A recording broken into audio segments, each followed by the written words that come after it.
Hollywood, California, the Lux Radio Theater presents Stella Dallas with Barbara Stanwyck, John Boles, Anne Shirley, and Barbara O'Neill.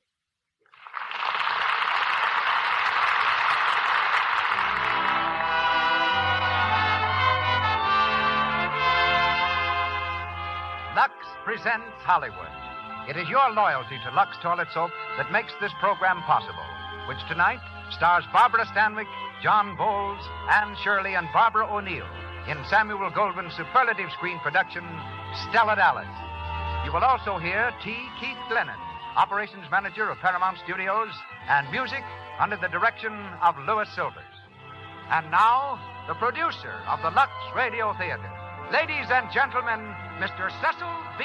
DeMille.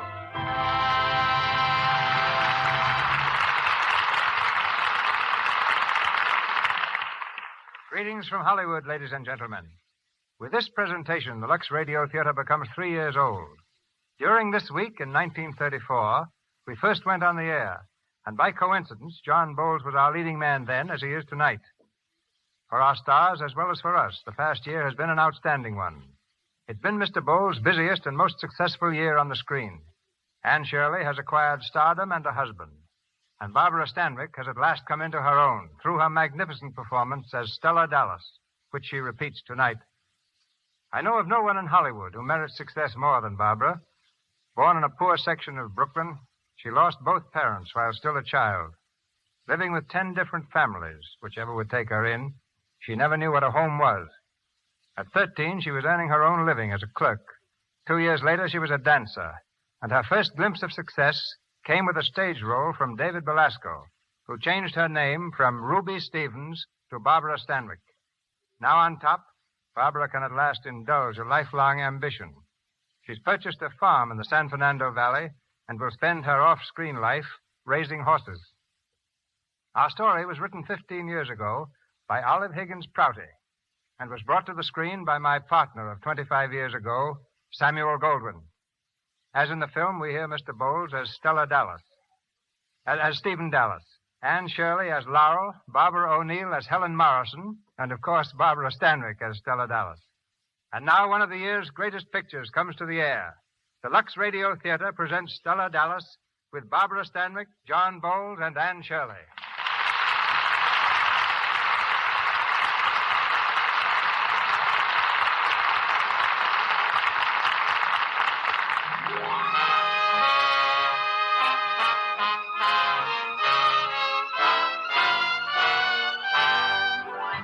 The year is 1919, and our scene is Main Street, in the little manufacturing town of Millhampton, Massachusetts.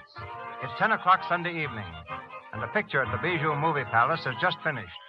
In the crowd, drifting out through the lobby, is Stephen Dallas, assistant manager of the town's factory. And at his side, walking as close to him as she dares, is Stella Martin. Stella looks happy and very proud as the mill hands greet their young executive. Evening, Mr. Dallas. Evening, Joe. Hello, boss. How are you, Harry? How do, Mr. Dallas? Hello, Stella. Hello. That's the second time this week I saw them together in the drugstore the other night. You mind your own business. Oh, gee, I'm sorry, Mr. Dallas. Oh, come on now. You've got to get home.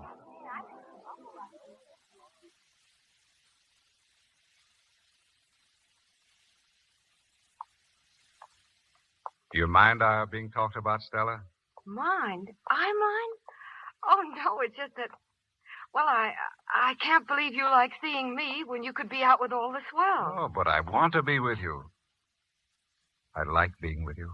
Oh, could I take your arm? I mean, is that all right? Is that considered... Well, of course it is. Oh, I hope you don't mind my asking those things. It's just that I want to be like all the people you've been around. Educated, you know, and speaking nice, and then Nah, don't be like anyone else. I like you the way you are. Oh, but I've wanted to be different ever since I met you, and if I was around you long enough, I could be. Why, I could learn to talk like you and act like you, and pretty soon well, you know, you've done a lot for me, even in these couple of weeks. You've done a lot for me, too, Stella. I was very lonely the day you walked into my office. Lonely? Yes. I don't know how much you know about me, but... Oh, I know your society. I mean, you mean I used to be. Yes, and your father died. I read about it in the newspaper. Dad didn't die. He committed suicide, Stella. Oh. He went broke and he couldn't stand it. That's when I came here to start all over again. I guess that was in the papers, too. Mr. Dallas. Yes? That girl, the one you were engaged to when... Yes? Wouldn't she wait for you? She would, if I'd let her. But I couldn't do that, could I? She was married just 2 weeks ago. Oh. She must have been very lovely. Yes. Well, here we are. I don't have to go in right away. Cigarette? No, thanks. I don't smoke, and I don't drink either. Oh, you're sweet, Stella. I was lonely and unhappy, then I'm not anymore, Stella. Stella. Oh, please, I shouldn't have. You won't have any respect for me. Not for girls who let men kiss them whenever they want. I don't let men... Well, girls shouldn't unless they... Well, unless they know the man is serious. Shall I tell you I am? Or shall I just kiss you again? Oh, Stephen. In the paper, Stephen Dallas weds Millhampton girl. Gee, wouldn't you just know she'd hook the best? What do you know about this? Mr. and Mrs. Stephen Dallas were just admitted to membership in the River Club. Flying kind of high. Boys at the mill are congratulating the Stephen Dallases on the birth of a new baby girl. Well, the popular new manager and Stella Martin were married a year ago.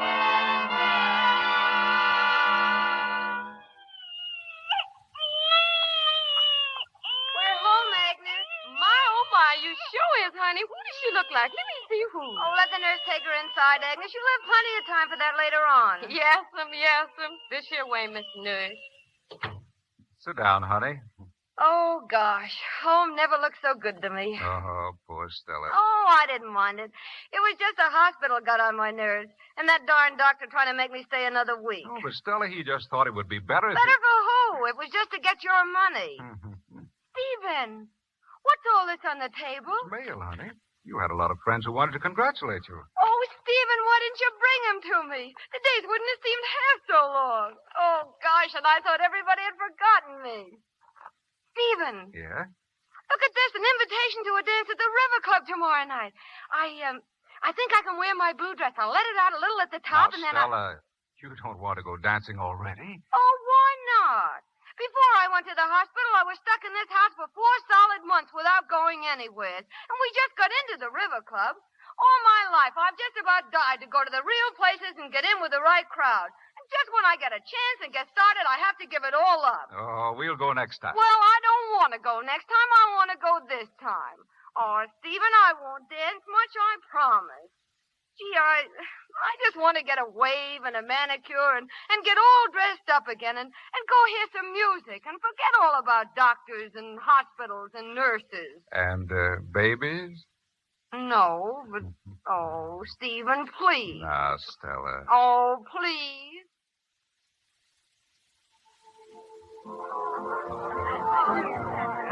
Who is that dancing with Mrs. Dallas, Steve? I really don't know. He's very good. Who is he, Joyce? His name is Munn. He has something to do with horse races. The girls invite him over for golf, and he gives them tips. Oh, I see. Why, you're a wonderful dancer, Mr. Munn. Well, if I'm any judge of horseflesh, you don't take a mean leg yourself. Say, how did you come to get hooked up to that crowd at your table? Oh, there's some business friends of my husband. Business friend? Uh-huh. What is he, an undertaker? Oh. Say, Stella, why don't you get him to ditch that bunch of mothbacks and come over and join us? Spencer Chandler's table? Why, we don't even know him. Well, that won't take long. Do you know what he said after our first dance? No, what? He said, Ed, he always calls me Ed. Uh-huh. He said, Ed, you can pick winners on a dance floor better than you can at a racetrack. Yeah?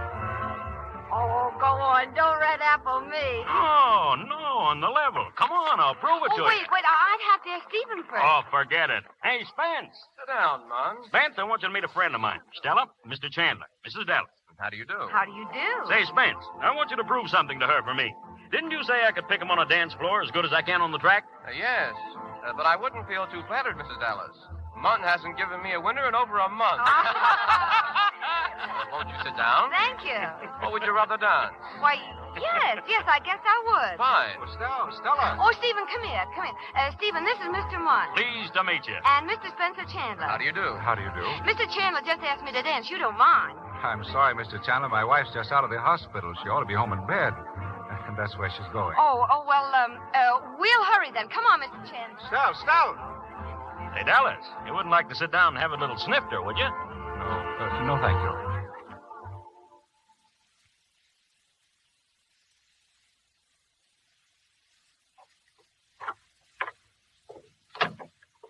Go ahead, dear.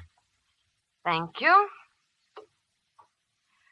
Well, you can start the lecture now that we're home. What have I done this time? Go ahead, begin. Stella, I asked you not to wear those earrings and that cheap imitation necklace. You took them off, you agreed, and after we got there, you came out of the dressing Now, room. Stephen, I'm perfectly willing to let you tell me how to act. But please, don't give me pointers on how to dress. Allow me at least to know more about one thing than you do. After all, I've always been known to have stacks of style. You should have heard Ed Munn, and he's been around a bit, too. He's traveled further, and he's a... Al. All right, then, Father, whichever it is, I don't care. Gosh, I have to think twice every time I open my mouth. And Spencer Chandler didn't seem to have to turn the other way either. And he only happens to be one of the Chandlers. Stella, please, don't say things like that. Remember, you're my wife now. Oh, and can't look at another man. That isn't the point at all. Oh, that's a laugh. An affair between Spencer Chandler and I. Well, I am coming up in the world. Stella, won't you try to understand? The fake jury's not important. None of these things matter in themselves. But what's to become of us? That is important. Yes, Stephen. Stella, why did you marry me? Oh, because I was crazy about you, silly, and I still am, only you just don't seem to ever Once, a long time ago, you said you were crazy to learn everything, become someone, didn't you? Yes, Stephen. Please listen to me. I'm only telling you this because I love you. Stella, the firm wants to send me to New York to handle the sales department there. I want to go, and I want to take you with me. But I want you to make an effort. I want you to try to be, what you wanted to be. Give up a few things for me and try to adapt yourself. Adapt myself? Give up a few things? Well, what have I been doing ever since I met you? And I'm getting a little sick of it, too. How would it be for you to do a little adapting for a change? I don't see you giving up anything. And I'll tell you one more thing. I'm not going to New York. I'm certainly not going to leave here just when I'm beginning to get in with the right people. Now, Stella... You go on and go to New York. I'm going to stay here.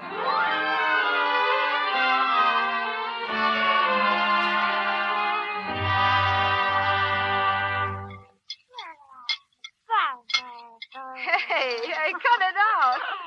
Oh, here, I'll feed you myself. She sure is getting big. Cute, too. Isn't she? You know, Carrie, I used to think girls at the mill were crazy when they got married and right off the bat started having kids. But, honest, Stella, would you want any more? Sure, if I could have another one like her. Gee, she's been a regular pal to me.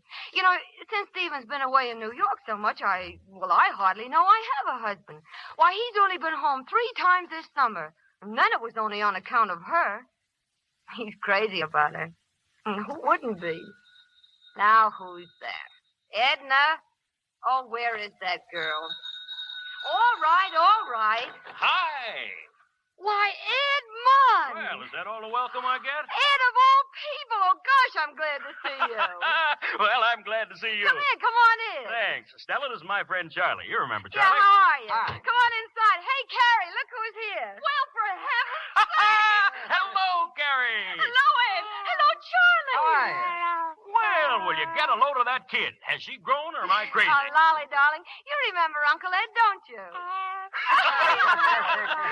Well, I remember you. You want something to drink, Ed? Sure. And if you don't mind, I'll peel this coat. Yeah, go ahead. You still play the piano, Charlie? Yeah, I guess so. Hey, where you been hiding, Still? I haven't seen you. Oh, gosh, Ed, I haven't been out of this house for 2 months. Huh? You been sick? No, but...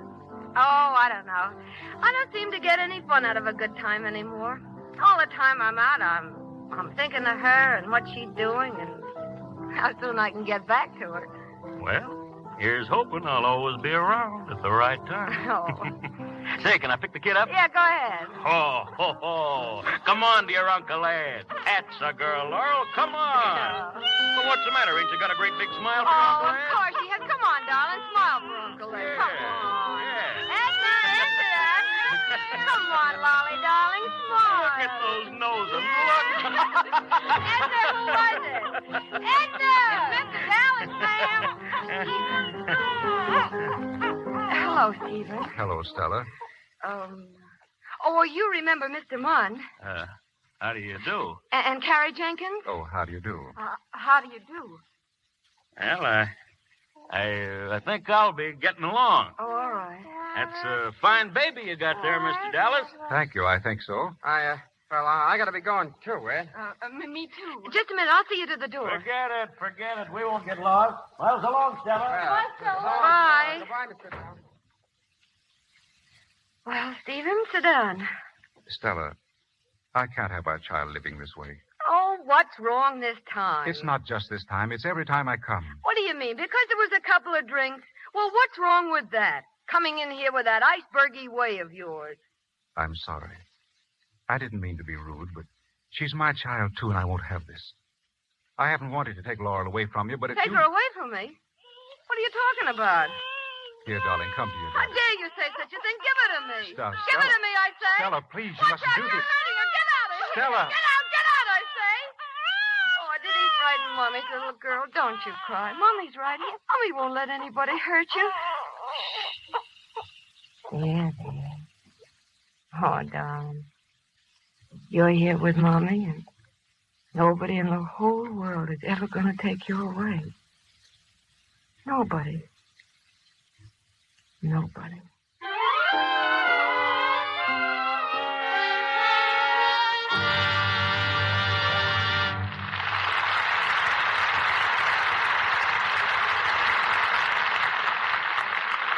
Before continuing with Act Two of our play here in the Lux Radio Theater, let's drop in for a moment at the publicity office out at one of the major studios. A publicity man is in conference with a very charming young lady, one of Hollywood's leading fashion editors. You mean girls are going to look more girlish than boyish this year? Yes, that's it exactly. For instance, they're using richer furs, and the lines of coats and dresses flow more. They're more graceful. The whole idea is to create a softer effect. Oh, I think that's a lot of rot. Men don't want women to be soft anymore. They want them to be able to take it. That may be so, but they do want them to look soft. They want women to wear pretty clothes, keep their hair nicely waved, and to have lovely, soft skin. You men are very demanding, you know. You're certainly right on complexion. I saw a woman around here yesterday. She had beautiful clothes. Even the hat wasn't bad. But I couldn't go for that complexion. I feel awfully sorry for a woman like that. If she'd only known about Lux toilet soap. You hear plenty about Lux soap around here. Most all our stars use it. Evidently, you think it's pretty good, too. I certainly do. It's the best way I know of to guard against cosmetic skin. You know, actually, lots of women ruin their own looks. They don't remove dirt and stale cosmetics from their pores thoroughly. Well, we use that soap out home. You know, it works up a swell lather even in hard water. I know, and it's an active lather that keeps pores from getting choked. And if 9 out of 10 screen stars say that, well, that's the way to keep your complexion soft and lovely. That's all the recommendation I need to use Lux toilet soap, too. Now, Mr. DeMille. We continue Stella Dallas, starring Barbara Stanwyck, John Boles, Anne Shirley, and Barbara O'Neill. 12 years have passed, during which Stephen Dallas and Stella have been living apart. A few days before Laurel's 13th birthday, Stephen is standing at the book counter of a New York department store. Nearby, a well-dressed woman and her 3 small sons are examining the contents of the toy counter. The woman is Helen Morrison, the girl to whom Stephen was once engaged. She turns toward him suddenly, and their eyes meet with a look of pleased recognition.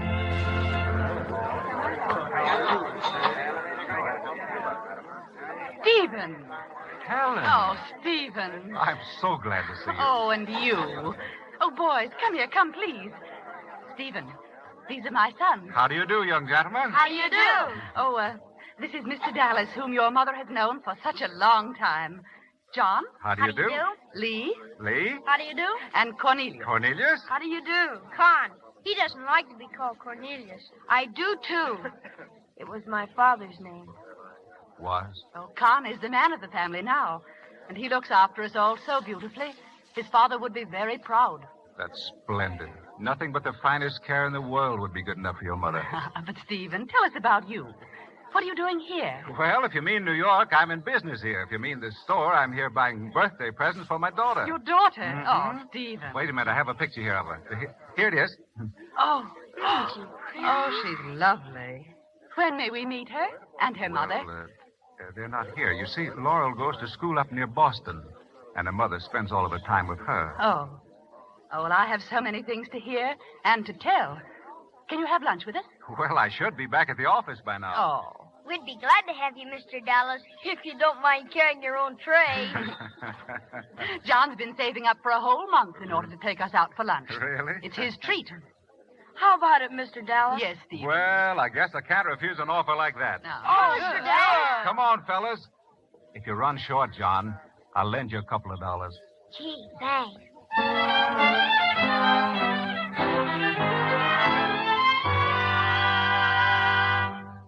Oh, Mother, it's beautiful. Careful now. Now, don't mash the ruffle. Stand still so I can fit it to you. Oh, I love the color. It's a beautiful dress, Mommy. Yeah. Now, I forgot. This goes here on the waist. Flowers? Oh, no. Oh, yes. It gives it some snap. No, please. Oh, Lolly, for heaven's sake, you're just like your father. You want everything as plain as an old shoe. Plain with all these beautiful handmade ruffles.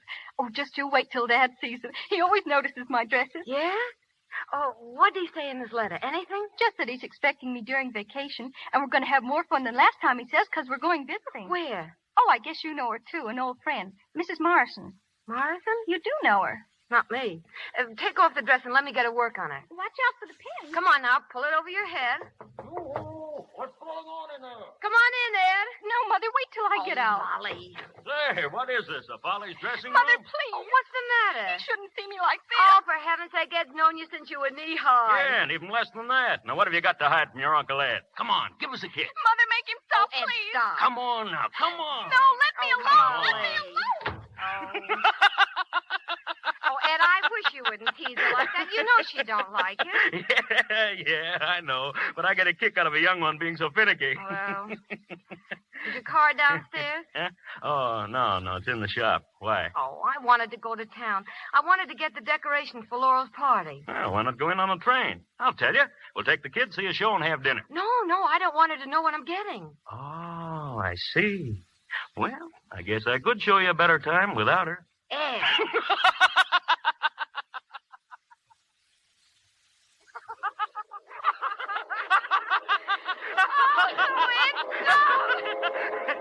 You see those two old dames when I put the itching powder on? Stop it, Ed. You're killing me.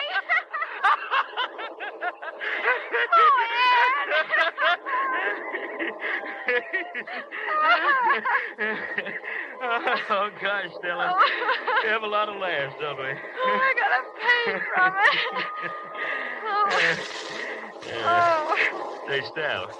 What? Stella, why don't you scratch that first entry of yours and give somebody else a chance? Honest, I'd do anything in the world. Please don't, Ed. It's like I told you. It's not personal, only I don't think there's a man living that could get me going anymore. Oh, I don't know. I guess Lolly just uses up all the feelings I got, and I don't seem to have any left for anybody else. You got plenty for me, Stella. Why can't we go on as we are?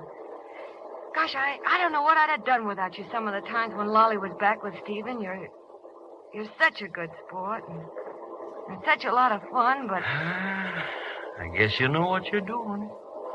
I guess I do, Ed.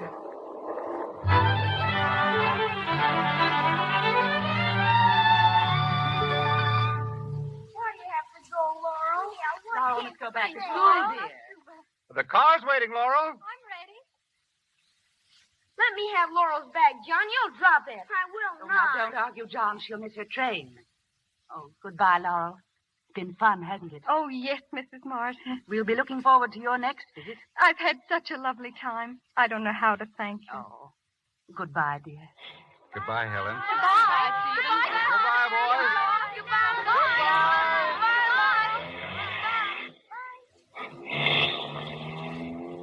Oh, Daddy, aren't they the nicest boys? I think so.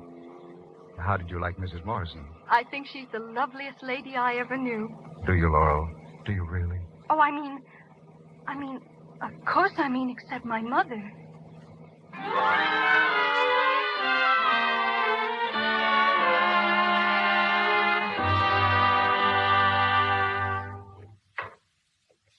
Come on, Lolly. Oh, gee, it's good to have you home again. Oh, I missed you too, Mom. We'll leave the bag here for a while. Oh, Gladys will take it. Gladys! Oh, she's not here anymore. Let her go. Mother. Well, what did I need with a maid around? Oh, Mommy, you shouldn't have. Besides, I was glad to have something to do to help pass the time away. You know what I did, Lolly? What? I saved enough money out of her wages to pay a deposit on a fur coat for you. Mother, you didn't. Uh-huh. Well, you're just going to get it right back. I don't want a fur coat, Mother. Besides, none of the girls I met at Mrs. Morrison's are allowed to have them yet. Oh, no? Uh-uh. Oh. Can I help you fix dinner, Mother? Oh, sure. Come on. I'll get an apron. Say, tell me about this Mrs. Morrison. What's she like? Oh, Mother, she's lovely. She's sort of, well, she reminds me of a flower that grows up in Maine. All pale and delicate. Strong, too. I don't know what you call it. Oh, gracious, Lolly. I don't care what kind of a flower she looks like.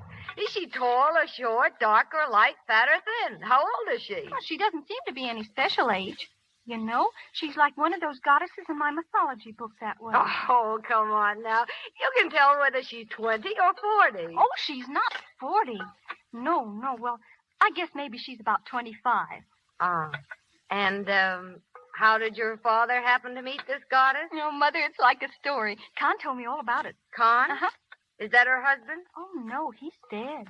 Dead, is he? Well, that's convenient. Oh, no, it isn't. It isn't a bit convenient. Because when Mr. Morrison died, he left a whole lot of houses and horses and lots of money and things, and Mrs. Morrison has to look out for them all by herself. You know, she said she wouldn't know what to do without Father to help her and advise her. Yeah, I can just imagine. Oh, I just remembered. I've got some snapshots of her. Oh, no, Lolly, I just want to look at you. Oh, but, Mommy, I want you to see her. She's so beautiful. Oh, Lolly. You'll be crazy about her. Oh, not now, Laura. We'll look at the snapshots after this. And this is one of me and Con. Yeah, hand me that bottle of hair bleach, will you? Here. And look, this is Mrs. Morrison. You know, the funny thing about her is she's not only beautiful when she's all dressed up, but even when she wakes up in the morning. Yeah? Well, with her money, she don't have to worry about her looks. Say, are those real pearls she's got slung around her neck? Mommy, look what you're doing. What? You're getting the bleach all over her picture. Oh, I didn't mean to, Lolly. I'm sorry. Oh, give it to me. Oh, Give it to me. Lolly, I'm sorry. Oh, Mother.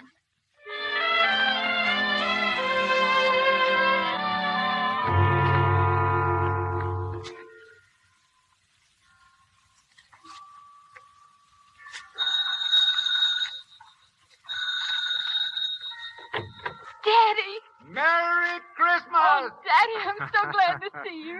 Oh, please come in. Where's your mother? She's getting dressed. When she heard you were coming, Oh, here, let me take your coat. Now, wait a minute. This package is for you. Oh, thank you. I'll put it right under the tree. Say, that's a beautiful tree, all right. And a very beautiful young lady. Do you like my dress? Mother copied it from one we saw in the window of a shop in Boston. Mm-hmm. You can hardly tell the difference. It is pretty, isn't it? It was my best present. Oh, Till you came, Dad. You darling. Stephen. Well, Merry Christmas, Stella. Oh, Merry Christmas to you, Stephen.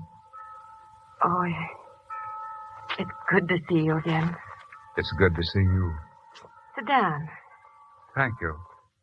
The place looks awfully nice, Stella. You go to dinner with us? Well, darling, I came to ask your mother a favor. Stella, I was wondering if you'd let me have Laurel for the holidays this time. I've never had a place for her before, but this time we have an invitation to spend it with the Morrisons. Oh. Well, would you like to go, Lolly? Yes. Oh, I mean, that is... Oh, I think it would be lovely. When would you want us, Stephen? Well, my train leaves in an hour, Stella. I was hoping I could take her back with me. Today? Oh, no, not today. I couldn't, Father. Mother and I had something all planned. Well, yes, we did, but, we could do that anytime. Well, all right, come on. We'll have to hurry. You go and start packing your things, darling, and I'll be right in. Yes, Mother. She won't be very long. Stella, I'm awfully sorry. When I see all you've done here, and you did have plans, I didn't realize it. Oh, it wasn't anything really. We were just going to a show and dinner at the Bonton. Oh, this will be a real treat for us. Oh, it's been so long since I've seen you. How have you been? Well, thank you. And you? Oh, fine. That's good. It's too bad your train leaves so early. Stella, I've been thinking. I don't know why it didn't occur to me before, but there's no earthly reason in the world why you should spend a day all alone just because I've been selfish and thoughtless. There must be a later train. Oh. Where's the telephone? Shall we call and see? Oh, yes. Please. The phone's out here in the hall. Let me see now. Well, here's the number. Beacon Hill 3700, please. Hey. Ed. I fooled you, didn't I? You put me out of the back way, and I went all the way around and came right in here. Oh, Ed. Say, listen, just where is all this company that I'm being kicked out because of? Because I'm going to tell you this. Oh, I beg your pardon, Mr. Dallas. I guess... Oh, gee, I'm sorry, Stella. I didn't mean to... I guess, I guess I'll go now, Mr. Dallas. He had a little too much Christmas, I guess. He was here a little while ago and brought a turkey, and I had a terrible time getting rid of him. What did you find out about the train? Stella, I'm afraid it would be too late. Oh, I see. I'm all ready. Was that very long, Dad? Not at all, darling. Goodbye, Stella. I'll take good care of her. Goodbye, Stephen. Goodbye, Mother. Bye. Oh, thank you for letting me go. Merry Christmas, Mommy. Goodbye. Lolly. Oh, Lolly.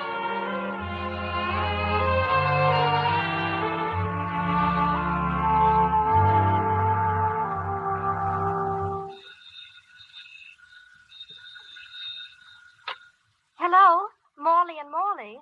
One moment, please. Excuse me. Yes? I got an appointment with a Mr. Morley, a lawyer. He wrote me, Stella Dallas. Oh, yes. This way, please. Mrs. Dallas, Mr. Morley. Oh, come in. Won't you sit down, please, Mrs. Dallas? Yeah. Mrs. Dallas, I wrote you a letter, and in it I stated... You don't have to tell me what you stated. Just tell me what you meant. Mrs. Dallas, it's only natural to suppose that you should wish to legalize your position. Legalize my position? Oh, I've got our marriage license. Look here, Mr. Morley, what are you trying to give me? Your freedom. A divorce. Mr. Dallas feels, and I can readily understand why, that you might wish to remarry. Remarry? Listen, Mr. Morley, let's get down to brass tacks. I haven't the slightest idea of ever remarrying. Now, it don't happen by any chance to be Mr. Dallas who wishes to remarry, does it? Well, assuming for the moment that it does, surely you could have no objections. Your allowance would be the same. As a matter of fact, Mr. Dallas might even be able to increase the amount he's sending you. I don't want any increase. Let him keep it and let me keep my daughter. Mrs. Dallas, Mr. Dallas has no intention of any change regarding your daughter. Oh, he hasn't. Then what's he been trying to win her away for? Taking her to fine hotels, country places, townhouses, making her dissatisfied with the kind of things I've been giving her. Does he think I don't see what he's after?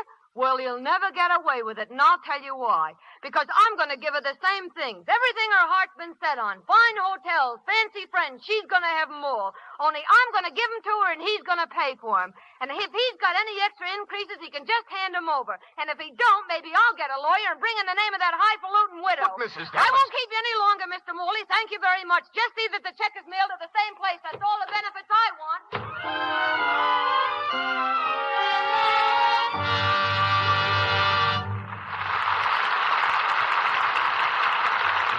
For station identification, this is the Columbia Broadcasting System.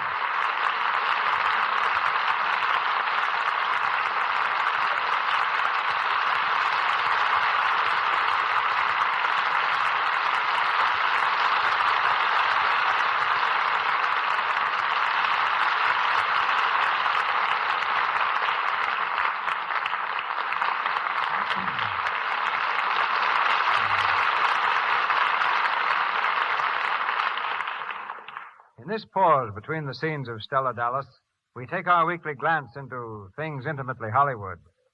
This week, we're going to catch a glimpse of the workings of a motion picture studio. As operations manager of Paramount, our guest is chief of a studio police force of 55 men. He supervises the building of scenery for every Paramount picture. He has charge of the restaurant where the stars eat and controls an army of 2,000 craftsmen representing 125 different trades. It's his business to see that a script girl gets a new pencil or Frank Lloyd an 1870 steam engine. He'll order the construction of a fleet of battleships one week and the erection of a carnival set the next. He's a practical magician who sees that studio ideas become realities. His name is T. Keith Glennon, and he talks to you now. Thanks, CB. But there's one more job I do that you didn't mention, a job that makes me feel quite at home here. I've heard a lot of people from Paramount mention Lux toilet soap on this program. But I'm the one who sees that it gets there, especially in the dressing room of the stars. And judging from what they tell me, it is certainly a remarkable soap. However, the real work at the studio isn't done by me, but by the army of 2,000 you mentioned. And the credit should go to the men who directly supervise the activities of these craftsmen. They can make or secure about everything a director can dream up. And believe me, when a director bears down, he can certainly do some dreaming. Well, that's why we have men like you, Keith, to make our dreams come true. Thanks. It's getting the unusual things done that make this job interesting. Like finding that locomotive? Exactly. Mr. Lloyd needed a genuine 1870 locomotive for Wells Fargo. We finally found what he wanted in Nevada. It hadn't been used for 13 years and was partly dismantled. We bought it, but that only started our problem. Yes, you would hardly wrap it up and send it home. Right. We had to get a license from the Interstate Commerce Commission, pass government tests, and secure another license permitting us to operate the engine for motion picture purposes. But without tracks, the engine didn't do us much good. So we made a deal with 2 railroad companies, each of which will operate it for us whenever we need it. It's seen only for a few moments in Wells Fargo, but I'd say our efforts were worthwhile, for already 2 other studios have rented it. Well, at least I haven't given you that much trouble with the Buccaneer. Oh, no? Instead of a train, all you asked for was a fleet of warships, a parrot that could talk French, and a dog that could walk the plank, and a few other odds and ends that took us months to find. And if that aviator doesn't stop practicing skywriting above my set, I'm going to ask you for an anti-aircraft gun. We took care of that fellow this morning. Paramount, you see, is on a direct line with local airports, which means we can't stop planes from flying over the studio and ruining a certain amount of soundtrack. But a little persuasion with the flying field usually works. Planes don't bother us nearly as much as clouds. Last week, our weather expert reported a black cloud over Pasadena was heading our way and might spoil the light for Mr. DeMille. We warned Mr. DeMille, but it didn't faze him a bit. All he said was to hurry up and head the cloud off toward Long Beach.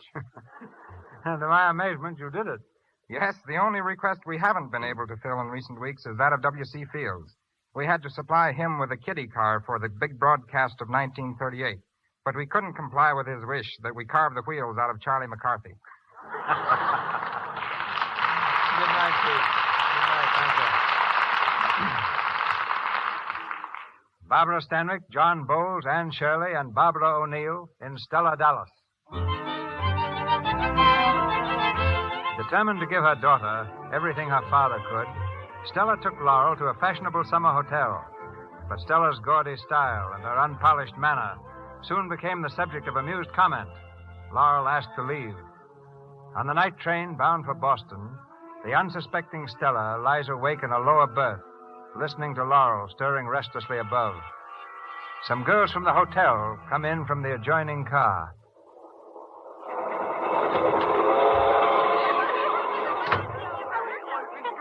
We didn't think you were going to make the train at all. Did you have a blowout? But just as I was thinking, I met Ethel. Oh, I gotta get my breath. Here, sit down. I want to tell you what Ethel told me. Do you remember that funny-looking woman parading around the grounds this afternoon? No, I didn't see her. Well, if you didn't see her... They described. Dressed up to here and painted in thick. Really? And bells on her shoes that tinkled all the time. Bells? And bracelets up to her elbows. You never saw such a sight. Well, anyway... Do you know who she was? No. Tell her. Laurel Dallas's mother. Laurel Dallas? Oh. I can't believe it. You mean that pretty little girl that Dick Grosvenor's been rushing? But are you sure? She seems so lovely and sweet. I know it. Isn't it weird to have such a common-looking creature for a mother? Poor thing. Poor nothing. She's wearing Dick Grosvenor's fraternity But kit. you won't be wearing it long, I'll bet. Not when Mrs. Grosvenor hears about it. Not with Your her. berth is ready, Oh, ladies. thanks, Porter. Tell us more about it.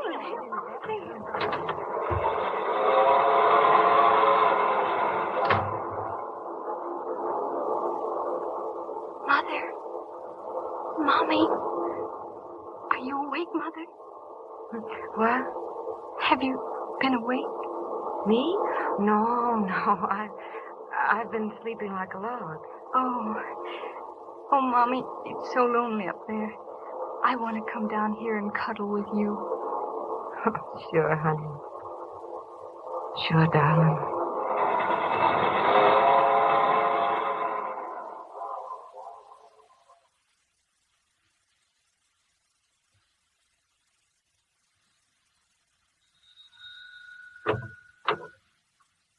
Yes? I'd like to see Mrs. Morrison. Was it in reference I to... couldn't say it's private. I'd have to see Mrs. Morrison. Who is it, Brooks? Oh. Are you Mrs. Morrison? Yes? I'm Stella Dallas. Mrs. Stephen Dallas. Oh, come in, please. We can talk in the library, Mrs. Dallas. Thank you. I'm sorry to bother you in your home, but Won't you sit down? No. What I have to say won't take very long. It's just that... Well, we may as well be comfortable. I know you must think it's funny me coming here like this. I'm not going to beat around the bush, but what I want to know is if Stephen was free, if I got a divorce like his lawyer wanted, would you two get married? Yes, we would. Well, I'm sorry if it's unpleasant, but I'd rather that you knew the truth. Yeah. Well, what I wanted to know is if you and Stephen did get married, what about Laura? Would you take her too? Oh, no, Mrs. Dallas. I'm a mother, too. Do you think that I could ever deprive another mother of her only little girl? Yeah, but if the mother didn't want her, I mean, if she couldn't very well have her, if it was inconvenient. Inconvenient? Yeah, you see, Lolly's growing up now, and she's quite a responsibility. Well, I don't understand. Well, you see, it's this way. From now on, there's lots of things Lolly ought to begin having. Oh, I don't mean money, but dances and parties, good times. And really, I've never been much on that sort of thing, so I feel that I've done about all I can for her, and I thought that you being so crazy about her father and she taking after him so much that, well, if you and Stephen got married, why, Lolly could come and live with you, and your name being Mrs. Dallas, you see, why, everybody would naturally think that she was... Well, they'd think she was your little girl, and when you went places, you see... Well, you see, you're the kind of a mother that any girl would be proud of. Oh, I didn't know anyone could be so unselfish. And I'll say one thing, Mrs. Morrison, you'd never be ashamed of Lolly either. Everybody's just crazy about her. She makes a wonderful impression. She's so refined and elegant in her ways, but... Oh, well, you already know that. Anyways, Anyway, she's crazy about you already. She don't talk as much as she used to, but that's because she thinks I'm jealous or something, and I guess I was a little, but I'm not anymore. And you'll see in a little while she'll forget all about me, and it won't be any time before she loves you just like you were her real mother. And oh, Mrs. Morrison, she's so wonderful, you don't know. Oh, I do know. And I know that it hasn't come only from her father. I have to go now. Lolly doesn't know I've come, and I don't want her to yet. She's awful funny underneath, and I thought it all out. It'll be better to just let her come for the visit here like always, and by that time it'll all be over. The divorce, I mean, and then you can break it to her. It'll be easier that way.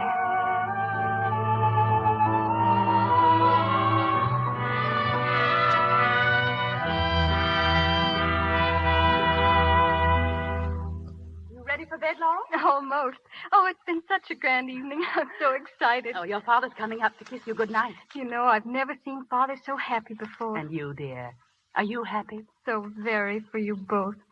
But I've been worrying about something. Why? What could possibly be worrying you? Well, I don't know what to call you. Oh, that's all. I'm glad. Because I have something that I want to tell you, which I hope will make you just as happy as it has me. From now on, Laurel, you're going to be one of us, really, dear. You're going to be a member of this family like Con and Lee and John. They're your brothers. This is going to be your home as much as it is theirs. This my home? Yes, dear. You're going to live with us. Live here? Here, the house in town, wherever we are. Does it make you happy, Laurel? Oh, yes. It makes me very happy to know that you want me because, I do love you all so very much. But I couldn't leave my mother. Oh, you won't be leaving her, Laurel. You'll visit her whenever you like. Oh, no, I couldn't. Thank you ever and ever so much, Laurel, your mother, your father, all of us who love you, feel that now that you're getting older, there are many advantages that we can give you. I know, and I do thank you, but I'm sorry. Father. Yes, dear? Father, you don't mean you thought that I could ever live anywhere without Mother? Well, darling, you lived without me. Your mother and I are just changing places for a while, that's all. Isn't it fair for me to have a little of what she's had all these years? But that's different, Father. You know it is. I've been with Mother all these years because I needed her. Now she needs me, and you need me less than ever. Oh, Laurel, don't say that. I'm sorry, Laura, if you don't see that what we've planned is for your good. We thought it would make you happy. Your mother and I have decided upon what we thought would be best for you. My mother, does she know? We both feel that this should be your home for a while, at least. Oh, I'm sorry, Father, but please understand. My home will be with my mother as long as I live. No, darling. Stephen. Laurel, you don't understand, dear. This was all your mother's idea. She planned it herself. She came to see me, and we talked it all over. My mother came to see you? Yes, dear. When did she come? Well, I don't know. Was it just after we got back from the hotel? Well, I believe it was, but... Oh, my poor mother, my wonderful mother. Oh, she wasn't asleep. She heard what those girls said. Oh, I must go to her. I must go to her at once. Darling, tell us about it. Oh, it. Daddy, please help me. I can't make my visit here. I want to go to my mother. Don't, dear, don't.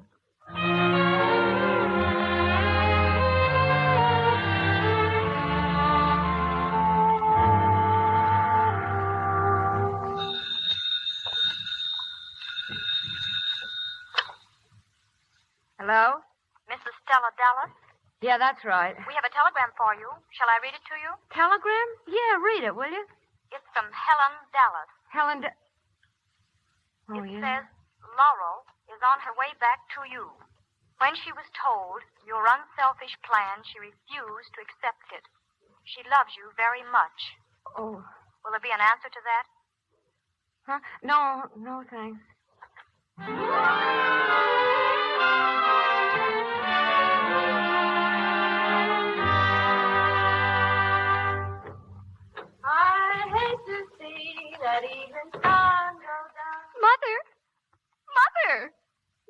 Lolly. Well, whatever brought you back? Oh, I've been waiting here all afternoon. But I thought... Oh, Mommy, how could you think? As if I could ever live anywhere except with you. Oh, I thought you'd like it for a while. No, really, you always seem to have such a good time with your father. Oh, yes, but good times. Oh, they aren't what make you belong. It's other kind of times. It's when you've cried together and when you've been through things together. Oh, that's when you seem to love them most. It's different when... But didn't they send the telegram? They said they would. Oh, most likely they tried to deliver it and I was out. I've been on the go ever since you left. Here, put these flowers in water for me. Oh, they're lovely. Yeah, from an old admirer. Ed Munn blew into town and I've been stepping out with him for a change. Ed Munn? Yeah, now put him in water. I want him all fixed nice when he gets here. Mommy. Well, are you going to do it or aren't you? You don't mean that you and Ed Oh, Munn? Lolly, give him to me. What's the matter with you? You stand there like you was watching a funeral or something. I got a couple of new records after you left. You want to hear them? Oh, boy, I don't like that one. Oh, Mother, stop it. Lolly, what did you do that for? Oh, Mommy, don't you remember? A long time ago we said, and you promised about him. Oh, Lolly, I know what you're driving at. Now let me tell you something. I've spent the best years of my life on you. A woman wants to be something else besides a mother, you know. Well, you will know when you get grown up. You can't explain everything to a child. Now, go on, run along. Well, what are you waiting for? Go on. All right. All right. Lolly.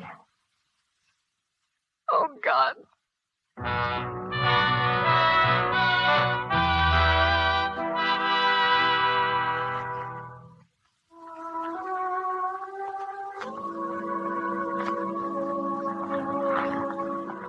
Miss Laurel Dallas, daughter of Mr. and Mrs. Stephen Dallas, this evening becomes the bride of Mr. Richard Grosvenor III in a ceremony to be held in the Fifth Avenue home of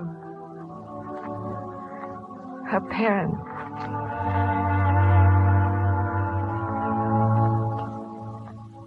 Brooks, is everything ready? Yes, ma'am. Oh, but those curtains, Brooks. I told you they weren't to be drawn.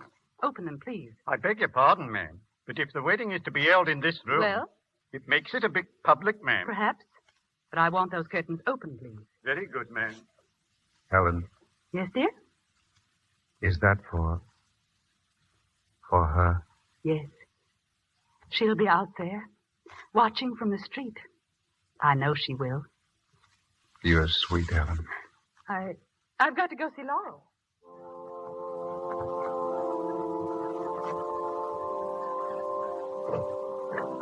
Laurel, are you almost ready? Yes. What's this? You're crying. Oh, my darling. I was just thinking. I never really thought that my mother... Oh, I thought that she would read about the wedding, even though she was too far away to come. At least she'd write to me. Oh, my dear. Do you think that if she knew, any distance in the world would keep her away? Then you think she just doesn't know. I know she loves you, darling.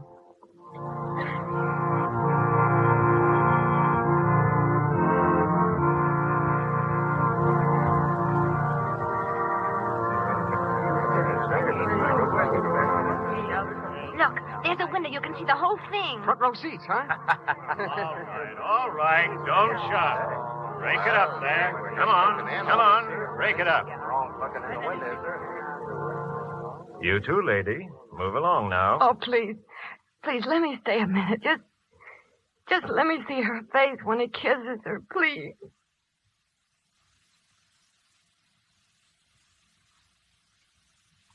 Oh. All right. Now you've seen it. You happy? Oh, yes. Yes, thank you.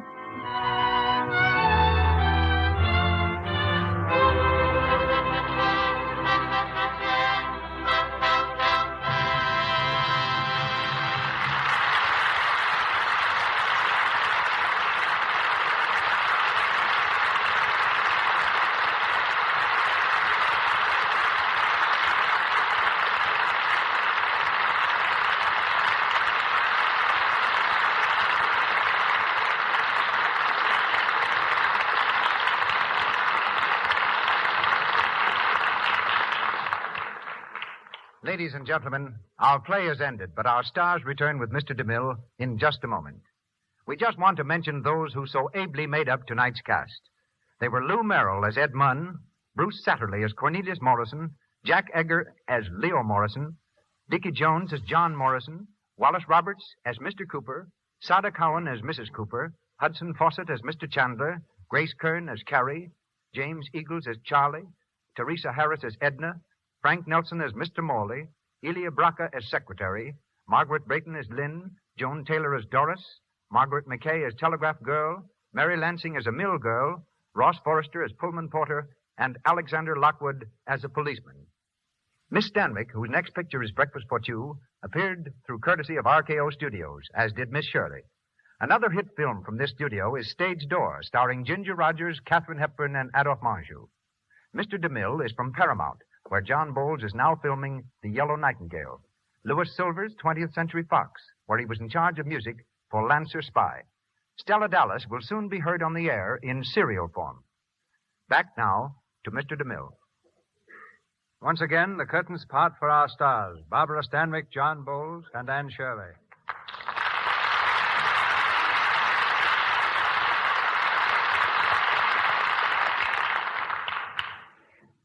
Ladies and gentlemen, I'd like to say congratulations to the Lux Radio Theater on his third birthday. As for Stella Dallas, the picture in the radio play, I'm very thankful indeed to have been in it.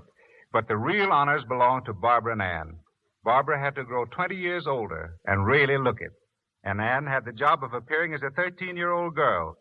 And I think even Anne will admit she's a little bit more than that.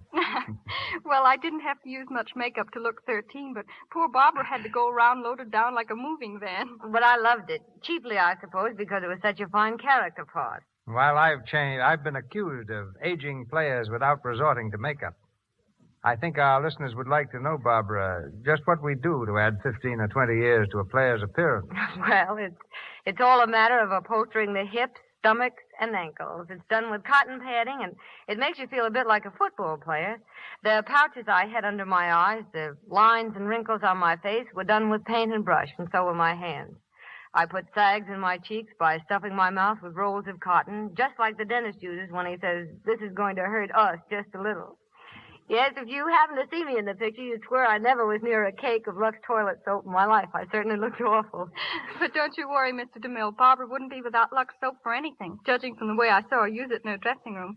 Neither would I. I think it's grand. And you'll find Lux soap in my home, too, just as you did on the set. For a nice, smooth complexion, there's nothing like it. And again, about Anne's age, it may interest you to know that although she played the daughter of Barbara and me in the picture and on the radio, she isn't old enough to vote yet. Yeah, still, she's been in pictures much longer than either of you. 17 years. That's because I started off as a baby. And she's had 4 names. Yes, I was born Dawn Paris, then I changed it to Dawn O'Day, then to Anne Shirley, and last August I acquired the name I like best of all, Mrs. John Howard Payne.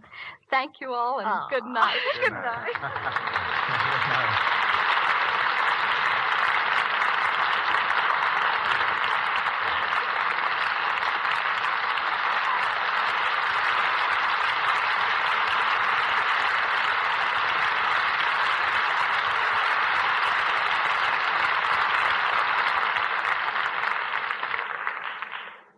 And now a word about next Monday night. Picture a young husband. Picture a young husband who quits his job to turn writer. A young wife who becomes a dancer in order that he may eat while waiting for success. Then you have the premise of that sophisticated comedy of modern times, Up Pops the Devil. One of our brightest hits when it played on Broadway, and a great success on the screen. The play comes to our microphone next Monday night, starring Fred McMurray and Madge Evans.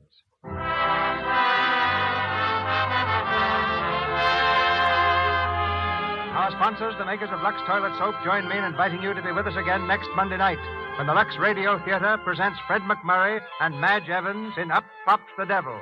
This is Cecil B. DeMille saying good night to you from Hollywood. This is the Columbia Broadcasting System.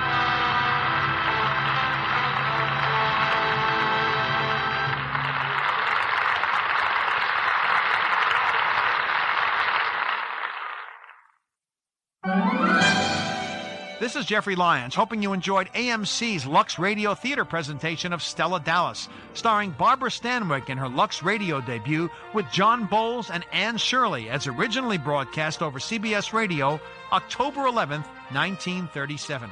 This radio play was based on the King Vidor-directed 1937 Samuel Goldwyn film Stella Dallas. That was a remake of Goldwyn's 1925 silent film of the same name, which starred Belle Bennett and Ronald Colman. In turn, that was based on the 1923 best-selling novel by Olive Higgins Prudy. Now, the film also spawned the popular stage play and finally a radio serial that ran for 18 years. Ruby Stevens, better known as Barbara Stanwyck's performance as devoted mother Stella, gives depth and humanity to an overly familiar story. She considered it her best work in a career of noble performances. Stella, a good-hearted girl from the hard side of a mill town, meets and marries down on his luck heir, Stephen Dallas. He's played by John Boles, and together they have a daughter named Laurel. Now, when Stephen gets the chance to return to his privileged life in New York, Stella worries she won't fit in. She stays behind with their daughter, and she returns to the hard-living crowd she used to know and becomes one to realize that she's holding back her now-grown daughter, Laurel, played by Anne Shirley. Now, when Stephen asks for a divorce, as well as custody of Laurel, Stella sadly acquiesces. Later, she strikes a soul-rendering bargain with Stephen's new society-bred wife that allows Laurel to marry into a wealthy family. The now famous climax finds Stella standing on the street in the rain, silently watching through a window as Laurel is happily wed to young Richard Grosvenor. Though her heart is breaking, Stella smilingly realizes that she's done right by her daughter. Stella Dallas received 2 Academy Award nominations for Best Actress Barbara Stanwyck and Best Supporting Actress Anne Shirley.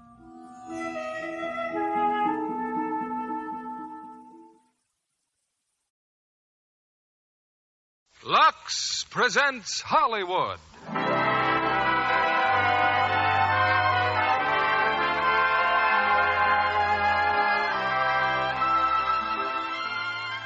Lever Brothers Company, the makers of Lux Flakes, bring you the Lux Radio Theater, starring Ingrid Bergman and Robert Montgomery in Jane Eyre.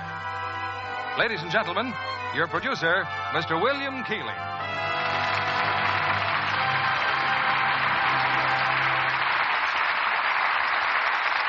Greetings from Hollywood, ladies and gentlemen. If you've ever visited the moors of Yorkshire with their threatening crags and weird, mysterious fogs, their towering, moss-covered mansions steeped in age and legend, you'll realize why those Yorkshire moors have been the setting for so many strange and gripping dramas. Such dramas, for example, as tonight's immortal story, Jane Eyre. Filmed by 20th Century Fox from Charlotte Bronte's famous novel, Jane Eyre is truly a screen classic, calling for great actors to interpret it. And such are the players whom we have tonight. Robert Montgomery co-starred with Ingrid Bergman in the title role. A biographer of the fabulous Bronte sisters, perhaps literature's most gifted family, describes them as being plainly and unfashionably dressed, with the exception of Charlotte, who had a taste for delicate lace shawls and mantles. Although how she cared for her fine fabrics without Lux Flakes, the writer fails to mention. If Charlotte were alive today and doing her own housework as she did in Yorkshire, I'm sure those new tiny diamonds of Lux would prove a helpful blessing to this family of geniuses. But back to 19th century England with Act One of tonight's play, starring Ingrid Bergman as Jane Eyre and Robert Montgomery as Edward Rochester.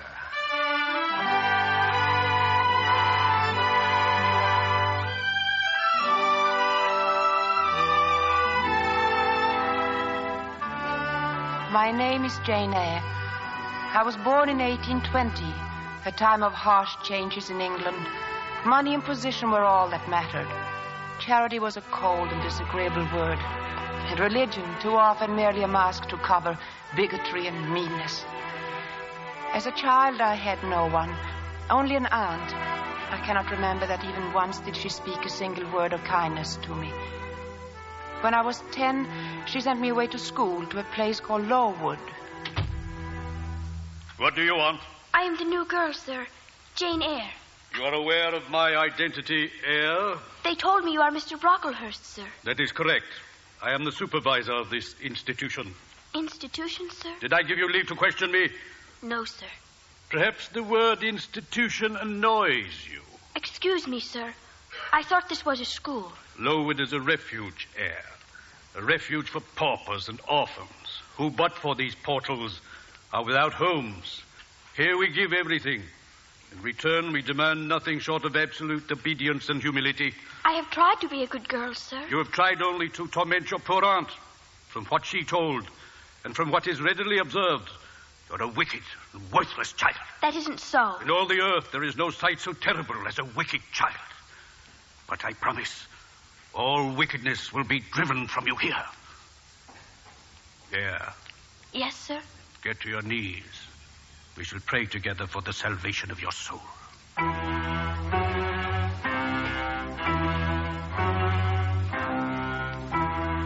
That was my introduction to Lowood. It was like a prison, dark and cold, but never so dark nor cold as Mr. Brocklehurst. His hand reached everywhere through those somber walls, and in the guise of Christian charity tormented body and soul alike. 2 weeks after my arrival, he found cause to assemble all the children and ordered me to stand before them on a stool. Pupils, observe this child. Be on guard against her. Shun her example and avoid her company. And you, the teachers, watch her well. Punish her body to save the soul, for already the evil one has found in her a willing servant. She will remain on this stool for 12 hours. Return to your classes.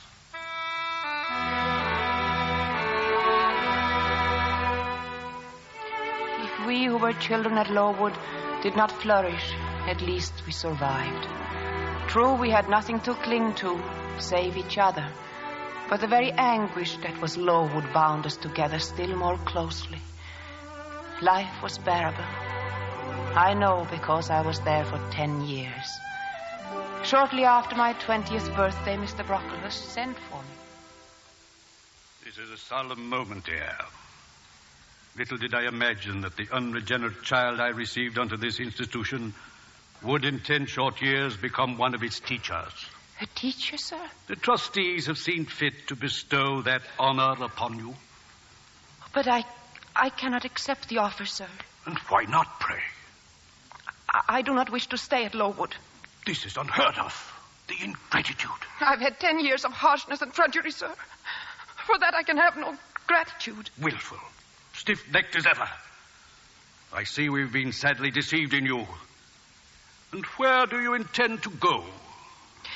Into the world, sir. I have never seen it. And you know how the world treats young paupers? Friendless, without connections? I intend to find a position as a governess. I have advertised in a newspaper. Doubtless you have been overwhelmed with demands for your services.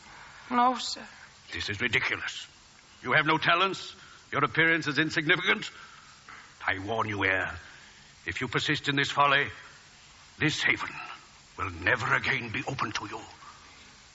I am leaving Lowood, sir.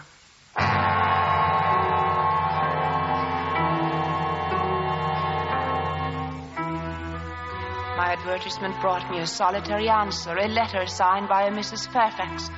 It bore the crest of Thornfield Hall. I was a whole day in reaching the estate. At the nearest village, a coachman met me, and for 2 hours we rode through the desolate moorlands. Then, in the deep shadows of evening, it loomed before me, ancient and huge beyond anything I had visioned. Its great towers stretched into the darkness, and its massive stone walls butted out into the misty gloom like the ramparts of a fortress. I had arrived at Thornfield Hall. You are Miss Eyre, my dear? Yes, madam. I'm Mrs. Fairfax. Well, there's a nice cozy fire burning inside. Come, warm yourself, child. Thank you. I'm so glad you've come, Miss Eyre. Living here with no company but the servants, it's none too cheerful, I tell you. Only the postman and the butcher to have a word with, since this hard weather is set in. Shall I have the pleasure of seeing Miss Fairfax tonight? Miss Fairfax? Oh, you mean Miss Adele.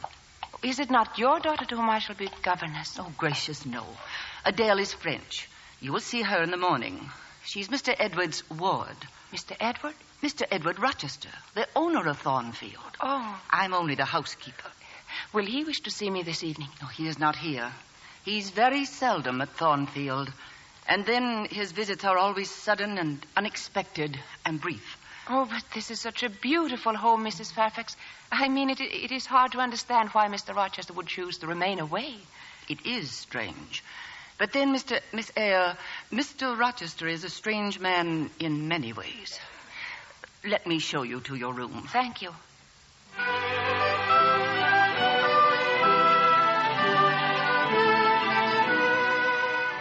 I spent all the next day with Adele, a beautiful and charming child. Like myself, she too was an orphan, and she won me over so quickly. That night, as I was making her ready for bed, she showed me one of her dolls. This is Mimi, mademoiselle. Such a beautiful dress she has, Adele. Mama had it dressed like that. It is a dancing dress, mademoiselle. Mama was a beautiful dancer. I also can dance. Do you wish me to dance for you? Now, Adele? This very moment? Now you speak like Monsieur Rochester. For him, it is never the right moment. Oh, does that make you sad, Adele? Sometimes, mademoiselle. I love dancing. I should like it, too. A great many gentlemen and ladies came to see Mama dance. Where? Where was that? In Paris. But when Mama had to go to heaven, then Mr. Rochester came and brought me here. Mademoiselle, do you like Monsieur Rochester? I have not yet met him. That big, huge chair downstairs. That is his chair. He sits in it and stares into the fire and frowns. But I'm sure he's very kind to you. Oh, sometimes he brings me beautiful presents. But when he is angry, that is terrible. Oh.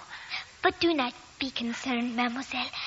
Tonight, I shall pray to God to make him be polite to you, so you will stay with me forever.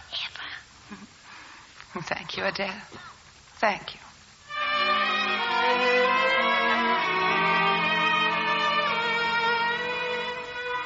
Later that week, quite early in the evening, I went for a walk alone.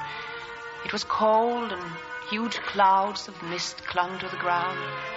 It was like walking through a dream, with the road ahead inviting and invisible.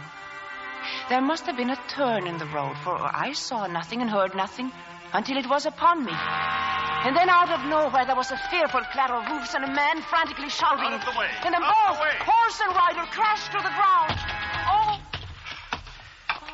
What the devil do you mean by that? Oh, I'm so sorry. I must have frightened you, Horace. Can I do anything? Apologies won't mend my ankle. Stand out of the way. Oh, but you're hurt. I told you to stand aside. Oh, but I can't until I see that you're fit to ride. Where are you from? From Mr. Rochester's house, just below. Do you know Mr. Rochester? No. I've never met him. You're not a servant at the hall? I'm the new governess. The new governess? Yes. Well, if you're satisfied now that I've broken no bones, hand me my whip and get out of my way. Here. Thank you. Now, if you will kindly stand clear for a moment. Yes, sir, yes.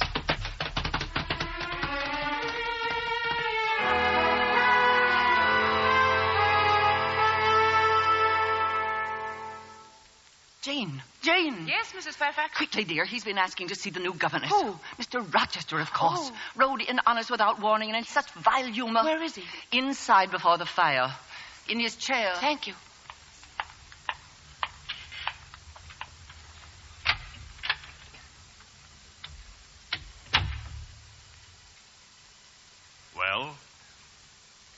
Well, Miss Eyre, have you no tongue? I was waiting, sir, until I was spoken to. Come here. Next time when you see a man on a horse, don't run out in the middle of the road until he's passed. I assure you, sir, it was not deliberate. Sit down, Miss Eyre. Yes. Where are you from? Lowood Institution, sir. What is that? A charity school. I was there 10 years. 10 years in a charity school. You must be tenacious of life. No wonder you have rather the look of another world about you. When you came on me in the mist, I found myself thinking of fairy tales. I'd half a mind to demand whether you'd bewitched my horse. Indeed, I'm not sure yet. Who are your parents? I have none, sir. And your home? I have no home, sir. Who recommended you here? Mrs. Fairfax answered my advertisement. I see, and you rushed here just in time to throw me off my horse. You play the piano? Yes, a little. I see. That's the established answer, isn't it? Go into the drawing room. I mean, if you please. Go on. Take a candle and leave the door open and play. What do you wish me to play? Anything? Anything you wish.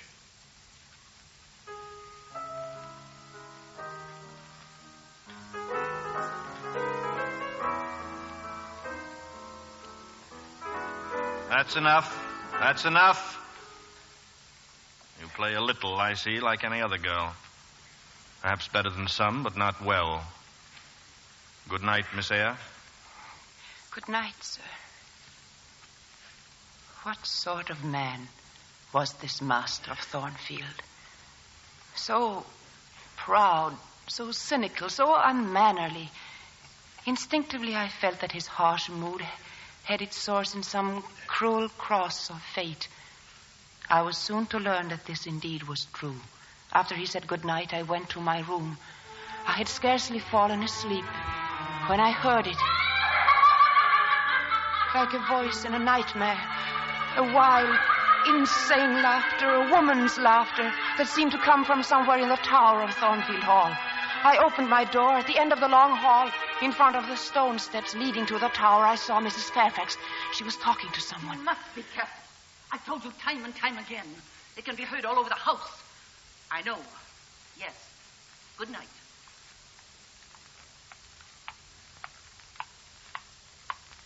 Oh, Jane, did I disturb you, my dear? No, there's nothing wrong. Wrong? Oh, dear, no. I was talking to Grace Poole. She's a person we have to do the sewing. She does excellent work, but she's a little peculiar. Well, how did you get on with Mr. Rochester, my dear? Is he always so changeful and so abrupt? Well, he has his moods. But then allowances should be made. Why, for him more than anyone else? Partly because that's his nature, and partly because he has painful thoughts. Mrs. Fairfax, I don't mean to be curious, but... Family troubles, Jane. I think that's why he so seldom comes here to Thornfield. It has unpleasant associations for him. Good night, my dear. Good night.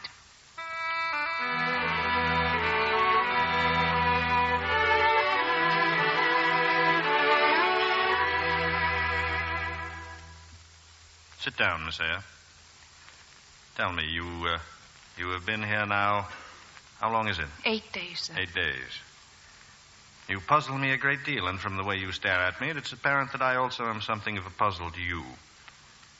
Examine me, Miss Eyre. Do you find me handsome? No, sir. Indeed. Well, I'm too blunt, I beg your don't pardon. turn away. Don't turn away. What does my face tell you? Am I a fool? Oh, no, sir. Is it the face of a kindly man? Hardly that, sir. No, I'm not a kindly man, although I did once have a sort of tenderness of heart. You doubt that? Please, I have been knocked about by fortune, Miss Eyre.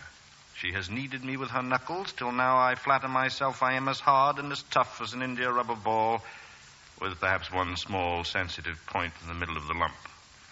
Does that leave hope for me? Hope for what, sir? Of my transformation from India rubber back to flesh. You are silent, Miss Eyre. Keep your silence, then, and listen. What I want you to know is this. I do not wish to treat you as an inferior, but I've battled through a varied experience with many men of many nations. I've roamed over half the globe while you've spent your whole life with one set of people in one house. Don't you agree that that gives me the right to be a little masterful? You pay me £30 a year for receiving your orders. Do as you please, sir. £30. I'd quite forgotten that.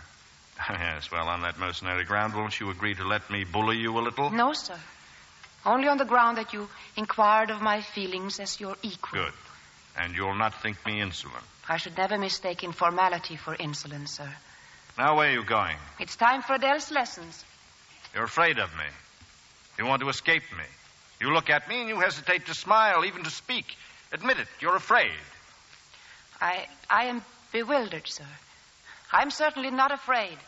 Mademoiselle, it's time for my lesson. You see, it is time, sir. I'm here, Adele. Look at me, mademoiselle. You too, monsieur. See? It's the ballet dress you brought me. Is it? Do I not look beautiful, monsieur? See? Go upstairs. But, monsieur... I said go upstairs. Come, Adele, come with me. Miss Eyre, I've not finished talking with you. Now go to your nursery, darling. Yes, mademoiselle. I'll come up in just a moment. Yes. Why are you looking at me like that, Miss Eyre? I don't care what your past misfortunes were. You have no right to avenge yourself upon the child. You're quite right, of course. I was thinking only of myself, my own private memories and feelings. I'm a battleground where nature and circumstance tear at each other's throat. Nature intends me to be a good man, Miss Eyre. Circumstances decree otherwise. You may leave now. Thank you. I hope you will be happy here at Thornfield. I hope so, too, sir. I'm glad.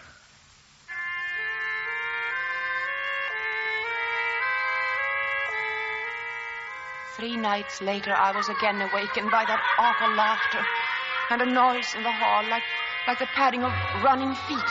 I threw a robe over me, lit a candle, and opened my door. I could see no one in the hall, but faintly I heard a sort of crackling noise. It seemed to come from his room, Mr. Rochester's. As I drew near his door, I saw it was partly opened, just a crack, but through it came a strange light, and then suddenly I could see it. Smoke and fire! Mr. Rochester! Mr. Rochester!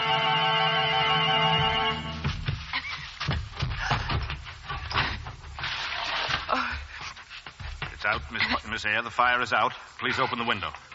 Look, the fire seems only to have been at my bed, the bed curtains and the sheets. I'll get Mrs. Fairfax. What the devil do you want to call her for? Let her sleep. Someone started that fire. You stay here. I heard footsteps. Stay here. Why? Where are you going? I won't be long. Stay here and be as quiet as you can.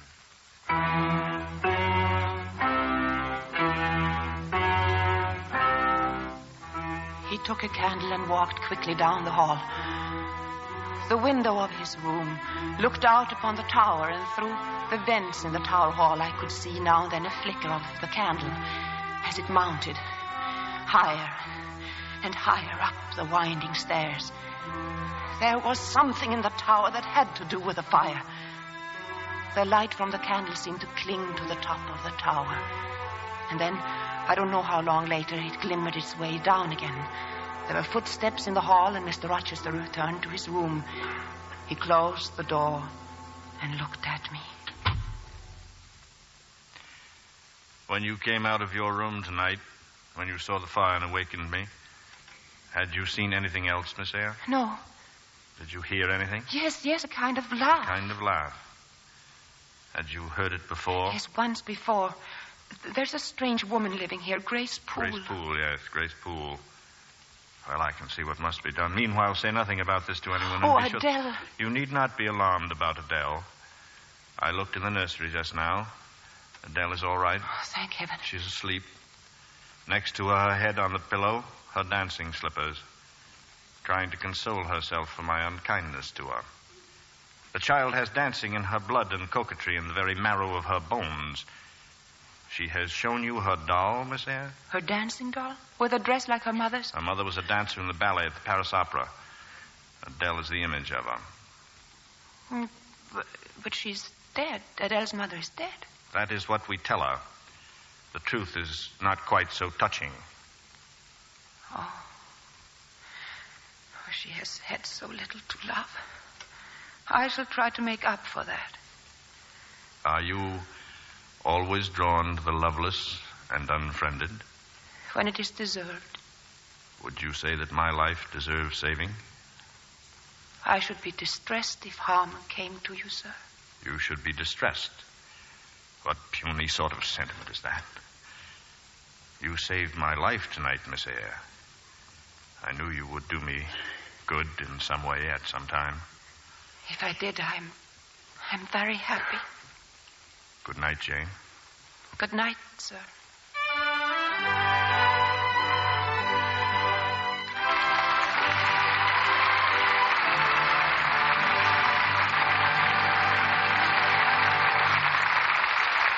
Act 2 of Jane Eyre will continue in a moment. Say, Libby, have you seen any real thrillers lately? I'd like one with plenty of gunplay, fist fights, and a few chases thrown in. Then Columbia Pictures has just what the doctor ordered, Coroner Creek. In fact, Randolph Scott is in a fight sequence which is one of the greatest ever filmed. And besides, the picture has some of the most beautiful Western scenery in Technicolor. I hope there's a girl in it, too. Oh, well, naturally. She's Marguerite Chapman, as the owner of the Coroner City Hotel. Marguerite has some elegant costumes, including ruffled petticoats that gave the wardrobe department quite a headache. Sounds like a story. Well, in one scene in front of the hotel, some horses were tied to a horse trough. Several riders jumped on the horses and dashed off. But one forgot to untie his horse and overturned the trough. And poor Marguerite was the recipient of a very nice mud bath. I'll bet Lux came to the rescue. That's right. Those tiny diamonds of Lux freshened the ruffled petticoats just as quickly as they do the modern ones. Lux diamonds have certainly made a great hit with women. Well, why shouldn't they? There's nothing in the world just like them. They're so much faster and richer. I imagine girls appreciate, too, the way Lux Care keeps colors fresh longer. Well, that's true. Tests prove colors stay lovely 3 times as long. So that's just like getting 3 pretty slips for the price of 1. And that's a big help to the budget. In fact, Luxing anything safe in water saves a pretty penny. Here's your producer, William Keeley. We raise our curtain on the second act of Jane Eyre, with Robert Montgomery as Edward Rochester and Ingrid Bergman as Jane.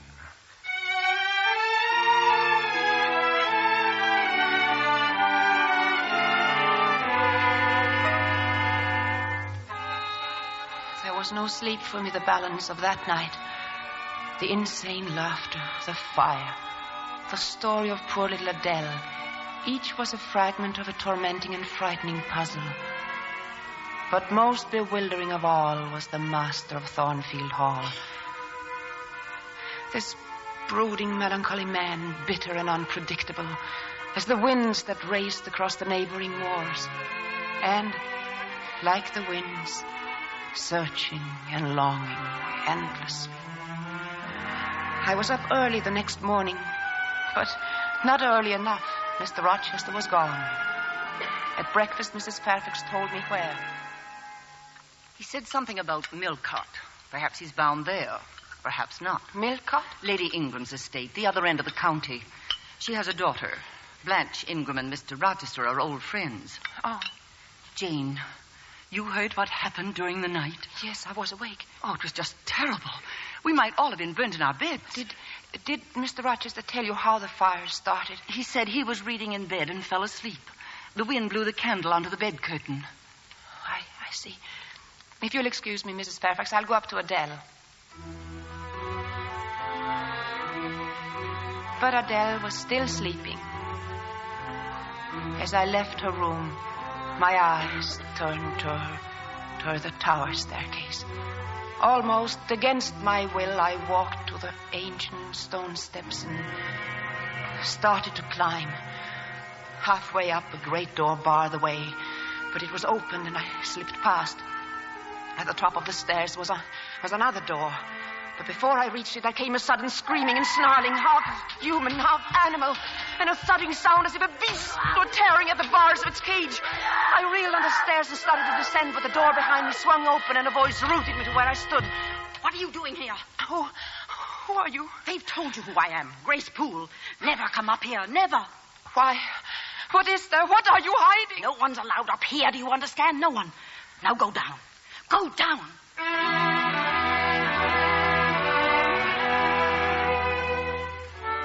And so, for me, the mystery of the tower continued, unsolved. Edward Rochester remained away, and the winter weeks dragged by. I found a measure of contentment in Adele's apparent fondness for me. And then, early in the spring, he returned. But he did not come alone. He descended suddenly upon us with a dozen guests, among them Lady Ingram and her daughter Blanche.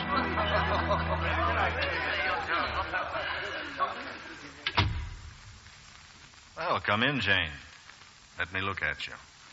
You know I've been home for hours, but not a word out of you. Why? You've been with your guests. I had no wish to disturb you. What have you been doing while I've been away? Teaching Adele. Yes, and getting a good deal paler than you were. What's the matter? Nothing. You're depressed. What about? I'm not depressed, sir.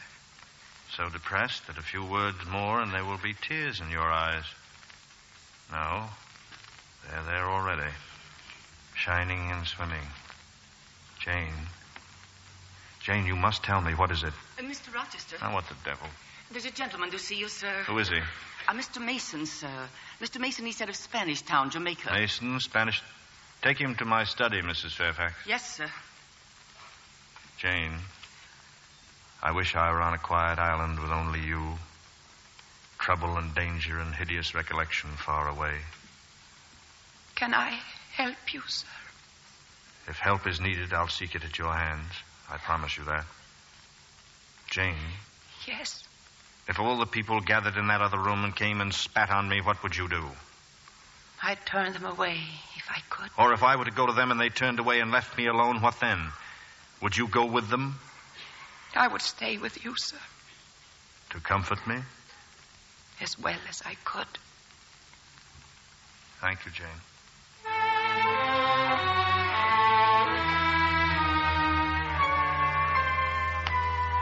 I was to learn a little more of Mr. Mason later that night. It was long past midnight. The whole house was sleeping when it happened again. That awful screaming from the tower aroused and frightened the guests. Poor Mr. Rochester, but he had a convenient explanation ready for them. It was one of the servants, he said, a servant having a bad dream.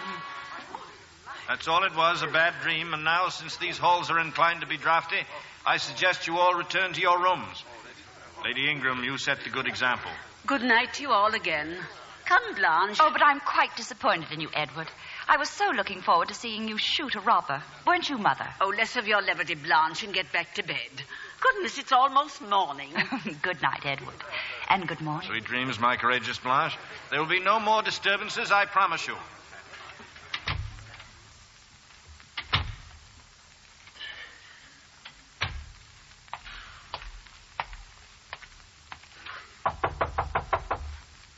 Jane. Jane, are you awake? Yes. Come with me quickly. We're going up there to the tower? Yes. You don't turn sick at the sight of blood, do you? I've never been tried, I don't think so. Give me your hand. It won't do to risk a faint. Your hand is warm and steady. Jane, what you see may shock and frighten and confuse you. I beg you not to seek an explanation, only to trust me. Can you do that? I can do that.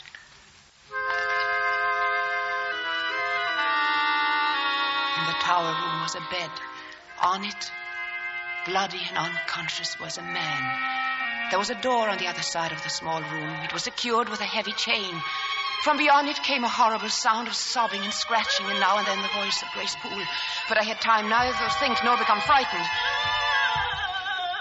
Jane, I must get Dr. Rivers. This means leaving you alone here with this gentleman. You will sponge the blood as I do now. If he regains consciousness, do not speak to him on any account. Is that clear, Jane? Yes. Whatever happens, do not move from here or open that door. I'll be back as quickly as I can.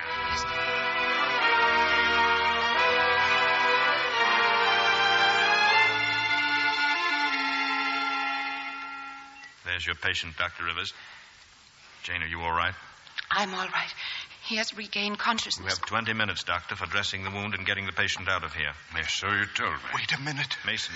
I'm done for, Edward. That's nonsense. You've lost a little blood, that's all. She sank her teeth into me like a tigress. It will be better if you don't talk and let me get to work. She said she'd drain my heart. Be silent, Mason.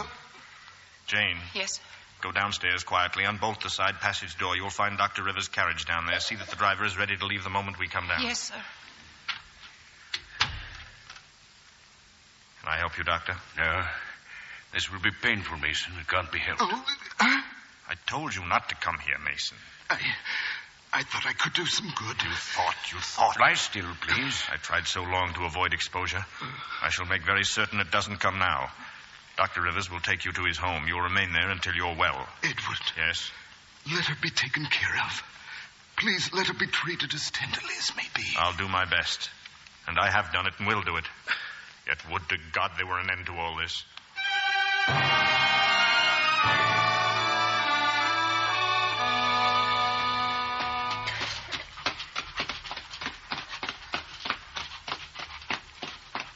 They're gone, Jane. Mason and Dr. Rivers. Yes. And it's daylight again. I promised I'd turn to you for help. I didn't know it would be so soon. I'm thankful I was here. We could walk for a moment in the garden, Jane. It's so fresh and clean there. Mr. Rochester, will Grace Poole live here still? Yes, Grace Poole will stay. Don't ask for explanations. Just believe me when I tell you there are good reasons for it. You're my friend, Jane, aren't you? I like to serve you in everything that's right. And if I asked you to do something that was wrong, what then? I know the answer. Very quietly, you'd say, "Oh, no, sir. That's impossible." Would I? Jane, imagine you were a young man, thoughtless and spoiled since childhood, and imagine yourself in a far-off land. Conceive that you there commit a capital error, one that cuts you off from all possibility of human joys. And then suddenly, imagine that fate offers you the chance of regeneration and true happiness. Are you justified in overleaping the obstacles of mere custom? Tell me, Jane, are you justified? How can I answer that?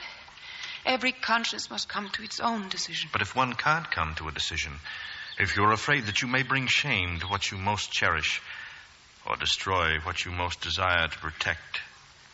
Oh, Jane, don't you curse me for plaguing you like this. No, I don't curse. Give me your assurance on that.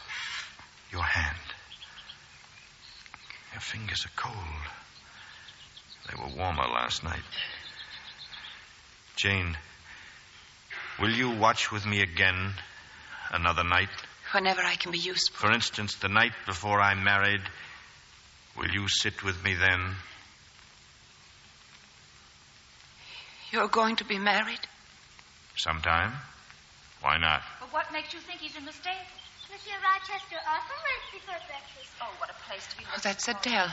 The delectable Miss Ingram. Blanche! Edward, is that you? Uncle Edward. What do you mean by running off like this so early? Excuse me, Jane. And what do you mean by rising so early? A correct host entertains his guests. My dear Blanche, when will you learn I was never correct and never will be? Come along.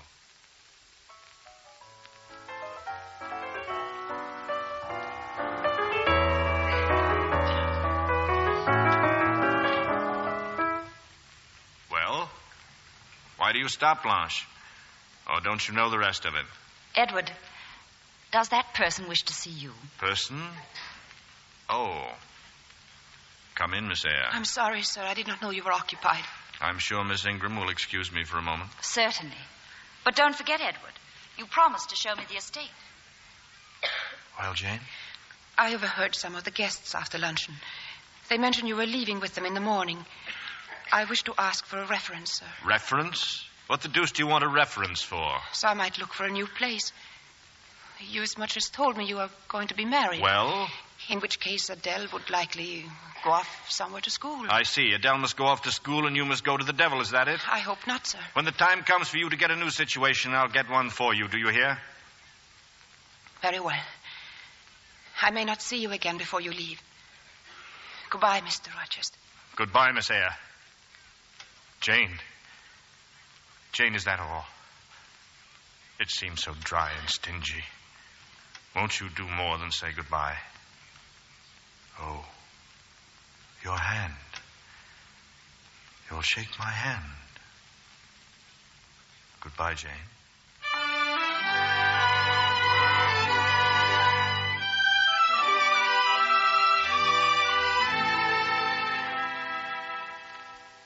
You've seen it all, Blanche. The fields, the forests, and now the garden. Oh, it's such a beautiful place, your Thornfield. As a dungeon, it serves its purpose. Dungeon? It's a paradise. A haven. A haven of peace and love. Who's talking of love? Distraction is what a man needs. Distraction to keep him from peering too closely into the mysteries of his heart. I sometimes wonder if you have a heart, Edward. Have I ever said anything to make you believe I have? Oh, Edward, are you never serious? Never, more than at this moment, except perhaps when I'm eating my dinner. Really, you can be so revoltingly coarse at times. Can I ever be anything else? Would I have come to Thornfield if I thought you couldn't? Well, now we have something to consider. First, Mr. Rochester is revoltingly coarse and ugly as sin. Edward, I Secondly, he's extremely careful never to talk of love or marriage. However, and this is the third point, the Ingrams are somewhat impoverished, whereas the revolting Mr. Rochester has an assured income of £8,000 a year. Edward! Now, in view of all this, what attitude shall Miss Blanche be expected to take? From what I know of the world, I'd surmise she'd ignore the coarseness, etc., until such time as Mr. Rochester is safely hooked. How dare you? No, horseplay. I've never been so insulted in my life. Blanche, I have just paid you the enormous compliment of being completely honest. You're a bore and a cur. Leave me at once.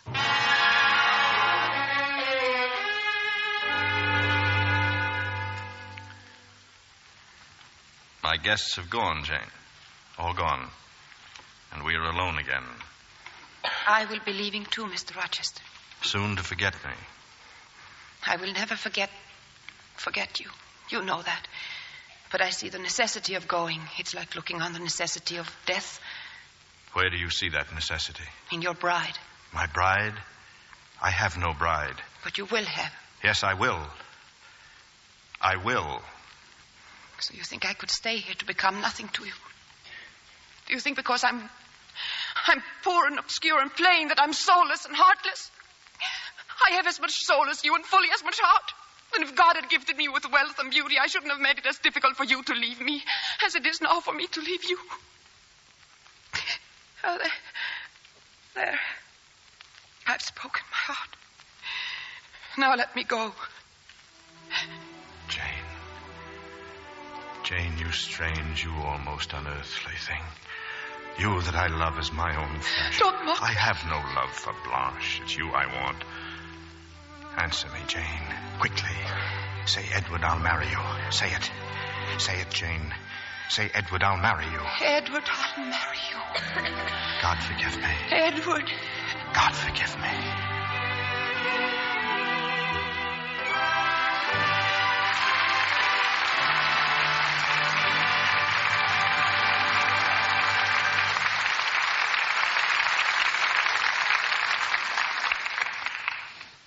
We pause now for station identification.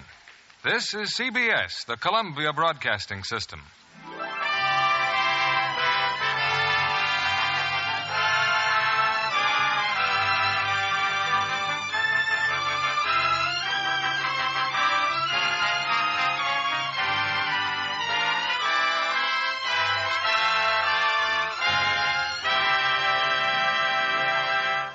Our stars will return with Act 3 of Jane Eyre in a moment. The last time I saw tonight's charming guest, Randy Stewart, was at 20th Century Fox, where she gave a fine performance in my new picture, The Street with No Name, a film based on incidents in the files of the FBI. It was a privilege to work with you, Mr. Keeley, and especially to work on such an important story. The Federal Bureau of Investigation certainly gave us splendid cooperation. And it was a great satisfaction to me that their director, Mr. Hoover, was so happy with the picture. Well, I hope Mr. Hoover will forgive me if I say that Mark Stevens is still my favorite G-man. Well, he agreed that Mark gave a natural and thoroughly convincing performance. And I think that Richard Widmark does the finest acting job of his career. You know, Mr. Keeley, I didn't mind being killed off in that nightclub hold-up scene in The Street with No Name, but all those trial falls on the floor were rough on my stockings. As I recall, the wardrobe department was standing by with the replacements. Yes, but I didn't need them. Those stockings took the falls better than I did. The wardrobe girl said she was sure it was Lux Care that made those stockings last. But, isn't John Kennedy always saying something like that? Indeed I am, Randy, because it's true. The new tiny diamonds of Lux practically work miracles with stockings. Actual tests prove that these new tiny diamonds make stockings last twice as long. Well, I've laid down the law at home. From now on, it's Lux for all my stockings. Women everywhere are really thrilled about these new tiny diamonds of Lux. They're so much faster and richer. The suds last and last. You'll be surprised how much more they do for you, too. You know, they remove kinds of soil which other types of suds can't, and so leave things cleaner and fresher.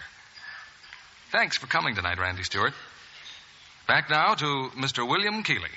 At the end of our play, there'll be an announcement of a special interest to the ladies in our audience. Here's Act 3 of Jane Eyre, starring Ingrid Bergman in the title role and Robert Montgomery as Edward Rochester.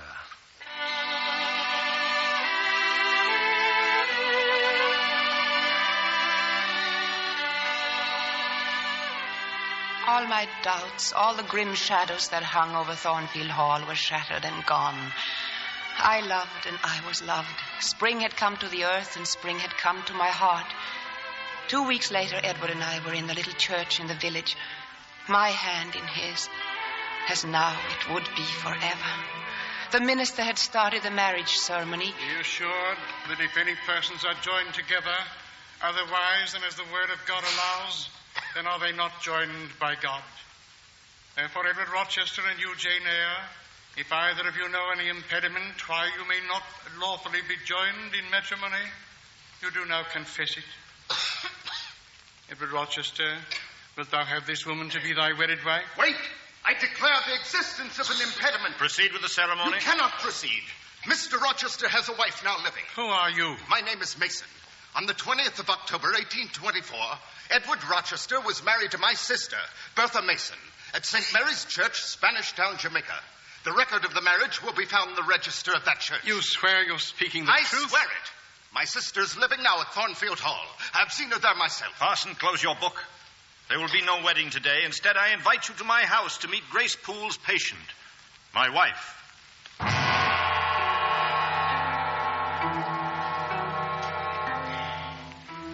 It seemed without end, the journey back to Thornfield Hall. On the way, we stopped to get Dr. Rivers. Edward insisted he come back with us. That is all I remember of the ride back. If words were spoken, I did not hear them. And then at length I found myself with Grace Poole and the others, standing again in the tower room. There was a rattle and unlocking of chains, and a door opened. And the wife of Edward Rochester stood before him. Screaming, she flung herself upon him. Her eager hands clawed for his throat. But she had no time to do him harm. Grace Poole and the doctor sprang upon her. When they returned, and the door was shut again, and the chains fastened, only then did Edward speak to us. The woman you have seen is my wife. Mad.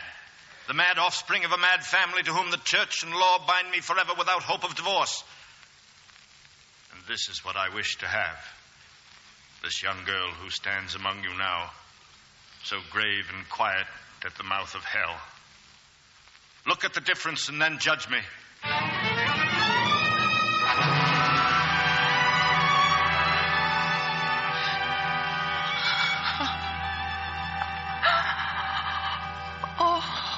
Go on, Jane. May I come in?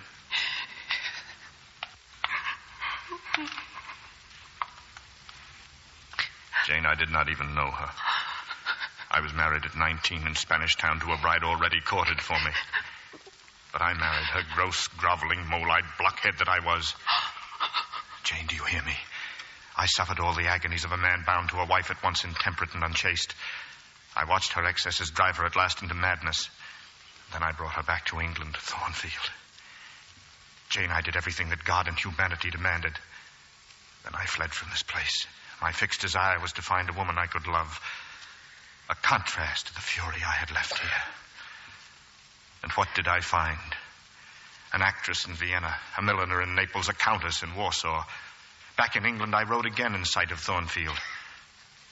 Someone was walking there in the mist. A strange, elfin-like creature. She frightened my horse, then came up and gravely offered me help. And her hand. And then later that evening, Jane, do you remember? I remember. You came into that room. How shy you were. And yet how readily you answered my surly questioning, and then you smiled at me. And in that moment, I knew I had found you. Jane, can you forgive me? I do forgive you. And you can still love me. I love you with all my heart. I can say it now, since it's for the last time. Do you mean to go one way in the world and let me go another? Stay with me, Jane. We'd be hurting no one. We should be hurting ourselves. Would it be so wicked to be near me? Would it? Oh, I'm leaving, Edward. Surely you know that I must. You will not be my comforter, my rescuer. Jane, my deep love, my frantic prayer, are they nothing to you? Goodbye, Edward. God bless you. God keep you from harm and wrong. Jane. Jane.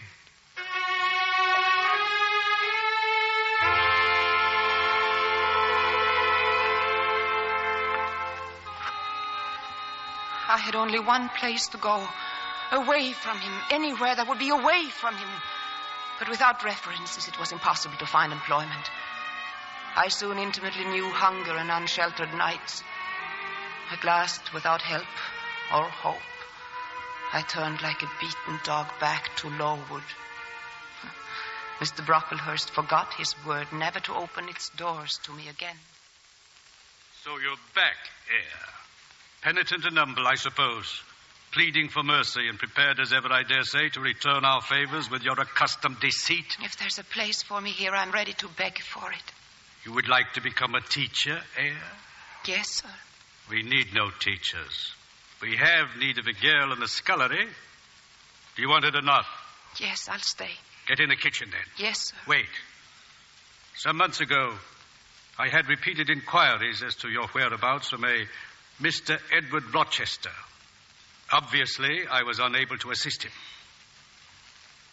I know no Edward Rochester. I didn't ask you. Makes little difference if you do or not. In his last letter, thanking me for my kindness, he said he was leaving England forever.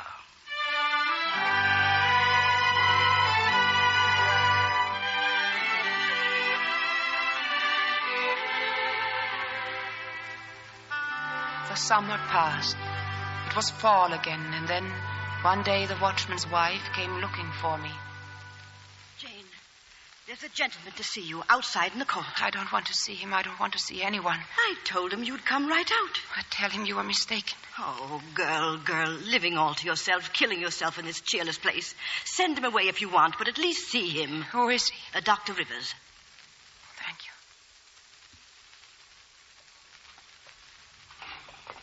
Jane, it is you. Yes, Dr. Rivers. But you look... Oh, forgive me. Have you been ill? I mean no rudeness, but you're not here to inquire about my health. No, Jane. I'm here at the request of a friend. How did you know I was at Lowood? I didn't, but I've been trying to find you. I received a letter about you the other day. My friend asked if I, in my journeys about, would inquire after you. Well, I happened to see that villain Brocklehurst. Have you answered your friend? How could I, Jane? I've just found you. No, you haven't found me, Doctor. You tried, but no one knows where I am. Edward is back in England, Jane. He's at Thornfield Hall again. He's searched for you everywhere. I beg you to tell him nothing. But why, Jane? No one knows better than you why. Yes. It's for you to say, Jane. If you'd rather I didn't answer him at all, well, then I won't. I would rather you didn't answer at all. Goodbye, Doctor. Goodbye, Jane.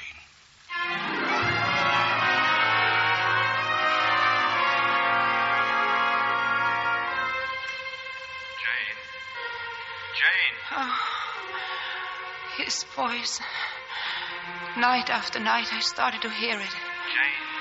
Oh, I struggled to shut my ears from it, but I could not. Jane. It was like a soul in pain. A wild and urgent cry. Jane. More than I could bear. I would see him once again, speak with him again, and after that, I neither knew nor cared what happened to me.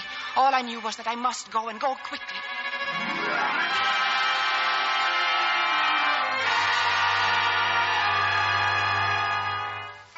I reached the estate, but Thornfield Hall was no more. Fire had destroyed it all. I was staring at the pile of charred and blackened rubble when Mrs. Fairfax saw me. She came running from the gardener's cottage. Oh, Jane, oh, my poor girl. What happened? It was she who did it. She killed Grace Poole as she slept and set fire to Thornfield. Her laughing roused us. I ran to the nursery and carried Adele to the gardens. As I stood there, I heard the laugh again. She was on the roof. Mr. Edward was just coming from the house. He said nothing but turned and ran back into the flames. I saw him get to the roof and make his way toward her. She saw him, too. She ran to the edge and jumped. When we reached her, she was dead. And Edward. As he was coming down, the great staircase fell. He was badly hurt. Mrs. Fairfax? Yes, sir. Oh. What the devil are you doing? Adele is waiting for her supper. I'm coming, sir. There's someone with you. Who is it? Who are you? His eyes. He's blind. Edward. I've come back. Edward. Jane. Her small, soft fingers stars her face. And her heart, too.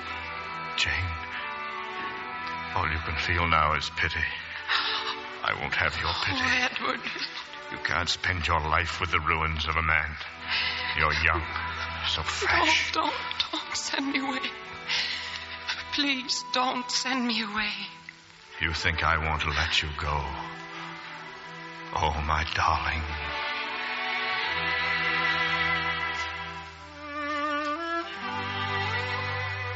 As the months went by, he came to see the heavens once more. To see first the glory of the sun, and then the mild splendor of the moon, and at last the evening star. And then, one day, as our firstborn was put into his arms, he could see that the boy had his own eyes as they once were, large and brilliant and black.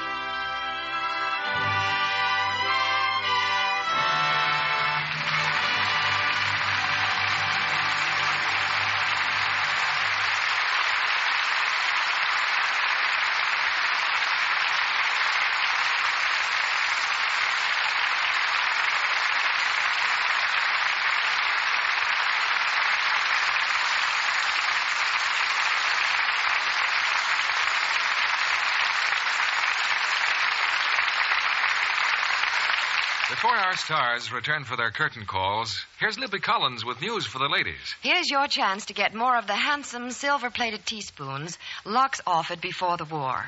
They're original Rogers silver plate, made by the world's largest silversmiths. They're tops in quality and will give you years of service. A real value. You get 3 for only 50 cents with the opening tab from a box of Lux. They're the exclusive Allure pattern, especially designed for Lux. With your spoons, you'll get an extra order blank so that you can order extra spoons and matching pieces. You'll be delighted with these spoons, and just as delighted with the new tiny diamonds of Lux. Wonderful as Lux has always been, it's now better than ever.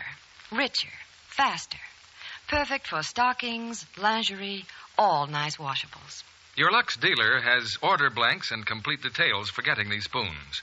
Or mail the opening tab from a box of Lux, together with 50 cents in coin and your name and address to Lux, Wallingford, Connecticut. Order as many teaspoons as you like.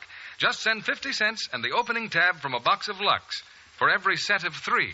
This offer is good only in the continental United States, including Alaska and Hawaii, and is subject to all state and local regulations. I'll repeat.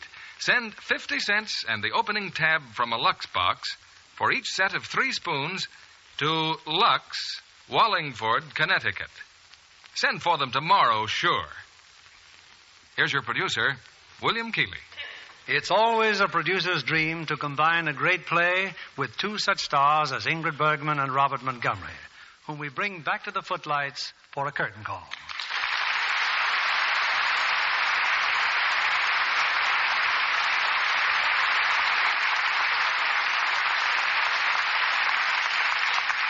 This being Flag Day, I might risk a pun and say you both came through with flying colors. Thank you, Bill.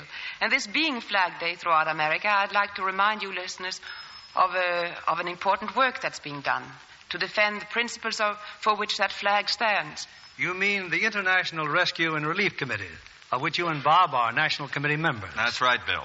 Although it's been going on now for 15 years, I don't think enough people know just what the International Rescue and Relief Committee is accomplishing. Well, I've heard a great deal about the work it's done in providing for the displaced people of Europe. In my native Sweden alone, we're caring for thousands of refugees who want to continue the fight for freedom and democracy. And the same is true in France, Italy, and Germany. Every country where they're still working for democracy. Which, in the long run, will protect our freedom in America. And I'm sure our audience will be grateful to know that whatever you both receive for your performance here tonight is going to the International Rescue and Relief Committee.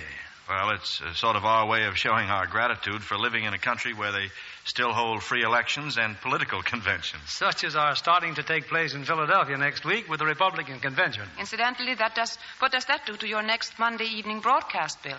Next Monday, Lux is cooperating with the Columbia Broadcasting System by relinquishing this time. But the week following that, June 28th, that is, we'll be on the air, of course, as usual. Have you picked a play and stars for that date, Bill? Yes, a delightful musical that brings back two stars often requested by our audience. It's 20th Century Fox's current screen hit, You Were Meant for Me, starring Jean Crane and Dan Daly. A romantic and heartwarming comedy that features some of the most popular tunes of the nostalgic 1920s. Well, that's worth waiting 2 weeks for, Bill. We'll be listening on the 28th, then. Good night. Good night, Bill. Good night. It was a treat having you here tonight.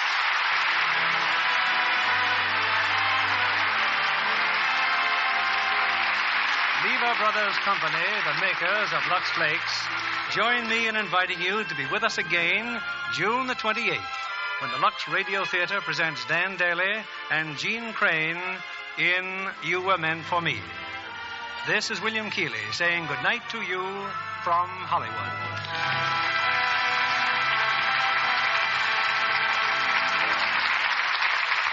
Ingrid Bergman is currently appearing in the Enterprise production Arch of Triumph, co-starred with Charles Boyer.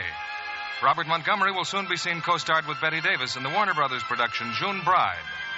Heard in our cast tonight were Janet Scott as Mrs. Fairfax, Herbert Butterfield as Brocklehurst, Frances Robinson as Blanche, and Marlene Ames, William Johnstone, Ann Carter, Stanley Waxman, Gloria Gordon, Regina Wallace, Norman Field, and Martha Wentworth. Our music was directed by Louis Silvers. And this is your announcer, John Milton Kennedy, reminding you to join us again on Monday, June 28th, to hear You Were Meant for Me with Jean Crane and Dan Daly. Stay tuned for My Friend Irma, which follows immediately over most of these stations. This is CBS, the Columbia Broadcasting System.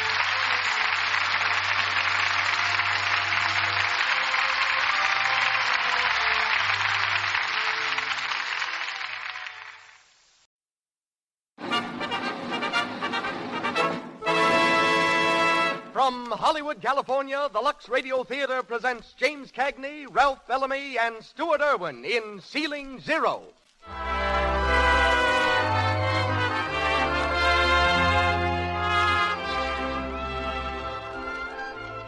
Lux presents Hollywood.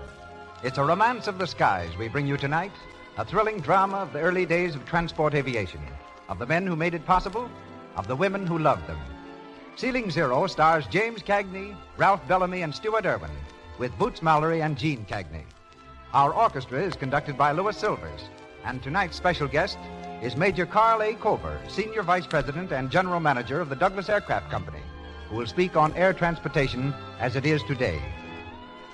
This program comes to you with the good wishes of the makers of Lux Flakes, those gentle flakes that are the safe, thrifty care for all washables. Do you know that the inexpensive large box of Lux holds 12 cups of flakes? That's a lot, isn't it?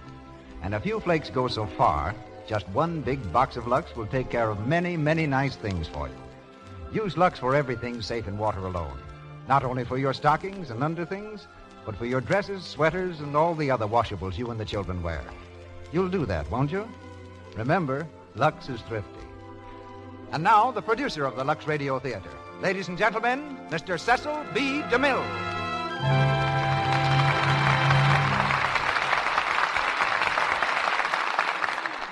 Greetings from Hollywood, ladies and gentlemen. James Cagney's career has been as checkered as it has been innocent and upright. To work his way through school, he was an office boy for the New York Sun, a page boy at the public library, a package wrapper at Wanamaker's, and a Wall Street runner. Since stardom overtook him, Mr. Cagney has contrasted his two-fisted roles with a private life in which he reads good poetry, plays the piano, sings, and dances. Between pictures, he can be found tilling his acres at Martha's Vineyard off Cape Cod. There, the red-headed bantam of the screen is a country gentleman, restoring antiques, raising chickens, goats, and vegetables, running a tractor, petting his horse, which he slightly distrusts, and never raising a hand except in self-defense. Appearing through the courtesy of Warner Brothers, his new picture is The Oklahoma Kid. And tonight, as he did on the screen, he plays Dizzy Davis in Ceiling Zero. Ralph Bellamy is here directly from the sound stages of Columbia Studio, where he's starring in Blind Alley. Like Mr. Cagney, he's a long-distance agriculturist whose favorite pastime is making his Connecticut farm pay.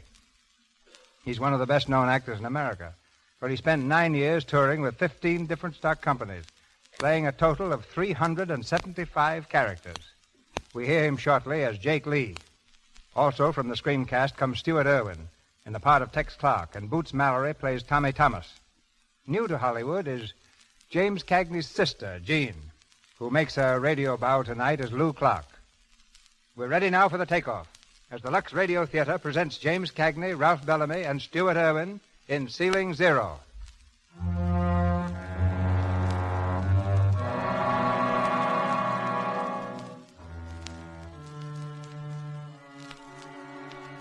It's a gray winter afternoon a few years ago. At Newark Airport, a dense fog smothers field and sky, wrapping the buildings in a blanket of ghostly white. In the operations office of the Federal Airlines, the radio engineer sits at the control panel, his voice droning on endlessly. Federal Airlines, Newark, calling Davis in plane 22. Calling Davis in plane 22. Davis, why don't you answer, Newark? Federal Airlines, calling Davis in plane 22. At his side stands Jake Lee, the division superintendent. Jake Lee knows about fogs after 8,000 hours in the air, and now his face is creased with worry. Somewhere in the swirling mist, a plane is lost. Why don't you answer, Newark? You sure you're transmitting? Well, Texas Clark picked me up 5 minutes ago, and if he can hear us, Davis ought to be able to. Let me at that thing. Calling Davis. Davis, acknowledge this message. Report your position and altitude to Newark at once. Nothing doing, Mr. Lee. Call him every 5 minutes. Notify the pilots in the air by radio and all eastern ground stations by teletype. Yes, sir. I hope he's not down. Don't worry about Davis. He could fly here in a balloon. Hello, Newark. This is Texas Clark in plane 4. Hang out a lantern or a couple of candles. I'm coming in. Tell him okay. Okay. Texas Clark in plane 4. Come in. Hey, Jake. What do you want? Mr. Stone just came in. He wants to see you. Okay, go to work on that, Buzz. Yes, sir. Calling Davis, Newark, calling Davis in plane 22, calling Davis. Hello, Al. How's our Sterling vice president? Hello, Jake. Doc said you wanted to see me. Important? In a way. It's about Dizzy Davis, Jake. I hear you can't reach him. He'll be all right. He wasn't all right yesterday when he was forced down in Cleveland. Who asked for him to be transferred here? You? Yeah, why? Well, he's not even here yet, and he's up to his old tricks already. That forced landing yesterday was a fake. How do you know? Report from Cleveland by phone. When the mechanics reached the ship, they found nothing wrong except the left magneto wire had been pulled loose. Pulled loose? Of course, and Davis did it himself. Mechanics say he drove back to the plane with a limousine load of cuties, thanked the boys, kissed the girls goodbye, and got into the air. 24 hours late. That's your story. Why don't you wait and hear what Dizzy has to say? Oh, he'll spin a good yarn, all right. He always does. Jake, I'm telling you, Dizzy Davis is a menace and a liability, and... Just sit down there and relax, Al. I want to make a speech. All right, shoot. Who made the first night hop over the Alleghenies? Dizzy Davis. Who kept yelling for radio until you mugs finally spent some money on it? Dizzy Davis. Before then, it was standard practice for an aviator to stick his head out of the window in the morning and say, "Aha, it's raining." Hop right back into bed. I know. I was one of them. I don't care how good he was 5 years ago, Jake. I'm talking about now. Hey, Jake. Come in, Tex. Hey, was that Dizzy Davis you were calling? Yeah. You mean he's coming back here? If he ever gets in. Dizzy Davis. Boy, the three of us back together again. We haven't heard from him yet. He ought to be... Hello, Newark. Dizzy Davis in plane 22. There he is. Come on. Hello, Newark. What's the matter with you guys? Look out, Buzz. Hello, Davis. Go ahead. Was that Jake? Hiya, Jake. I'm 90 miles west of Newark. Altitude 2,000, temperature 58. Visibility unlimited. Oh, how I miss you, dear old pal of mine. Hiya, Jakey, baby. Radio regulation number 3. Pilots will refrain from all personal conversation while in flight. Okay, Toots, I can read. Goodbye. Speak of the devil. Devil is right. Listen, Al. Dizzy, Tex Clark, and myself are the only old-timers left in this line. We were together during the war. I taught him to fly. That's pure sentiment, Jake. We're in business, and the wartime pilots who can't fit today's standards are through. All right, but get this. I hire and fire the pilots for this division. As long as I have a job, Dizzy Davis will have one. Okay, Jake. Only the next slip Dizzy makes, out he goes. Even if you go with him. Thanks. I'll remember that.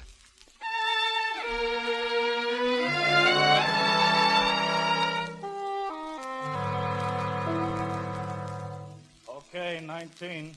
Go ahead, number 6. Lawson in plane 6 to Newark. Go ahead, Lawson. Testing radio in plane 6, ready to land at Newark. The training job with the solo student is heading in, Tay. Take another turn around the field. Okay. Who's flying a training job, Buzz? Miss Thomas supposed to solo this afternoon. Solo, no fooling. Yeah, and she's doing all right, too. Hey, Buzz, hear any more from Dizzy Davis? I'll see. Calling Davis in plane 22. I can't give you anything but love, baby. Cut him off. That guy'll sing us into the commissioner's office. He sure got a rotten voice. Hey, Jake. Well, look who's here. Hey, you mug, I've flown alone for the first time. Jake, I've soloed. Mug, is that any way for an air stewardess to address her boss? Oh, Jake, don't be so dignified. Give us a kiss, will you? Cut it out. There's the boyfriend. Hey, Tay. Hello, Tommy. Your trip okay, Lawson? Oh, fine, Mr. Lee. Hey, listen, I soloed. I made it just like that. Hello, girl. Were you scared? Well, kinda. Gee, it was sort of like falling in love and going to church and having your first cocktail all at once. There's no doubt about it. You've just soloed. Dinner tonight, Tay? Oh, not tonight, honey. I got another trip to take out. Gibson 22 calling Newark. Boys, I'm almost home. I can smell the meadows. Okay, 22. Don't be so businesslike, Buzz. I'm trying to tell you I'm landing in Newark. Never mind the fatted calf. Making love to Thermidor, Mama Junie. Okay, 22. Shut up. Here I come, Jake. Yeah! Hey, Jakey, can I come in upside down? What? No!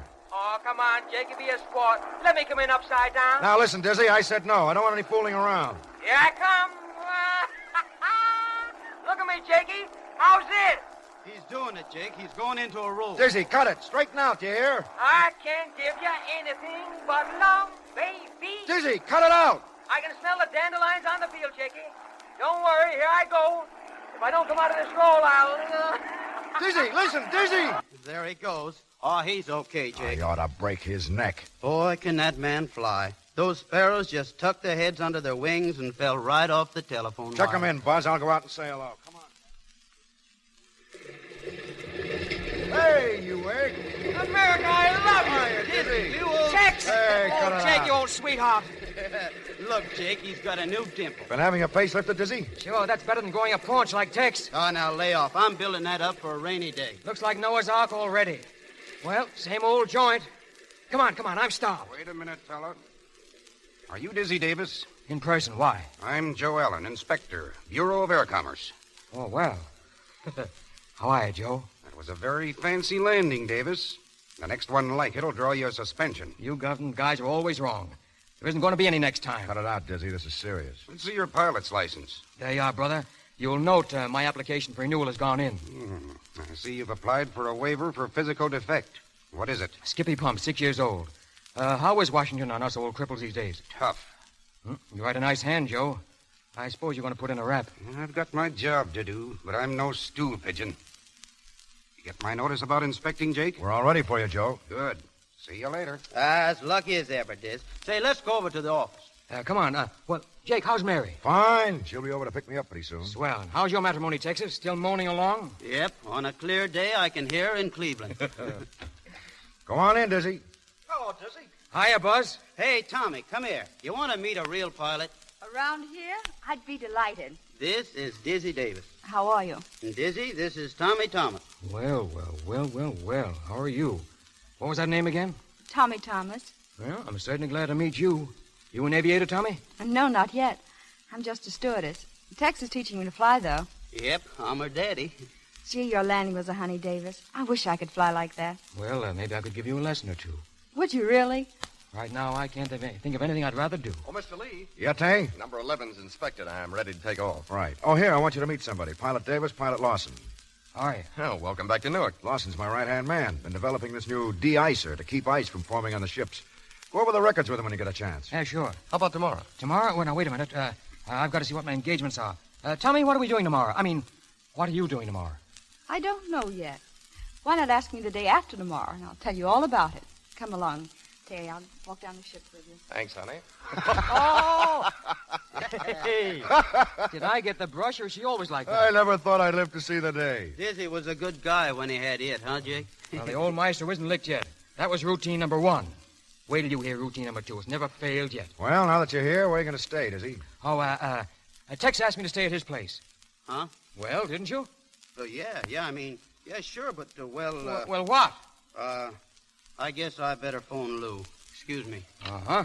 So you got to phone the little woman, huh? If it was up to her, I'd sleep in jail. Oh, no. Why so worried, Tex? Don't you ever wear the pants in your little home? Well, you know darn well I do.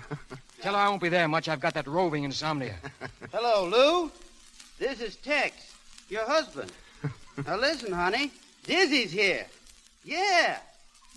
She sends you her best, Dizzy. Nice work. Honey, look. I thought until he gets settled permanent that we might put him up. Be firm, Texas. You're the man of the house. Huh? Well, you could move the puppies off the sleeping porch. Oh, no, Texas. That wouldn't be fair. Well, how about a cot in the hall? No, I don't expect him to sleep with us. Why not? Well, there's still a sofa in the living room. You're doing fine. Oh, well, why didn't you tell me your mother was coming? Well, that settles that. Okay, honey. Bye, dear. Gee, Dizzy, I'm sorry, but my mother-in-law is... Oh, forget it. Say, is that Lawson warming up? Yeah, why? Oh, nothing. How long will he be gone? Back tomorrow. That makes it perfect. Jake, can I come in? Oh, sure. Come in, Mike. I cleaned up that brass door plate, Jake. Oh, thanks, Mike. You can go home now. Well, okay. Mike, you old son of a gun. You want something? Hey, Mike, it's Dizzy. You remember me? Oh, yes. Dizzy Davis, 59th Squadron, Kelly Field. You remember? Dizzy Davis? Oh, sure. I remember you. You were a pilot. Yeah. I still am. Well, you've been away. Yeah. Out west for a while. Thought I hadn't seen you around. Well, drop by the house sometime. Thanks, Mike. I will. I don't fly anymore. Mm-hmm. I see. I shined that plate, Jake. It looks good. That's swell, Mike. Thanks. Jake's afraid if the front door don't look right. People won't come in. Well, good night. Oh, Jake, you can't do that. Mike's a pilot. He was a pilot. But what happened? Smacked a tree in a fog. You must have heard about it. No, never a word. Mike Owen shining spittoons. He doesn't do that very well. He's got a wife and 2 kids. We couldn't let him starve. Tex. Yeah? Tex, here's a few bucks. Have Lou get Mike's kids something, will you? Well, Jake, what do you say we go someplace for chow and a few snorts? How about Mama Jeannie's? Still open? Sure. Good. I'll be back in a minute. What's your idea? I got to see Miss Thomas. Routine number 2. It has yet to fail. Hello. Hello. I thought you'd be coming back this way. I'd like to apologize. For what? Oh, for wisecracking. You know, you really hurt me terribly. I can't begin to tell you how you wounded me. But, I guess I had it coming. All right. Let's forget it. Oh, no, I don't want to forget it. I know I got off on the wrong foot, but I'd like to start all over and show you I'm not as bad as I looked. And how are you going to do that? Well, Tex and Jake are going over to have a bite with me at Mama Jeannie's. How about joining us? Well, you've got to eat anyhow, haven't you? Well, yes. Well, come on, I'll show you that I know which knife to use. It'll be straight from Emily Post. Okay. Ah, swell. Wait a minute. There goes Tay. Yeah, there he goes. Back tomorrow, so I hear. Ready, Miss Thomas? Thank you, Mr. Davis. Dinner is served, honey. Let's go.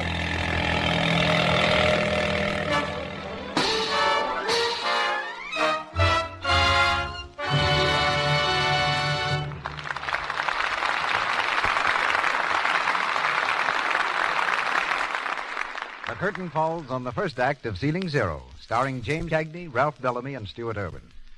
During this brief intermission, we bring you our favorite family, the Brownings. It's evening, and the family are in the living room. As the scene opens, 14-year-old Midge is dancing about the room in a series of fantastic swing steps. I'm just a jitterbug, a little jitterbug. Boy, does that music send me. I'm in the groove. Da-da-da-da-da-da-da. Midgie, calm down a little. Why all the excitement? I'm practicing for the jam session at school, Mother. We're having a contest for the best dancer. It takes more than dancing to win that contest, Midge. Why, Dot, what do you mean? Zippy, zippy, zum, little run, little run. Stocking runs won't take any prizes, Midgie. Oh, my gosh, have I got another run? Yes, and it's a beauty. Zip clear down your leg when you were shagging just now. Oh, dear, what am I going to do about these awful runs? Oh, Midge, it's so simple.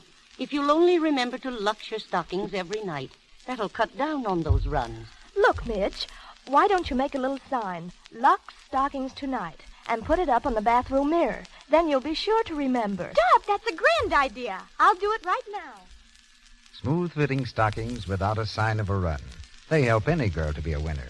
And it's easy to have nice-looking stockings when you give them regular Lux care. Why? Because Lux saves elasticity, that live, springy quality in your stockings. When your stockings are nice and elastic, they give instead of breaking easily under strain.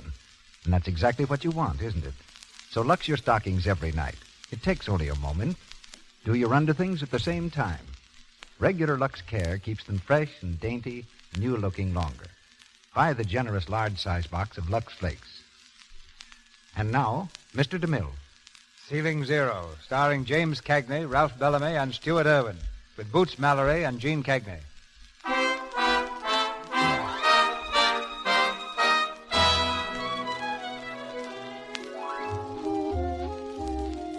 It's late the same evening, and Mama Jimmy's, a cafe near the airport, is almost deserted. On the tiny dance floor, Dizzy and Tommy move slowly to the rhythm of the four-piece orchestra. How am I doing? All right. A little close, that's all. Well, that's the way they taught me. When, in the gay 90s?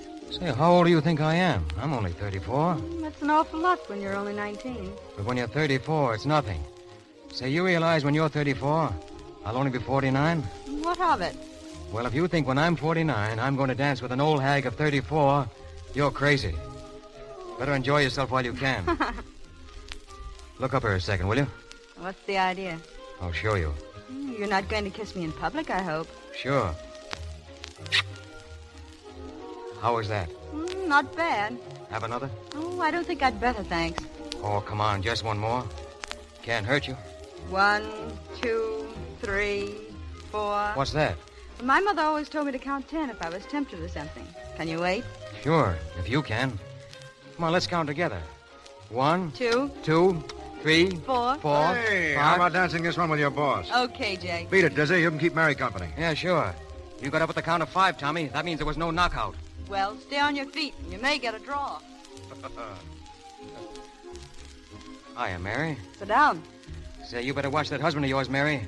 Look at him dancing around with that nice young girl. Ought to be ashamed of himself, the old reprobate. What about you? Who, me? Well, I'm not old. Uh-huh.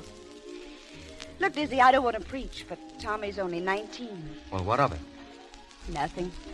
Only when you're 19, it's so easy to fall for a dashing aviator and get your heart broken into tiny pieces.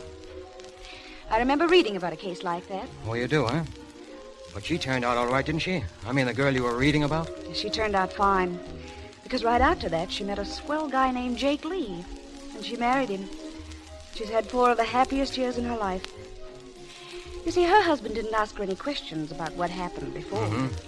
Suppose he had asked her. I think she'd have told him, without mentioning any names. Wouldn't make things any better to break up a lifelong friendship, would it? No, guess not. Whoa, Slug, that's my wife. Sure. Hey, where's Tommy? She wanted to make a phone call. We better head for home soon, Mary. I'm ready. Not me. I've got some counting to do. What are you talking about? Hey, Mr. Davis. Yeah, Mama Jeannie? Oh, that dinner was swell. That's a good. Say, you know that girl who was here? Yeah? Where is she? Well, she's to tell you she's to take a taxi. What? Sure, she's to go home. Home? Well, that's fine. That's great. Hey, Mama. Yeah? What are you doing tonight?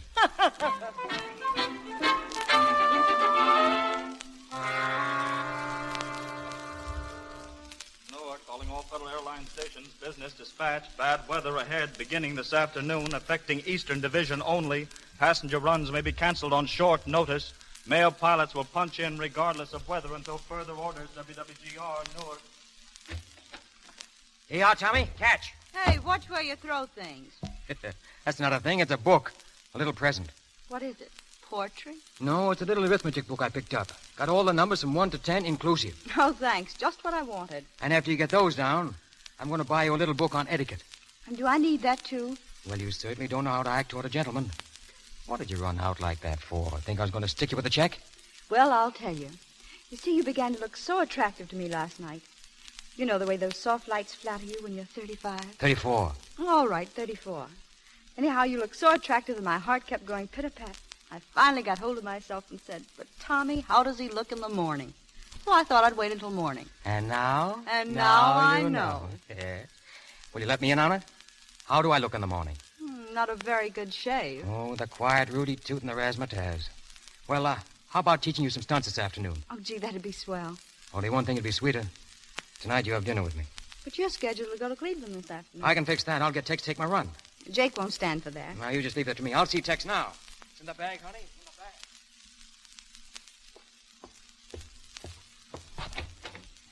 Hiya, Dizzy. Hiya, Tex. How's the old... Hey, what's the matter? Dizzy, what is it? Oh, it's nothing. Huh? I'll be all right in a minute. What is it? That bum ticker of yours? Yeah. Too much last night, huh? Yeah. You're getting old and you can't take it. Yes, Tex. I guess you're right. Say, you can't go to Cleveland feeling like that. Oh, it's all right. I've done it before, and I can do it again. How would it look getting sick the minute I came? Oh, well, what do you care how it looks? Now, listen, Diz. Don't you worry about your run. I'll take it. No, And you can take mine this weekend. No, Tex. I've got no right to do that to you. Why not, now? Lou'll be sore. Yeah, I didn't think of that. Well, let her be sore. I'm taking your run tonight. Oh, gee, Tex. That's swell.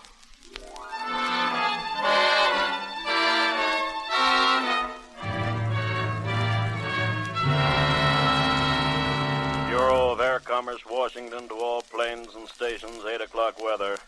Colsman barometer, 2980. Temperature, 30. Dew point, 30.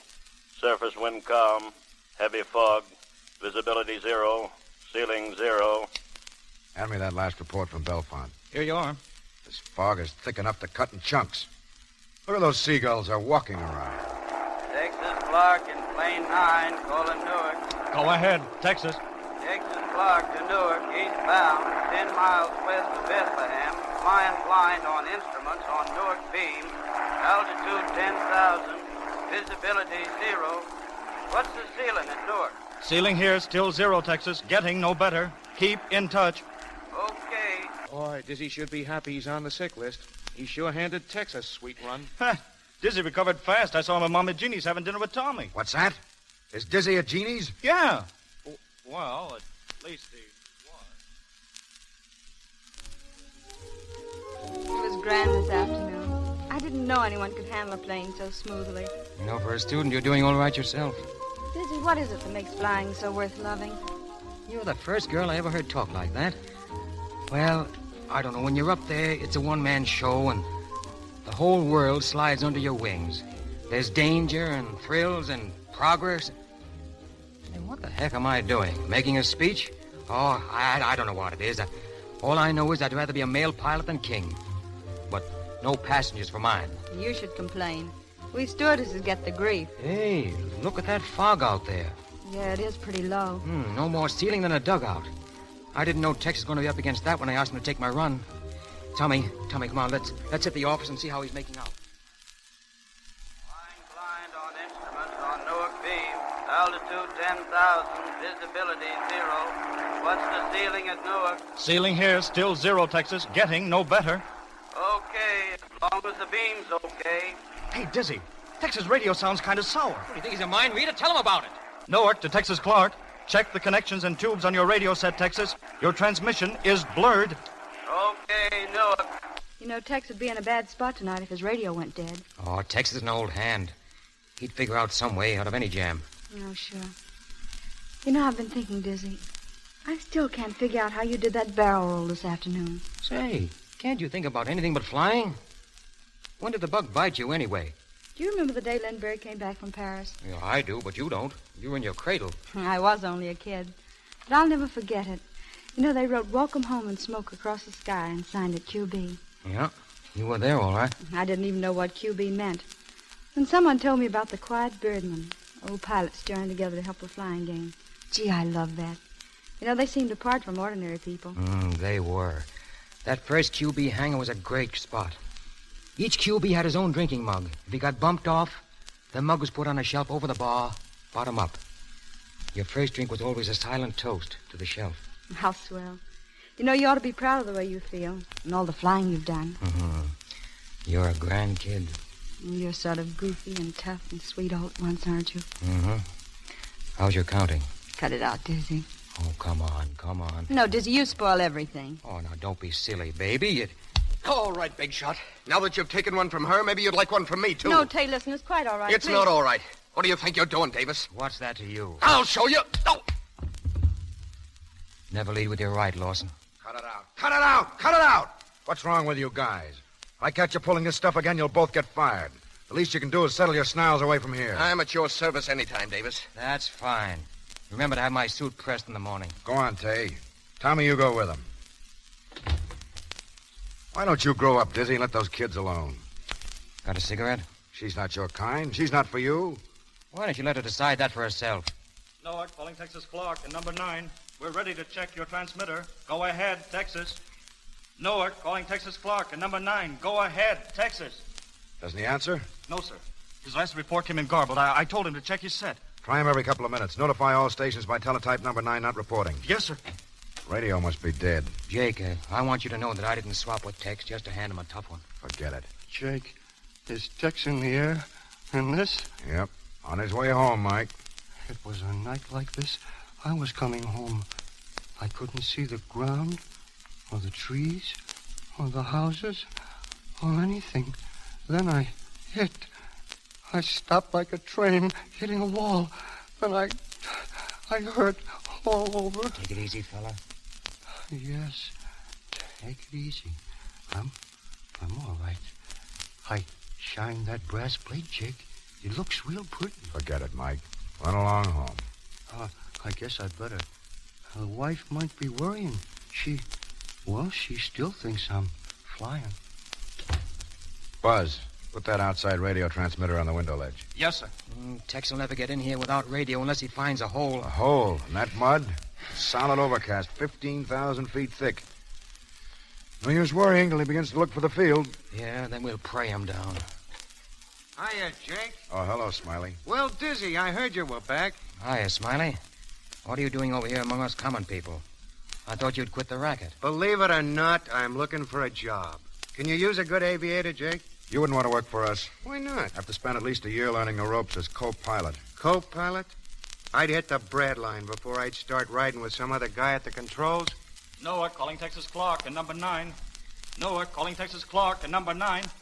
He still doesn't answer. Keep trying. Well, how you doing, Dizzy? And how are all your gals? I can't complain. Say, whatever happened to that slim brunette you used to chase around with? Am I supposed to know the girl from that description? You know the one I mean.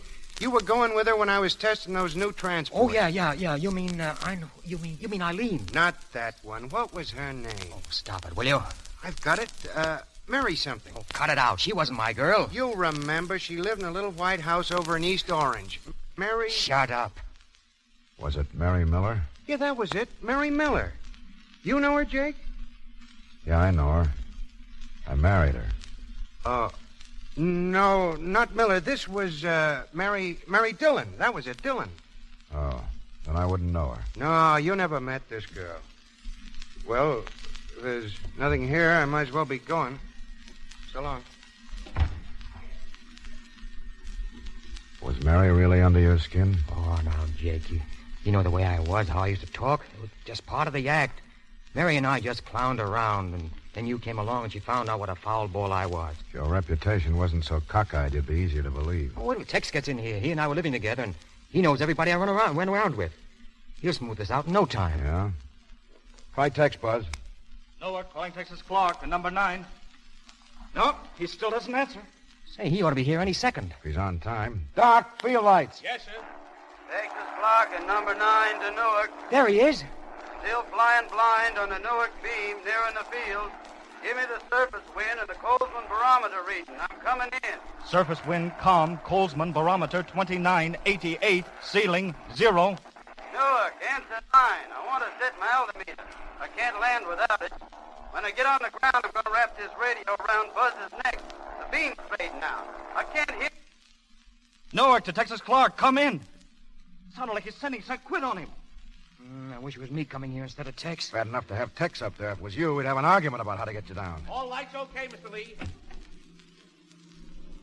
Jake, I just heard a plane. It must be Tex. Listen. That's him. He sounds high, Jake. Yeah. Come on, fella, talk him down. This is Jake, Texas. You're approaching the field west of the office. You sound much too high. You must be 1,000 feet. You should be losing altitude very fast. Answer by radio or jazz your motor if you hear me. Come on in, baby. Why doesn't he answer? He's probably getting it, but just can't send. You're much too high, Texas. You're over the edge of the field now. You better circle back and make another approach. Come in much lower. You can't make it this time. You're sure to overshoot the field. Oh, he's going on. Didn't hear a word. He's after fly right on out to sea. He won't pass the coast. He knows he's somewhere near Newark. Tex will bring you in if anyone can.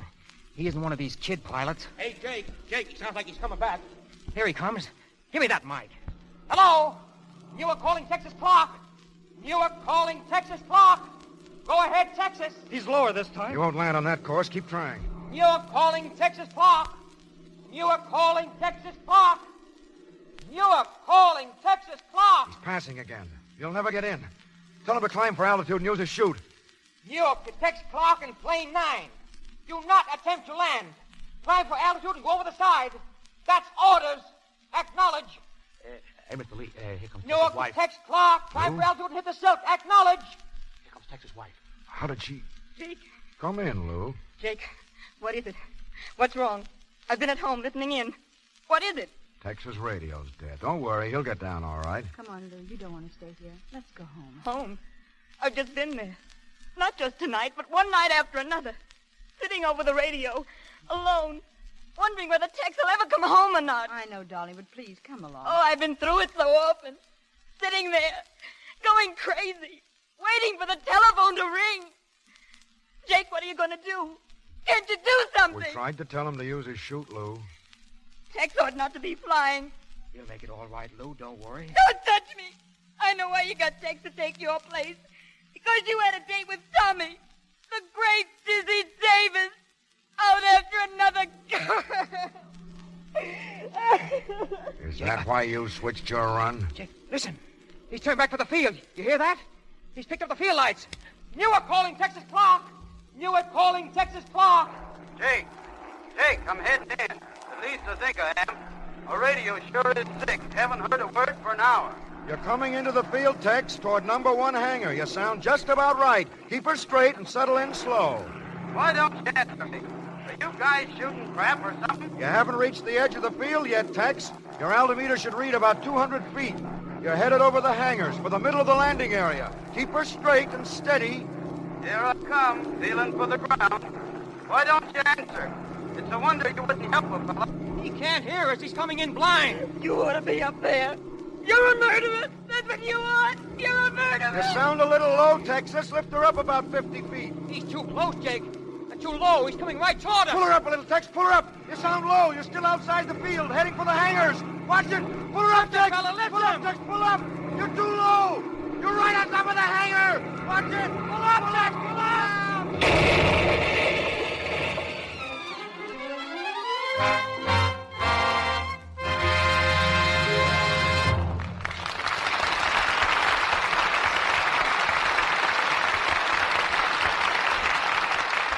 We pause for station identification.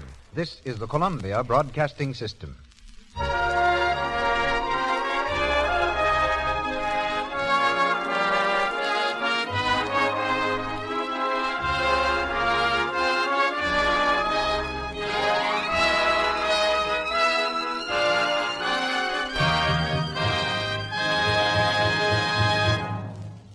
The curtain falls on Act 2 of Ceiling Zero, starring James Cagney, Ralph Bellamy, and Stuart Irwin, who will be heard shortly in Act 3. In just a moment, Mr. DeMille introduces our guest. But first, I'd like to say a word about our product, Lux Flakes. Have you ever figured out how thrifty Lux really is? How much it can do for you? It's amazing how far a penny's worth of Lux will go. Listen to this. Unless the water is hard, about 1 penny's worth of Lux will do your underthings 3 times. Your stockings 4 times, or your dishes for a whole day. Or you can look at it this way. Just a little more than a penny's worth of Lux does a sweater and a dress. Yes, Lux is thrifty, and it's safe. Safe for anything, safe in water alone. So every time you buy the generous large-sized box of Lux, just think to yourself, it's safe and it saves. Now, Mr. DeMille. As our guest tonight, I thought it most appropriate to present a man from the skies. Someone from real life who can match the color and skill of the pilots of our play. But he's as different from the aviators of our play as the plane which he's flying is different. The swift progress of aviation since the writing of Ceiling Zero has outstripped man's imagination in making air travel safe, and safer still. Right now, in the sky above the Lux Radio Theater, a modern transport plane is circling. At the controls is Major Carl A. Cover, Senior Vice President and General Manager of the famous Douglas Aircraft Company, makers of planes flown the world over. Major Cover trained the men who trained the pilots to fly in the World War and has had much to do with the pursuit of safety for the past 20 years. But let's hear from Major Cover direct. Are you ready, Major? I've been accustomed, Mr. DeMille, to look up to the Lux Theater. This is the first time I've ever looked down on it. Incidentally, I'm now speaking from a regular DC transport plane, while in the course of a routine checkup flight. This plane belongs to the Royal Dutch Airlines. It will soon be delivered for operation in the longest passenger run in the world between Amsterdam and Batavia.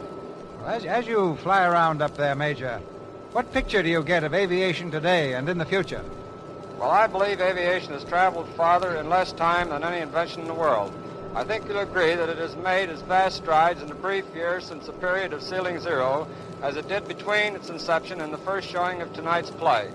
Safety and comfort in the air develop so fast that it's almost impossible for the average person to realize the changes. It would be a full-time job to keep up with the progress being made.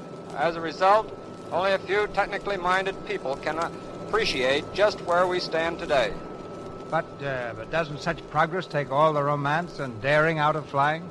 If you mean romance in the terms of such heroic daredevil performance as you have in Ceiling Zero, then the answer is yes. But there's another kind of romance, the conquest over nature. A conquest made possible by such things as the radio beam, the new altimeter, the icing equipment, the automatic pilot, and the amazing reliability of modern engines. There's romance, too, in the thought that you can fly in the space of a single day from a land of ice and glaciers to the palm trees of the tropics. I'll even predict that passengers will be able to make regular scheduled flights from here to Paris and London within a very few months. I'm not much in the romance angle, but I think that comes pretty close to being the real thing. The world owes you and men like you a deep debt of gratitude for the safety you've brought about and are constantly increasing. I know that most of us in Hollywood, actors, actresses, and producers, are almost as much at home in the air as we are on the ground. We hope so, Mr. DeMille. And now I'm sure you want to get back to Ceiling Zero. As for me, I'd like to hear the rest of it, too. Good luck, sir. You've given wings to the world, Major, and to our program. Act 3 of Ceiling Zero, starring James Cagney, Ralph Bellamy, and Stuart Irwin, with Boots Mallory and Gene Cagney.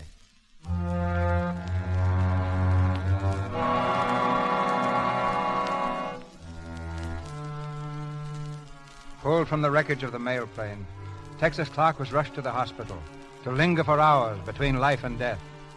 In the anteroom, Tex's wife, Lou, numb by the tragedy, waits for word from the operating room. Mary is with her, and Dizzy Davis. Lou, I know it sounds silly to say you're sorry. It's always too late. But I am sorry, Lou. To the bottom of my heart. I know. Lou... Don't worry. I'm not going to shout. I don't think I can ever shout again. I don't want to hurt you, Dizzy. That won't help Tex. But you're no good. You never have been any good. Everyone you touch, you hurt. Jake helped you. Got you sent back here. And what do? You've already hurt Tay and Tommy. And if you stay here, you will hurt Mary. Lou, so help me. You can't help it, Dizzy. You're just no good. No good. Dizzy. She doesn't know what she's saying, Dizzy. Oh, yes. Yes, she does. And she's right. I'm poison, absolute poison, even to my friends. Not to Jake, Dizzy. Oh, to him, too. Smiley Johnson spilled the beans about us. What did Jake say? He doesn't know whether to believe him or not. Then I've got to tell him, Dizzy. Yeah, I guess you do. Only wait till this is over, will you? Goodbye, Mary. I'm going back to the office. Phone me if anything happens, huh? Goodbye, Dizzy.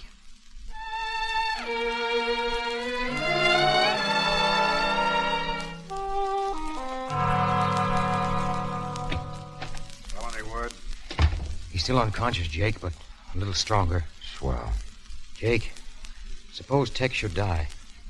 You weren't to blame for the crash. After Tex took the run, the show was all his. That's easy for you to say. You're not in the picture. Lou named it. It's murder. Forget it. He's going to pull through, get well. But you got to learn to play the rules, Dizzy. I know. Jake, listen. I've got a lot of corners, but there's one guy I've always been on the level with, and that's you. Jake, I'd cut my heart out for you. Please don't be mad at me. All right, forget it. What's the latest weather report on Buzz? 0. Ice at 3,000. Have Lawson stand by. You want to push the night mail through that ice? Probably not, but I never cancel any run in advance. We'll decide when the time comes. Number 7's rigged with those new de-icers. Be worth the crash to find out how they stand up. You want me to make the hop? Lawson's scheduled to go. That kid? He won't get from here to the edge of the field. No? Why don't you go out and tell him how? Okay, Jake. I guess you're sick of looking at me right now.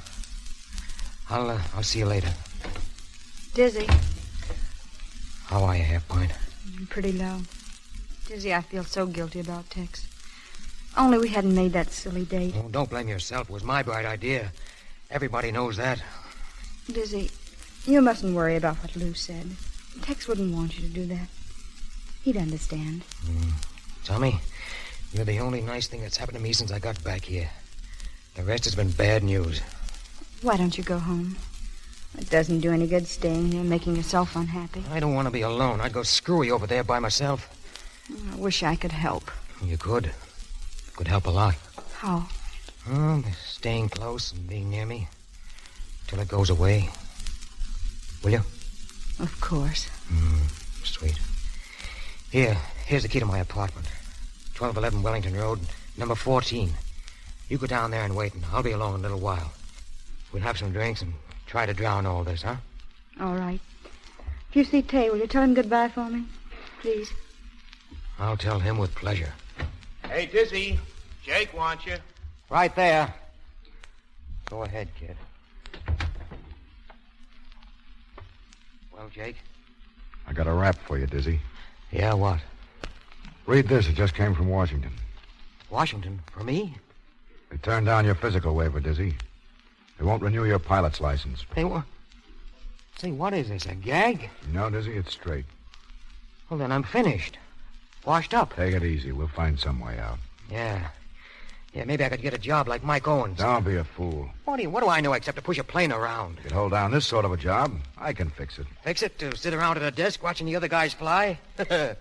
Gee, that's great. That's marvelous. Federal Airlines, Jake Lee speaking. What? When? Okay, thanks. Was that about Tex?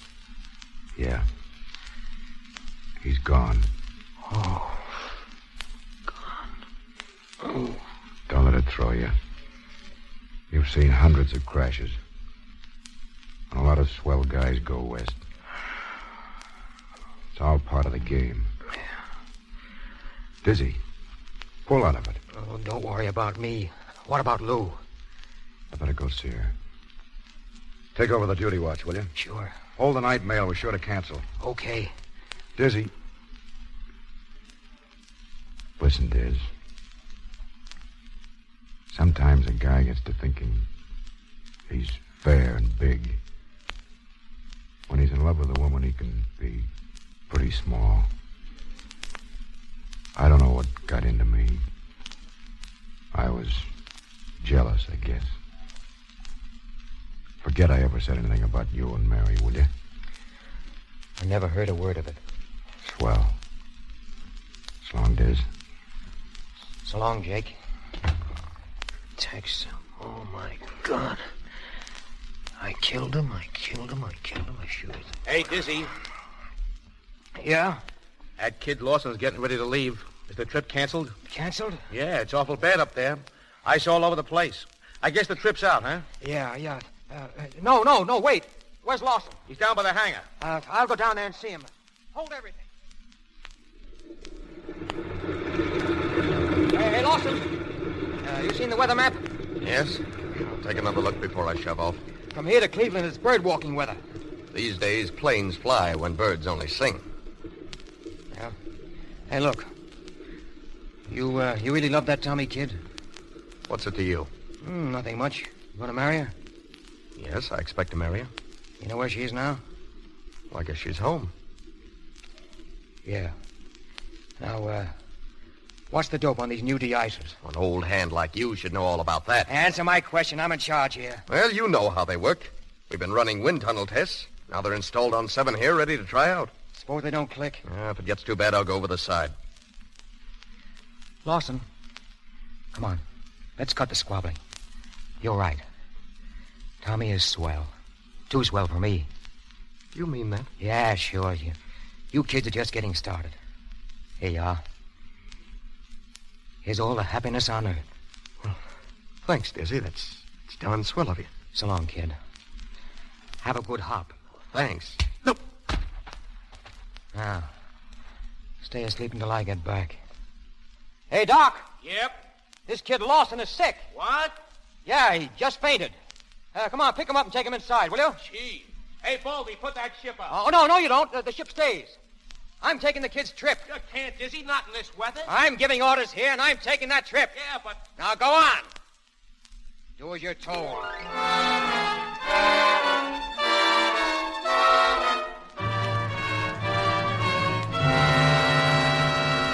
What'd you let him go out for? Why didn't you hold him? I couldn't help it, Jake. Shut up.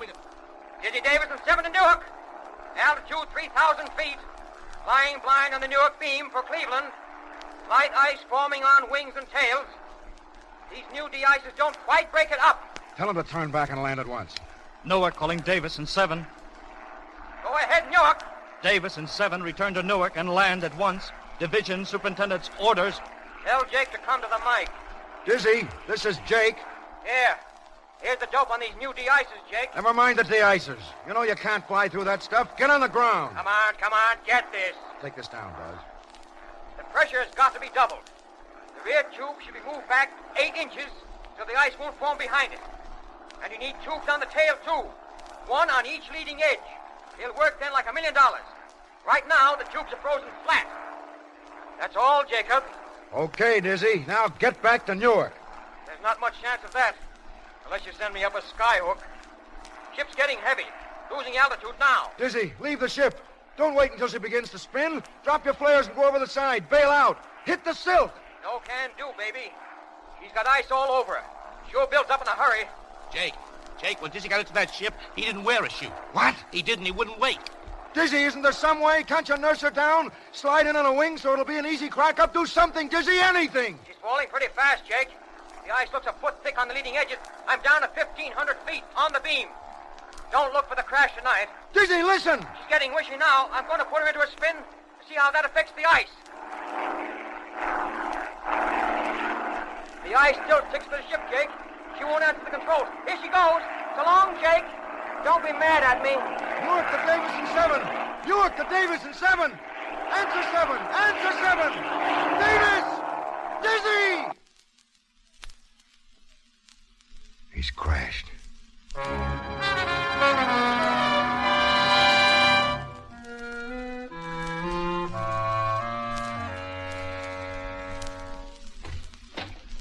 We got the call, Jake.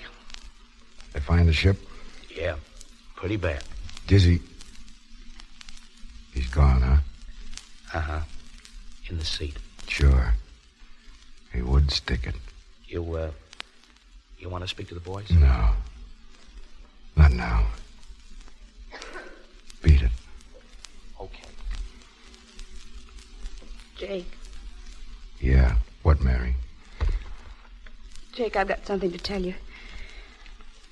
Something I should have told you a long time ago. Yeah? It's about me. Dizzy. You don't have to tell me anything about Dizzy. He was all right. And what about me? The only thing that keeps me from proposing to you all over again is that we're already married. Oh, darling. It's okay, honey. It's okay. Lawson, Yes, sir. Here are Dizzy's notes about the de-icers. That's your next job. Remember, a swell guy made it easy for you. Yes, sir. Well, what are you standing around for? Doc, start the crash truck rolling. Yes, sir. Buzz, get a weather report. Notify all stations of the crash and tell them we're holding up trips for a better report. Tell Baldy to see that the ships are ready for every run on tomorrow's schedule. Yes, sir. Snap it. We're running an airline. Yes, sir.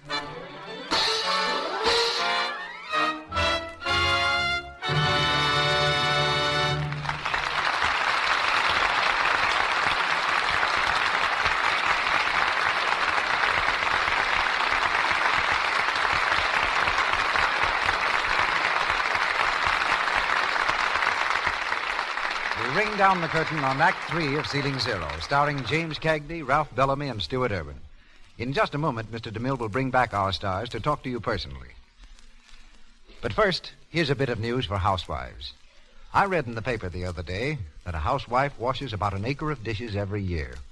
Imagine all those dishes laid out over more than 43,000 square feet of ground. That's an acre of dishes. And it takes a good many hours to wash all those dishes. Yes, it does. It means your hands spend a lot of time in the dishpan. And if you're using a harsh soap for your dishes, your hands are apt to suffer. Harsh soaps with harmful alkali are likely to dry the natural oils in your skin. That's why your hands chap and get red and coarse. You don't want that to happen to your hands, do you? So won't you remember this?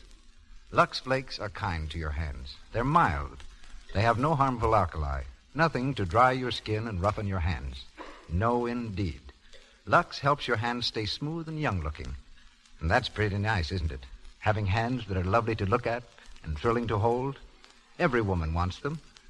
Remember, Lux is fast, it's gentle, and it's thrifty. Yes, unless the water's very hard, it takes only about a penny's worth of Lux to do a day's dishes. Be sure to buy the generous big box of Lux Flakes. Mr. DeMille. After spending the last week in the vigorous company of Messrs. Cagney, Bellamy, and Irwin, I'm sorry for only one thing. Look out, boys. Here it comes. No, it's not what you're thinking, Mr. Irwin. My lone regret is that all of you went with Barbara Stanwyck, Joel McCrae, and me in the making of Union Pacific. You mean we're too late? Gosh, what'll you ever do, Mr. DeMille? Well, there's nothing to do, I guess, but hope.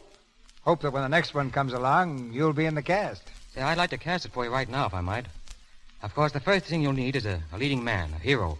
You know, somebody like Bellamy. Gee, that's white of you, Jim. Darn white. Well, yeah, but not exactly like Bellamy. What you want is a guy a little on the tough side, hard-boiled, fast-talking, you see, quick with his hands. He's okay on the inside, but on the outside, he's all brass knuckles. You mean somebody like James Cagney? No, like Stu Irwin. Well, I don't doubt that Mr. Irwin has a heart of gold. Oh, but... boy, that's the truth. There's so much gold in my heart that every time it thumps, it whispers, 16 karat, 16 karat. Anybody like to listen? All right, so you got a heart of gold. But how tough can you be? How tough can I be? Listen, Bellamy, just put up your hand. Sure I will, Smarty. Just as I figured, wide open for a kick in the shins. Careful, Mr. Irwin. Ralph's in pretty good shape after working that farm of his. Well, that's not quite as accurate, Mr. DeMille, as I'd like it to be. So relax, Stu. You see, we had a flood back there, and my farm went down the Connecticut River. Flood ruined everything except a couple of crops, but they're doing fine. Watermelons and watercress. Hope you're having better luck on Cape Cod, Jimmy. Oh, I'm learning, Ralph, learning.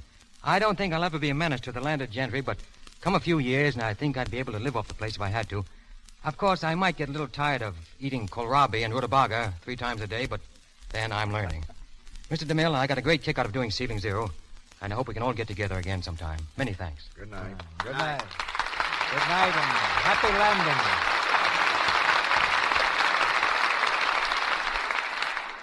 In a moment, ladies and gentlemen, Mr. DeMille brings news of next Monday's program.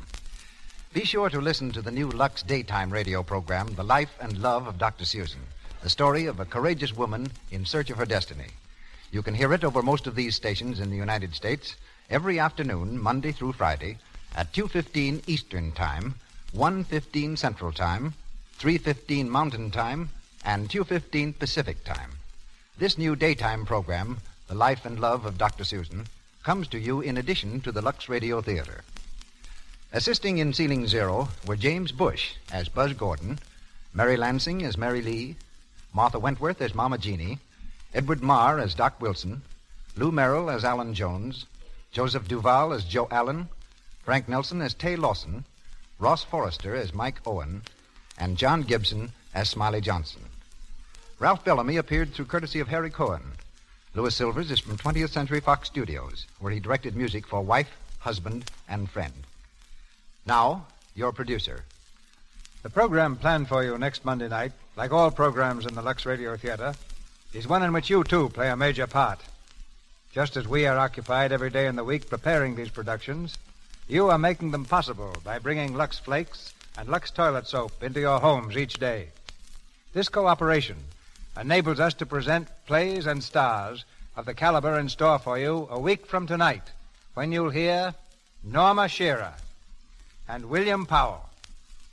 A great hit on the screen, our play is the dramatic story of an infinite love, one-way passage.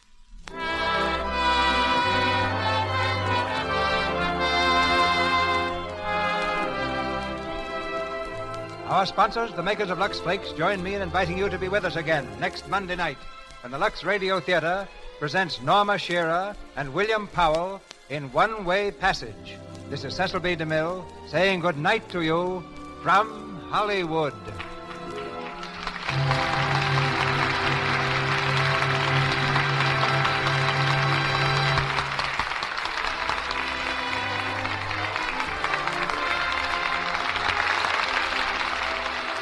Your announcer has been Melville Ruick.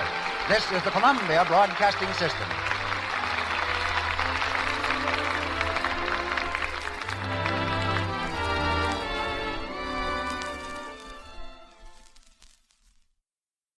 Lux presents Hollywood.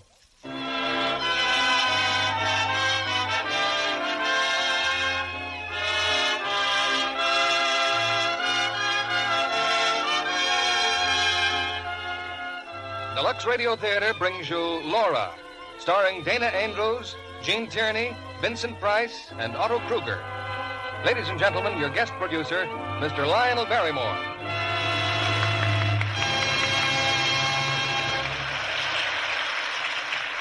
Good evening, ladies and gentlemen. Now, if there is one form of entertainment we Americans are singularly partial to, it's the mystery or detective story, popularly known as a whodunit. 1 out of every 4 new works of fiction published in this country is a mystery or detective story. Some 300 new books of this sort appear each year. Needless to say, you couldn't read all of them if you tried. But tonight, we're bringing you one of the most intriguing mysteries of recent years, the current 20th Century Fox hit Laura. Our stars are Gene Tierney, who is just completing a Bell for Adano at 20th Century Fox, Dana Andrews, and Vincent Price, all 3 in their original screen roles. Also, the ever-versatile Otto Kruger. Now, I think one of the reasons mystery stories are so popular, especially in troubled times like these, is that they satisfy our sense of order. They take a troublesome and seemingly hopeless situation, and they put everything to rights, simply by the use of human intelligence and sensible methods. Of course, you could say the same about lots of things. Lux Flakes, for instance.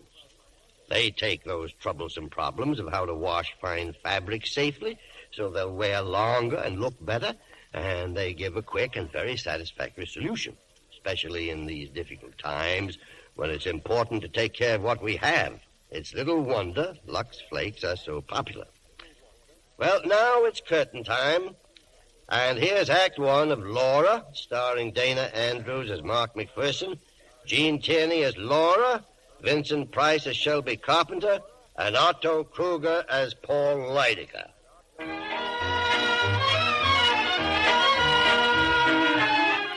Now, most people who read a newspaper or listen to the radio know the name Paul Lydecker. Mr. Lydecker is a legendary oracle of barbed wire and forget-me-nots, whose enchanted pen and acid tongue have brought fame to hundreds and oblivion to just as many. His New York apartment is a combination art gallery and Roman bath. And now, immersed in one of his marble pools, Mr. Lydecker has a visitor, Detective Lieutenant Mark McPherson of the Homicide Bureau.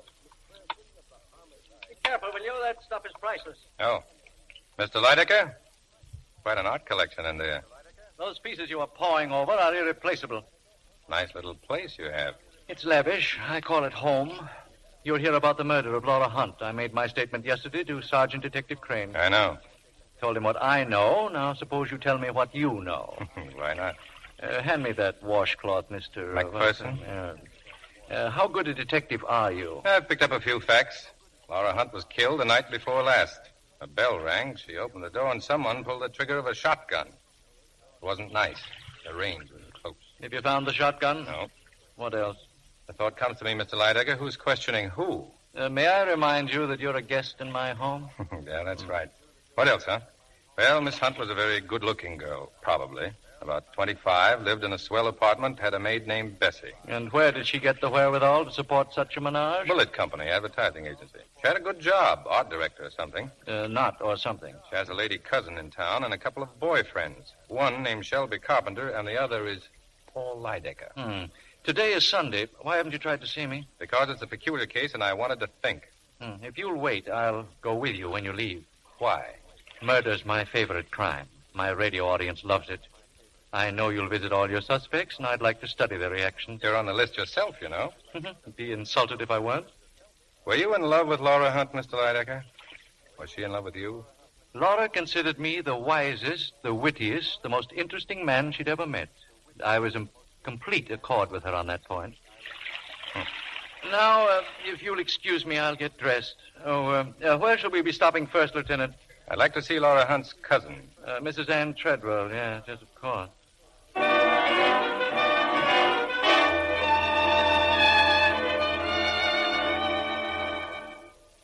like to ask a few questions, Mrs. Treadwell. I'll do anything I can to help.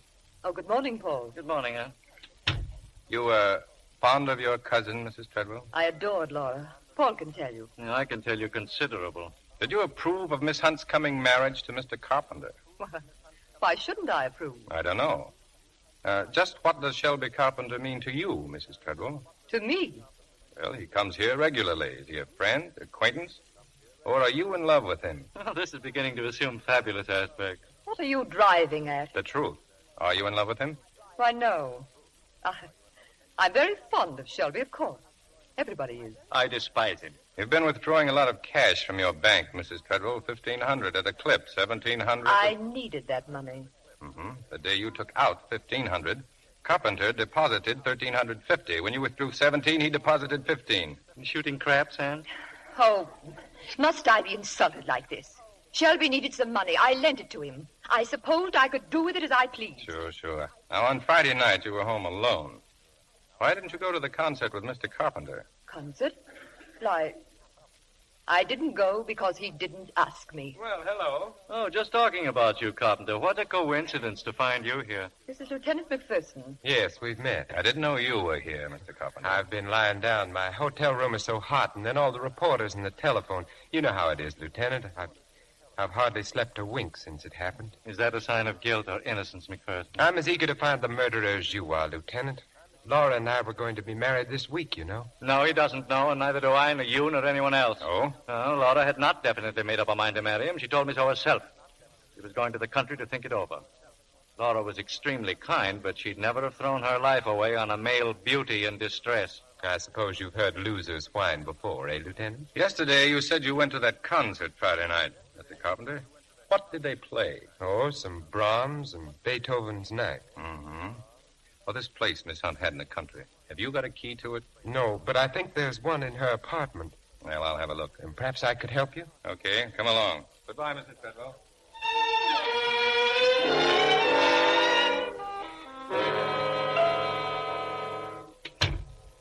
You can start looking for that key now, Mr. Carpenter. Oh, yes. I'll try the den. Excuse me. That's the dame's portrait on the wall, isn't it? Will you stop calling Laura a dame? Look at the furnishings. Would you call this the home of a dame? Look at her portrait. I am. Not bad. It was painted by Joseph Carter. He was in love with her then. Have you ever been in love, McPherson? A doll in Washington Heights once got a fox fur out of me. Have you ever known a woman who wasn't a doll or a dame? Yeah, one, but she kept walking me past furniture stores. Where are you going? Phonograph. There's a record on here. Selections from Bittersweet. One of Laura's favorites. Not exactly classical, but very nice. You know a lot about music? I don't know a lot about anything, but I know a little about practically everything. Then why did you say they played Brahms and Beethoven at that concert? They played nothing but Sibelius. Did they? Well, to be perfectly honest, I fell asleep and I didn't hear a note. I know it sounds phony, but I'm just a natural-born suspect. You see, I'm not the conventional type. Don't worry, I fall asleep at concerts myself. Find that key? No, maybe it's in here in her desk. Yes, it is. I knew there must be one around somewhere. It's funny, the police looked in that desk drawer yesterday, and the drawer was empty. You had the key right along, didn't you, Carpenter? Yes. I didn't want to give it to you while Lydecker was present. I have private reasons that don't concern him. You have private reasons, no doubt, to lie about that key. Paul, I'm warning you to stop implying I had anything to do with Laura's death. Very well, I'll stop implying. I'll make a direct statement. You asked for this, Paul. Get it out, the two of you. Okay, we came here to find a key, and I've got the key. Now, let's get out. There's nothing more you want from me? No, not now. I'll run along then. You, having lunch, Lieutenant? Guess so. There's rather a superior restaurant nearby. Okay, let's go. Nice, quiet little place, Mr. Lydecker. Yeah. What's the matter? You wouldn't call me a sentimental person, would you, Lieutenant? Well, Dozens of times we sat here at this very table, Laura and I. How long did you know her? Nearly 5 years. I was just thinking, we're eating lunch, and it was at lunch that I first met Laura. The Algonquin Hotel. I was alone. I looked up and I found her standing in front of me. She had a layout in her hand. Sample the curtain. Mr. Lydecker, how do you do? I'm Laura Hunt. Well? I'd like to talk something over with you, if I may. I am eating my lunch. Yes, but it's practically impossible to get to see you, and I Either thought... you're from some incredibly remote community where good manners are unknown, or you suffer from a common delusion that being a female exempts you from all the rules of civilized conduct. Possibly. But I wanted to show this to you. It's an ad for the Wallace Flow-Right pen. You're such a famous writer and commentator. It would be tremendously helpful if you'd endorse what we say about the Flow-Right pen. I don't use a pen. I write with a goose quill dipped in poison. And you may tell your employers that... Oh, they don't know anything about this. It was all my idea. They'd give anything to get your endorsement.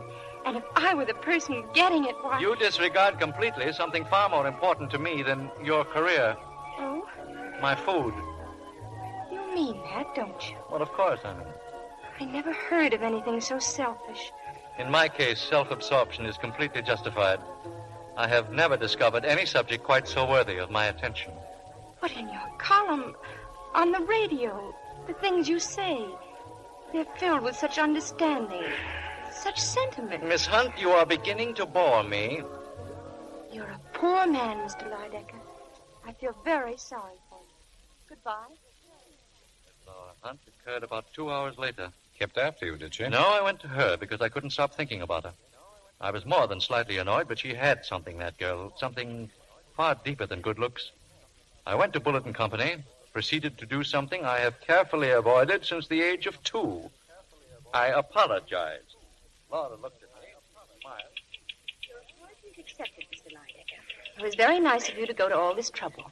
Goodbye. In a moment, Miss Hunt. For reasons which are too embarrassing to mention, I'd like to endorse the Wallace Flow-Right pen. Have you an ad? You're a very strange man. Now I'm sure you're sorry for the way you acted. Let's not get psychiatric. But in a word, yes. And you are a very kind person. No, I'm vicious. The real secret of all my charm. But if you think me kind, I'll call for you here at 6. What? We'll have dinner together. I can't make it any later. Will you be ready? Why, yes, I'll be ready.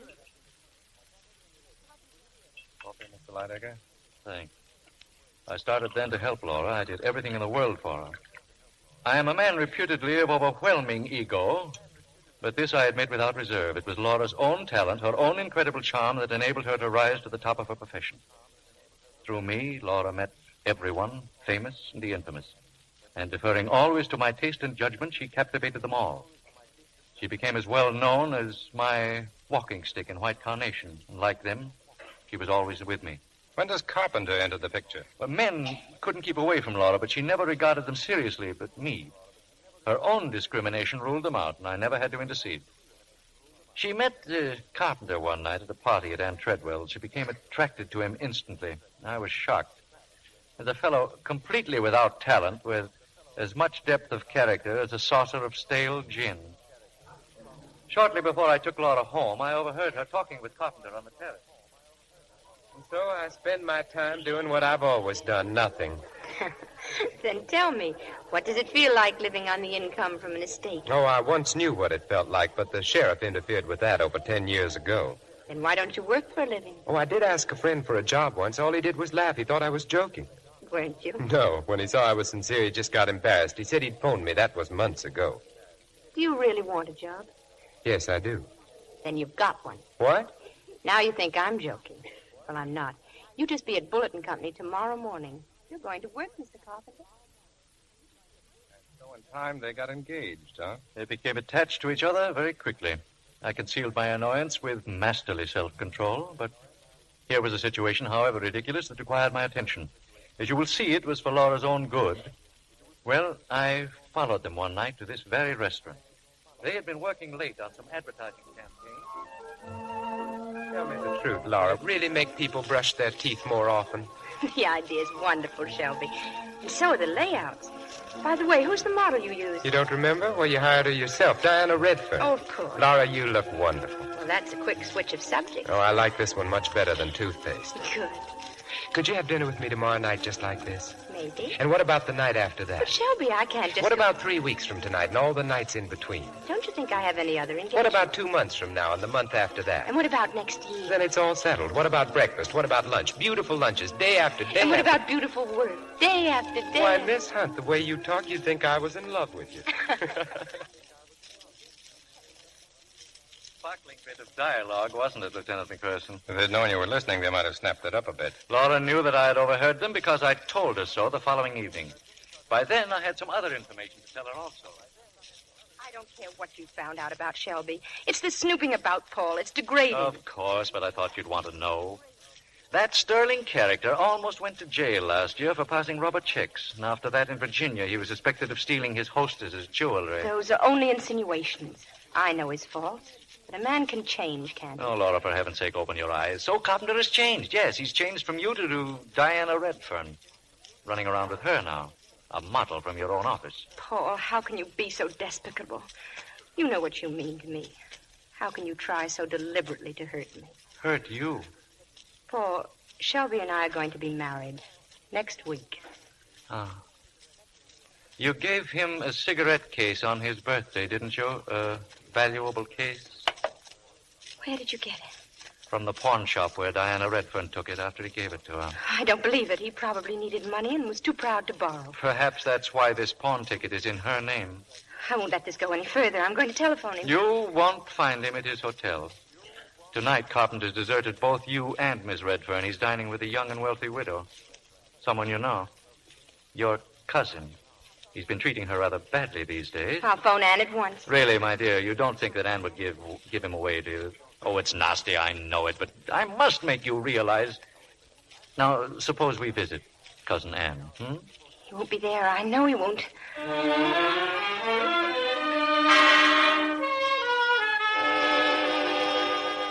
Oh, good evening, Miss Laura. Good evening, Mr. Lydecker. Hello, Margaret. Oh, I'm terribly sorry, but Mrs. Treadwell isn't at home. Satisfied, Paul? Well, suppose we just wait for her. Oh, please, Mr. Lydecker. Come in, Laura. Why, Laura, dear. And Paul. We were just having dinner. Yes, I know. Laura, I didn't expect to see you tonight. There you are, Laura, in a moment of supreme disaster. He's trite. I was just telling Anne about our getting married. Well, sit down, you two. Oh, no. No, thanks. I just stopped by to give you this. Your cigarette case. You must have misplaced it somewhere. Laura, wait a minute. Good night, Anne. Good night, Shelby. When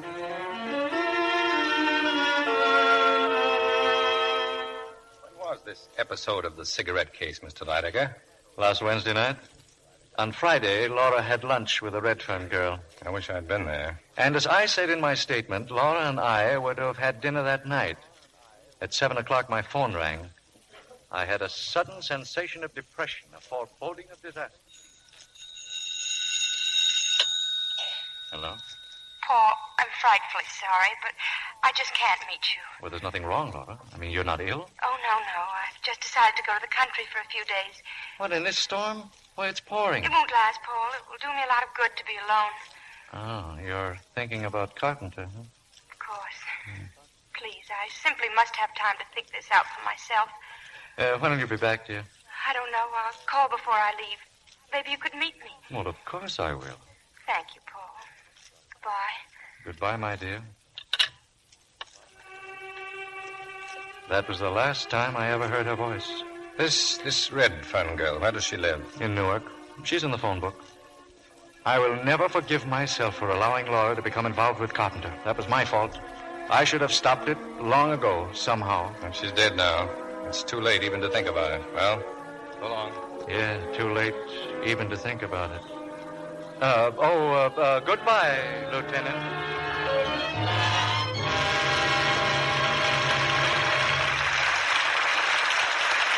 Our stars will return with Act 2 of Laura in a moment.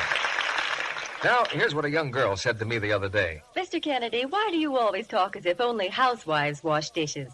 Now, I work in an office from 9 to 5:30, but I'm the KP at home. Wash dishes every night for 5 of us. Oh, Mother cooks the dinner, but I clean up afterwards so she has a chance to talk with Dad and catch up on mending for the kids. And I know a lot of other business girls who do dishes, too. So I asked her if she knew what dishpan hands were. You bet I do. For a while, Mother brought home any old kind of soap. Strong chips, granules, bars. Well, sometimes my hands were so red I wanted to wear mitts when I took dictation. So that's why the dishpan tests you talk about interested me. Now, you say changing to Lux takes dishpan hands away, and you're right. One day, Mother brought some Lux Flakes home, and in just a few days, my hands looked nicer. Soon they were soft and smooth as you please. Then I said, maybe you're too young to worry about being thrifty. But that's another advantage with Lux. It goes a long way. Ounce for ounce does up to twice as many dishes, we've found, as other leading soaps tested. Then she said... Well, I can believe that, too. Some of the soaps I used to use didn't dissolve completely and made little gooey lumps in the dishpan. But with Lux, I get such quick and abundant suds. It dissolves so quickly. So I've told Mother to keep on getting Lux if she wants me to keep on washing dishes. And now, Mr. Barrymore returns to the microphone. Act 2 of Laura, starring Jean Tierney as Laura, Dana Andrews as Mark McPherson, Vincent Price as Shelby Carpenter, and Otto Kruger as Lydica.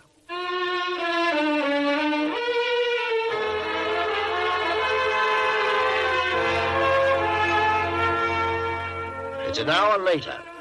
In front of Laura Hunt's apartment, Lieutenant Detective Mark McPherson picks up Sergeant Crane. Together, they make another thorough search of the girl's rooms. 2 things interest McPherson: a pile of Laura's letters and a bottle of Scotch whiskey. If you're thirsty, Lieutenant, I think you can do better than that there. I'm not thirsty. When did you say that maid was due here? Any minute now. Say, where's McCavity? In the basement. I've had the telephone tapped. He's sitting on it. But who's going to use the phone besides us? Nobody I know of. Still a good idea. I'm making a call now myself. Go down in the basement and relieve Mac. I'll wait here for the maid. Carpenter's coming, too. Okay. Hello. Moscone's? This is Lieutenant McPherson, Homicide Bureau. Laura Hunt's been buying liquor from you, hasn't she? Yeah. Did she ever buy a brand of scotch called Black Pony? You sure of that? Okay. Thanks. Oh, come on in, Miss Clary. Never mind that Miss Clary stuff. My name's Bessie. Have a chair. It seems to me you... Those letters belong to her. Yeah. You've been reading her private letters. I said sit down. Cops. I was brought up to spit whenever I saw one. Okay, go ahead and spit if that'll make you feel any better. What do you want to find out? Who killed Laura Hunt? How would I know? You think I'd done it? Ask anyone. Anyone who ever came here. Why, I'd have worked for her, scrubbed for her, done anything she would have wanted of me. Pay or no pay. You're loyal, Bessie. It wasn't only on account of the wonderful things she'd done for me. It was because she was so wonderful herself. Miss Hunt was a real lady. Something cops wouldn't know about. How'd this bottle get into her cabinet? I put it there. It's cheap scotch, Bessie. Laura Hunt wouldn't buy cheap scotch. I found it on a kitchen shelf Saturday morning. You know what that means? It means that somebody brought it here Friday night. And that somebody was here with her Friday night. Now, who was it? I don't know.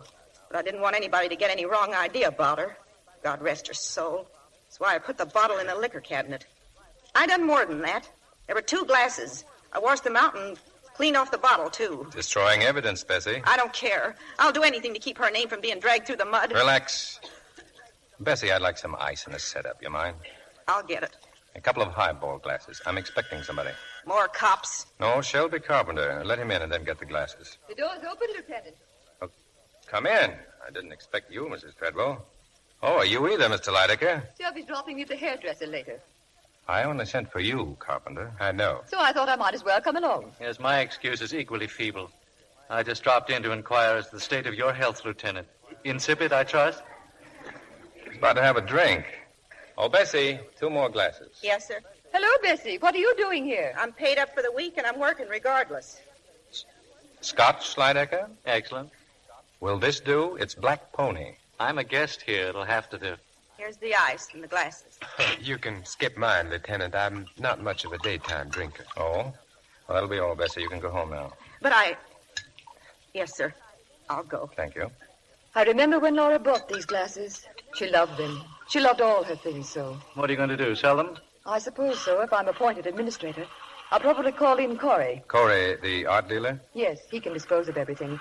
It'll be less gruesome that way. Not quite everything, Anne. There are 2 or 3 things that belong to me. That vase, for instance, the antique fire screen, and, of course, the clock. That's quite a hunk of clock. You've got one just like it, haven't you? I noticed it in your apartment. They were made 200 years ago by Corbeil Fils. 2 clocks exactly the same, created at the order of the Prince of Wales. I lent one to Laura. Oh, really, Paul? Yes, really, but the vase is the gem of my collection, and I intend to have it back. I can take it with me now. Nothing's leaving here, Lydecker. Only you. Oh, is that your quaint way of indicating dismissal? Well, we're all leaving. I've got to get back to headquarters. But I don't understand, Lieutenant. I thought you sent for me. I did. Well, don't you want to ask me any questions? Nothing pressing. Oh, I see. Well, I bid you goodbye. The vase, Mr. Lydecker. Put it down. Oh, of course. Just a slight touch of kleptomania.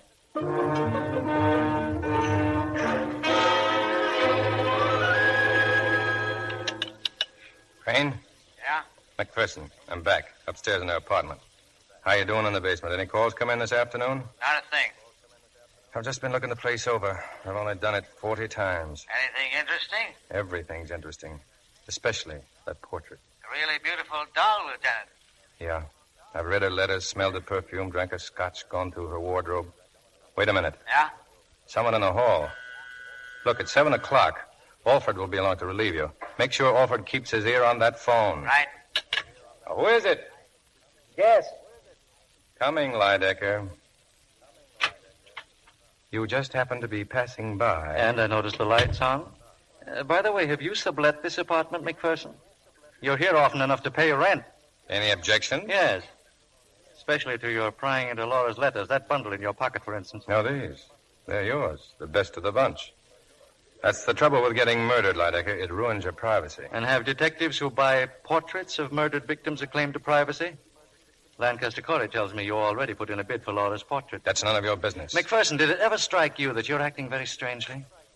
It's a wonder that you don't come here with roses and a box of drugstore candy. Have you been dreaming of Laura as your wife? By your side at the policeman's ball or in the bleachers? Or listening to the heroic saga of how you acquired a silver shin bone in a gun battle with a gangster? Yeah, I see you have. Why don't you go home? I'm busy. Well, perhaps we can come to terms now, huh? You want her portrait? Perfectly understandable. I want my possessions, my vase, my clock, my fire screen. Now, if you Get going. You better watch out, Lieutenant. You'll end up in the psychiatric ward. I don't think they've ever had a patient who fell in love with a beautiful girl who died before he met her. Or did you meet her? Well, good night, McPherson.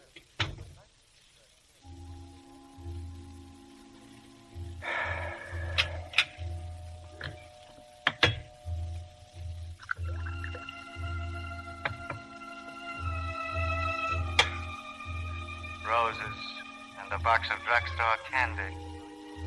Have you been dreaming of Laura as your wife? Yes, I can see you have. You better watch out, Lieutenant. You'll wind up in the psychiatric ward. I don't think that they ever... What's the matter with me? Maybe you can tell me. You, the girl in that portrait there. You're beautiful. The most beautiful thing I've ever seen. Somebody killed you. Why? Why? I could sit here and look at you all night. All night long, I could sit here. Who is it? Who's in there? You. What are you doing there? You're alive. If you don't get out once, I'll call the police. You're Laura, aren't you? Aren't you? I'm going to call the police. But I am the police, you see. My badge, credentials, Mark McPherson. What's all this about? You don't know? Don't you know what's happened? No. Haven't you seen a paper? Where have you been? In the country, I don't get a newspaper. Haven't you got a radio? It was broken. What? Here. Look at these headlines. And sit down, Miss Hunt. I'm very glad to see you. On Friday night, somebody was murdered in this room. What did you say? Until you opened that door just now, we thought it was you. Now, do you have any idea who it could have been? You don't know? A girl died from shotgun wounds, close range. No, apparently we don't know. Who had a key to this apartment? Nobody except my maid. And when did you say it happened? Friday night. You'd better take off that coat. It's dripping wet. When did it start raining? Just a few minutes ago. It's teeming outside. It was raining Friday night, too, when that girl... Wait a minute. Raining. Now, come with me, Miss Hunt. Here, into your room. I want you to please look in your closet. I simply don't... The closet, Miss Hunt. Here, open it up. Do all these dresses belong to you? Certainly they belong to me. All of them? Every one? Are you out of your mind? Of course they...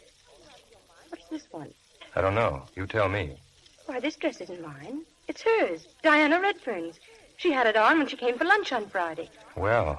But this dress wasn't in here when I left. It wasn't. This Redfern girl, is she a girl about your size? Yes, she's a model. She works for us. Yes, and she lives in Newark, but she hasn't been home. Her landlady said she'd gone to Philadelphia. That's right. We have a branch office in Philadelphia. She had an assignment there, but she didn't go. It was postponed. She got relatives in the city? An aunt and uncle, the same name. They live in the village. Thanks. Where are you going? Just to the telephone, Miss Hunt. I think Miss Redfern's aunt and uncle had better go to the morgue right away to make an identification. Oh.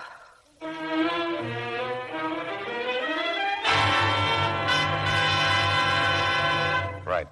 So long, Inspector. Well, that's that, Miss Hunt. They've located the Redferns. Yes, we ought to know soon. Now, Miss Hunt, when you went to the country Friday, did you see anyone you knew on the train? No. Then what? I got off at Norwalk. I keep a car in a private garage near the station. I drove to my house. It's about 18 miles. What did you do in the country? Worked in my garden. Didn't leave your place in all that time? I keep everything I need in the house. I went there expressly to be alone. Mm-hmm. You were going to marry Shelby Carpenter this week. Yes. But you went away for a long weekend to be alone.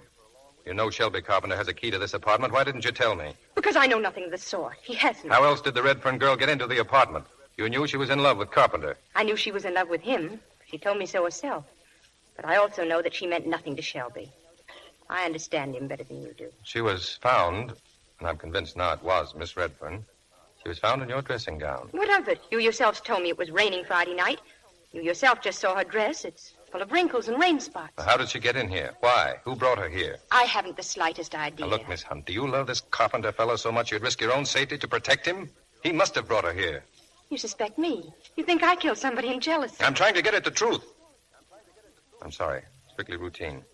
Well, I'll see you in the morning, Miss Hunt. Meanwhile, don't leave this apartment and don't use the telephone. But I've got to use it. I've got to let my friends know I'm alive. I'm sorry, but I must insist. If anything should happen to you now, I wouldn't like it. All right, I promise. There's one more thing. I know that you went away to make up your mind whether you'd marry Shelby Carpenter or not. What did you decide? I decided not to marry him. Well, I'll be seeing you in the morning, Miss Hunt. Good night. Good night.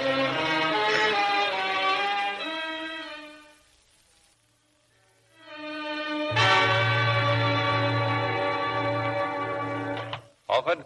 That you, Mark? Yeah. Watch your step. It's pretty dark down here. Anything come through those earphones? Yeah. The morgue just called. Is the Redfern girl all right? It kind of balls things up, doesn't it? Yeah. Say, you seem pretty... Hey, wait a minute. She's dialing a number up there. Give me those earphones. Here. Hello? Shelby, this is Laura. Laura. I must tell you... Don't say anything on the telephone. Meet me right away in front of the office. Can you leave? Right away. Was that... Yeah. Dames are always pulling a switch on you. You stay here, Alford. McCavity out front? Yeah. Get headquarters. Tell them to send another man down here right away. McCavity is going to tail the girl. What about you? I think I'll stick by Mr. Carpenter. I'll see you.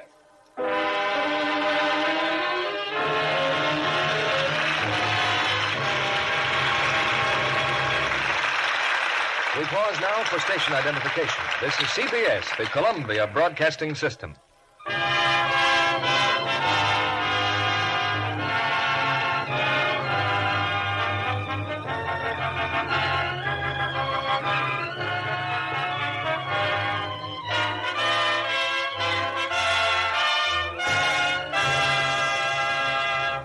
In just a moment, our stars will be back with Act 3 of Laura.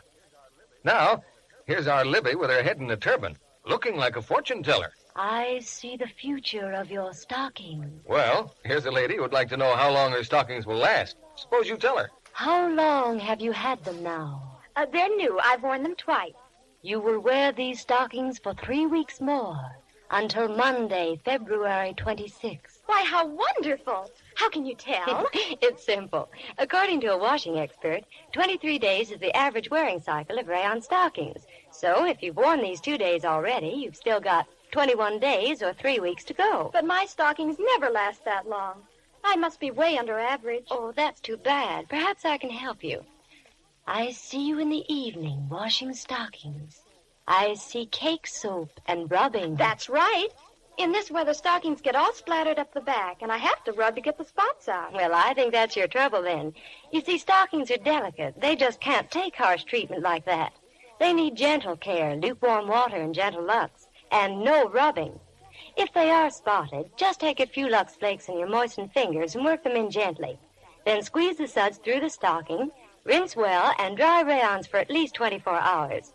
With proper care, I'm sure your new stockings will last much longer. Yes, strain tests show that Lux stockings do last longer, actually twice as long as those washed with strong soap or rubbed with cake soap. Twice the wear from every pair with Lux Care. That's worthwhile, isn't it? So stick to Lux for stockings. Now, Mr. Barrymore returns to the microphone.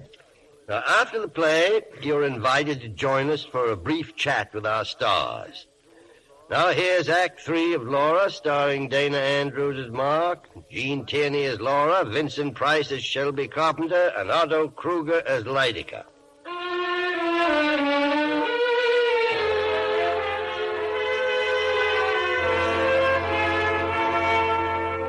For 3 hours, Detective Lieutenant McPherson's been following Shelby Carpenter. Now in the black hours of night, he stops his car near a lonely house 18 miles from Norwalk and makes his way carefully toward the front door. It's not quite shut. He peers through the crack for a moment and then walks in. What are you doing with that shotgun, Carpenter? Well, I must admit this is somewhat embarrassing, Lieutenant. Let me see that gun. Been fired recently. Yes, I killed some rabbits with it. When? Oh, a while back. I don't know exactly. I gave the gun to Laura for protection. You haven't borrowed it lately. You didn't just bring it back. Now, you ought to know. You've been following me. You realize the spot you're in? You brought Diana Redfern to Laura's apartment. You knew all along it was she who was murdered. Didn't you know Laura would come back any day and spill the whole thing? Or did you plan to kill her, too? Oh, you're being fantastic, McPherson. You took a bottle of Black Pony to her house Friday night. I took it there over a week ago. Bessie says Friday night. I can't help what Bessie says. Where's the key to Laura's apartment? I haven't got one. I never had one. Okay, you didn't bring the scotch there Friday night. You never had a key. How did you get in? Well, Come on, talk. Talk? Oh, all right. You see, Laura kept an extra key in her office. I'd asked Diana to meet me in a restaurant. I wanted to have it out with her once and for all. You know, she thought she was in love with me. She started to get hysterical. We had to leave. Well, I couldn't very well take her to her room in Newark, could I, or to my hotel room. So we started to walk. It began to rain suddenly, and we got drenched. I thought of the key, and I stopped by the office to get it. We couldn't find a taxi, and so we walked back to Laura's apartment. Yeah? Diana went to Laura's bedroom. When she came out, she had on a dressing gown. Well, we talked, argued maybe, for a couple of hours, and then the doorbell rang. Why didn't you go to the door? Well, suppose one of Laura's friends had found me there. What would they think of finding Diana there? I told her to say that Laura had lent her the apartment. Anybody who knew Laura would have believed that. Don't stop. Well, I heard Diana open the door, and then there was an awful explosion. By the time I reached her, the door was shut again. Diana just lay there on the floor. Didn't you go out to see who did it? I was too confused, too horrified to do anything. The hallway was dark. I don't remember what I did. I knew I had to keep out of it and keep Laura out of it, too. The only thing on my mind was the safety of a person whose life was dearer to me than my own. Don't you understand that? Did you think Laura had killed her? Did you? I don't remember what I thought. Do you think so now? No. On Saturday, when Detective Crane went to see you, you seemed sincerely shocked. I was. I hadn't expected the police to mistake Diana's body for Laura's. But your alibi was all ready. The concert. You knew the minute Laura got back to town, it wouldn't stick. I couldn't think that far ahead. I was groping for some way to keep Laura's name out of it. I was heartbroken about Diana and panic-stricken about Laura. Okay. And tonight you met Laura in front of her office. What did you talk about? About what I just told you. Well, what are you turning on the radio for? To see if it works. Why don't you tell her the truth? She sent you here to get rid of that gun. She doesn't even know I came here. It was my own idea. The radio works fine, doesn't it? Why wouldn't it? I hoped it wouldn't. All right, we're driving back to New York. Well, am I under arrest? I don't know. Just don't leave town. It would be a very foolish thing to do.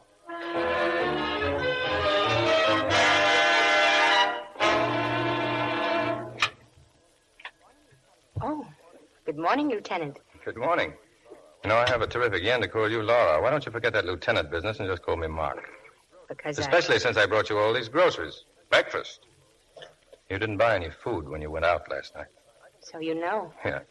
I can fix bacon and eggs. Can you make coffee? Oh, I spoke to Bessie. She'll be a little late. When I told her you were alive, she darn near passed out. Yes, she phoned. You might have been a little more delicate about it. Suppose you set the table, but we'll have to wait a little while for the coffee. I've asked Paul Lydecker to stop by. Did you tell him about me, that I'm alive? No. Why not? It's brutal. I'm not doing it for laughs. Why did you break your promise last night? Not to go out? Because I'll never be bound to do anything unless it's of my own free will. The Redfern girl was in love with Carpenter. You admitted that. I also told you he wasn't in love with her. Paul? I don't know. Just sit still in here. Hello, Lieutenant. Laura? Oh, good morning, darling. Hello, dear. Well, excuse me, Lieutenant. I'd like to kiss my fiancée good morning. Oh, so it's on again. Or do I have to get a police permit? Well, now who? Come in, Lydecker. The door's unlatched. Lydecker, huh? Right on my heels. Well, McPherson, have you thought over the deal I suggested? What about the portrait and the... Why? What? Paul! Laura. Paul! Paul! I'll be all right in a moment. Laura, what? Not now, dear. Don't try to talk now. Come on, I'll take him into the bedroom. Just be quiet, Paul. Yeah. Yeah.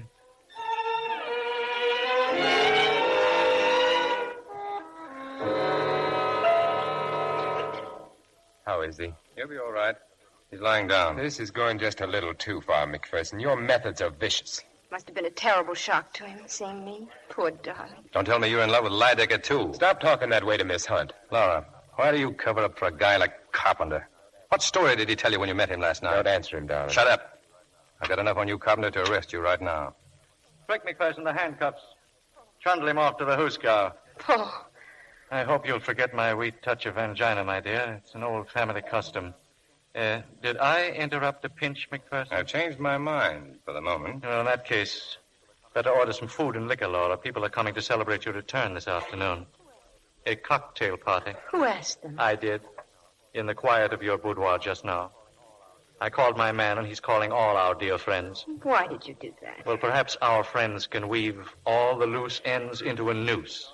Eh, McPherson? You shouldn't have gone to all that trouble, Mr. Lydecker. I'd already called him. Well, I'll run along now, Laura. Sorry about the breakfast. Some other time, maybe.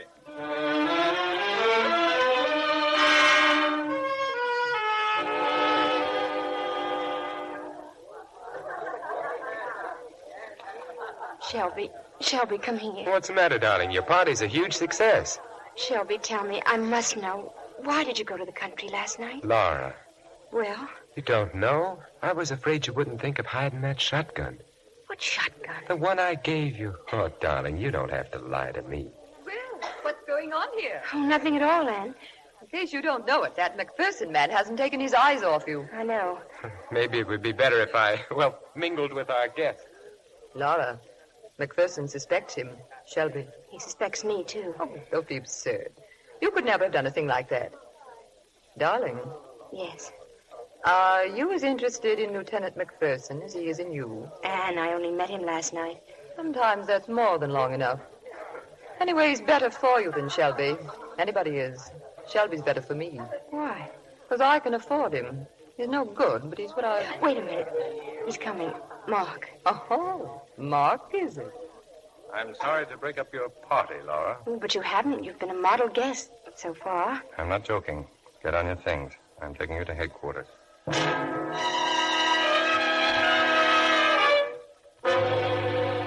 was going to get a cell and a denim dress.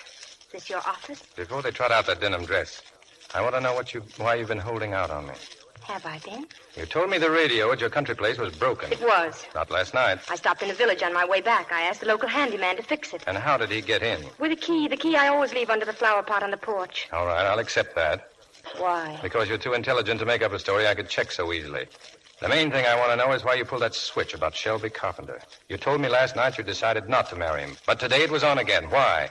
I changed my mind. What went on between you and Carpenter when you met him last night? Or should I guess? He convinced you that if you broke your engagement now, people would think you believed that he killed Diana Redfern. Yes. But now I know the real reason why he wanted to stay engaged. He thinks I did it. And so do you. Are you in love with him? No, I don't know how I ever could have been. Come on, Laura. You're going home. But I thought I was under... That's what I wanted you to think. You and a few other people. I didn't even book you.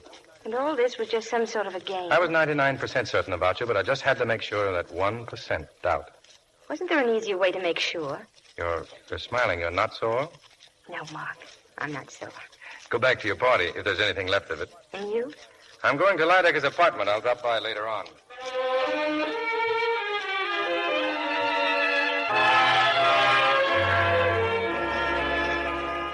I'm glad they've all gone, Laura.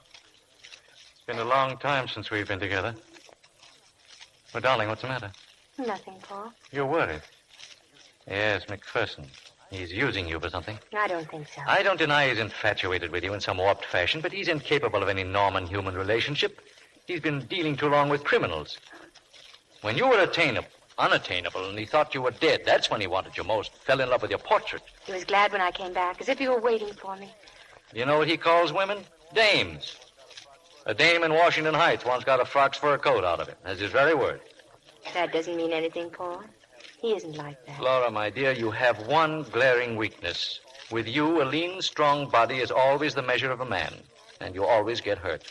No man is ever going to hurt me again. No, not even you. I? Hurt you? What?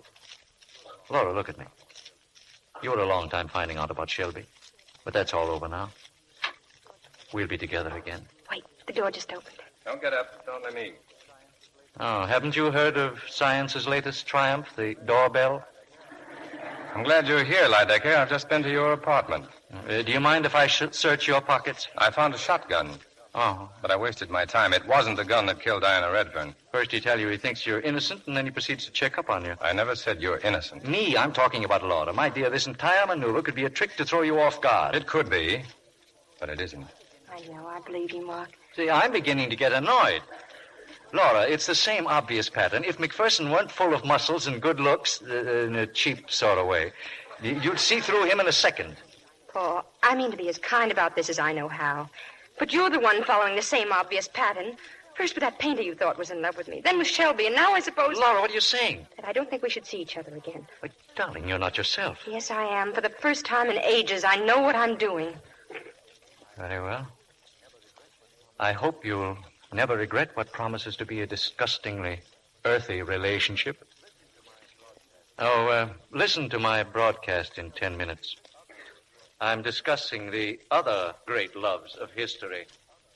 That was the most difficult thing I've had to do in my whole life. Yeah. Yeah, but I still haven't found it. I haven't found it. What? The gun that killed Diana Redfern. What are you doing? Taking a look at your clock. He's got one just like it, hasn't he? Yes, but... I wasn't alone just now in Lydecker's apartment. A guy named Sergeant Crane came with me. Crane's old man is a clockmaker. And while I wore myself out looking for a shotgun, all the sergeant did was drool about Lydecker's clock. He said probably there's not another one like it in the world. Obviously he was wrong. Yeah, and he showed me something about that clock. A little feature with all clocks made by Courbet-Fils. Underneath, here, near the floor, is a little spring. You push the spring and the whole bottom compartment opens up. See? Like this. But I never knew. In the old days, I guess people use the compartment for a kind of safe. Today, they use it for hiding other things. Shotguns, for instance. Well, this is it, Laura. I'm sure of it. And it was put here by the only man who knew about this clock, Paul Lydecker. Oh, no. Yeah. When the Redfern girl opened the door, this hallway was dark. Lydecker saw a girl, assumed it was you, and he fired. He figured if he couldn't have you for himself, he was going to make sure no one else did. He heard Carpenter, so he hid behind the stairway outside in the corridor. Carpenter was scared to death, and he got out as fast as he could. Then Lydecker slipped back in and tucked the gun away in the grandfather clock. Oh, I felt it ever since I came back. I'm the one to blame. Not for anything I did, but for what I didn't do. I should have stopped seeing Paul long ago. But I couldn't. I owed too much to him. I can understand all that. But I can't understand why you tried so hard to protect Carpenter. I was frantic you'd arrest him. I knew he wasn't guilty. But I knew Paul would do everything he could to incriminate him. It was his way of getting rid of Shelby, just as he got rid of every other man who might have meant something to me. For a charming, intelligent girl, you've certainly surrounded yourself with a remarkable collection of dopes. Now, look, don't touch anything. I'm leaving the gun and the clock. I'll have it picked up in the morning. You're going? Yeah, I'm picking up Lydecker. Mark. I've got to. You know that. Try and get some sleep, will you? Sleep? Well, maybe I can. I'll read a book, listen to the radio. Will you call me later? Sure. Try and forget all this. It's just a bad dream. Good night, Laura. Good night, Mark. Good night. And be careful, please.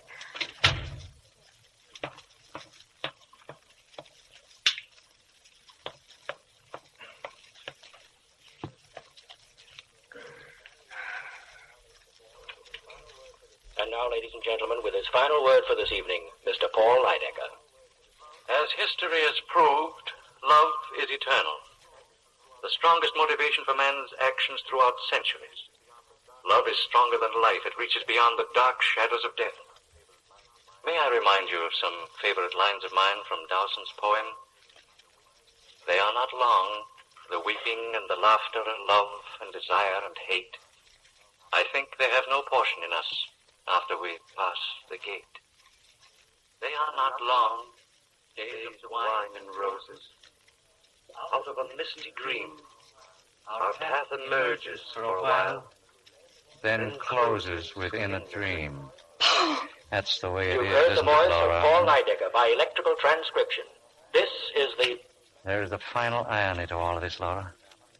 You know how I despise melodrama, and yet here I am, a gun in my hand, about to kill you. Oh, you've taken one life. Isn't that enough? The best part of myself, that's what you are, Laura. Do you think I'm going to leave you to the vulgar pawings of a second-rate policeman who thinks you're a dame? He'll find you, Paul. You know he will. Willie, don't you overestimate the man who thought I left a few moments ago. And all I did was wait in the hall, Laura.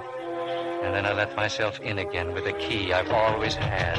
I'm not going to lose you, Laura. Open the door. Don't move, Laura. He didn't leave. He's somewhere in this building. Laura, are you all right? He'll find us together, darling. As always we should have been. As always we will be. No, Paul, no. Turn your face, darling. Please, turn your face.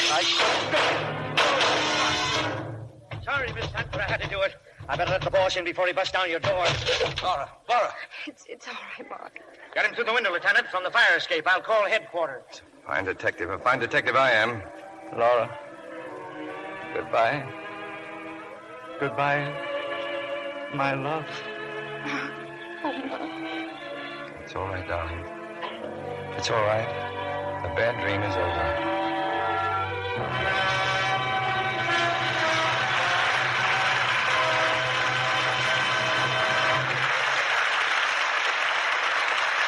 Our stars will be back for their curtain calls in a moment. The war is far from over. Now is no time to relax. President says Army needs 18,000 nurses. Congress discusses drafting women, 18 to 50. This is the crucial year of the war, and every woman, like every man, must do her part. If you want to bring your son, your husband, the boy down the street home sooner, do every single thing you can to help now. Even if you can't take a war job or be a nurse, you can still help by saving every drop of used fat. Your used kitchen fats make the medicines our nurses need for our wounded men and the raw materials for synthetic rubber life rafts and airplane tires. The American Fat Salvage Committee says, Fat salvage can no longer be regarded as a volunteer service. It is a serious wartime obligation that must not be neglected until every Jap is driven back to Tokyo. and the South Pacific Islands again become exporters of commercial fats and oils. Yes, now the kitchens of America must help supply the fats we used to get from lands the Japs still hold. Save the fat from your broiler and frying pans. Skim it off the tops of soups and stews and gravies. Melt down table scraps and suet. Your butcher will give you 4 cents and 2 red ration tokens for every pound you turn in. Save every drop, every day until J-Day, the day the Japs are licked. Now, back to Mr. Barrymore and our stars. Well, now that we've solved tonight's baffling crime, with the help of Jean Tierney, Dana Andrews, Vincent Price, and Otto Kruger, we invite our stars to the footlights for their curtain calls. And I might add that for Dana, this is the first appearance on our stage. First for me, too, Mr. Barrymore. For you, too, Jean? Well, with Van Johnson here on our 10th anniversary show, the Lux Radio Theater's had a pretty good season for new stars. I hear you're making a picture with Van Johnson, Mr. Barrymore. Yeah, that's right, Vincent. Between 2 women. That Metro Golden Mare. Well, I'll tell you a secret about Dana. He's going romantic on us in his next picture. What picture's that, Dana? It's a Technicolor, Vincent, for 20th Century Fox. State Fair. Who's in it with you? Well, the largest group in the cast is 54 prize Hampshire hogs. Now, let me get this straight, Dana. You're playing a romantic role? And you know, one of those pigs weighs 880 pounds. Undoubtedly the biggest ham in the picture. I can see now why there's a bacon shortage. All the hogs are going to pictures. Well, Dana, you set those hogs a good example in acting, and we look forward to producing State Fair in this theater someday. What are you going to have on Lux for next week, Mr. Barrymore? For next Monday night, we have from Paramount Studios a play and stars that hundreds of our listeners have requested. For Whom the Bell Tolls. With Katina Paxinu, Akim Tamirov, Mikhail Razumi, and Gary Cooper and Ingrid Bergman. I can guess by the reaction in our studio audience that it's a play you've all been looking forward to. And I don't wonder. Based on the novel by Ernest Hemingway, it's one of the great motion pictures of our time, with 5 great stars in their original screen roles. Sounds like a wonderful evening, Mr. Barrymore. Good night. Good night. Good night. Good night. I hope to see you again.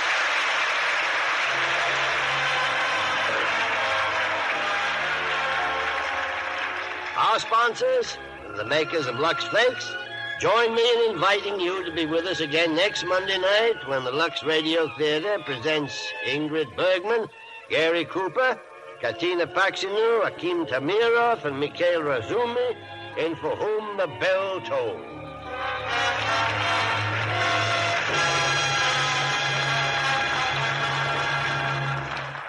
Laura was presented through the courtesy of 20th Century Fox, producers of A Tree Grows in Brooklyn. Mr. Barrymore can be heard on his own program, The Mayor of the Town, every Saturday night over the same network.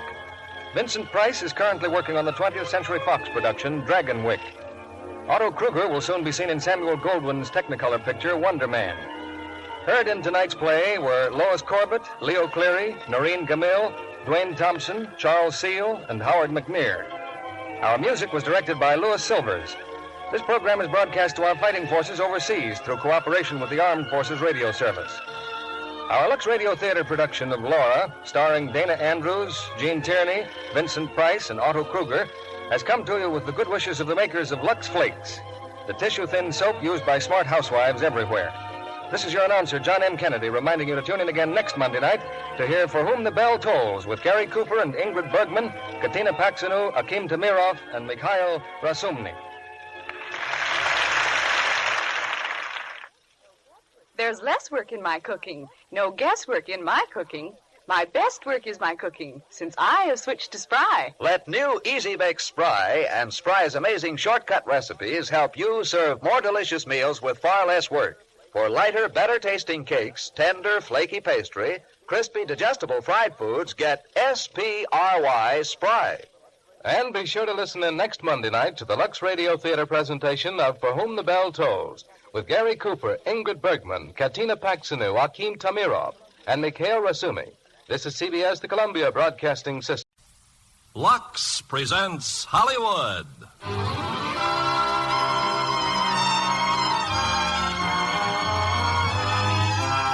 Lever Brothers Company, the makers of Lux Toilet Soap, bring you the Lux Radio Theater, starring Charlton Heston and Gene Peters in Viva Zapata.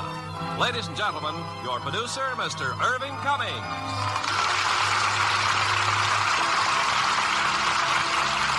Greetings from Hollywood, ladies and gentlemen.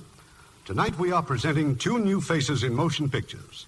Two young players who are among Hollywood's most popular stars, Charlton Heston and Gene Peters, and who will undoubtedly be among the outstanding artists of tomorrow. And we have chosen one of the most exciting and dynamic pictures of the season for their co-starring roles. It's Viva Zapata, the story of one of Mexico's famous leaders, as created by the 20th Century Fox Studios. You know, many of the scenes for Viva Zapata were shot on location. And although going on location can be in the nature of a vacation, our glamorous stars know that it can't be a vacation from their beauty care. Our lovely actresses are devoted to their daily Lux facials, whether on location or at home. Now, Viva Zapata, starring Charlton Heston as Zapata and Gene Peters as Josefa.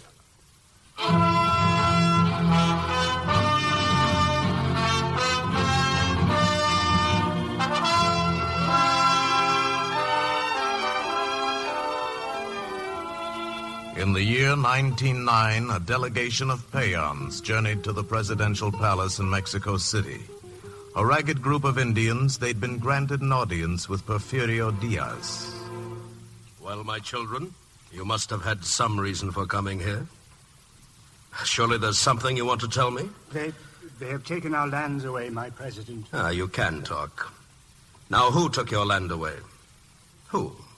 The big estate at Eleninquilco.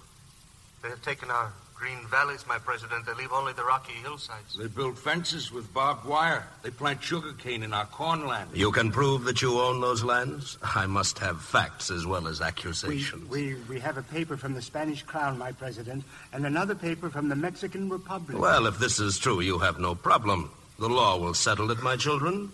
But first you must find your boundary stones, verify your boundaries. You will do this for me? Oh, yes. Good. Now go home, my children, and establish your boundaries. Thank you, my president. We can't verify the boundaries, my president.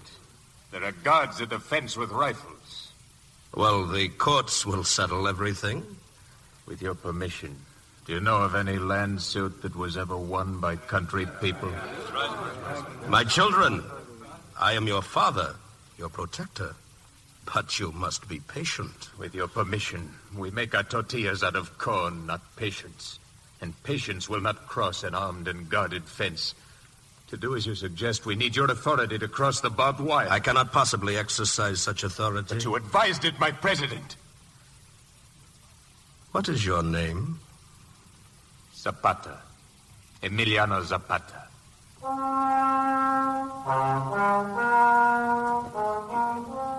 As they left, the president read the names of his petitioners, and around the name Zapata, he drew a heavy black circle.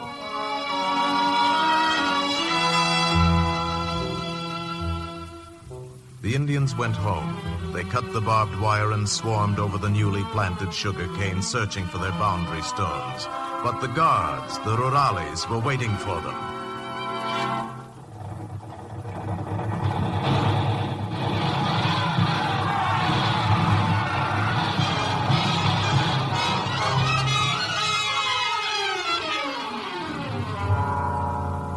Been ordered to kill only one man, Zapata, but Zapata escaped. With his brother Euphemio and a handful of men, he found safety in the high and lonely mountains. And there a man came, searching for him. You are Zapata. All week I have searched these mountains for you. Who are you? I was sent by your friends. For what purpose? I come with news of Madero. Madero? Who's Madero? He is the leader of the fight against Diaz. I must talk with you. Talk. Go ahead. But first I will read something. The true meaning of democracy has long been forgotten. The control of our country is in the hands of a tyrant and those he has named to carry out his ruthless orders. Who wrote that? Francisco Madero. If we are to bring back the freedom that goes only with democracy, we must unite and drive the tyrant from office. This Madero, where is he now? The United States, Texas. A fine place to be fighting Diaz. He's ready now to move. He sent out many people like me to find leaders. That's how I found out about Emiliano Zapata. Get him something to eat. You, come with me. Hey, Pablo, what about it? This Madero, this is his picture here in the paper? A small man, Emiliano, with a beard. A good man. I like the look of his eyes. Then find him. Talk to him. I can't, not now. The girl again? Espejo's daughter? I said not now. You will go, Pablo. You look in his face and tell me what you see. Me? But he's in Texas. Go to Texas. Well, how far is it? Who knows? Go and see. If you like what you find in Madero's face, tell him about our troubles. Tell him that we recognize him as the leader against Diaz. I will be back when you see me again. That man, where is he going? What? Where is he going? I don't know. He didn't say. No, where is he going? I don't know. He didn't say. What's the matter with him? With him, it's a woman. What else?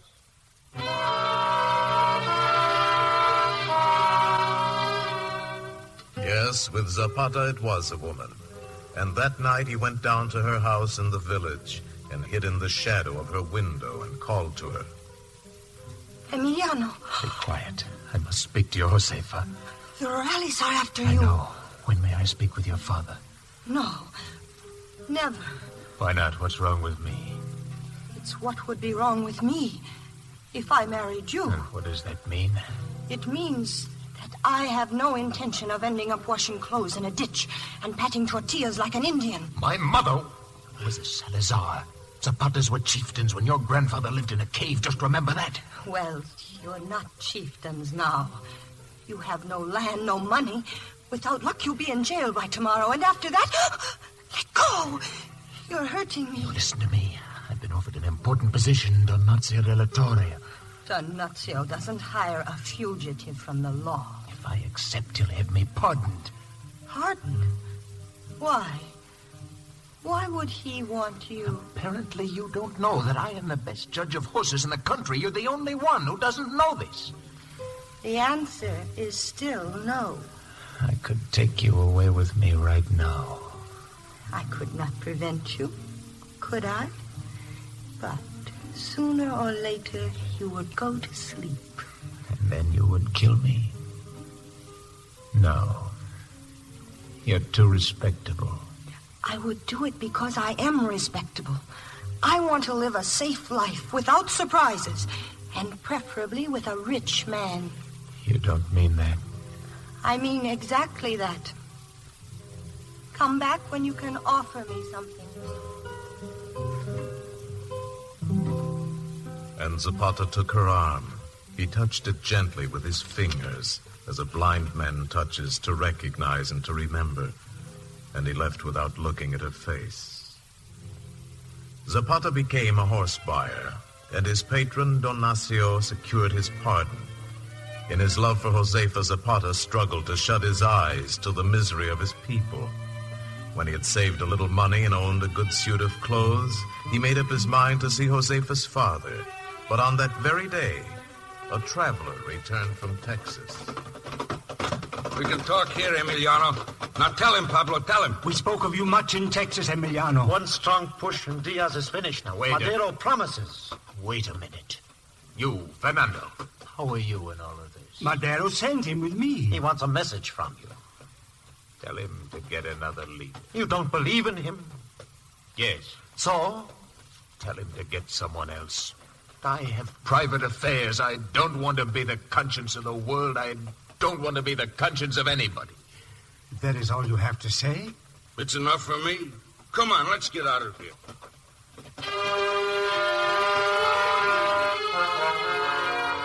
Zapata stayed on the road. He'd go on to the village and speak to Josefa's father. But other men were on the road, men in uniform. Rurales, 4 men on horses, 1 on foot. With the rope around his neck. Who is he, Euphemio? The old man, Innocente. What's he done? Who knows? Come on.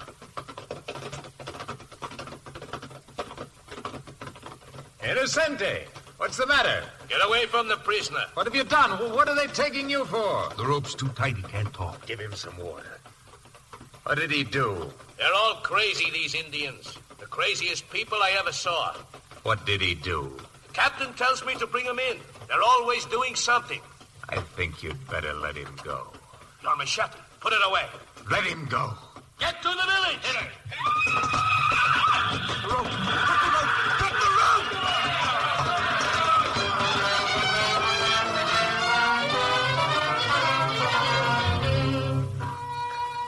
By now, the old man was dead. Carefully, gently, they bore the body back to his house. He was stubborn. He would not listen. And now he is dead. What did he do? He crawled through the fence at night to plant the corn. My father does the same. Still believes that the land belongs to him. The field is like a woman. You live with it all your life. It's hard to learn that she isn't yours anymore. They will be after you again, Emiliano. You can hide in my house. It would be an honor to take care of your horse. Thank you. I'll go now. Where? I was on my way to the village. Oh, but the Rurales. I am still on my way.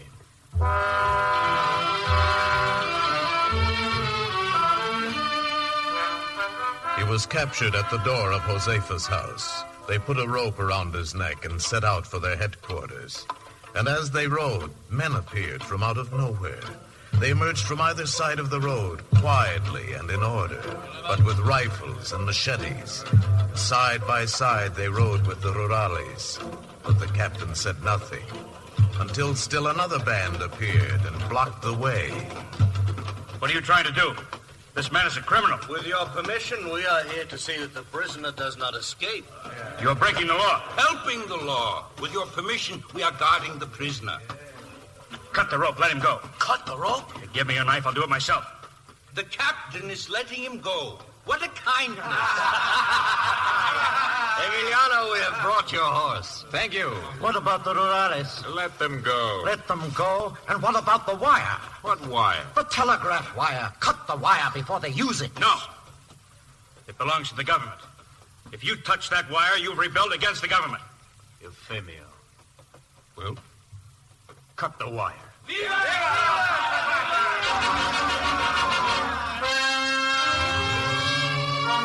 The rebellion had started, and the troops came, the president's troops. For many bitter weeks, death walked across the cornland, but Zapata led his people, wise in the ways of traps and ambush and sudden raids. And the day came when there were no more troops to fight. And on that day, the legend of Zapata was written across the face of Mexico. When it was over, Zapata returned to the house of Josefa Espejo. Where is he, Euphemio? Still inside. Still in the house. Still with the girl and her relatives. An hour and 3/4 already. What a waste of time. I've loved with all my heart 100 women I never want to see again. And he's still after this one. It escapes me. This is the way these people go about getting married. They sit in chairs and talk proverbs. Oh, it makes me sick. Go to the saloons. Everyone else is celebrating. You may as well, too. The general must be protected. Are you crazy? Who tried to harm your brother? Nobody, my friend. Not while I'm here. But I still do not know, Josefa. Did you think of me while I was away, or didn't you? It is said that a warrior's shield is the heart of his beloved. Huh? Well, that's very true. Emiliano, it is said that Madero himself has made you general of all the armies of the South. Is it true? It is true, Senor Espejo. But what of the North? When will the fighting in the North be over? No one knows. Days or months. Father, is Emiliano here to talk of war? But it is such an honor. A general. General Zapata. Josefa, let's go for a walk. There might be a breeze on the road. A walk? Alone? Impossible. Yes, no. Forgive me, Senora. whipped dog is a wiser dog. Do you think that 3 women and a goose make a market? This, I believe, that love cannot be bought except with love, and that he who has a good wife wears heaven in his hat. But I ask you, please, when can we be alone? When can we talk as we want to talk? Perhaps tomorrow. But only perhaps. And now we shall have refreshments. This is as it should be. A starved body has a skinny soul. Yes. Maria! Yes. Emiliano, quick, to the window. Well? It's Fernando, a telegram from Madero. Diaz has run away. Diaz has left the country. Is it true? It's true, Emiliano. Josefa, the fighting is over. Emiliano. Josefa. She kissed him on the lips. Josefa! Be quiet, Mama. The fighting is over.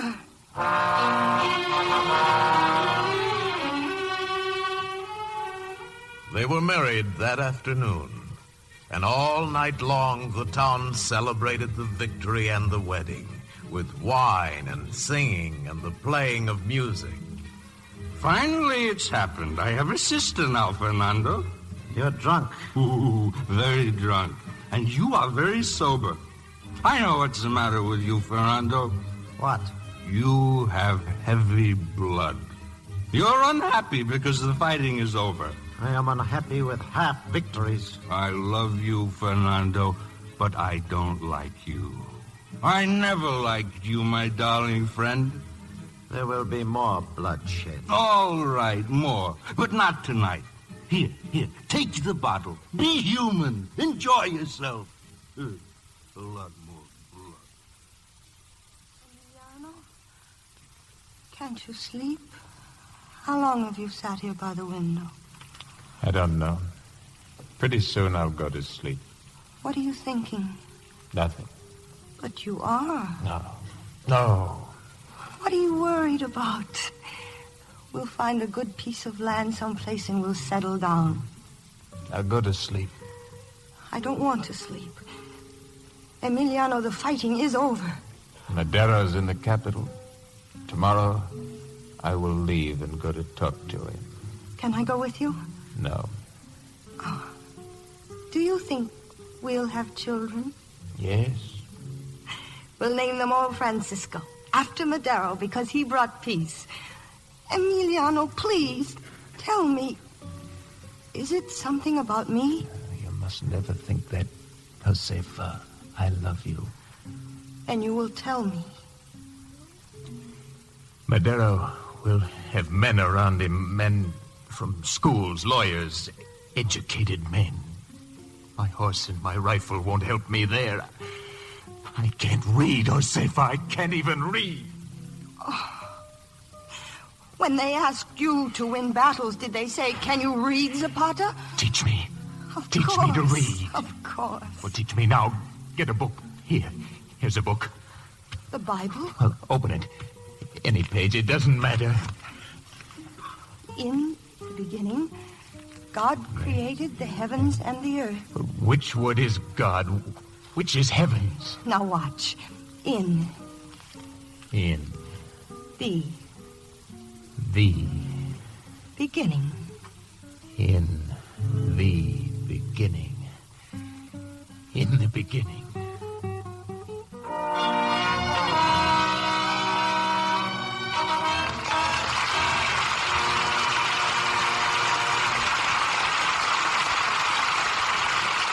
We'll continue with Act Two of Viva Zapata in a few moments. Now, here's your Lux Hollywood reporter, Libby Collins. The picture in the news tonight is The Turning Point, Paramount's hard-hitting documentary of a crime investigating committee fighting to clean up a big city. William Holden plays the reporter, Edmund O'Brien, the chief investigator, and Alexis Smith, the beautiful society girl who becomes O'Brien's Girl Friday. The men are both in love with Alexis, but they've hardly time for romance. They're so busy fighting crime. Yes, there's chilling suspense as they track down the racketeers. And the exciting cross-examination scenes in The Turning Point are authentic, based on recent crime investigation. O'Brien wins in his fight against crime and in his love for lovely Alexis Smith. What a beauty she is. A real Lux girl with a sparkling, glamorous complexion that reflects daily Lux soap care. Ken, Alexis is just one shining example of Lux beauty care. 9 out of 10 glamorous screen stars depend on Lux facials. Their fresh, lovely complexions show you what Lux Care can do for your skin. And here's why. Lux Soap Care has skin tonic action.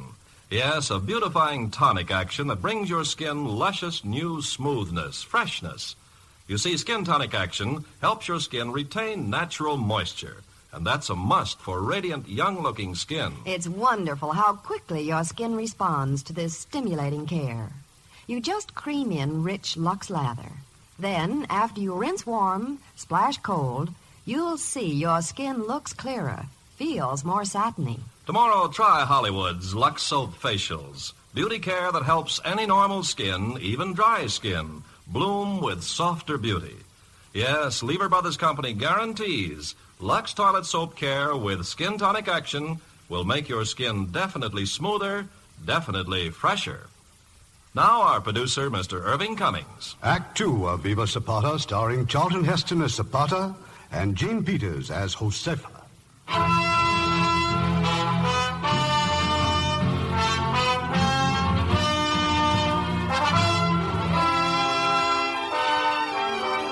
And so Zapata journeyed to Mexico City, for this was a troubled man, and only Madero could ease the turmoil in his mind. They met in the presidential palace, where once before Zapata had asked the same question. The lands, sir. When will the village lands be given back to the people? Tell them that they will get their land, but under the law. This is a delicate matter, Emiliano. It must be studied. What is there to study, my president? The lands must be given back so there will be no injustice.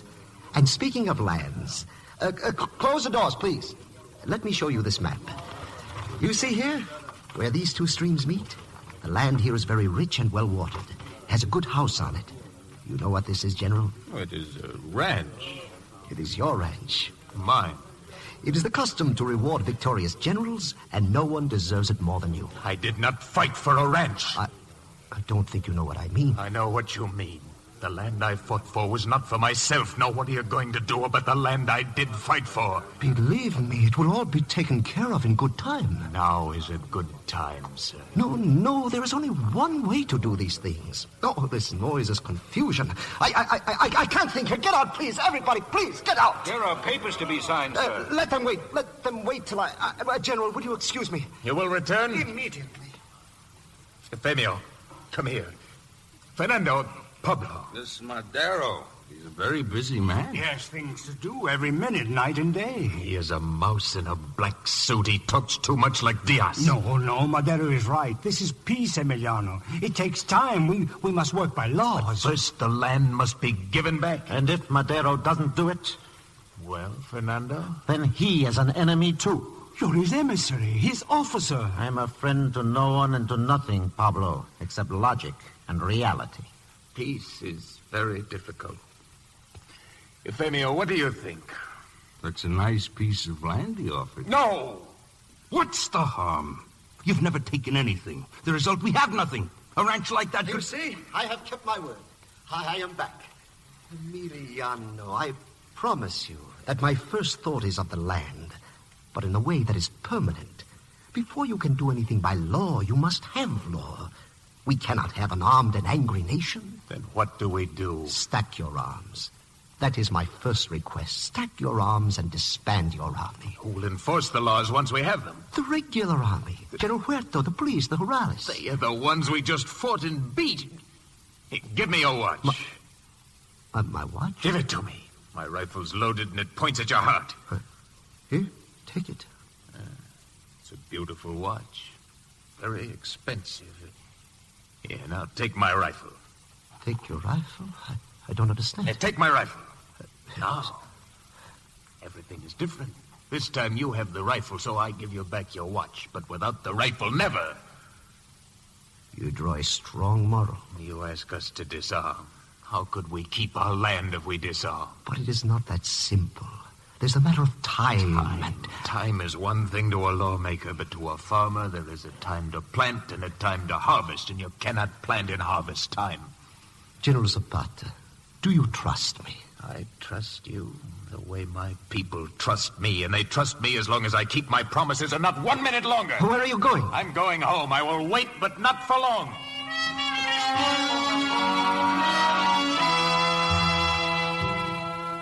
I just saw Zapata. He was leaving, huh?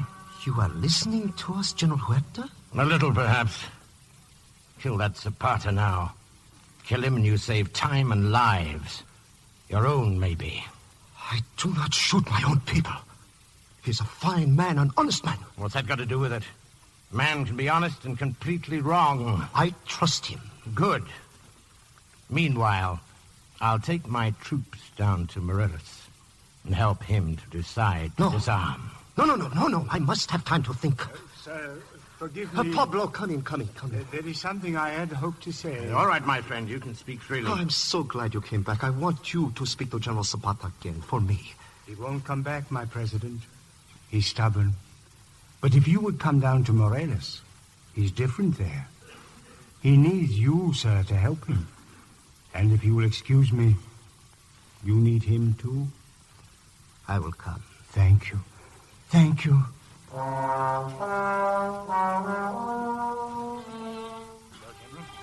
What does the president say? Madero is going to Morelos, but no troops. He forbids it.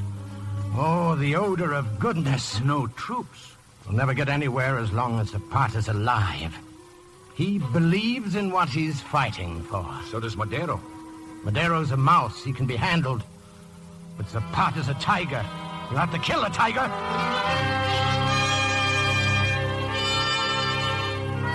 So Madero went to Morelos. He spoke to the people, to the followers of Zapata.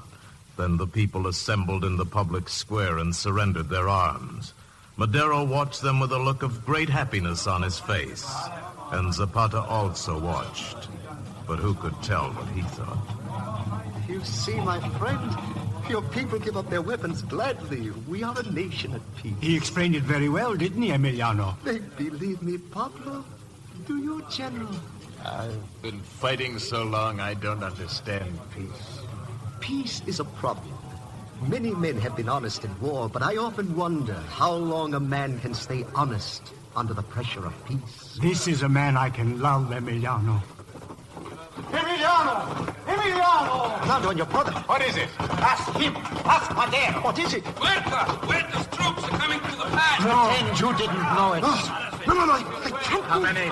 3 regiments with artillery. How did you find this out? Because I posted scouts. I didn't trust Madero and I was right. Huerta disobeyed me. I'll stop him. I'll stop him myself. He would not dare. Emiliano, you must trust him. You must trust him. You must. Only Madero can bring us peace.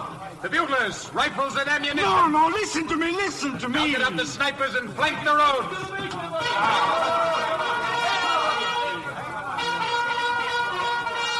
That Madero, he runs around like a chicken without a head. Might be better to finish him off.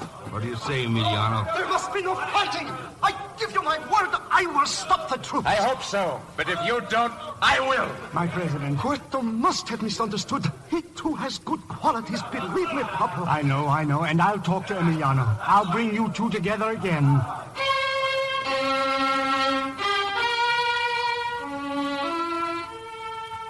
The rifles again were in the hands of the Zapatistas. They waited in hiding, in ambush, and they destroyed the troops of General Huerta. But Huerta had many more regiments. This Madero knew.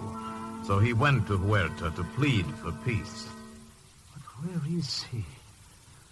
Why won't Huerta see me? I've been here for days. I'm a prisoner. The general has been guarding you for your safety, my president. Outside, you have many enemies. How can you say such things? I don't understand. Why can't I see him? But, sir, the general wants to see you now, tonight. That's why I'm here. He has sent a special automobile. We will leave at once. It's going to be all right. Yes, it's going to be all right. It's a rainy night, sir. I brought a heavy coat for you. Hurry. We mustn't keep him waiting.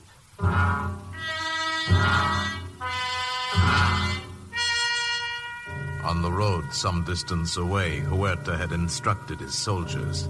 He gave a signal when he saw the headlights of the approaching automobile. And when it stopped and Madero ran to him through the rain, he gave another signal.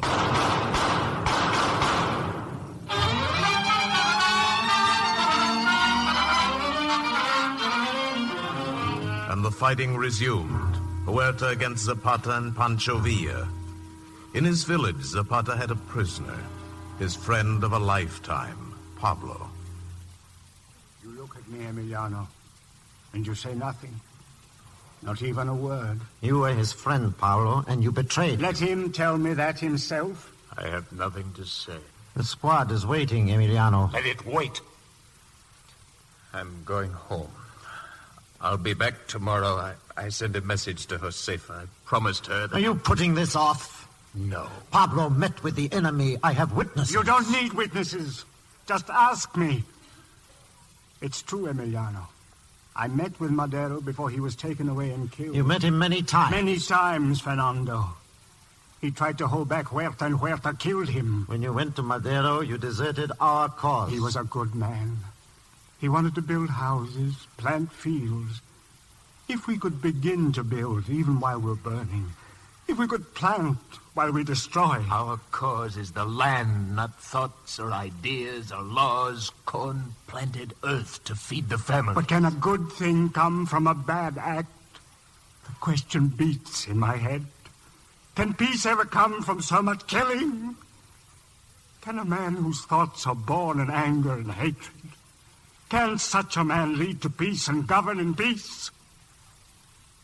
You must have thought about it, Emiliano. Do you know? The last time you saw Madero, they followed you back across the line. They found our camp on the river. How many men did we lose? How many? You knew our rule against consorting with the enemy. Yes, my general. And you ignored it. Yes, my general. I'll call the squad. No, not strangers. Emiliano, do it yourself. Yourself. Fernando, go. As you wish.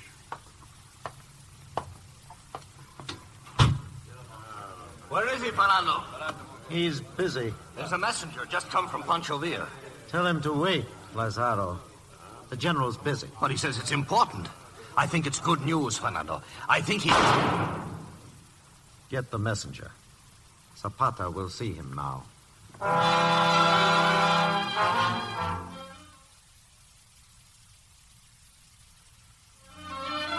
Zapata did not go home that night, nor for many nights. And Josefa waited, as she had waited since the day of their marriage. Look at you, my own daughter. Look at your dress. Look at this house. Why is he a general at all? What's he got from it? Is this the house of a general? Emiliano has sent me a message. He'll be home soon, and things will be different. He's been busy. He's had to see Villa. Pancho Villa, he knows what to do with his opportunities. Being a general is a business opportunity. Zapata could have half the state, and everyone would respect him for it. But he won't touch it. Not 1 inch of land, not 1 penny. I give him up. I never had faith in him. Never. Emiliano. Oh, welcome home, my son. Josefa. You're hurt. No, tired. How did you get through the lines? As of yesterday, there are no lines. Huerta's defeated. Villa's in Mexico City. Congratulations, my son. Emiliano, something's wrong. No, nothing. We've won. I just need some sleep. Stay by me, Josefa. Stay by me while I sleep.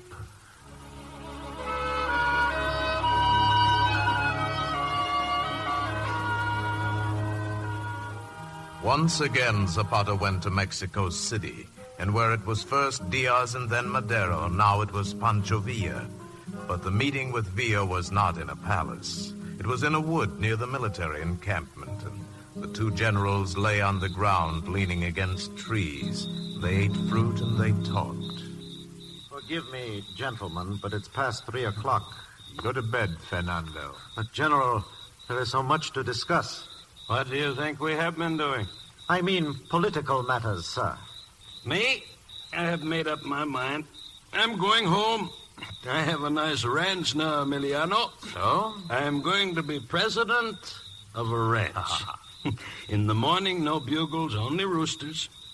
You know, somebody took a shot at me today. Somebody I didn't even know. Sir, what do you propose? Nothing. No proposals. I've been fighting too long. I'm sick of it, Emiliano. You beat one of them, two more jump up. I used to think it would work. But what about Mexico? I have it all figured out. There's only one man I can trust. Emiliano, you can read? A little. Senor the President. No. Yes. No. I just appointed you. You sleep on it, you'll see I am right. There isn't anyone else. There is you. Me? Do I look like a president? There is no one else, Emiliano. God go with you.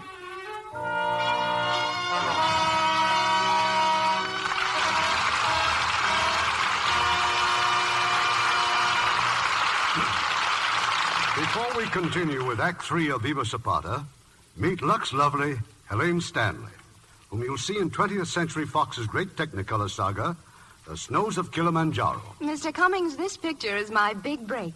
I play a love scene with Gregory Peck, but he leaves me, alas, to become a writer. And 3 beautiful women enter his life. Susan Hayward, Ava Gardner, and Hilda Gardner. Helene, it's certainly a compliment to be in the cast in such a picture. Everything about it spells greatness. The story by Ernest Hemingway, the Darrell F. Zanuck production, and the magnificent scenery of Africa, Paris, Spain, the Riviera. I'm quite sure everyone will enjoy The Snows of Kilimanjaro. It was thrilling, Mr. Cummings, to play in the same cast with Susan Hayward. She's so talented and so beautiful. You know, visiting Susan's dressing room, I found she uses the same complexion care I do. Wonderful Lux toilet soap. Well, Helene, you'll find Lux in practically every dressing room that has a star on the door. You see, Lux Toilet Soap Care has skin tonic action, a gentle toning action that makes skin smoother, fresher, wonderfully younger looking. And, Mr. Carpenter, the big bath-size Lux is a Hollywood favorite, too.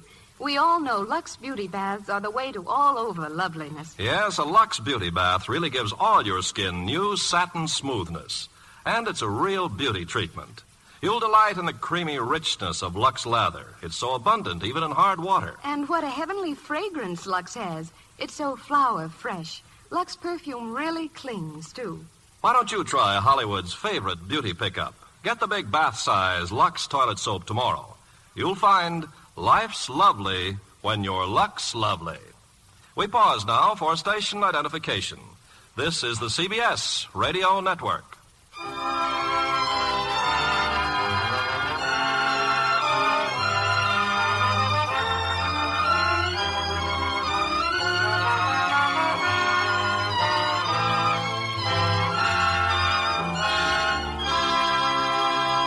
The curtain rises on Act 3 of Viva Zapata, starring Charlton Heston as Zapata and Jean Peters as Josefa.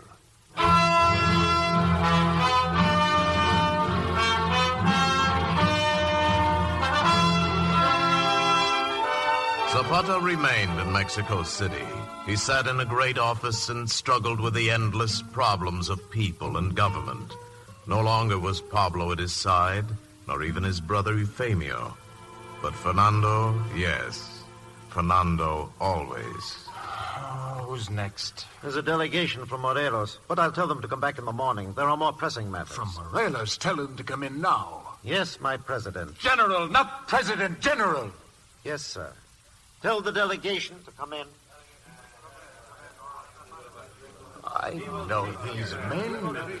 Lazaro. Pepe, you got skinny. Well, what can I do for you, huh? What is it? Well, tell me, what's wrong? We have a complaint against your brother, Emiliano.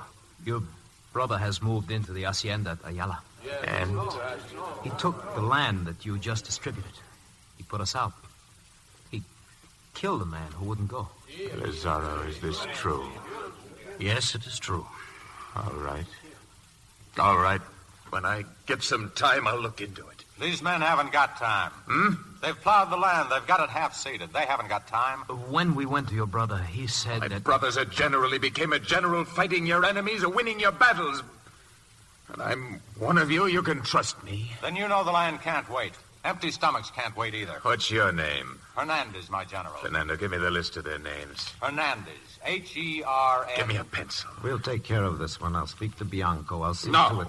No, there is no list of names. I never want to see another list of names. You all of you, wait for me. Wait for me here. Where are you going? I'm going home. Leave now, and your enemies will be here tomorrow, in that room at that desk. They'll hunt you down till you get your rest in the sun with the flies in your face. Leave now, and I promise you, you won't live long. I won't live long anyway, Fernando. I won't go with you. I don't expect you to. Now I know you, Fernando. A man with no fields, no wife, no friends, no love. You only destroy. That is your love. And I will tell you what you will do. You'll go to Obregon or Carranza, and you'll never change. Now hand me my rifle. The delegates from Morelos had spoken the truth. Zapata's brother had stolen the hacienda at Ayala. Zapata found him there, sprawled on the rich carpet with a bottle in his hand. Be careful what you say to me, Emiliano. Get up. Your arm. I need help. You're a little drunk. I have come with men we both know. Did you take the land away from them? I took what I wanted. Their land, their wives, their wine, whatever I wanted. What kind of an animal are you? I'm a man. Not a freak like my brother. Get out. Look, I fought as long and as hard as you did. I, too, am a general. And what's in my pocket? Nothing. Nothing but a little dust. We beat Diaz. He's living in a palace in Paris. We beat Huerta. He's a rich man in the United States. I have to beg pennies in my own village from people that never even fired a gun, but I'm a general. So I'm going to act like a general. I'm going to take what I want. Let him go. This land is yours again. But you must protect it with your lives if necessary, and your children with their lives. Our enemies will be back. If they drive us out of the valley, live on the sides of the mountains, but live. You've always looked for leaders, strong men without faults. There aren't any. There are only men like yourselves. They change, they desert, they die. There are no leaders but yourselves. And a strong people is the only lasting strength. Emiliano! Defemio! Someone was waiting for him out there. You see? He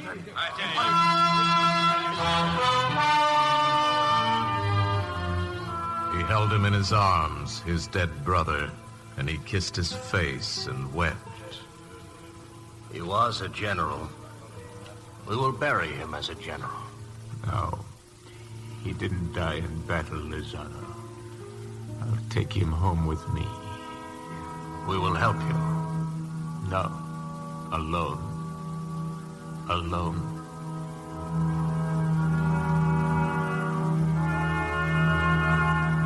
Zapata went back to the mountains.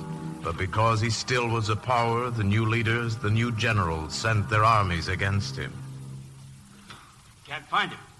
Neither Zapata nor his men. How can we fight an enemy we can't find? There's only one thing to do. Wipe them out. All of them. We go to their villages. Their corn is growing. In their houses, there are fires in the hearths. But no people. We destroy the corn. We burn the houses. When we go back, there's a new shelter and the corn is growing again. They're like a different race. They're not afraid of anything. Cut off the head of this snake and the body will die. Ideas are harder to kill than snakes. How do you kill an idea? Zapata. The answer is always Zapata. Kill Zapata, and your problem is solved. We must send a man to Zapata. A man who will get him out of those mountains. So they sent a man, and the friends of Zapata knocked at the door of his hut in the mountains and brought him the news. This much is true, Emiliano. He took us to where they have stored their supplies. The guns are new. Some never fired. Machine guns, too. Ammunition? A mountain of it. seen it? Yes. Enough of everything to last us a year. This man, why does he want to join us? He says he was stripped of his rank for nothing. A colonel, he wants revenge. Sounds like a trap. But it's strange enough to be true. What proof did he give you of his good faith? He executed Juan Calzado, the chief of police who killed so many of our people. Further proof he leaves to you. All right. All right. Be back here tomorrow.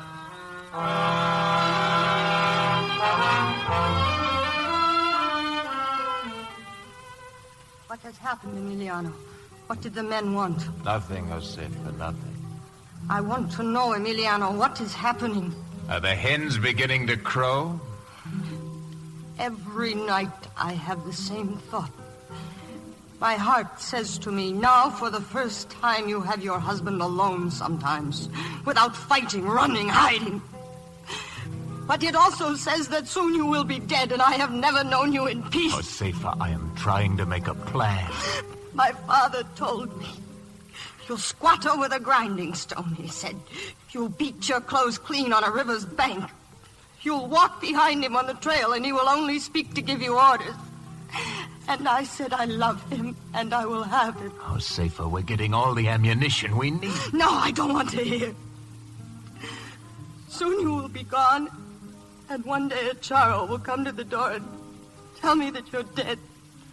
That is what is left for me. There's a man in the village, a federal colonel, Guajardo. He's giving me his regiment and all his equipment. A trick? I always suspect a trick. I wouldn't be alive if I didn't. This is an easy way to kill you. I haven't made up my mind. Emiliano, don't go. We need what Guajardo can give us. Don't go. I have a feeling. Now, that's enough. I will make up my mind. Emiliano, do you want to die? I must do what is needed. It will be all right. I will say something, but not for myself.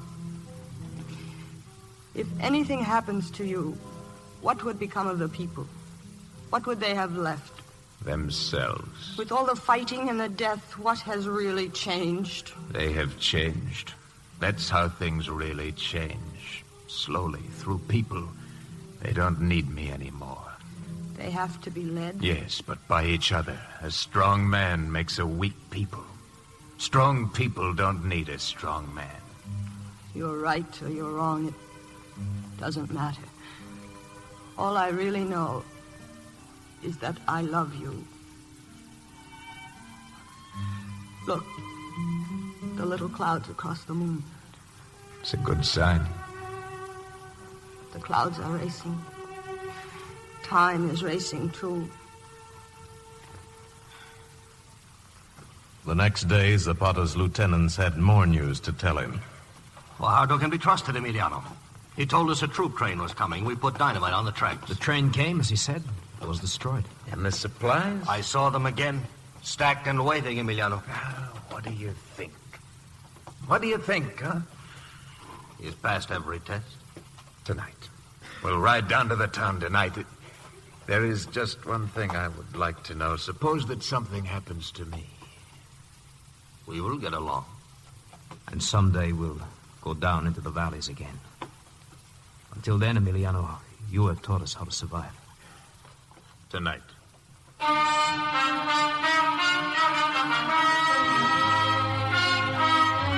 Always in battle, Zapata had ridden a white horse. From the first, the same white horse. But a year ago, the horse had disappeared. Only Lazaro had found him again. And that night, he brought him to Zapata. Look, Josefa, my old friend. The best horse I ever had. You're leaving. I lost him at Honokapapek, remember? The Federals must have had him. You see, the brand has changed, but now he's mine again. He's grown old, Josefa. Emiliano! We're waiting! Don't go, Emiliano. No! Don't go! I will try to be back by sunrise. If not, then by Send someone else! Don't go! I beg you! Emiliano, don't! Don't! Emiliano! So they rode out of the mountains and into the town. It was arranged that Zapata would meet with Guajardo in the courtyard of the garrison, the two men alone. The gates of the fort were open, and Zapata entered. But hidden behind a wall were 20 Federal soldiers, and the man called Fernando.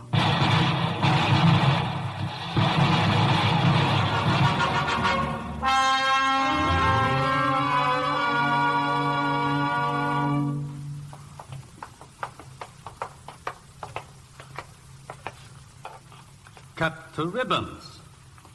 We must have been terribly afraid of him. Well, Fernando, the tiger is dead. The horse got away. The horse? The people are very superstitious. Yes, I know. And sometimes a dead man can be a terrible enemy. Well, what do we do with this? The body will be exposed in the plaza so they can see it. So they can all see that he's dead.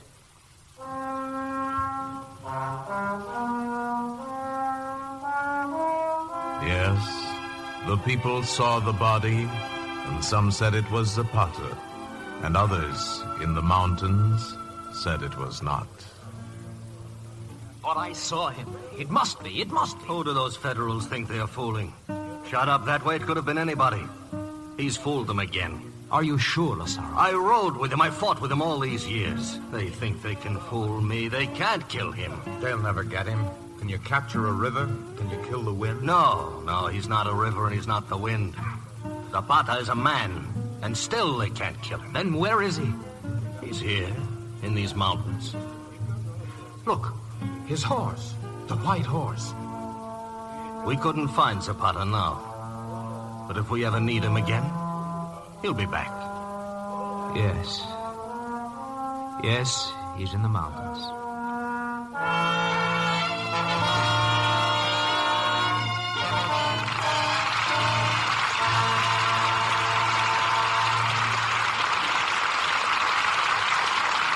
In a moment, our stars will return.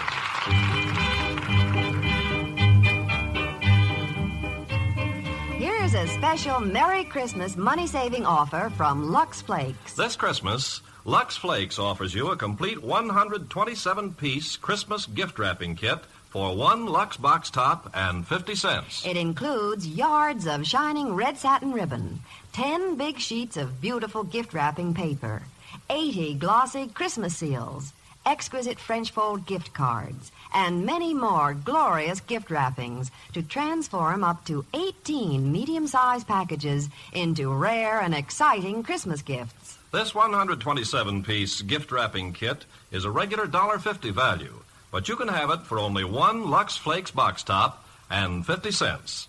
Send them to Lux, Box 34, New York 46, New York.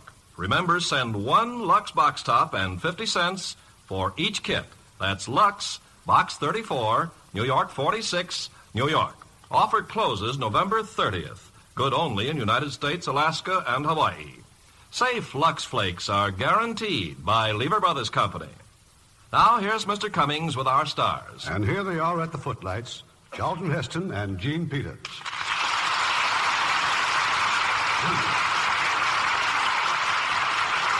And we certainly applaud your performances. You were just great. Si, senor. Gracias. Well, you're welcome, but why in Spanish? When Charlton studied the part of Zapata, he thought he was supposed to have a Mexican accent. Well, that's one problem we didn't have in the silent days. No dialects. I read in an article, Irving, that you starred in and directed the longest serial ever made in silent pictures. That's right, Charlton. 30 episodes. It was called The Diamond from the Sky. 30 episodes. How did it end? I don't know, Gene. We sold it to a radio for a daytime series. Then I'll bet I played in it one time. I came up from radio, you know. That's some comeuppance. From radio serials to the star of Paramount's new picture, The Savage. And I think it's one of your best, Charlton. And how about your career, Gene?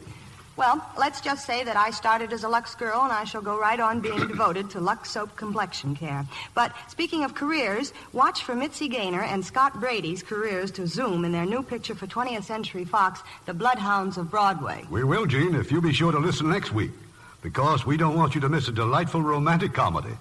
It's Metro-Goldwyn-Mayer's screen hit, Grounds for Marriage. And starring in their original roles, we'll have that popular favorite, Van Johnson, and a lovely lady with a beautiful voice, Catherine Grayson. We wouldn't miss that one, Irving. Good night. Good night. Good night. And I'll see you at the polls tomorrow. Here's important news about mouth health for you and your entire family. And here's Ken Carpenter to tell you about it. The first major test of chlorophyll toothpaste has now been reported in a leading dental journal. This report, now in the hands of your dentist, tells how Chlorodent, the largest selling chlorophyll toothpaste, was tested under the supervision of the dentists at Father Flanagan's famous Boys Town in Nebraska. In this test, Chlorodent and a fine white toothpaste were used regularly by different groups of youngsters at Boys Town. In only 60 days, 3/4 of the boys using Chlorodent showed dramatic improvement in mouth health. Chlorodent was proved to be twice as effective as the white toothpaste for quickly reducing acute gingivitis. And that's another reason why Lever Brothers Company unconditionally guarantees that Chlorodent does more for you than any other dentifrice, white, ammoniated, or chlorophyll, to give you a clean, fresh, healthy mouth. Remember, no other nationally advertised chlorophyll toothpaste has been proved so effective. So make sure you and your family get the toothpaste used in this test, Chlorodent. Lever Brothers Company, the makers of Lux Toilet Soap, invite you to be with us again next Monday evening when the Lux Radio Theater presents Katherine Grayson and Van Johnson in Grounds for Marriage. This is Irving Cummings saying good night to you from Hollywood and urging you as good Americans to be sure and vote tomorrow.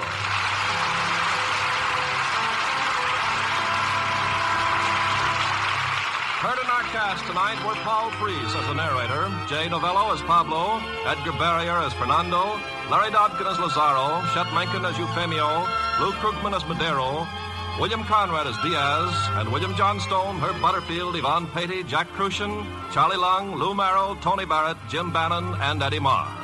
Our play was adapted by S.H. Barnett, and our music was directed by Rudy Schrager. Trust Silver Dust. Trust Silver Dust. Trust Silver Dust to give you more for your money with a goodwill offer that's really a honey. Trust Silver Dust. New improved Silver Dust Wonder Bubble Suds for laundry and dishes now makes you this amazing goodwill offer. Inside every large-size Silver Dust, you get, as an extra, a genuine Cannon face cloth. It's big, soft, fluffy, lovely pastel colors, worth up to 15 cents. Remember, in large-size Silver Dust, you get this genuine Cannon face cloth as an extra. Try Silver Dust. See how it safely digs out dirt, gets clothes cleaner, speeds dishwashing, kind to your hands. Yes, Silver Dust, a great washing product with a Cannon face cloth inside, gives you more for your money than any other washing product. That's guaranteed. Get the large-size box of Silver Dust with the big Cannon face cloth as an extra today.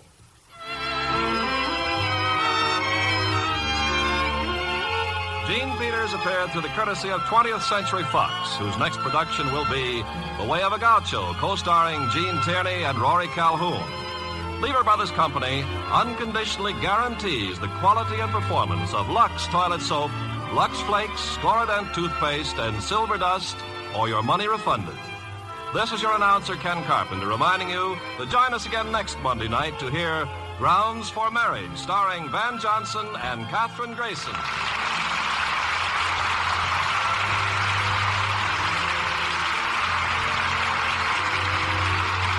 This is the CBS Radio Network.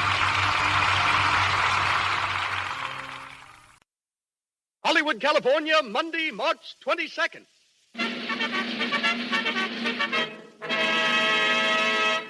The Lux Radio Theater presents Frederick March and Florence Eldridge in Death Takes a Holiday with Kay Johnson, Arthur Byron, and Gene Lockhart.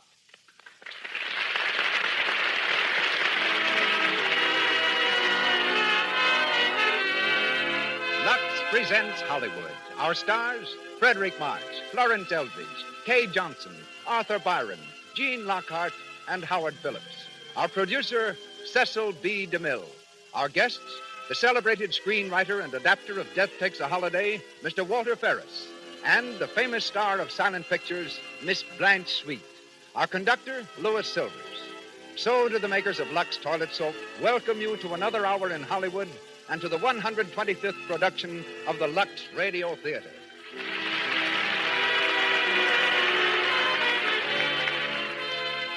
Now, a word to the ladies in our audience. If there's a man in the room with you now, your husband, your brother, your sweetheart, what is he thinking about your complexion? Is it so smooth, so fresh and clear that he's bound to be admiring? If you're not quite sure, better begin today to use Lux toilet soap, the soap with active lather. And be sure you're removing cosmetics thoroughly, too. Use Lux toilet soap regularly before you put on fresh makeup. Always before you go to bed. Women everywhere find this simple care guards against unattractive cosmetic skin, dullness, tiny blemishes, enlarged pores. Remember, too, that right now in Hollywood, actually 9 out of 10 screen stars use Lux toilet soap. And now, our distinguished producer. Ladies and gentlemen, Mr. Cecil B. DeMille.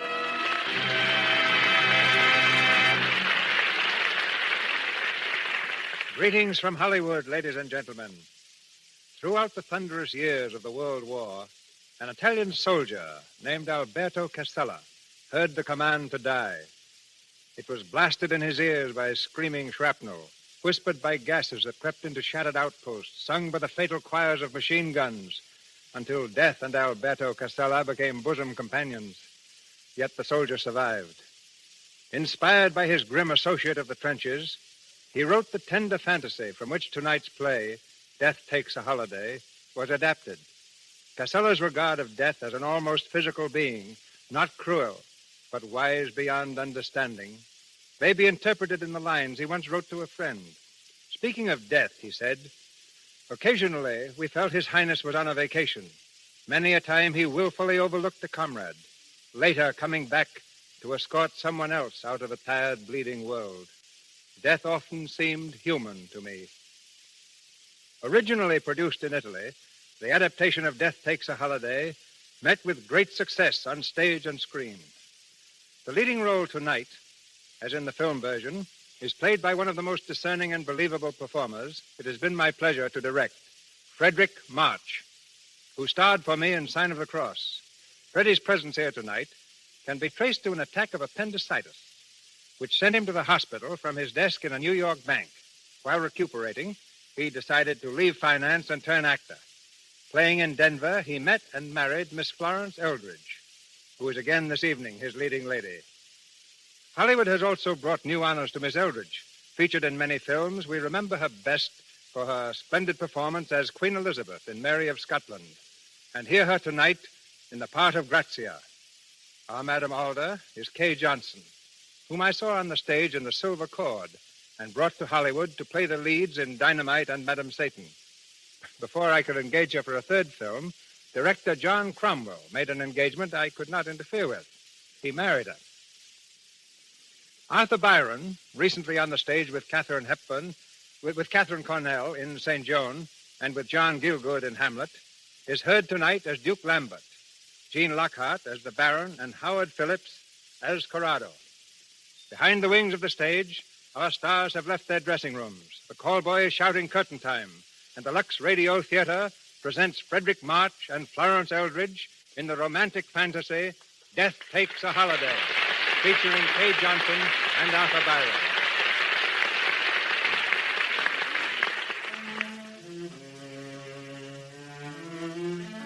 A lonely road in Italy. A full round moon hangs low in the sky, bathing the countryside in ghostly radiance. An automobile purrs softly through the night, making its way toward the old castle of Duke Lambert. At the wheel is the Duke's son, Corrado, and beside him, Grazia Sanluca, a lovely young girl who seems lost in a dream as she surrenders to the beauty of the night.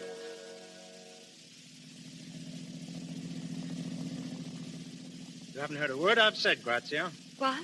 You haven't been listening to me. Yes, I have. Really, Corrado. It's just this night. It's so beautiful. I asked you when we were to be married. I know, dear. And I told you. Yes, you told me soon. You can't expect me to be satisfied with that. I love you too much, far too much. And soon so easily becomes never. Please, let's not talk about it now. Well, why not? I don't know. It wasn't meant for talking this night. There's something miraculous in the air. Haven't you felt it? Like an old story you can't quite believe. And the strangest shadow is following us. A shadow? You're imagining things. It's been behind us all the way. It's the shadow of a tree, perhaps. It isn't a tree. Maybe it's a cloud across the moon. There are no clouds. And it is a shadow. Sometimes it's close by. Sometimes we almost lose it. Very well, then. We lose it. Watch. Oh, yes, go fast, Corrado. How's this? Faster, faster. Like it? Oh, it's glorious to go fast. It feels like wings. We are almost flying at this speed. The car won't do much more than... Grazia! Corrado! I can't see the road. Get down! Get down!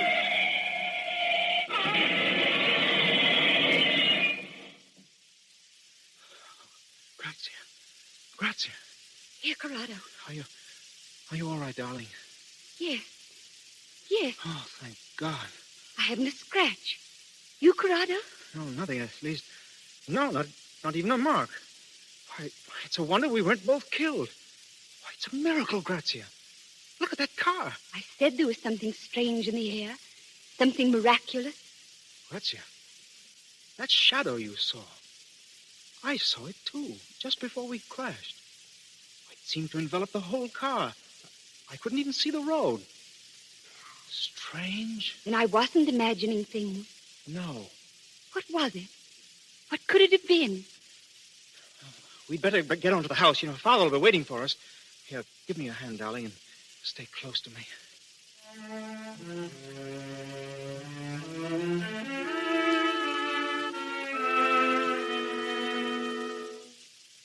And that was it, Father. We seemed to turn over and over endlessly. I'm sorry about the car, sir. Never mind the car. I'm thankful that you both weren't killed. You're sure you're both all right? No, we haven't a scratch between us, Mother. Perhaps you'd better go and lie down, Grazia. Thank you, but it's not necessary. It's a lucky night for all of us, it seems. We had a rather narrow escape ourselves this evening. Who, Father? The Baron Cesaria, Madame Alda, and myself. We were driving home from the village, and we ran into a street vendor's cart.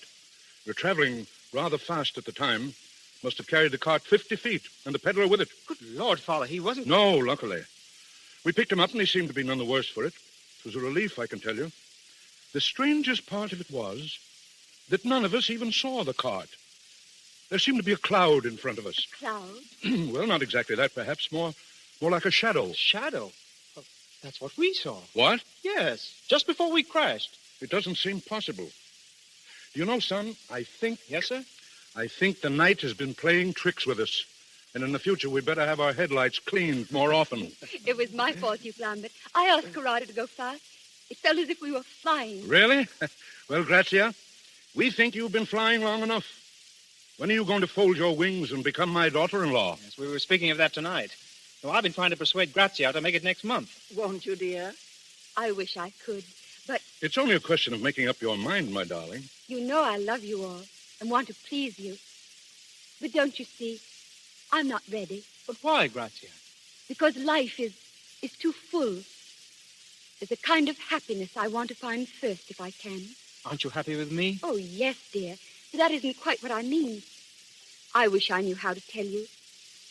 There's something out there in the night, which I must find first and understand.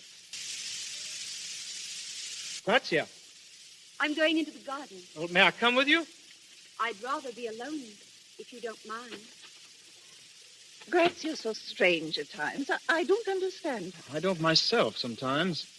She's so fine, so delicate, so utterly remote from us all. It puzzles me. I wouldn't worry, my son. You'll win her yet. I believe the peddler thought you were an angel when we picked him up.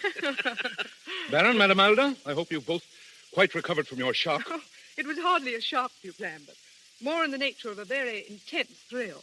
I rather enjoyed it. Madame Alda lives for thrills. Well, why not? Is there anything better to live for, Baron? Only love, and you probably count that among your thrills. I know I always did, in my younger days, of course.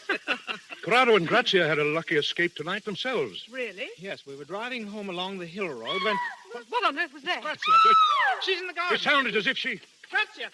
We'd better see. Came from the fountain. This way. Corrado, where are you? Here, Father. Corrado. Grazia lying on the ground.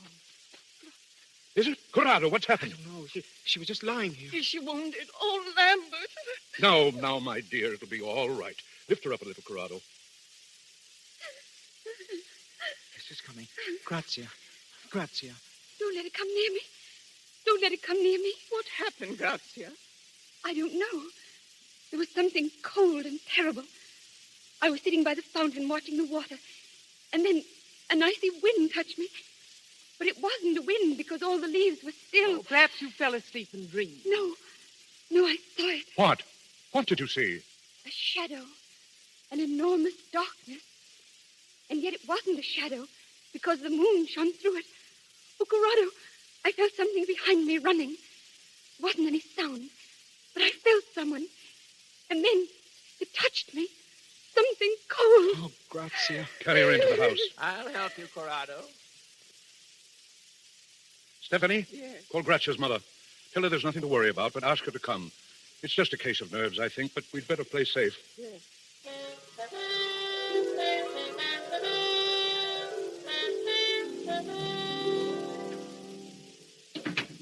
Fidele, have you searched the grounds? Thoroughly, Your Excellency. But we found nothing. Not even a footprint, sir. Oh, there must have been something. I'll have a look myself. Duke Lambert. My revolver is in the desk drawer, Fidele. Give it to me, please. Yes, Your Excellency. Here, sir. Don't tell my wife I've gone out. Don't tell anyone. Very good, sir.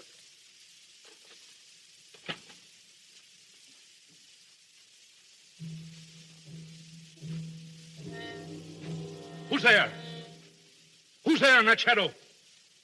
Answer, or I'll shoot.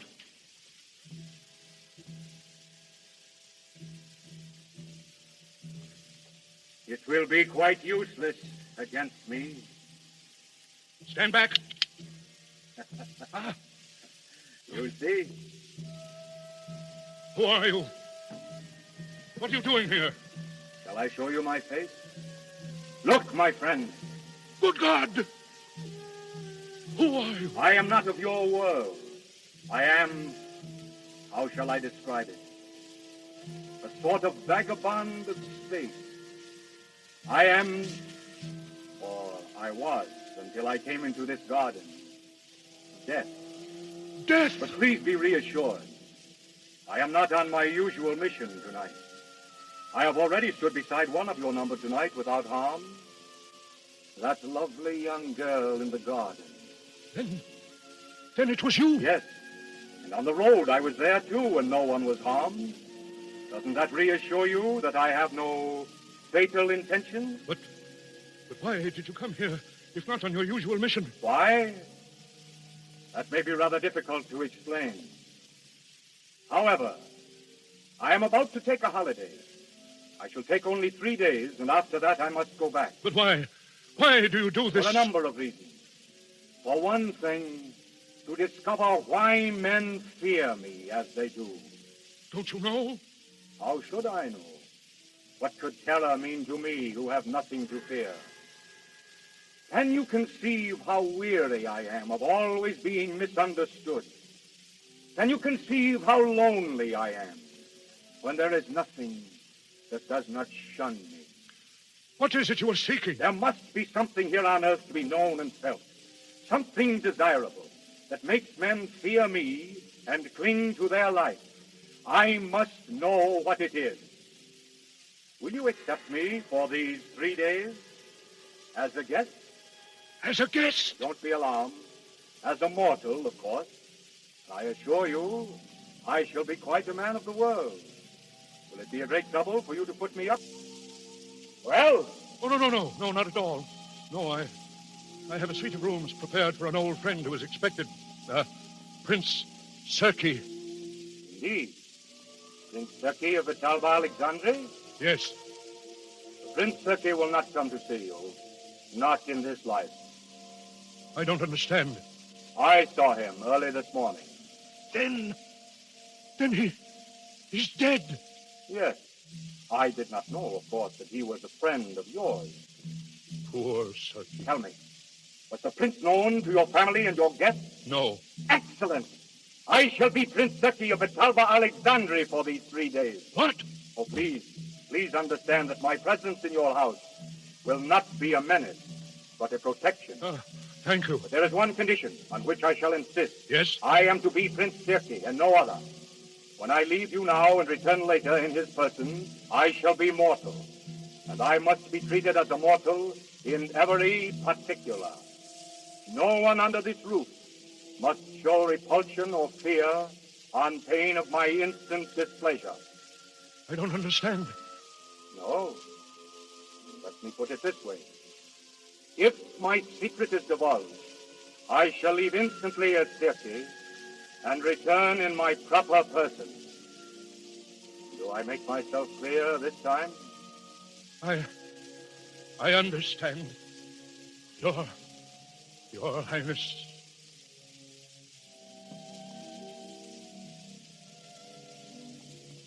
So at last, I am to become mortal.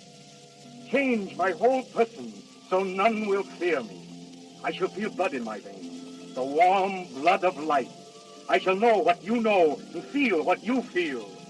My hunger shall be appeased for an hour. My hunger that is as old as time. And those that I love need not be afraid. Not afraid. I am beside myself. My holiday is just caprice, a mad joke I play with life. But what a monstrous, what a sublime joke. And you, my friend, will be distinguished among hosts. For none has entertained death before and lived. You may expect me soon.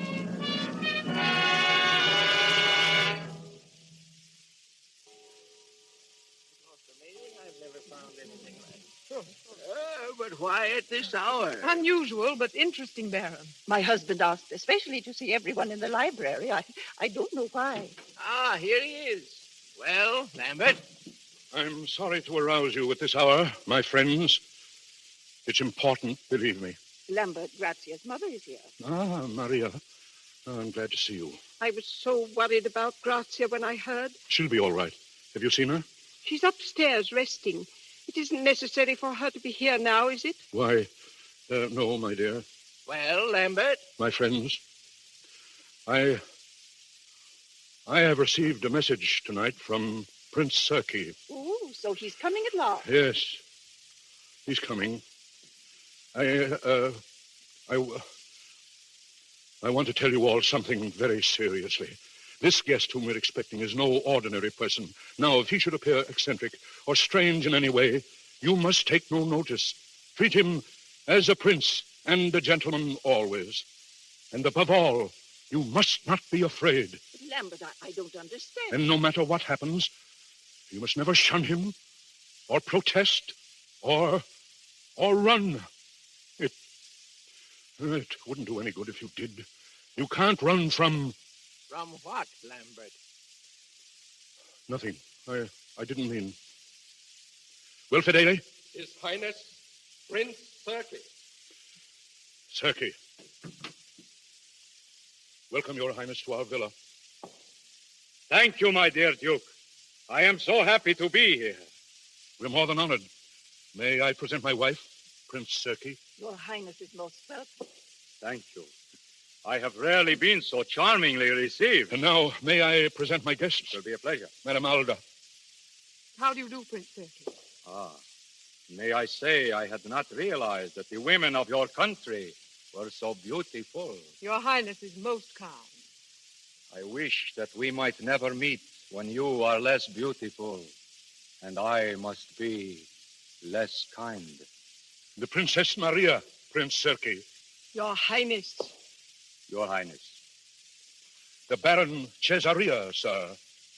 A statesman who was once important in the affairs of the world, who now looks back on a long and interesting life. I am delighted to meet the Baron at last. And I to meet you, Your Highness. Considering your distinction and your age, it is surprising that fate has not introduced us before. Your Highness, my son Corrado. Yes. The son who drives his car so furiously. I beg your pardon, sir? My friend, please, permit me to call you my friend. Your Highness. Please, make no change in your plans because of my sudden appearance. I should like to join in your pleasures, if I may, and enjoy the hours with you. I beg you not to make a stranger of me. Your rooms are ready, Your Highness. My room? Yes, at your pleasure. Then, if you will forgive me, I think I will go now. I have not slept for ages, and I feel curiously tired. Mother, Grazie. I couldn't sleep, Duke but I was too restless. This is a guest I have not had the pleasure of meeting. Oh. Grazie. This is Prince Serki, the Princess Maria's daughter, Your Highness. How do you do, Your Highness? How do you do? We have not met before, Your Highness. Perhaps. For a few fleeting moments. Yes. Yes, that is how it seems. A few fleeting moments. I am happy to welcome you now, sir. Please, give me your hand, Grazia.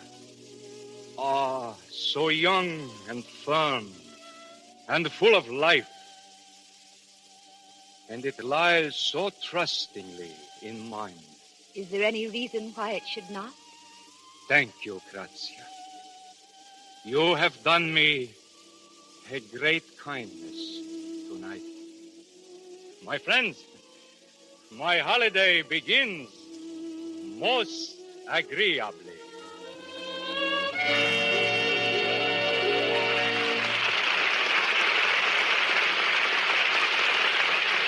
Before we go on with the Lux Radio Theater presentation of Death Takes a Holiday, starring Frederick March and Florence Eldridge, we're going to let you in on a Hollywood beauty secret. We're going over on La Brea Avenue to a little stucco house where happy Mrs. Thomas F. has been chatting with her friend Ethel over tea. Ethel has suddenly looked at her watch. Marion, I had no idea it was so late. It's 6:15.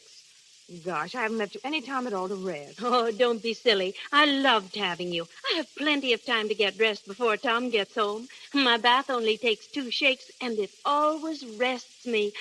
I'll feel like a million. And Tom will think you look it, too. We always talk about the way you keep Tom so adoring. Oh, so long, Marion. So long, dear. Call me if you're home tonight. Marion keeps Tom in love with her because she knows this secret.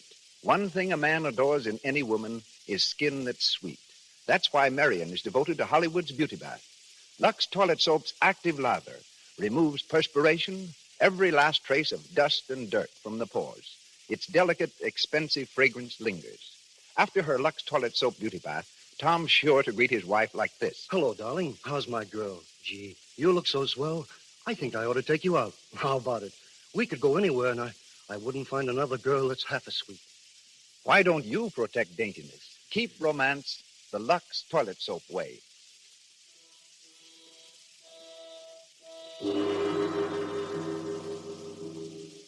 We continue with Death Takes a Holiday, starring Frederick March and Florence Eldridge.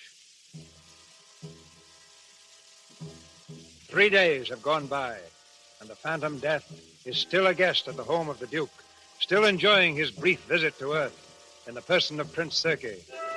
Meanwhile, the world is an astounded witness to a series of miracles. In London, SS Cedric explodes at sea, sinks within an hour. No lives lost. In Paris, man jumps from Eiffel Tower in attempted suicide, walks away uninjured. In Japan, Island of Kobushima totally demolished by heaviest earthquake in history. All residents are safe.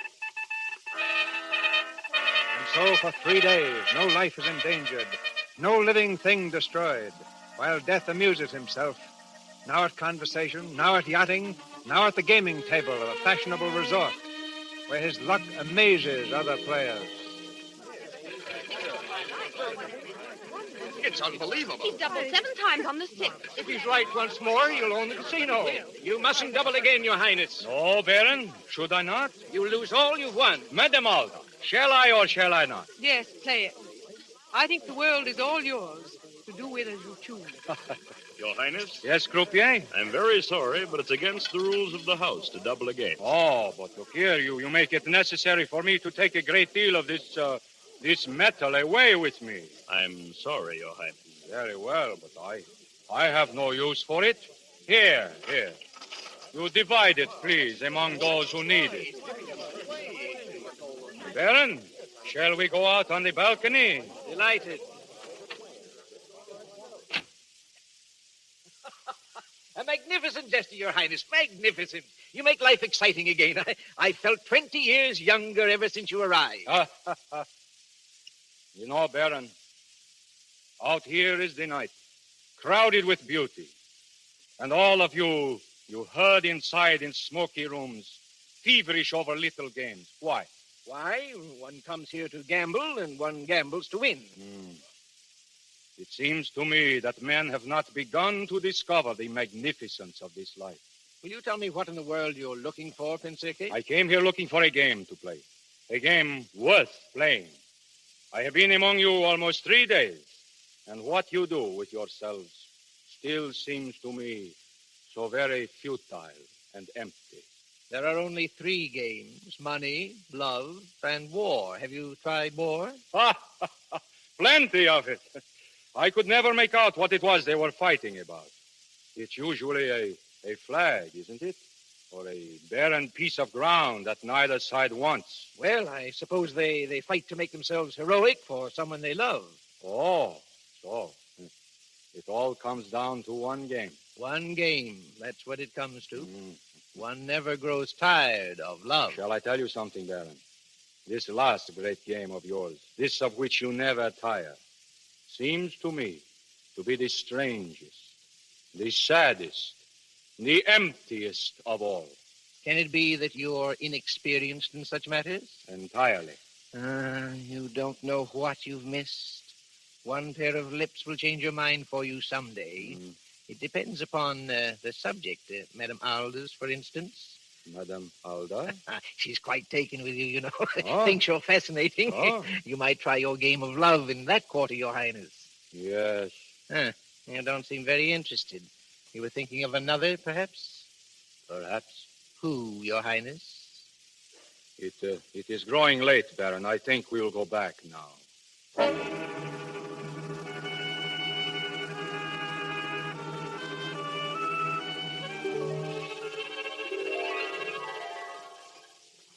Lambert, I must know what all this mystery is about.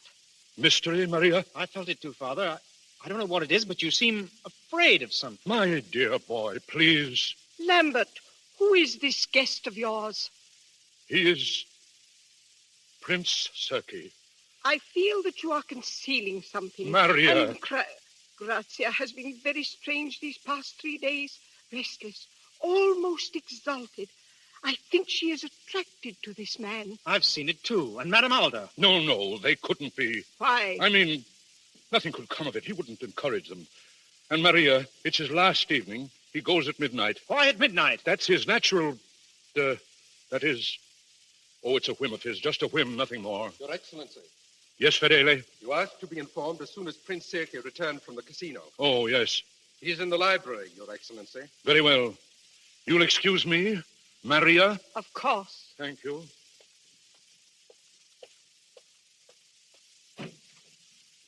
Your Highness. Oh, good evening, my friend. You have returned early from the casino. Yes, I was very bored. I'm sorry. I had hoped that your last evening... Yes, my last evening. But it isn't over as yet. No, Your Highness. You haven't told anyone about me. None of your guests know my real identity. No one knows, Your Highness. Good. I wish that reserve kept without fail. I shall be in the garden for a while now. There's very little time left. And I still have not found your reason for existence.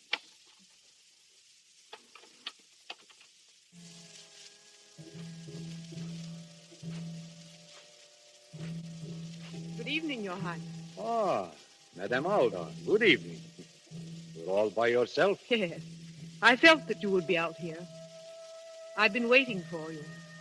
Many people do, but none quite so cheerfully. Aren't you afraid? Of you? Well, perhaps I am a little. But my interest is far greater than my fear. Oh, I am glad. But if you knew...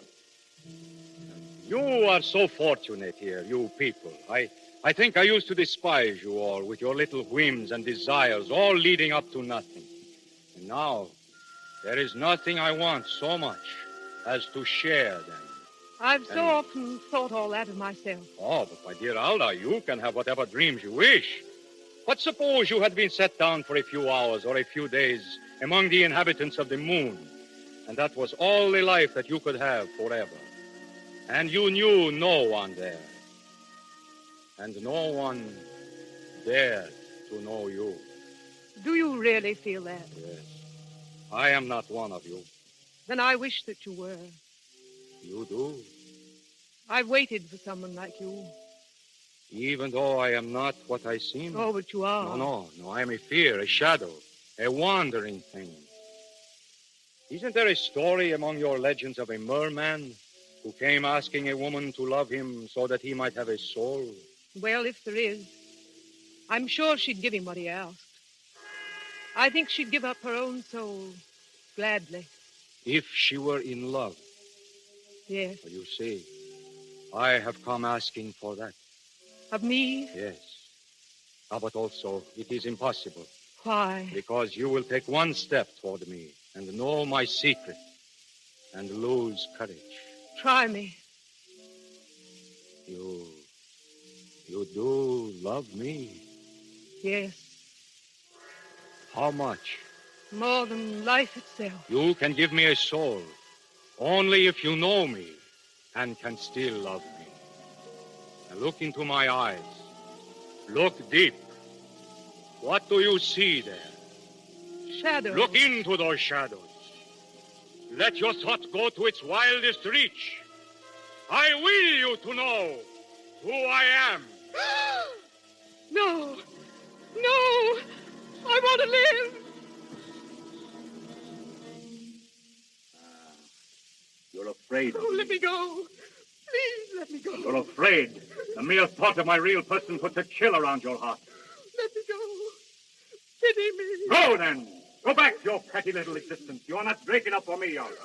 I am looking for a response such as you could never give. I am searching for someone who knows and is not afraid.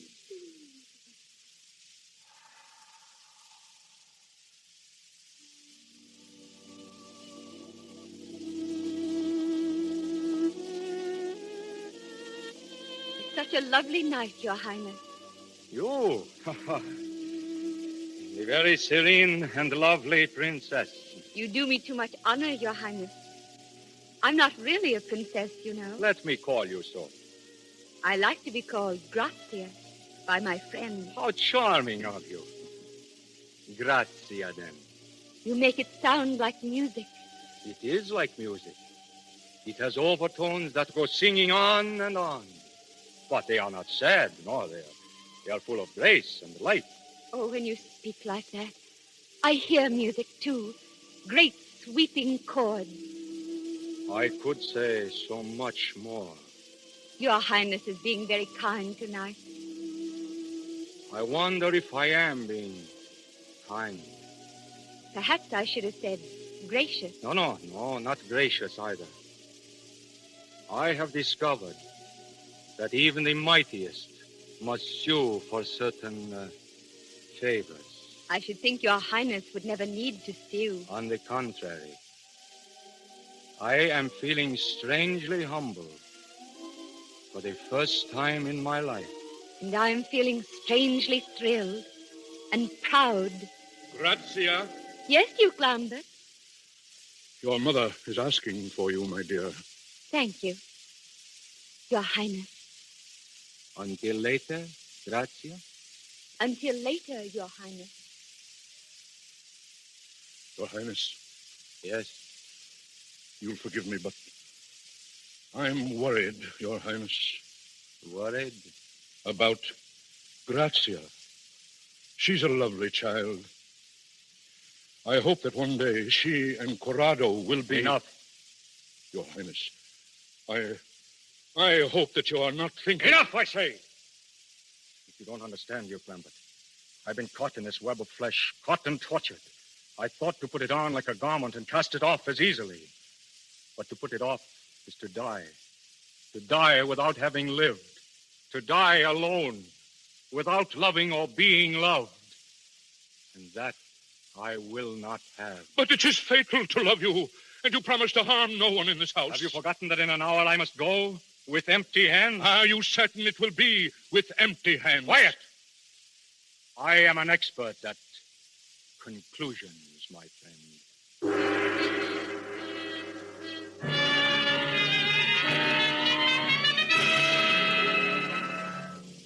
Grazia!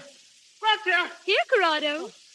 Oh, Grazia, I'm so glad to find you. Why, dear? You should be in the house, not walking out here alone. Grazia, will you do me a great favor? Of course. May I stay very close to you this evening? Why? Because I love you, and I'm afraid. But there's nothing to be afraid of.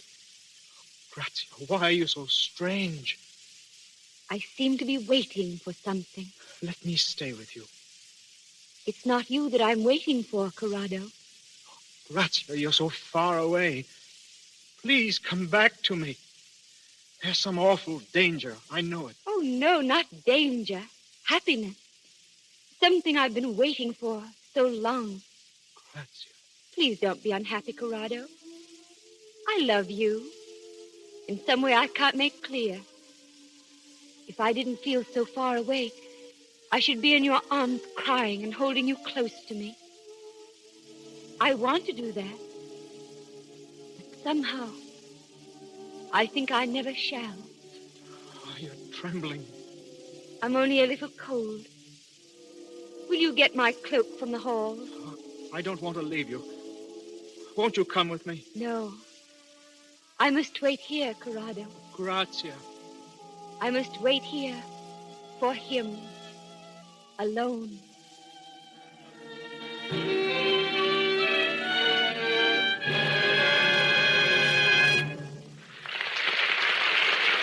We pause for station identification. This is the Columbia Broadcasting System.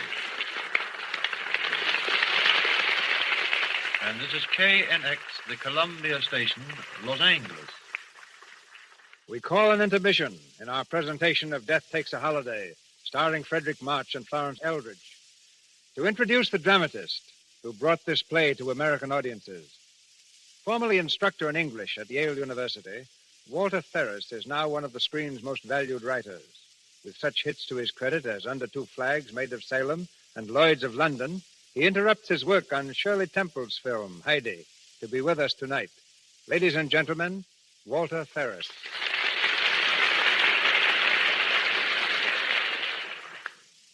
Thank you, Mr. DeMille. There are no doubt people in our audience who think me morbid for having dealt with this subject, but my intention was anything but morbid. Mr. Casella's brilliant and compelling conception of death on a holiday suggested all sorts of fascinating ideas to me. One was this. I thought if I were to treat death as a fellow who couldn't understand why people were afraid of him, since his job was only to escort them from one world to another, that those who saw the play might cheer up a little. I thought they might go out of the theater stepping a few inches higher than when they came in, which was what Mr. DeMille and David Blasco achieved with their fantasy on death, The Return of Peter Grimm. That, to my mind, is what every play or motion picture should make an audience do, step a little higher, whether the theme is comedy or tragedy. The adaptation of Mr. Casella's play must have been a very difficult task. It was. Adrienne Morrison, the mother of Joan and Constance Bennett, asked me to do it. At first, I refused. But then the theme haunted me so that I finally accepted and spent nearly 2 years in writing the play you are presenting tonight. And 4 actresses found their way to fame through the part of Grazia: Rose Hobart, Helen Vincent, Margaret Sullivan, and Katharine Hepburn. But how did you happen to turn playwright? By playing hide-and-seek with death myself, really. Like Mr. March, I found myself in a hospital with lots of time to think things over. Freddie got better and became an actor. I became an author. You're both getting better all the time. Certainly, Mr. March has recovered splendidly, but I sometimes have doubts about myself.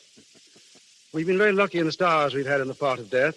First, Philip Merivale on the stage, then Frederick March on the screen. And now on the radio, we have Mr. March and his distinguished wife playing together. And before saying goodbye, I should like to express an author's gratitude to the Lux Radio Theater for the very intelligent fashion in which it uses his material. It's been a pleasure to be here and see how you present a program in behalf of a product which we use every day, both at home and at 20th Century Fox Studios. Lux Toilet Soap. Thank you. It's been a pleasure, Mr. Ferris, to have you with us.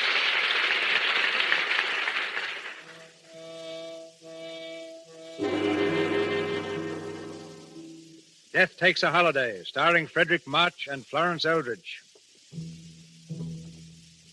The time grows short. Death's holiday on Earth is almost over, and soon Prince Circe must again take up the black cloak of his real existence. In the garden, Grazia and His Highness sit hand in hand, gazing deep into each other's eyes. You kept your promise, Grazia. You came to meet me. Didn't you know that I would? Yes, I felt it deep within me. It is strange. We seem to understand each other so. We hardly need to speak, do we? Thoughts are so much clearer than words. Then perhaps you can tell me what I've been doing here. I think I can, almost. Tell me. I think you've been holding life in your hands, as I do sometimes. I think you've been a little afraid of its beauty. You do know. You wonderful, exquisite child. Something new has been born in me. And at last, I know the meaning of this life men lead here. I know for the first time, men bear a dream within them. A dream that lifts them above their petty lives. And that dream is love. You have brought this to me, Grazia. You have shown me a new world. A world which you made for me and which we share together. And yet, I am alone, too. Still alone. I think we'll never be alone again. We must, Grazia. And I shall miss you so. I shall hear your laughter in every wind that passes. I shall hear your footsteps wherever you are. When our two worlds hold us apart. Why should we ever be apart? What is this that will happen? Who are you? Prince Circe. I don't mean that. You seem to come from a distant place. You're like the mystery that's just beyond sight and sound. Always just beyond my reach. Something that draws and frightens me. Oh, Grazia, please, do not be afraid of me. I am Circe who loves you more than any man could love you. I am Circe who needs your warmth and your beauty more than any man could need them. Listen to me, Grazia. I am a great power, and I am humble before you. And tonight, I must go back to my distant kingdom. Will you take me with you? Take you? I should be unhappy alone. Take you? Oh, no, not. Do not tempt me. Oh, but Grazia, please. Give me 1 hour with you. Let me hold you close to me. For you are the meaning of beauty that I must know. Let me hold you in my arms, Grazia, and know that I have lived. Oh, my love. My love. What is that? Only the chimes of the hall clock. It's striking the 3/4 hour. 3/4 hour? Oh, then soon it will be midnight. Midnight. I tell you, Father, she's slipping away from me, away from all of us. Corrado, please. Maria. She's out there in the garden with him now. He has some strange power over her. We must save her from him. We can do nothing. Stand there and say that. We must do something. We can go out there together and take him by the throat. If we could, should I be standing here? Grazia is in no danger. There is nothing to be alarmed about. But you're alarmed, Lambert. Yes, Father, you're terrified. I must know why. Lambert, let me go to her. No, wait. Then I'll go. No, I forbid you to move. Then tell me why I can't go. Give me your reason, or by heaven, I'll kill that man. You can't kill him, but he can kill us. If he but points out his hand, all of us... Who is this prince? You don't know what you're asking. I don't care. I only know that Grazia's in danger. Very well. I'll tell you. He said if I reveal his secret, he will leave instantly as Circe and return as... Steel yourselves if you are to hear it. He is not Prince Circe. He is the one who waits. The one whom all men dread. His Majesty, Death, amusing himself on a holiday. Father, Death!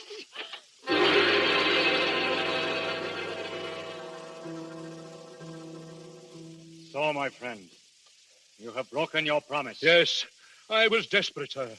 It's my son's life against my promise. I had no choice. I am not used to these distinctions.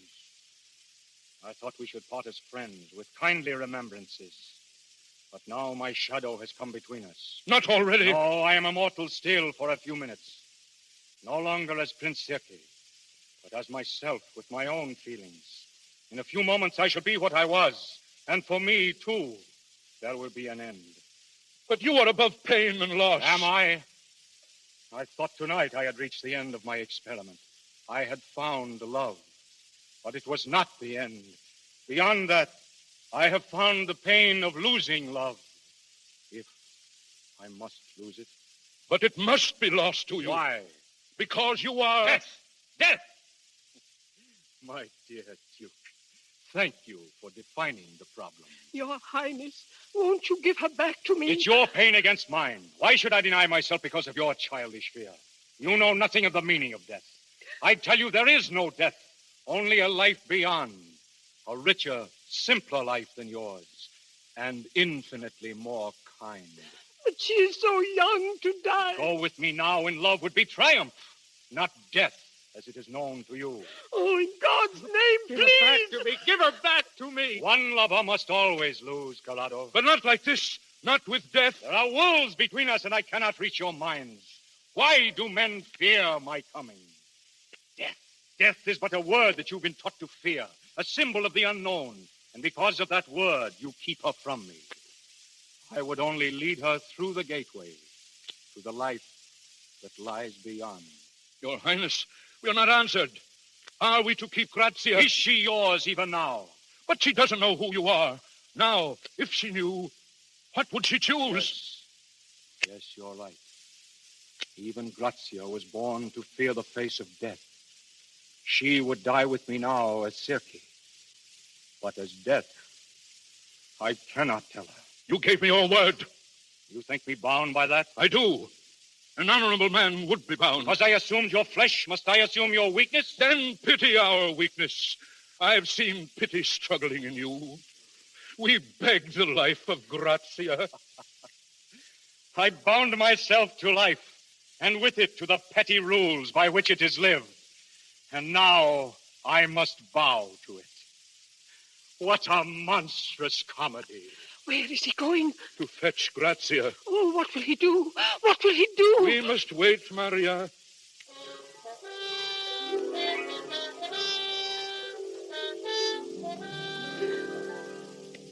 He's been so long. What is the time? 4 minutes to the hour. 4 minutes. Shh, Maria. Your Highness. She is coming in. You'll give her back to us? No. It is for her to choose. Your Highness. Come here, Grazia. Oh, Grazia, darling, I've been so frightened. Grazia, don't run away like that again. Not in the night. But I was quite safe with Prince Circe, Mother.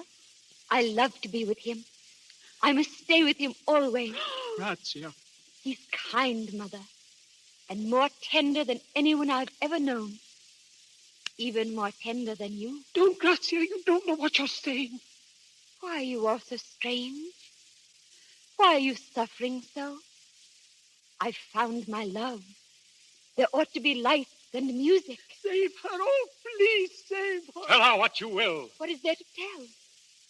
You think there's anything I don't understand? I love His Highness, and I must go with him. Your Highness, you must tell her. Say what you like. It will make no difference. It's nearly 12, Your Highness. Yes, I know, Grazia. Grazia, I came to this house in jest and made love to you as a jest. You're trying to destroy my love because they wish it. It was not a jest. Grazia, listen.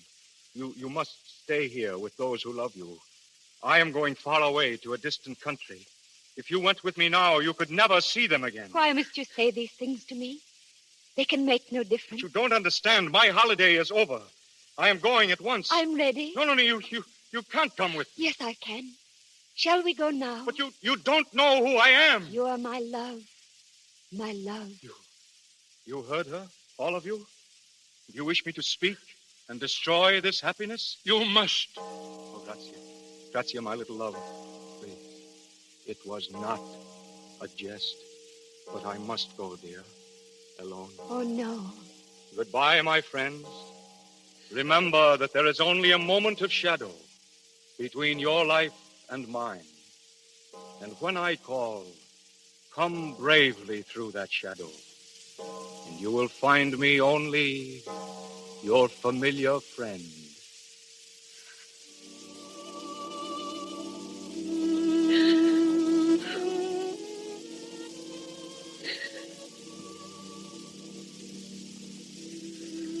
Now, Grazia, you see me as I am. Good heavens. As I am, Grazia. As death. That is why I must go alone. You understand now, Grazia. But I've always seen you like that. You haven't changed. You have seen me like this? Yes. Always. And I'm going with you. Then there is a love which casts out fear. And I have found it. And love is greater than illusion. And as strong as death. Come, Grazia. Yes. I'm here. Yes.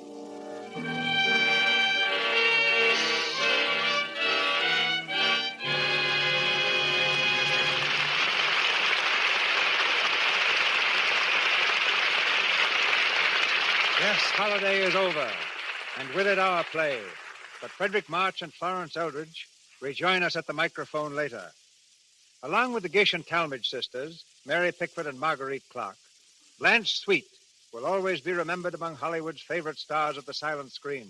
Discovered by D.W. Griffith, Blanche was in no small measure responsible for the box office competition he constantly gave me. I thought the best way to remove the competition was to acquire the star, which I did. 1,000,000 miles of film have run through Hollywood's cameras since then. But as I welcome her tonight, I see the same charming Blanche with the lovely blue eyes who brought to silent pictures the eloquence of a great performer. Ladies and gentlemen, Miss Blanche Sweet.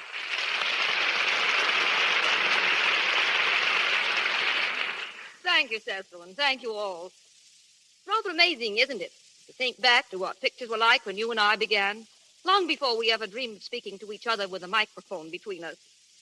You know, I was just 13 when I made my film debut with the old Edison Company back in New York. My salary was the staggering sum of $3 a day. And I remember my first Hollywood film for Mr. Griffith at Biograph. It was a one-reel thriller called The Lonedale Operator. At that time, you know, the names of the cast were never mentioned by the leading studios, and Biograph made it a point to always withhold the identity of their players. Then, names were advertised by independent companies, who chose this as a new means to combat opposition. So quite unwittingly did the system, featuring star personalities, come into being. Which do you remember, Blanche, as the most outstanding films of your career? Well, now, Cecil, that's not for me to say. But I particularly like doing Tess of the D'Urbervilles, Anna Christie, Judith of Bethulia, and, of course, your own production, The Warrens of Virginia. Recently, many of us saw you on the stage, playing with Leslie Howard in Petrified Forest. After your success in that, have you any thought of returning to pictures? Well, I'm due back in New York this spring for a play. I leave next month and expect to go into rehearsal soon after. I'll miss listening to your program, Cecil, when I'm in the theater. But I assure you, I don't have to be reminded to keep on using Lux toilet soap. Mm-hmm. I hope I'm not a fussy individual, but I am particular about what I use for my complexion. I've used Lux toilet soap for many years, and I'm glad to have this opportunity of saying what a marvelous beauty care it is. Now, thank you again. Goodbye. Sweet, isn't she?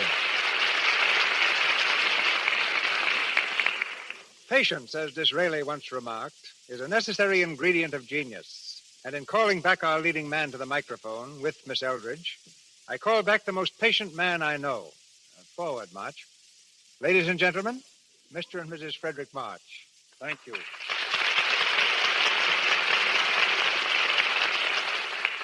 Thank you, C.B. I don't know quite what you mean by patience, though, unless you refer to the fact that it's been nearly 5 years since we last worked together. The Sign of the Cross. But to have been in another DeMille production tonight has been worth all the patience in the world. Thanks, Freddie, but I referred particularly was the patience you exhibited in The Sign of the Cross. You mean the time you fed my husband to the lions, Mr. DeMille? I think I deserve the medal for patience, not Freddie. This scene, Florence, was just before he was served to the lions. A jailer was supposed to enter with the simple speech, "Forgive me, but we must proceed. The Emperor is waiting, Excellence." Oh, I remember that, yes. And the jailer was so terribly scared that he just couldn't say the word Excellence. Every time he'd ruin the scene by saying Your Majesty or Your Highness or Your Lordship. And what happened? As I remember, after wasting hours, we went to lunch, and while Mr. DeMille dug up another jailer. This new actor looked the part, and he caught his cue perfectly. He glared at us fiercely, and he declared, "Forgive me, but we must proceed. The Emperor is waiting, Excellency." When I heard that list, they had to keep me from throwing that jailer instead of Freddie to the lions.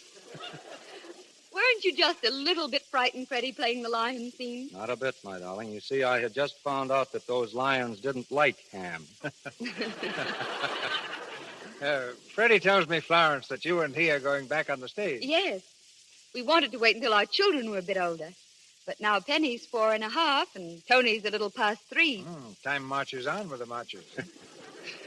Incidentally, C.B., Penny's a great booster of yours. She told us to be sure to give her love to the man who sells that nice soap.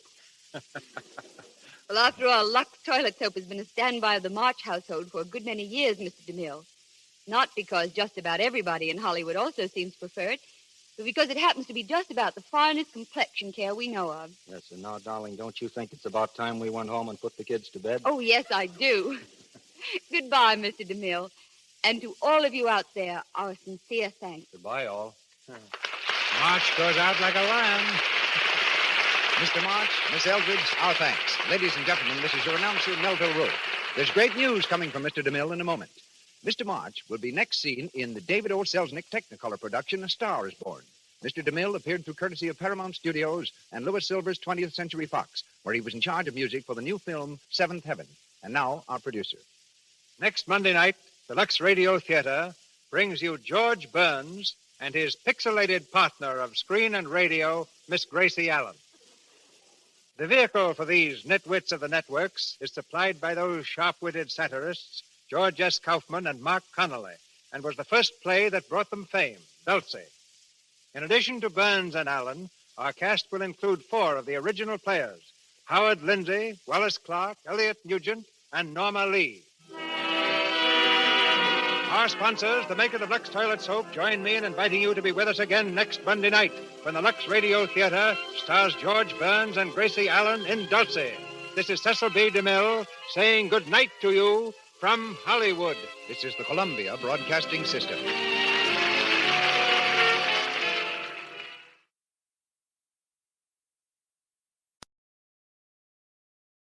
Lux presents Hollywood.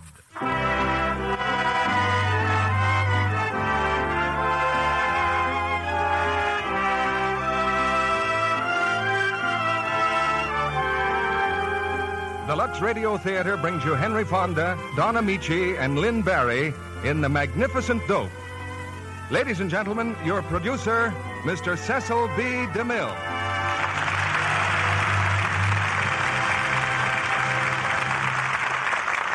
Greetings from Hollywood, ladies and gentlemen.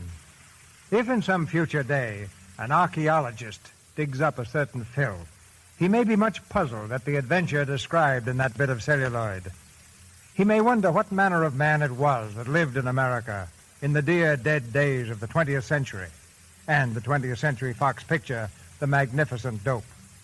Comedy belongs to its own time, so the archaeologist will have no way of knowing that in the autumn of 1942, The Magnificent Dope went up and down the land, bringing laughter and a good time to an aircraft worker in Buffalo, a farmer in Iowa, a soldier in California, and millions of their contemporaries. Tonight in the radio version of The Magnificent Dope, we present the same 3 stars who made such a hit in the picture, Don Ameche, Henry Fonda, and Lynn Bari. You'll hear Don as Dwight Dawson a dynamic apostle of success in a few easy lessons, and Henry Fonda as the gentleman to whom he wants to sell a little of that success. Naturally, they're both in love with the same girl, played by Lynn Bari. I think you'll like this play, and I think the military part of our audience will like it, too. Here's a letter from one soldier who's fighting his second war, a letter he wrote one night in camp right after our curtain went down. He says, 9 o'clock, deep in the heart of Texas and miles from home. Your program tonight was great. We're looking forward to next week's play. And believe it or not, most of us down here are using Lux toilet soap. This is my second attempt at being a soldier. The last war in France with no soap at all, and here today in a streamlined army with all the comforts of home. Of course, this soldier may find those who won't agree with him that the army has all the comforts of home. But Lux toilet soap is one comfort that doesn't take up much room in a soldier's pack. Now for a sparkling comedy, as the curtain goes up on the first act of The Magnificent Dope, starring Don Ameche as Dwight Dawson, Henry Fonda as Tad Page, and Lynn Bari as Claire Harris.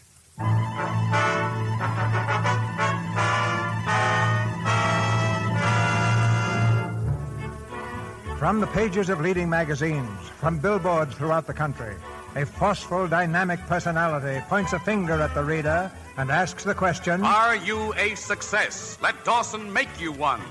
This is Dwight Dawson, president of the Dawson Institute of Success. According to his advertisement, there is nothing in this world that Dawson cannot do for you. I can give you courage, authority, leadership. Do you want that big pay job? Let Dawson show you how. Learn success from the successful. Learn success from the successful. In his private office, the great man himself is talking on his private phone. Now, all I'm asking, Mr. Collins, is a 90-day extension on my note. Yes, I know I'm behind in my payments, but I've been going through a period of expansion. As Benjamin Franklin said, an expanding business is a never-failing one. Why, Mr. Collins, you would be amazed at some of the telegrams I've been receiving. He certainly would. Quiet, Claire. Here, let me read one to you, Mr. Collins. Here, read him this one. Enrollments to date exceedingly disappointing. Have managed to sign only 4. Will you please stop? Here, Mr. Collins, this is from my new branch in Chicago. Quote, enrollments to date exceeding our wildest expectations. Have already signed 396. Unquote. And that's only Chicago. Yeah, Philadelphia can't afford to wire. All right, Mr. Collins, I'll call you first thing in the morning. Goodbye, old man. Well, here's the wire from Boston. They've enrolled 6. 6. Will you look at these? Boston, 6. Detroit, 3. Cleveland, 7. Chicago, 4. How'd the Yankees make out? Oh, don't joke, please. You know, Claire, sometimes I actually think you don't believe in my system. I believe in anything that grossed $90,000 last year. Yeah, but that was last year. What can we expect this year? Boston 6, Detroit 3. Yeah, exactly. Why? I'll tell you why.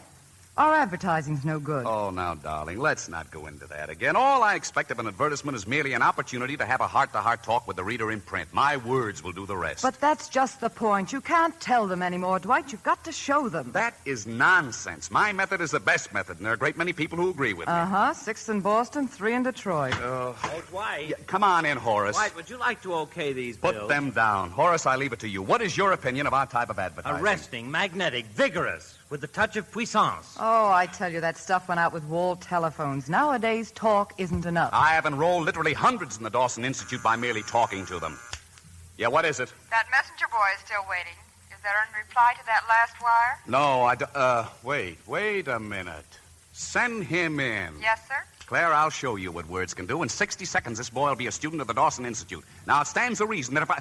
Well, good morning, young man. Come on in, please. Hello. You know, as I saw you through the door just now, I said to myself, I wonder if that young man would like to be a success. Would you? No, well, What's to prevent you? Absolutely nothing. Well, nothing except yourself. We've seen thousands like you, young man. Frightened, frustrated, defeated. Yeah, well... You like to face the world and speak up, but you can't because you're inhibited. You like poise and confidence. Yeah, but... Now, just what is it you're trying to say? I've been trying to tell you, I took your course last year. Oh, dear. Fine. Well, now, isn't that odd, yeah. As I looked at you through the door, I said to Miss Harris, I said, there is a young man who has leadership written all over him. Well, goodbye. Don't be discouraged. Remember the first rule of the Dawson system, never be a defeatist. Last year I gave you self-confidence. I promise you, you'll get it back. Last year I gave you $80. What about getting that back? Oh, it's people like that make my work so difficult. Yes, lazy, shiftless. Well, those are the ones you've got to sell. You can't judge by a boy like that. He's imbecilic, stupid. Well, he may be stupid, but he just gave me an idea. You know who our next customer is?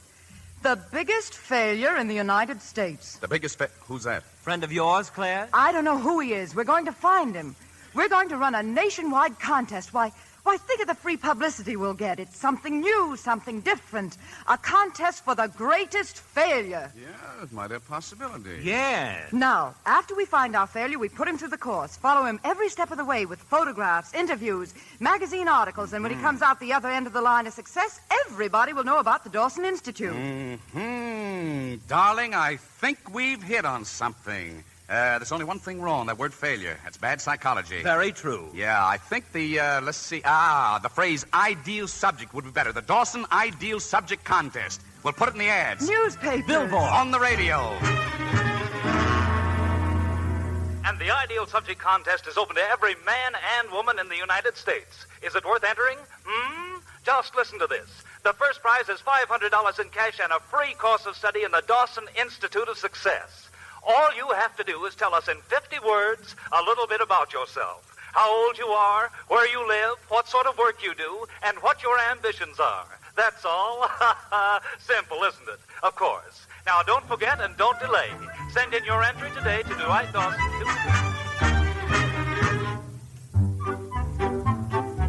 Dear Dawson Institute, I'm a short-order cook. Dear gentlemen, I'm very ambitious and very neat with it.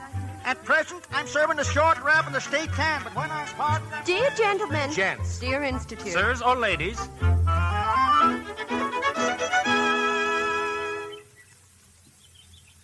Dear sirs, since I am only allowed 50 words, I guess Dad! Oh, Dad! Yes, Ma? Party here wants to rent a boat, Dad. I'll be right there, Ma. Writing a letter. Better hurry. Yeah, just going to read it over once. Dear sirs, since I'm only allowed 50 words, I guess we'll have to take a few shortcuts. I don't have to tell you my name. You'll find that at the bottom of the page. And the return address on the envelope will tell you where I live. Now, what do I do for a living? I've got a few rowboats that people go fishing in, so I guess you could call me a boat renter-outer. Since there's fishing only in the summer, I don't do much during the winter except sit around and wait for the summer again. Now, about my ambition. If I've got any, it's just to keep on doing what I'm doing and living the way I'm living. Sincerely yours, Thaddeus Winship Page.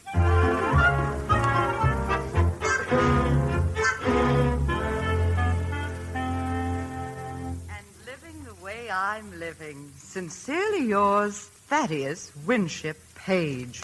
Well, what do you think of that one, Dwight? I don't believe it. Unbelievable. And he's just as good in person. Take a look at this picture. Let me see it. Oh, look at that. Young, healthy, lazy, shiftless. Phlegmatic, no ambition, indifferent, perfect. Imagine. He does nothing and all he wants is to go on doing it. Horace, what's your decision? Well, if I may use the jargon of the street, I would say that Mr. Page is a jerk. Jerk. Absolutely right. Then we're all agreed he's the winner of the Dawson Ideal Subject Contest. Claire, send him a wire. Horace, have the paper stand by. Have 20 photographers here in the office the day the jerk arrives.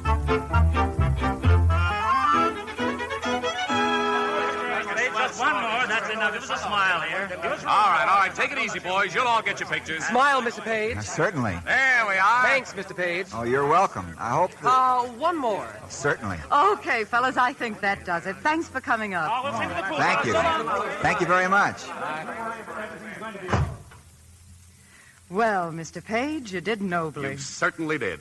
I'm afraid I blinked a little in some of those pictures. Come on. Sit down, Mr. Page. Sit down right here. Can I get you a little drink, huh? Oh, no, thanks. My head's spinning enough as it is. Oh, it's very funny.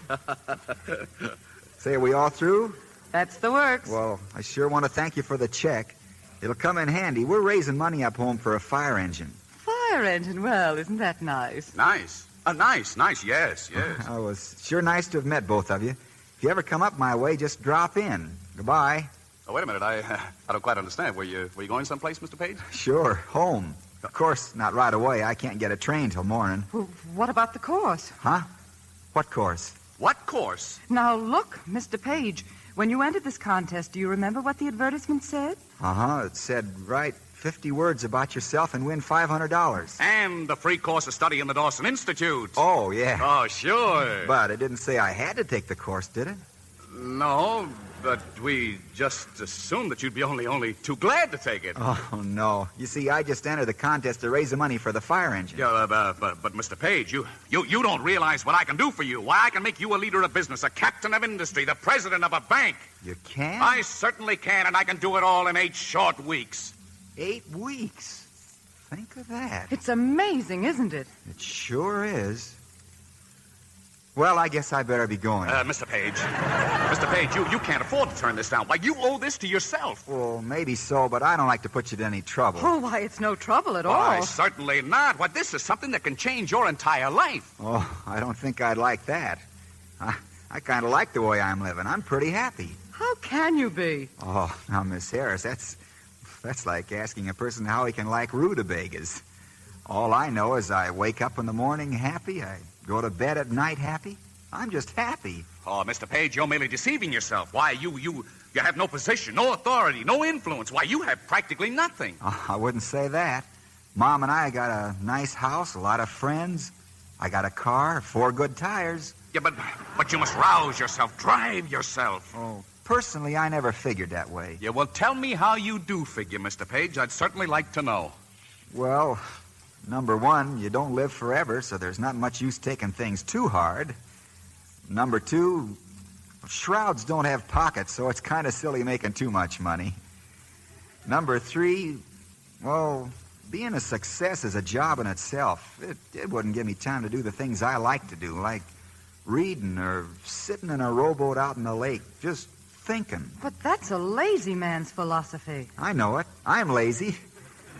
Well, I'll say goodbye. Oh, but you can't leave yet. Now, Miss Harris, just a minute. If Mr. Page doesn't want to take the course, why, that's all there is to it. As Benjamin Franklin said, let people do what they want. What are you But talking... I do feel kind of guilty. If you don't take the course, Mr. Page, you won't be receiving everything that's coming to you. Oh, I don't mind. I'm satisfied. I have it. I know how to make it up to you. Tonight, I want you to see New York at my expense. Miss Harris will show you around, and I promise you'll never find a more attractive guide. Oh, but Well, I'm sure of that. I'd certainly like that if it's all right with Miss Harris. Why, yes, I'd be delighted. Splendid.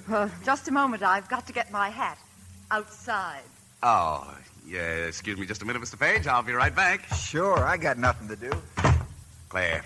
Don't tell me what's going on. Just let me guess. Listen, I've got an idea. Some idea. You can't let him get away. I know that, but we're not going to change his mind by arguing with him. The first thing we got to do is make him dissatisfied with the way he's been living, and the best way to do that is to show him New York from Avenue A to the zoo. By 5 o'clock tomorrow morning, he won't even want to look at Sleepy Hollow again. Oh, that's fine. But why am I elected? Oh, darling, if he stays, we'll be on a honeymoon in 3 months. I'll take you to Guatemala. Oh, it is wonderful down there. You lie in bed, you reach out the window and pick yourself an orchid. Oh, that's the kind of gardening I like. Yeah, come on, darling, kiss me. Like. Yeah, now, come on, get your hat.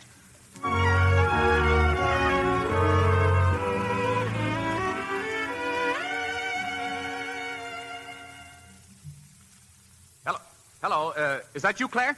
Hello. Claire, how did you do last night? Oh, I don't know, Dwight. Well, is there still any hope? I don't know. At 2 o'clock this morning, it was absolutely not. Oh. At 3, it was, well, it might be all right for some people. At 4, it was maybe. And at 5... Yeah? It was still maybe.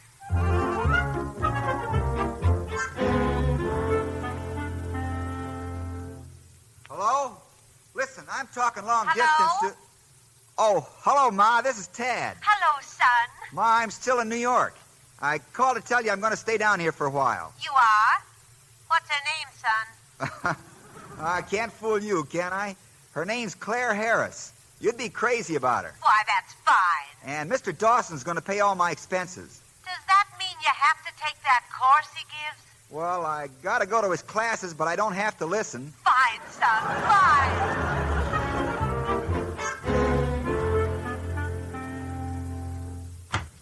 Hello, darling. Where have you been? Trying to get rid of a splitting headache. Oh. Has Johnny Appleseed shown up yet? Our worries are over. He's in class right now. Good. Good night, Mr. Dawson. Oh, are you leaving already, sir? Yes, I've changed my mind. I don't think I'll take the course. Oh, now, come. Remember what Benjamin Franklin always said, never say no until you've tried something twice. No, thanks. I gotta be going. Claire, that's the fifth one who's left tonight. We've never had anything like this happen before. There's something else you've never had before. Mr. Page, you'd better take a look in that class. Come on. Already a success. You don't have to take this course. But Mr. Dawson says I'm not a go-getter. Listen, I've known a lot of go-getters. I've been pallbearer to about 10 of them. They're just so darn busy going and getting, they didn't have time to breathe. Say, what is this? You've got a home, a wife you like, a family that likes you. What more can you ask for? 2 wives? 2 families? By golly, you're right. It's sabotage. That's what it is, sabotage. He's learning how to influence people awful fast. Get him out of here. Get him out. Where'll I take him? I don't care. Take him for a walk. Go sit in the park, but get him out of that class.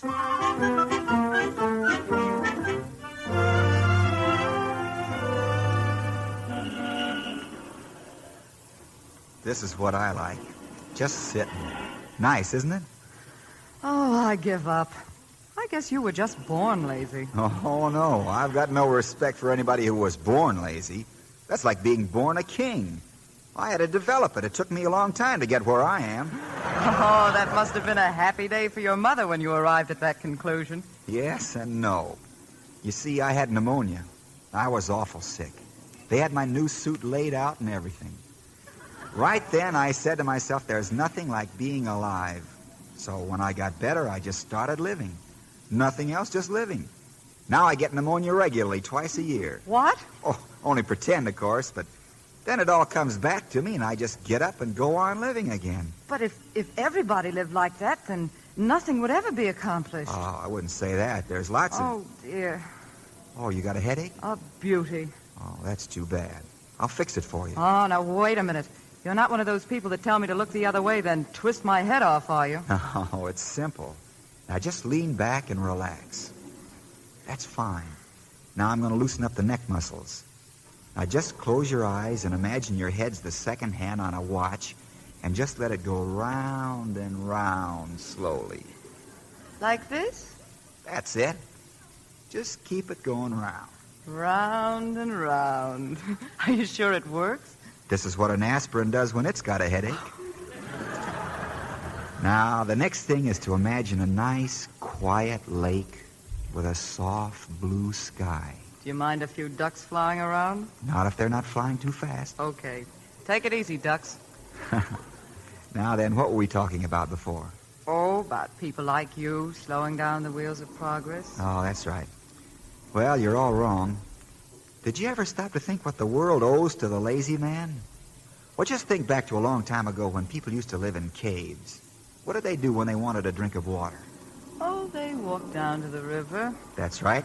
But sometimes the river was a mile or 2 away.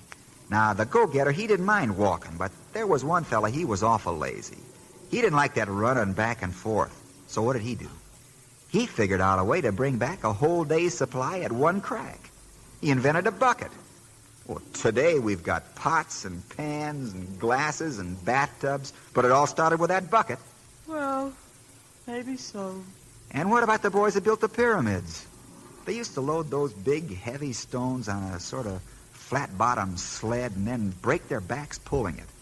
But there was one lazy guy in that road gang, and he said, look, fellas, this is too much work. Well, if it wasn't for that no-good, lazy lout, you wouldn't have wheels. Then you wouldn't have automobiles or trains or... Miss Harris? Miss Harris, are you asleep? Miss Harris?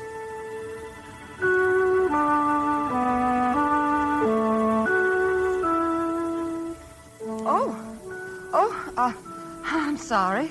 Go ahead, Mr. Page. I'm listening. Oh, I didn't say anything. Oh, yes, you were talking about the pyramids. Oh, that was an hour ago. You've been asleep.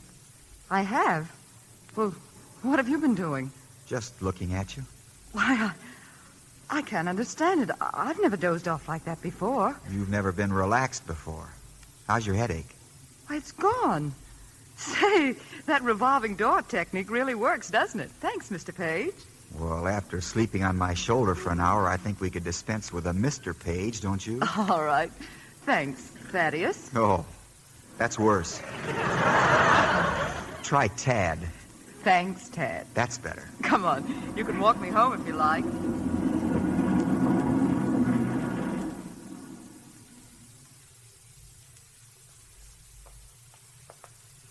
Well, what I mean is, you should work hard and get ahead so you can give yourself security. But Oh, is this your house? Yes, I have an apartment here. Oh, this is nice. And what about your mother?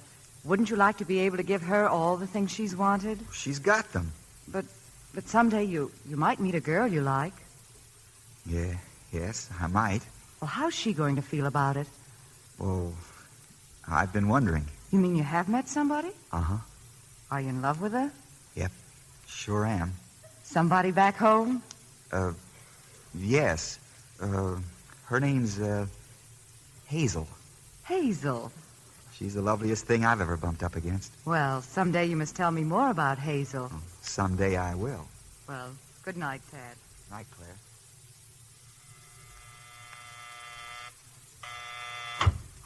Claire, I've been worried about you. Where have you been, darling? Finding out if Achilles had a heel? Well, has he? Uh-huh. Some hometown belle by the name of Hazel. Love, of course. Why didn't I think of that before? The greatest driving force the world has ever known. Sure. Just give him lecture 37 about working and winning for the little woman, and you'll have him right in the sack. Well, you sound as if you thought I were taking advantage of him. Oh, no, it's not that. It's just that I found out something tonight.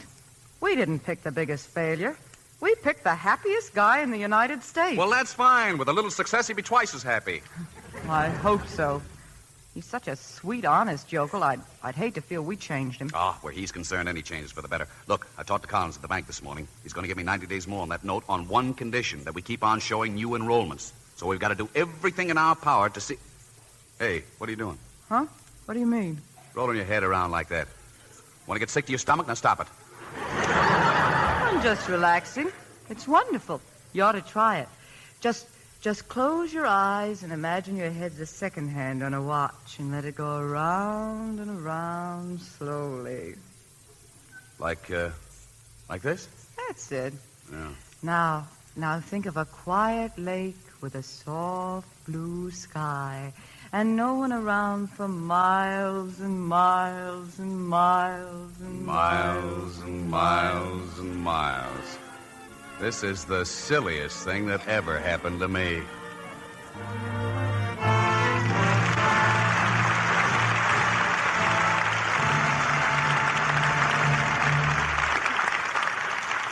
In just a few moments, Mr. DeMille and our stars, Henry Fonda, Don Ameche, and Lynn Bari, will return in Act Two of The Magnificent Dope.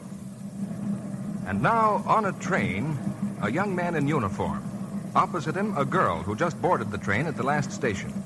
Neither is saying a word, but this is about what they're thinking. Gosh, you're pretty. Well, you're sort of cute. I always did go for a peaches and cream complexion. Thank goodness I'm wearing my new blue hat and that I haven't been neglecting my active lather facials with Lux soap. It's true. There's something quite irresistible about a lovely Lux soap complexion. Skin that's soft and fresh-looking makes instant appeal. So it's smart to give your complexion the right care. Care that helps keep it beautifully smooth and soft. Now here's the gentle Lux soap care famous screen stars use for their million-dollar complexions. This is Hollywood's Active Lather Facial. Pat the creamy Lux soap lather lightly in. Rinse with warm water, then with cool. And then pat gently to dry with a towel. Yes, screen stars say they never neglect this daily beauty facial, because it gives delicate skin gentle, protecting care it needs. It's Lux Soap's active lather that does the trick. Removes stale cosmetics, every trace of dust and dirt in a twinkling. You'll love this creamy, generous lather. Its touch on the skin is like a caress. Try Hollywood's Beauty Facial for 30 days. You'll find this care a wonderful aid in keeping your complexion smooth and soft, lovely to look at and to touch. We pause now for station identification. This is the Columbia Broadcasting System.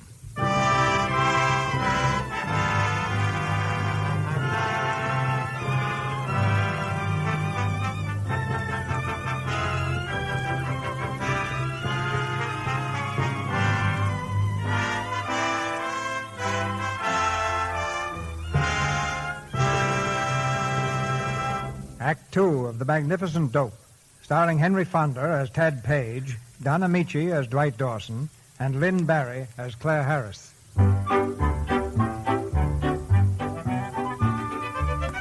Tad Page, the magnificent dope, is a changed man. To impress Claire, he's plunged headfirst into the Dawson success course. He has a new pressed suit. He wears a tie. He's learning to meet and greet people. Hello. An evening session is just over. Mr. Dawson stands at the door, bidding his students good night.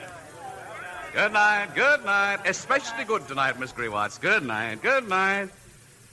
Well, Horace, might as well turn out the lights, I guess. A very successful session, don't you think? Yes, very, very.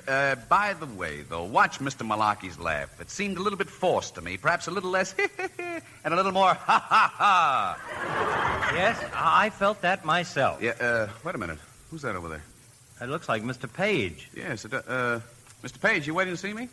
No, I was just sitting and thinking. Why, is there anything wrong, Mr. Page? Well, I don't think I'm going to take the course after all. Oh, now, come, Mr. Page. You're just discouraged because you were a little nervous tonight. Oh, it's not that. I've lost my incentive. You see, the reason I changed was because there's someone I'm in love with. Yes, I know about that. Miss Harris told me.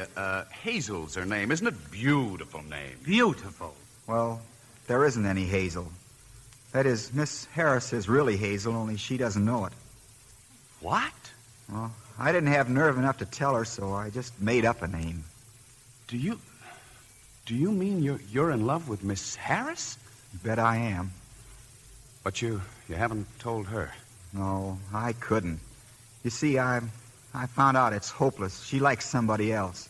Oh, well, did she say who? No.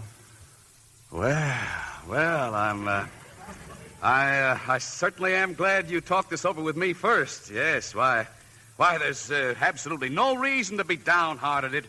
It just means that you've got to double your efforts. But if she's fond of somebody else... Mr. Page, you have absolutely no worries whatsoever. I happen to know this other man. You do? Certainly. What's he like? Why, he's short. He's fat. He has lots of double chins. He's practically no hair. He's a ghoul. Absolutely.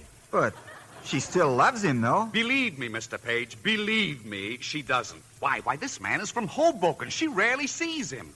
Well, I wouldn't want to come between two people. Mr. Page, did Mark Antony step aside and let Caesar take Cleopatra? Certainly not. Did Romeo stand aside and let Juliet run away with Tybalt? No, not at all, Mr. Page. No. As Benjamin Franklin so wisely said, none but the brave deserve the fair. Exactly. It means that you've got to work hard and prove to her that you're the better man, but you must apply yourself. You must use all your personality.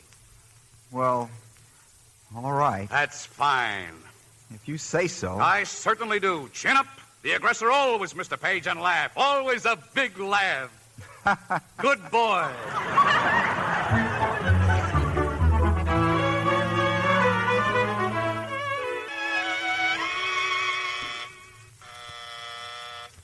Coming.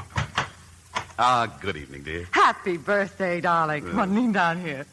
You know, that makes being 33 worthwhile. How many? That last kiss took 5 years off my life. Well, come on, get your coat. We're going out and celebrate. Oh, no. You're staying here.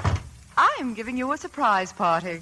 A surprise party? Yes, I had to. Horace and the bunch wanted to do something for you. I thought we'd go out someplace, just the two of us. Oh, I'd love to, darling, but it was just one of those things I couldn't get out of. Well, I'm glad you warned me. Now when the others arrive, I can say, my, isn't this wonderful, instead of, what are you doing here? Say, can you stand a little good news? Yeah, I certainly can. Well, I arranged with Peak Magazine to run an 8-page spread on our boy Wonder. Peak Magazine? Why, that is the nicest present I've had today. Why, they have a circulation of 3 million. Which means a reading public of 10 million. 10 million? They want to treat it in the Horatio Alger manner. Small-town boy makes good in the big city with the help of Dawson. Well, that's great. But the story's got to have a big finish. Just graduating isn't enough. He's got to have a job. Well, of course. He'll get a job as soon as he graduates. All my students do. Yes, but he doesn't graduate for 10 days, and Peak goes to press on Thursday. Oh, then we got to do something immediately. Yeah, I did. This morning. What? I got him a job with Security Life. 3rd District Manager in charge of sales. Why, that's marvelous. Oh, he's just a junior salesman. The title's something I cooked up. Now, shall we have a drink? Yeah. Say, I'll bet that insurance company was tickled to death to get a Dawson-trained man, huh? Well, they didn't exactly declare a holiday. Here, will you open this, dear? Oh, champagne, huh? You know, I was just thinking, if 10 million people see it, surely 1 out of every 2,000 will want to take the course. That is 5,000 students. And at $80 a head, that is $400,000. Darling, I love you. Well, you might at least take a breath before, darling, I love you. Oh, I'm sorry, sweetheart. I didn't mean it that way. What do we drink to? To success. Ah, no. Champagne and business don't go together. To our honeymoon in Guatemala. Well, that's what I meant. Success to us. To Guatemala. Oh, there they are. Now, don't forget to look surprised. How's this? Well, for goodness sake. That'll do. Well, for goodness sake, this is a surprise. Is it? Yes. What did I tell you? Hello, Horace. Well, for goodness sake. Hello, Louise. How are you, Tom? Well, happy birthday, Dwight. Thank you, Horace. Listen, we're getting an 8-page spread in Peak. Peak? That's it. Why, that's marvelous. It's wonderful. Provided he doesn't find out that you're the man from Hoboken. Oh, don't worry. Well, it was awfully close the other night when Claire called you darling. It's lucky he didn't hear it. Look, Horace, let's forget about Mr. Page for tonight. Let's just have a good time. I feel wonderful. Surprise, Mr. Dawson. Happy birthday. Well, thank you very much.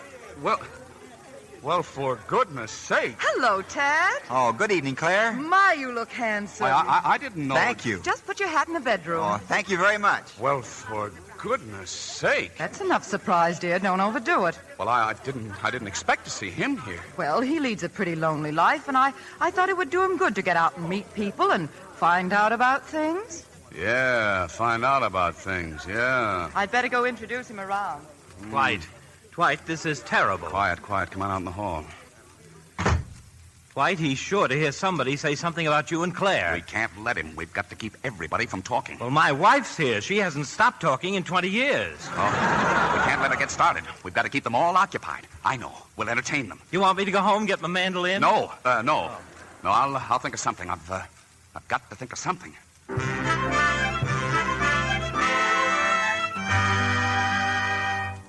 Mammy's little baby loves shortening. Mammy's little baby loves shortening bread. Mammy's little baby loves shortening. Mammy's little baby loves shortening bread. Oh, thank you. That was fine, Mr. Dawson. Thank you, Mr. Page. Oh, Claire, dear. Yes, Mrs. Hunter? Claire, I've got a very personal question. I was just wondering when you and Dwight were... Oh, Mammy's little baby loves shortening. Mammy's little baby loves shortening bread. Dwight, for Mammy's little baby loves shortening. Mammy's little baby loves shortening bread. Dwight! Put on the skillet. Dwight, stop! Why, what's the matter? I think Mammy's little baby's had enough shortening bread for tonight. Don't you all think he's liable to get sick? Mrs. Hunter, why don't you sing? Oh, now, Dwight, I wanted to know when you and Claire... Oh, come on and sing. Come on. Go ahead, Mama. Sure. Dwight, will you please stop? Yeah, all right. I was just... I tell you, why don't we listen to the radio? The Green Shadow is on. Wouldn't that be fun? Not a great deal, no. Now, look, Elsa Maxwell, why don't you just relax and let people do what they want? Well, sure. What's the matter with you tonight? You're jumping all over the place. Well, no, I'm just happy. Champagne, everybody, come on, champagne. Here you are, Mrs. Hunter. Here you are, Mr. Page. Oh, thank you. Are you enjoying yourself, Tad? Oh, I sure am. Say, who are those people over there I was talking to? Oh, they're the Northrops. Mr. Dawson met them on a trip to Guatemala. Claire. Oh, I've always wanted to go to Guatemala. Claire. So have I, and it looks like I'll finally get there. Claire, listen. Planning a trip? Oh, I guess you don't know. No, listen. You see, in about 3 weeks, Mr. Dawson... Oh, Mammy's little baby loves shortening. Dwight, will you please stop that? Food, everybody, food! Baby loves shortening.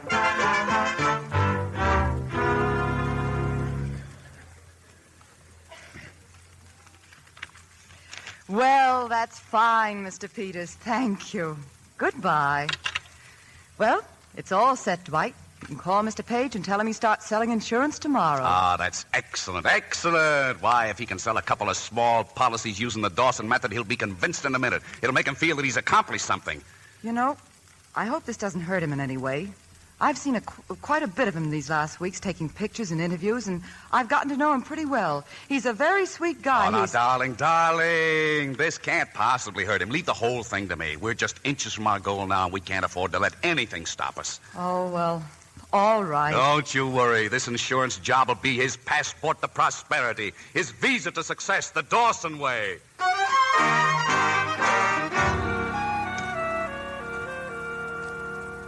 Howdy, Mr. Rindle. My name is Page, Tad Page. Well? I'm certainly pleased to meet you. I'm a very busy man. That reminds me of a very funny story. Did you hear what one cricket said to the other cricket the first time they met? Now, listen. Well, good laugh. Never hurt any of us. That's what I always say. Listen, what do you Well, want? I'm from the Security Life Insurance I don't Company, want any. But won't you let me tell you I that... said I don't want any. Out. Beat it. Go on. How do you do? I don't need the insurance. Well, excuse me. Sorry, can't afford it. Well, think of your children. I have no children. Insurance I'm is... single. But... It costs too much. But... I've got all I want. But...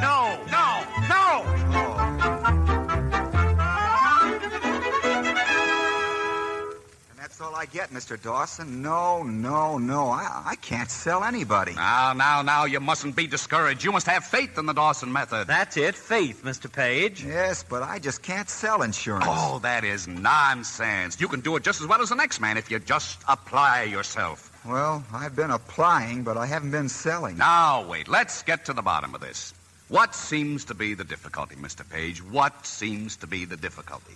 Nothing, except nobody wants to buy insurance from me. Now, what do they say to you? I told you. They say no. Why, that is mere evasion. You must never take no for an answer. Impress upon them the importance of insurance. Why, certainly. And when they die, what's to become of their dependents? Well, I ask them that, but they've got a wonderful answer. They say, I haven't got any dependents. Aha! Then you should say to them, Mr. Smith, in a few short years, you will have a dependent. A very old man will be dependent upon you, and that man will be yourself. Say, that's right. I never thought of that. And in the meantime, they'll be protecting those courageous, lovely women who have stood by them all these years, their wives. Well, a lot of men say their wives don't believe in insurance. Mr. Page, wives seldom believe in insurance, but widows always do. Well, all right, I'll try again. That's it. Go out and face the business world with confidence and assurance. And don't forget Benjamin Franklin's advice. Above all things, be decisive. All right. Goodbye. Goodbye, Mr. Page. Goodbye. Bye. Dwight, you are wonderful. Absolutely nothing to it, Horace. Just the Dawson method applied to a little situation. Excuse me.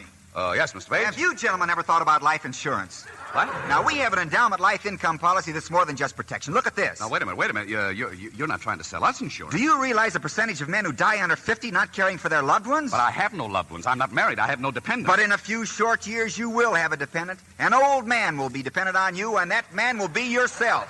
Now, wait. And you, Mr. Hunter, you might die any day now. I feel all right. Are you going to leave your wife and children without anything? But my wife doesn't believe in it. Wives seldom believe in insurance, Mr. Hunter, but widows always do. Now, gentlemen, suppose both of you die tomorrow. Now, just a minute. Suppose you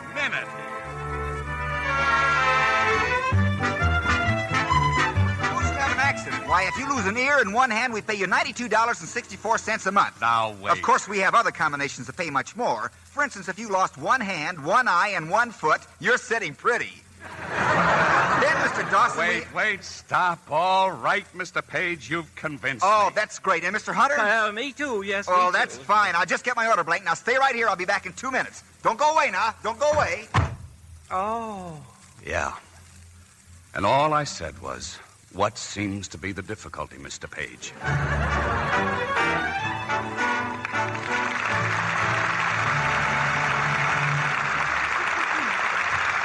After a brief intermission, Don Ameche, Henry Fonda, and Lynn Bari will bring us Act 3 of The Magnificent Dope. Remember this song? Tiptoe through the tulips by the window, that is where I'll be. Come tiptoe through the tulips with me. Well, Sally, that song calls up a pretty picture. I guess a garden full of tulips is about as pretty a sight as you could think of. A real rainbow of color. That's why flower lovers everywhere are sending in for our Lux and Lux Toilet Soap offer of choice tulip bulbs, Sally. I've sent for mine. I'm going to grow them indoors in pots so they'll bloom in time for Easter.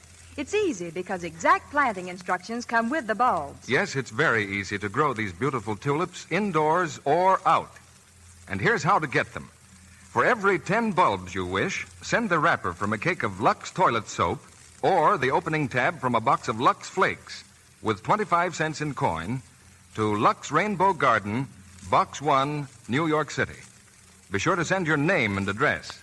You'll want to send for more than one set because these are no ordinary bulbs. They're full size and first quality from one of the oldest and best-known growers in the country. Oh, and the colors are heavenly. They're glorious shades of scarlet and cerise and sunny yellow and lovely pastel pink and lavender. And many other unusual shades. These gorgeous blooms will grow up to 2.5 feet high and flower again year after year.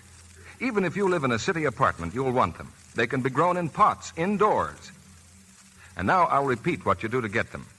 For every set of 10 bulbs you wish, send 25 cents in coin, no stamps, please, and the wrapper from a cake of Lux toilet soap or opening tab from a box of Lux Flakes to Lux Rainbow Garden, Box 1, New York City.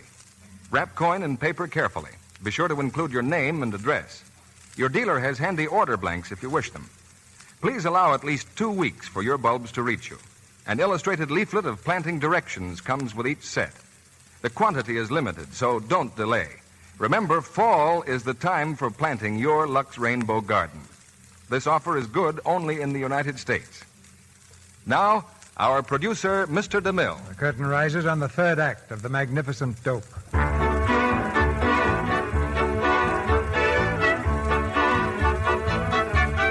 In changing Tad Page the mouse into Tad Page the lion, the Dawson Institute has caught said lion by the tail and can't let go. The lion has just succeeded in selling Mr. Dawson an insurance policy. Something tells me if he goes around selling like that, he's going to need some insurance himself. He'll pick up the prettiest collection of black eyes you've ever seen. The trouble is that after the first black eye, he may get discouraged again and quit. Well, I can't keep on buying policies every day. I just can't do it. Somebody's got to buy them. Wait a minute. What about Frank Mitchell? The millionaire? Sure, he could help us out. We'll let Page sell him a How do you know he'll do it? Don't argue. Get him on the phone. Arrange an appointment.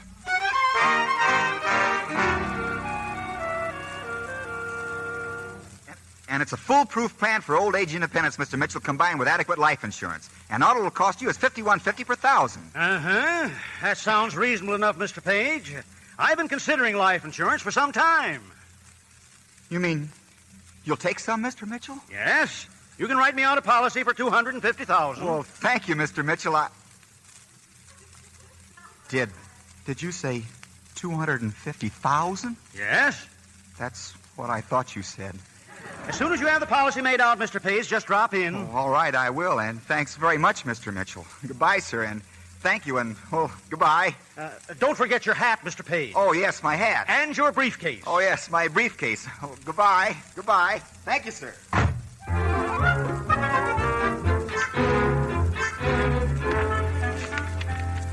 There you are, Horace. Just listen to this. Dawson Institute ideal subject makes good.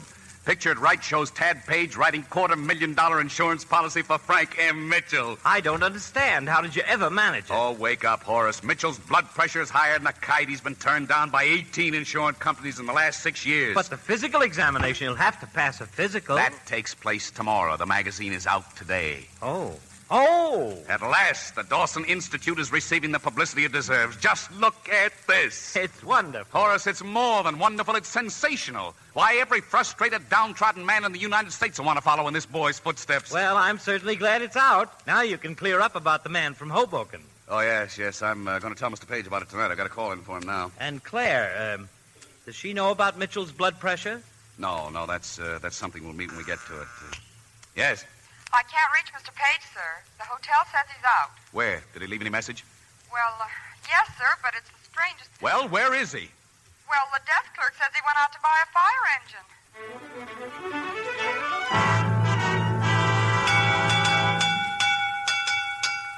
Well, Claire, what do you think? Isn't it a beauty? Oh, yes, but have you bought this? Well, practically. You remember I told you we needed a fire engine up home? Well, this is it. Oh. You won't go wrong with this little number, sir. I've sold hundreds of them. Never a complaint.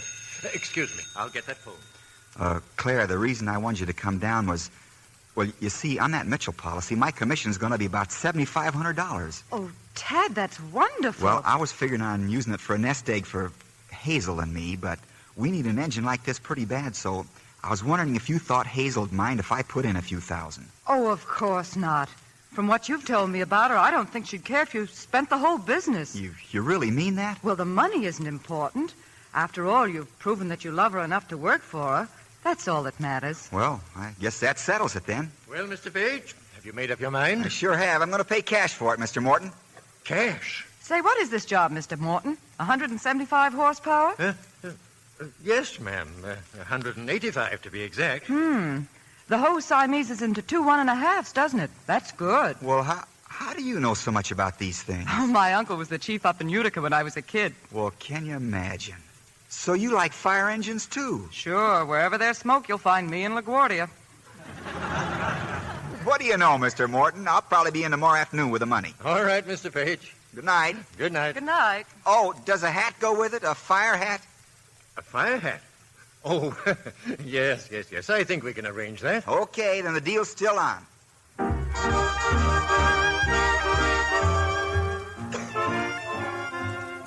You know, I can't get over it. You liking fire engines. Does Hazel like them? Oh, yeah, she loves them. That's good.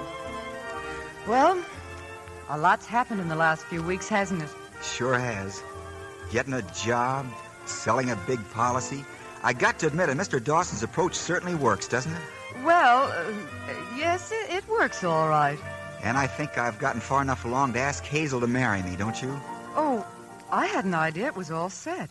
No, you see, well, she's always thought I was sort of a loafer, so I figured that I'd have a much better chance if I waited until I had something to offer her besides just promises. Well, that's not a bad technique. You really think she'll listen to me now? Of course she will. All right. I'll tell her then. Hazel, I love you. You... What did you say? Don't you see there never was a Hazel? I'd have told you before, but as I said, I thought if I waited, I might sweep her off her feet. Oh, but... Oh... What's the matter? Well, I'm swept, that's all. Ever since that first day I arrived, I've wanted you more than I've ever wanted anything in all my life. By nature, I'm not a hard worker, but if you want me to, I'll work 8 hours a day. I'll be the... Oh, Ted, don't. Oh, I know it's sudden, but look, I've got something for you. See? Ted, It's not an engagement ring. I mean, well, not right away. You can wear it on your right hand, and then if you change your mind, you can switch over to your left one. Ted, you're probably the nicest person I ever met, but... Oh, I know there's someone else, but I thought if I threw my hat in the ring, you might look my way. But don't you see, Ted, for 5 years now, Mr. Dawson and I... Mr. Dawson? Is he the one Why, yes, I thought you knew. Well, I guess you two been having quite a few laughs then. Oh, no, Ted, I'm Well, not... I'll leave you alone. You can really have a good one. Good night. Ted!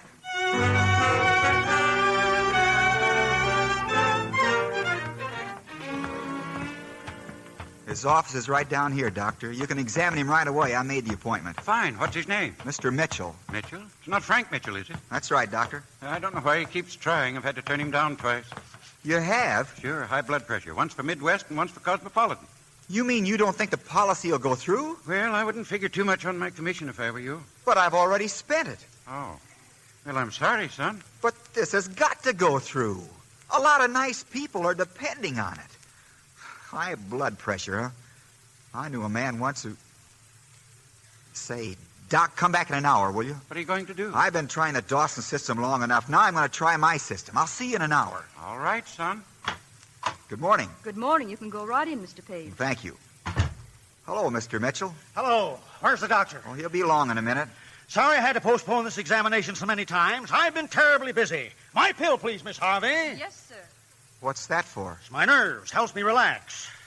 I know a good way to relax. What do you take? Nothing. I just lean back and close my eyes. You ought to try it. Mr. Page, I'm a very busy man. Well, it won't do you any harm trying. Go on. Just lean against the back of the chair. Way back.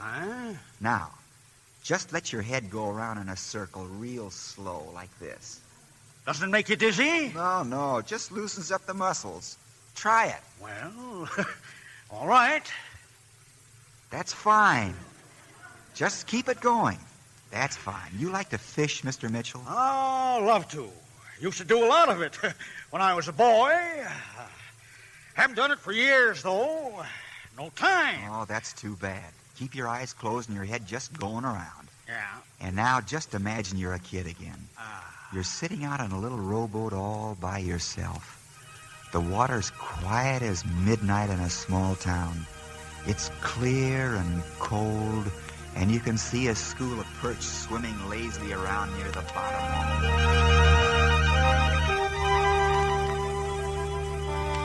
Of course, I realize you're busy, but after all, even a beaver can't keep going forever, and he knows it. Just keep your head going around, Mr. Mitchell.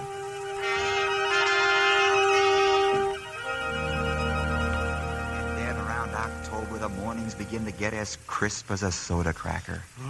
And the wind comes sweeping across the fields, biting your cheeks and your ears. And before you know it, you wake up one morning and look out the window, and everything is white and still. The snow's deep and fresh and clean. I imagine it's lovely in the spring, too. Yes. How are you coming along, Doctor? Taking the blood pressure. I'll be through in a minute. The spring, Mr. Mitchell. You've never seen so many different shades of green in your life. And all the trees that have been sad and drooping all winter slowly begin to bud. Oh, it's nice. They begin to stand up straight as if they wanted to show they were proud they lived in Vermont. All right, I'm through. Well, Doctor, what do you say? My boy, I don't know how you do it, but he's just passed his physical.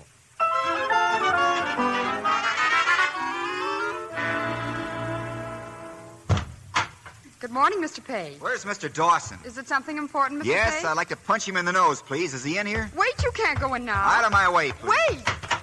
And what's more, I'm quitting, do you hear? Oh, now, Claire. Get away from me! Now, wait a minute, darling. Don't forget I had a lot at stake, too. I don't care how much you had at stake. That's no excuse for making a mess out of his life. Will you please Say, explain? she's defending me. She likes me. Mr. Page, will you please close the door? Look, when they're all finished in there, will you tell Miss Harris to come downstairs? Tell her someone's waiting for her. Yes, sir, I So will. is he. You didn't think of that, did you? Oh, now, darling, it's not that serious. He'll get over it. Time heals all wounds. Well, we'll see what time will do to your bank account after the newspapers get a hold of this. Now, wait a minute, honey. You wouldn't do a thing like that. You want to bet? Oh, now, darling, we're both of us talking a lot of nonsense. How could you put a sweet guy in a spot like that? I didn't know he was going to buy a fire engine, did I? And what kind of a spot do you think I'm in? He believes I led him on and lied to him. He thinks I was in on it every step of the way. But, dear, I didn't realize you felt this way about it 6 weeks ago. 6 weeks ago, I didn't feel a lot of things.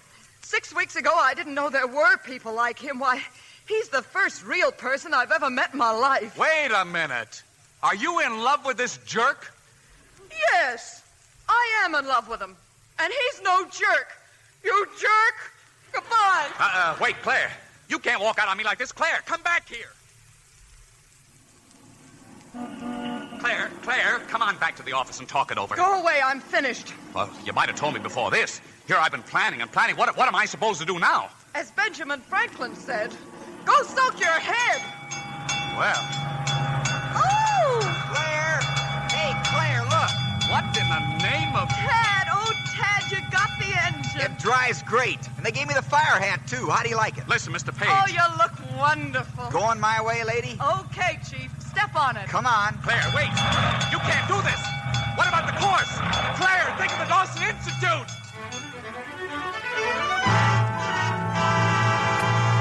The Dawson Institute announces a new course, ladies and gentlemen. Under personal supervision of Mr. Dawson himself, a new class is forming this week.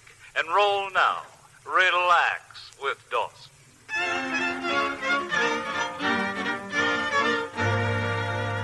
Now, class, just imagine your head is the second hand of a watch.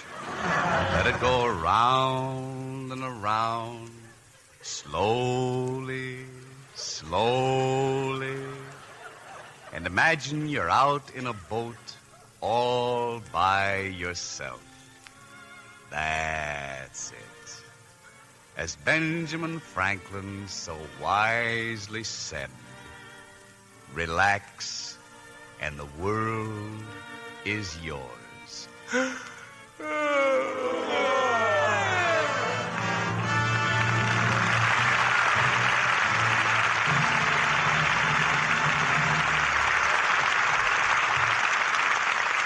Our hats are off to the magnificent dope, and to Henry Fonda, Don Ameche, and Lynn Bari for a trio of exciting performances. Thank you, C.B. Confidentially, though, it's a relief to have it over. Why, Don, I thought we had a grand time here this week. Oh, what Don means, Lynn, is that now when your friends ask you what you're playing, and you won't have to say the magnificent dope. Yeah, I always told people that I wasn't the dope, that it was you, Hank. What did you tell them? I said it was at the end of the picture. You turned out to be the dope. That's magnificent buck-passing, Hank. How did you solve the great problem, Lynn? Well, I just told my friends that there were really two dopes in the picture, Hank and Don, and they were both in love with a very smart girl, and that's the part I played. Oh, that's fine, Hank. I think a certain very smart girl better think of a way out of this very fast. Well, naturally, every smart girl at a time like this would tell her friends about Lux soap. C.B., I leave it up to you. Well, it's only what your complexion deserves. I've used Lux soap for years, Mr. DeMille. Don, my hands are tied. Any Lux girl is a smart girl. Well, I'll settle for the news on next week's play, C.B. Hank, it's a scoop. The play is Metro-Goldwyn-Mayer's comedy success, Love Crazy. And the stars are William Powell and Hedy Lamarr.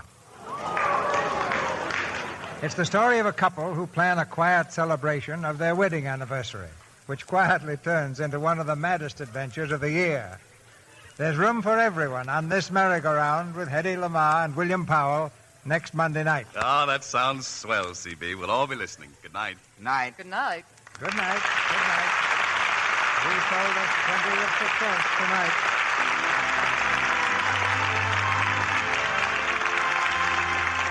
Our sponsors, the makers of Lux Toilet Soap, join me in inviting you to be with us again next Monday night when the Lux Radio Theater presents William Powell and Hedy Lamarr in Love Crazy. This is Cecil B. DeMille saying good night to you from Hollywood.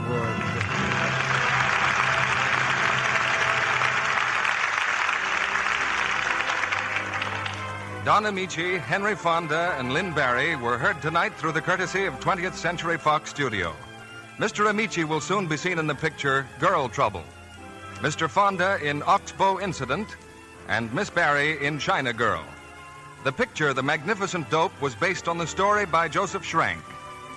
Heard in tonight's play were Arthur Q. Bryan, Joe Latham, Eddie Marr, Bruce Payne, B. Benaderet, Verna Felton, Torrey Carlton, Fred Mackay, Mary Raymond, Griff Barnett, and Lee Millar, Jr. Our Lux Radio Theater production of The Magnificent Dope has come to you with the good wishes of the makers of Lux Toilet Soap, the beauty care that 9 out of 10 Hollywood stars use to help keep their complexions beautifully clear and smooth. Our music was directed by Louis Silvers. This is your announcer, John M. Kennedy, reminding you to tune in next Monday night to hear Hedy Lamarr and William Powell in Love Crazy. Don't let vitamin starvation lower your resistance, make you tired, nervous. Start now to take Vims, the new vitamin mineral tablets. Your druggist is featuring a special trial offer of Vims.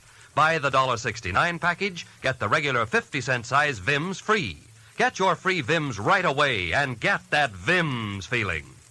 This is the Columbia Broadcasting. Lux presents Hollywood.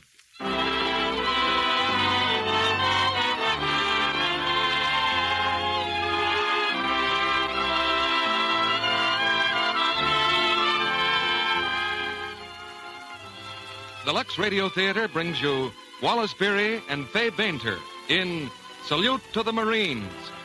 Ladies and gentlemen, your producer, Mr. Cecil B. DeMille.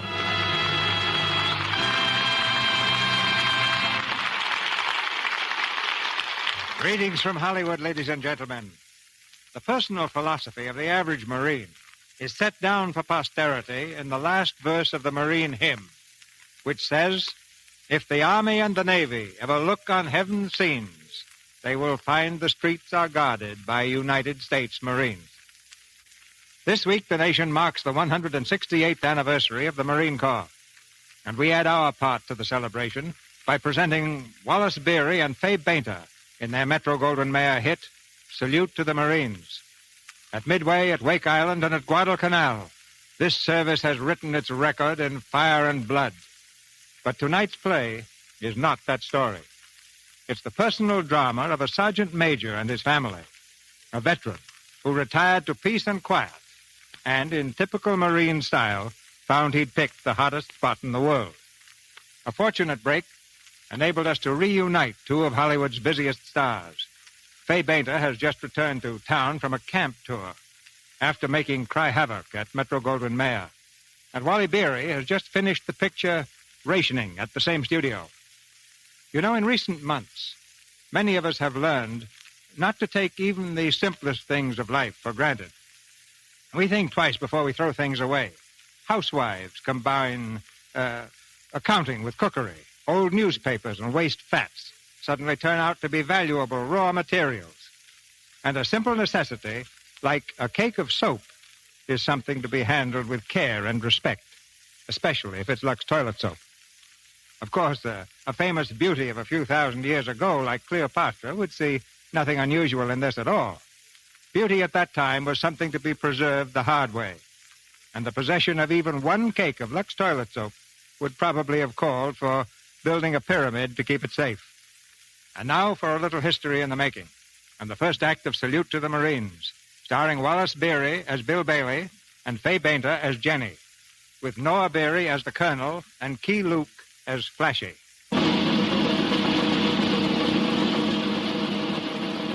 Tripoli, Hong Kong, New Orleans, Peking, Manila, Belo Wood, Chateau Thierry. These are but a few of their hallowed battlegrounds, for they've fought and died in every corner of the world. We are proud to salute the United States Marines.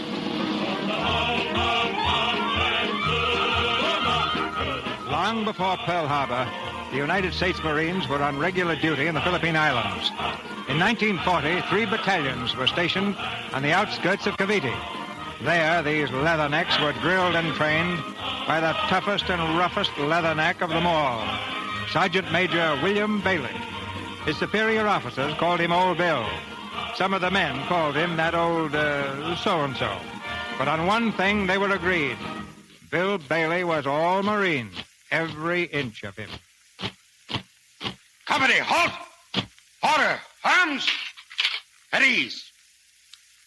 Well, men, I want to congratulate you. We've been 3 days on maneuvers, and I want to say that you men are in a class by yourselves. Yes, sir, I've been in the Marine Corps 29 years. I've trained thousands of boots. But you're the dirtiest, mangiest, swayback mob I ever saw. I'll give you just 30 minutes to police yourselves into something that looks human and stand inspection. Attention! Dismiss. Hey, that's pretty tough going, Bill. 30 minutes. Yeah. They couldn't scrape that mud off of themselves in 30 years. They're rounding into pretty good shape, ain't they? Yeah, they're doing fine. Hey, where's that barracks boy of mine? I got to do a little mud scraping myself. Hey, Flashy! Hey, Sergeant. Hello, boss. Gee whiz. Hiya, champ. Did you miss me? Sure, 3 days you've been gone. Yeah. Hey, turn the hose on this helmet, will you? Sure, Sergeant. I fix it up all nice and clean. Atta boy. You been training like what I said? Sure. I do road work every day. Then I punch the bag. 15 rounds. But I could go 40 easy. That's fine, but you don't want to overdo it. You'll grow stale. It won't be long now, huh, Sergeant? I got to be in shape. Oh, sure. Top shape. Gee, I can hardly believe you being my manager, helping me win back my title. It's in the bag, kid. One fight in Frisco. Just a warm-up. Then a couple of more bouts at Hollywood Legion. Then Madison Square Garden, and the announcer hold up my hand. Winner, and again, World's Champion, Flashy Logas. Sure, that's it. Sergeant, it ain't true that they don't come back, is it? I can do it, can't I? Sure you can. Sure you can. Only take it easy, that's all. Sergeant Bailey? Yeah, what do you want, orderly? The Colonel wants to see you at headquarters. The Colonel, well, I got time to change these clothes. The Colonel said right away. Look, was the Colonel, was he mad or anything, huh? What's the matter, Bailey? You got a guilty conscience? Why should I have a guilty conscience? Tell me why. Now, look, chum, all I know is 3 more times in that brig, and they're going to name it after you. Orderly, you can go.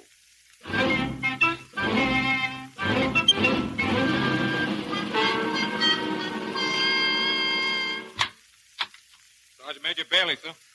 Come in, Sergeant. The Colonel sent for me, sir? Yes, I did. I'm sorry I didn't have time to change, sir. I just brought the battalion in from the back country. Looks like you brought most of the back country with you. Well, the orderly said to come as is, sir. I suppose if the orderly had found you taking a bath, you'd have come that way, too. Yes, sir, if it was the colonel's order, sir. Well, never mind. Well, Sergeant, this gentleman is Mr. Agnew on the staff of the Secretary of War of the Philippine government. How do you do, Sergeant? Fine, thank you, sir. Mr. Agnew's government is undertaking a pretty big job. Needs a lot of help.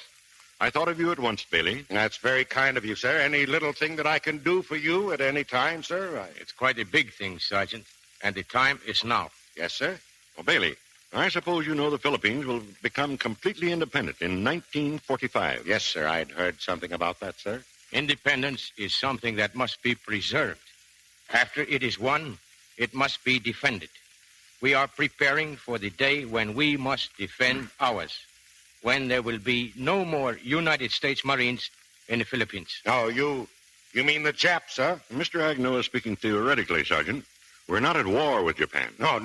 Pardon me, sir. I got you. No names, sir. Bailey, I have an order to detach a certain number of officers and men to this training duty. I'm sending you up to the Zubig province to take charge of civilian training in that area. What? Me train civilians? Why, I would... Just a moment, Sergeant. Oh, Mr. Agnew, don't hesitate to call on me if I can be of further service to you. Thank you. Good day, Colonel. Good day, sir. Good day, Sergeant. Pleased to meet you, sir. Well, get it off your chest, Bailey. I didn't want you sounding off in front of an official of the Philippine government. Is that training civilian stuff on the level, sir? Yes, it's on the level. But I've got a job. I'm just not getting that 1st Battalion whipped into shape so it'll look like something. Sergeant McCarty will take over. McCarty? Oh, that bog-trotting donkey? Why, he's just a recruit. He's only been in this service 10 years.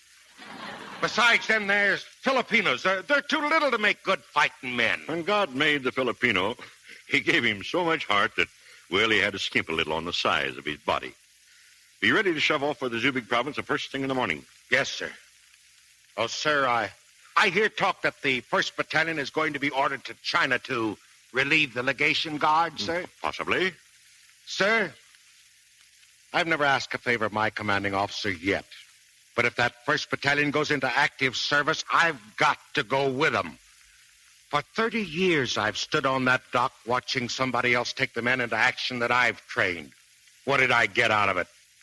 Nothing but fallen arches, the fish peddler's voice. It's humiliating, sir. 30 years in the service and not a single battle honor on my record to look at in my old age.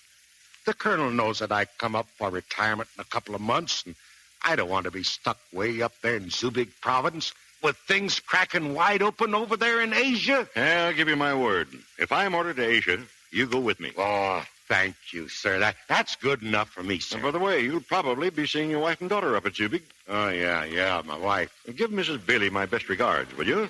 Yes, I will, sir. She's living near there, isn't she? Yeah, she certainly is, sir. Oh. Well, what's the matter, Bailey? Nothing, sir. All right, that's all, Bailey. Let me know what men you want to take with you. All right, sir. You let me know, sir, about going with you on active duty, sir. The day I get my orders. Yes, sir. Thank you. Wait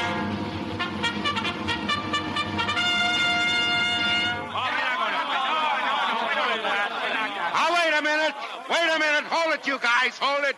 Here.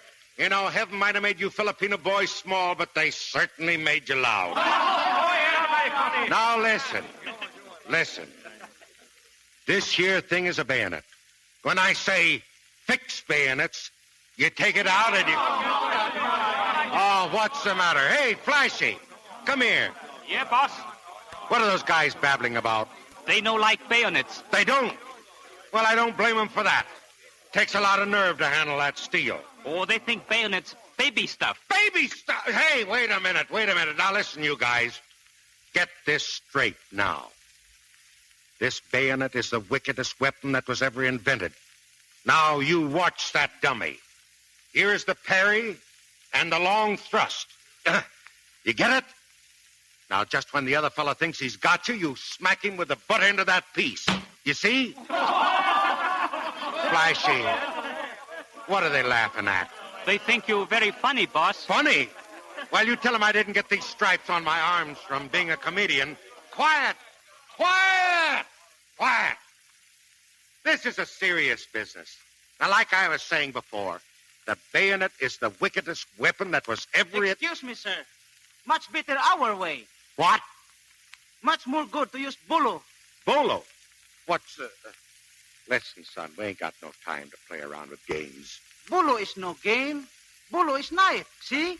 A knife? Oh, well, you put it away before you stick your finger with it. Go on. Excuse me, sir. You stick bayonet and dummy. Leave just a little hole, no? We make one swing. Cut him up in half. Oh, go on. You watch. Well, doggone it. See? No more dummy. Yeah. But wait a minute here. You can't do that. Why, sir? War is to kill the enemy, no? Why we can't do it? Because, well, it ain't regulations.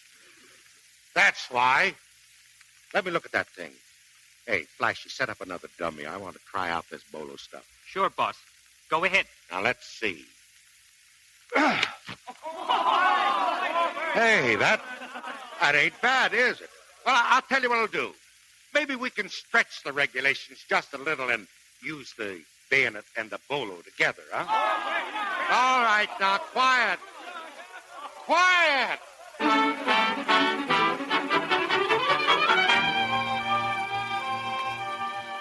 Boy, I feel like I've been put through a washing machine. Mosley, you take over that second platoon tomorrow.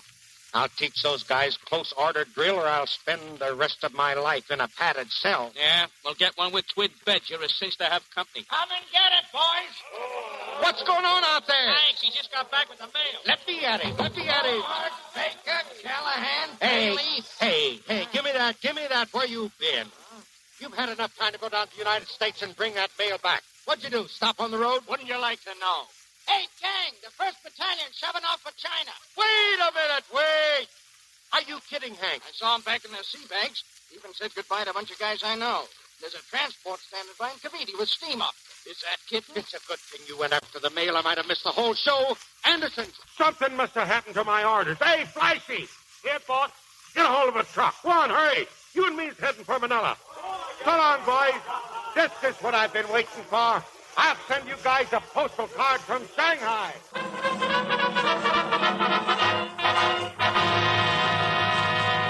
Yes, sir, and I left Anderson in charge, sir. A very good man, Colonel.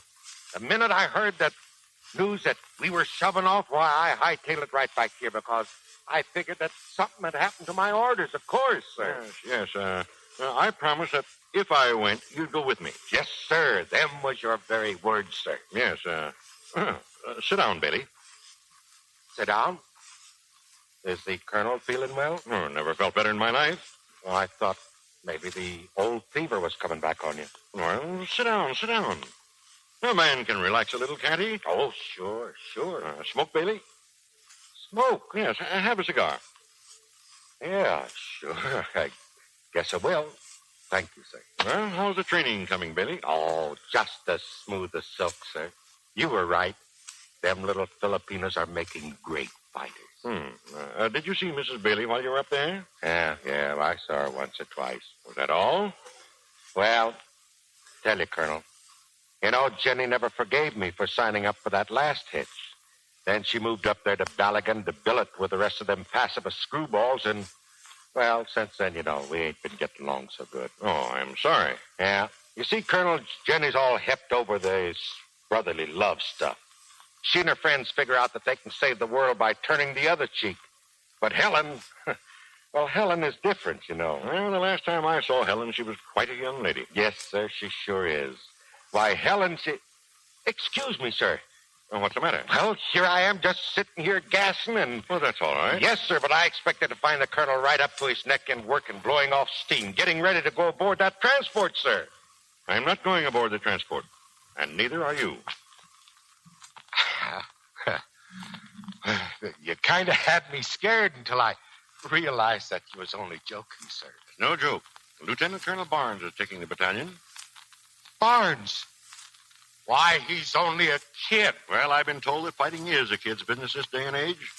The next war, if there is one, will be for young men, Sergeant. You can't let him do that to me. Not again, sir. Why, it's the last chance that I'll ever have to get that decoration, sir. Sergeant, anybody can lead trained men into battle, but training men to be led, that's something else again. Sir, I'm going with that 1st Battalion if I have to go over the hills and stow aboard that transport. No, you're not. You're staying right here in the Philippines and carrying out your orders like a good Marine. I knew there was something wrong the minute you gave me that stogie. I've been had by a 2-bit cheroot. A young man's war. Why, I can lick any man that you've got in the regiment. I've forgotten more than any man on that transport will ever know. Sergeant, tomorrow we begin training another battalion. That all, sir? That's all. All right, sir. Oh, Bill. Yes. Will it make it any easier if you remember, I'm not going either? Yeah, but with you, it's different, sir. You've got your battle honors, and I... Is that all, sir? I'm sorry, Bill. Yes, sir. So am I, sir.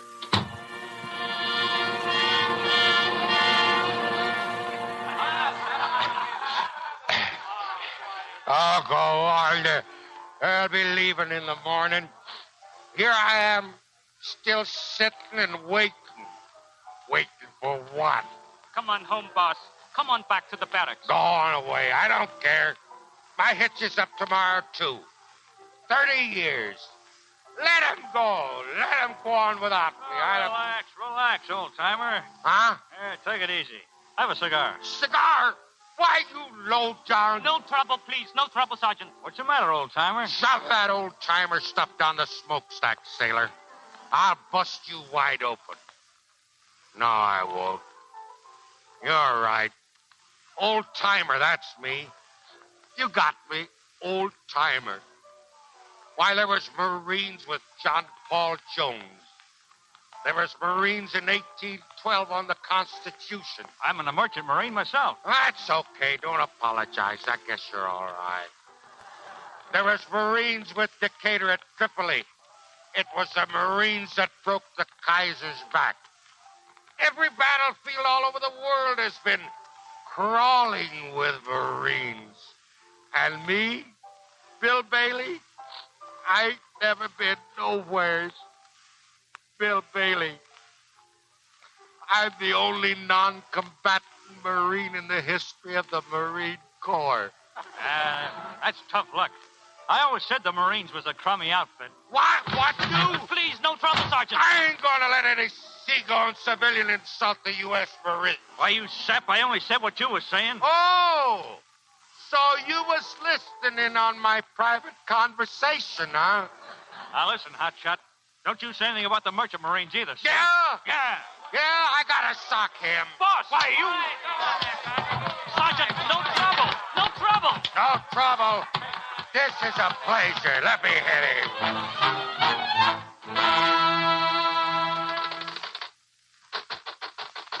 Come on. Hey, somebody, wake up and let us out of here. Sit down, boss. Sit down and rest. Yeah, they're going to let us rot in this place. It's not so bad. Pretty good jail. Oh, yeah, fine. Too bad we got licked, no? What do you mean we got licked? We were surrounded. Wait a minute. Here comes somebody. We get out of here in no time. No, we won't. It's an MP. Peekaboo, handsome. Don't try and be funny. What am I charged with? Oh, practically nothing. Destruction of civilian property, drunken disorderly, resisting a patrol, assault and battery upon members of a brother's service, to wit, 12 merchant sailors. It was 13 sailors. A nice little riot you started. At your age, too. Why, you web-footed gold brick.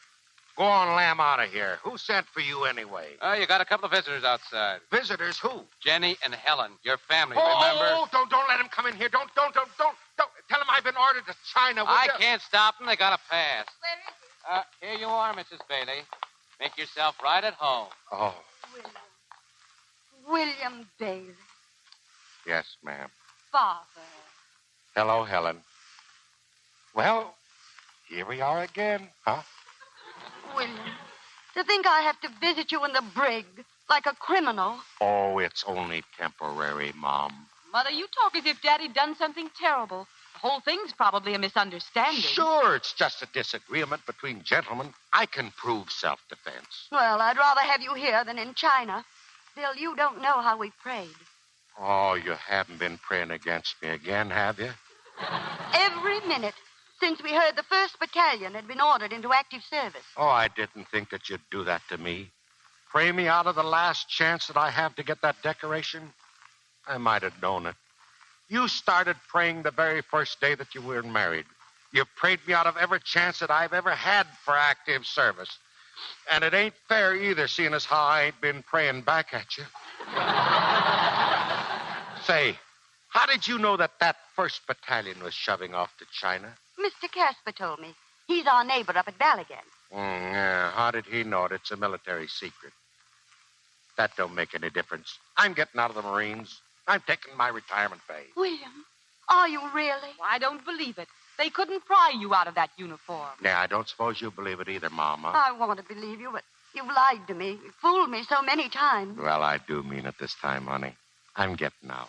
And when I do, you ain't going to be married to the Marine Corps anymore. Oh, Bill, you don't know what this means.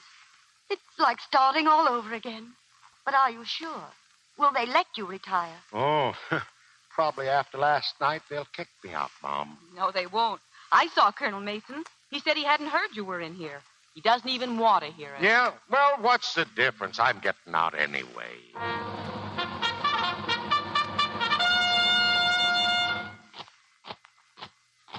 Company! Halt! All present, sir. From the Secretary of the Navy to Sergeant Major William Bailey, United States Marine Corps. The Secretary of the Navy extends to Sergeant Major William Bailey congratulations upon his retirement at the expiration of 30 years' continuous service in the Corps. Throughout his long service, Sergeant Major William Bailey has distinguished himself by his devotion to duty. His unblemished record is and should be an inspiration to all hands in the naval service of the United States. This letter of commendation is to be attached to and made part of the service record of Sergeant Major Bailey by order of the Secretary of the Navy. Pass and review. Pass and review. Crack. Hey. Forward. Halt. Well, Bill, we're going to miss you. Thank you, sir. There goes the old 2nd Battalion. I guess they're on their way, too, huh? That's right, Bill. Well, take care of yourself. Yeah, sure. So long, Bill. Oh, Dad, I'm so proud of you. Hello, Helen. Hello, Mom. Well, at last it's over. Come on, Bill.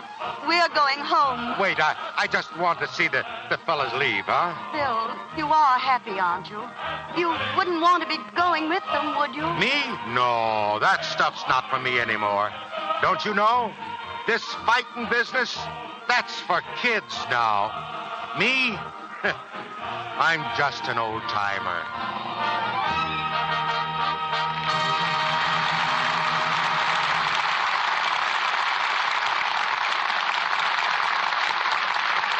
In a few moments, Mr. DeMille presents Wallace Beery and Fay Bainter in Act 2 of Salute to the Marines. Candid quizzes are the rage these days. You know, you ask yourself questions about your own personality or appearance and rate yourself on the answers. Here's what we mean. I'm looking in the mirror. Do I like what I see? First, my hair. Nice and smooth. Becoming hairdo, too. I'll give myself a full 10 points on that. Now for my complexion. Not bad. Not too good, either. Only 5 points on that, I guess. What's the score on the care you give it? Well, I've been thinking about that. I was going to try some real beauty care every night. Those Lux Soap facial screen stars use. Instead of that lick and promise stuff? Well, usually it's late and I'm tired. Oh, I'll be honest with myself. Guess I rate about 3 for effort there. Look, you could raise that to 10, easy as pie. Of course I could. I will, too. Me for an active lather facial with Lux Soap every single night, beginning now. And here's what she does. Smooth lots of the Lux Soap lather well in. My, but it's creamy. Feels wonderful on my skin. Rinse with warm water, splash on cold, and now a soft towel to pat skin dry. And it's only a few weeks later that she finds... Why, my skin really looks a lot fresher. Feels smoother, too. I think I'll give myself 10 points for complexion now, thanks to my Lux Soap Beauty Care. Yes, it's true. Regular facials with Hollywood's beauty soap do make complexions lovelier. Lux toilet soap is gentle and mild, just right, to give delicate skin protecting care it needs. Try these Lux Soap Beauty Facials screen stars depend on. Let the rich, active lather of this fine white soap work for you. Day by day, it will help your skin to become softer, smoother, lovelier to look at. Ask for Lux Toilet Soap tomorrow. And if your dealer is out of stock due to wartime conditions, he's sure to have more soon. Remember, Lux Toilet Soap, the beauty soap of the stars, is worth waiting for. We pause now for station identification. This is the Columbia Broadcasting System.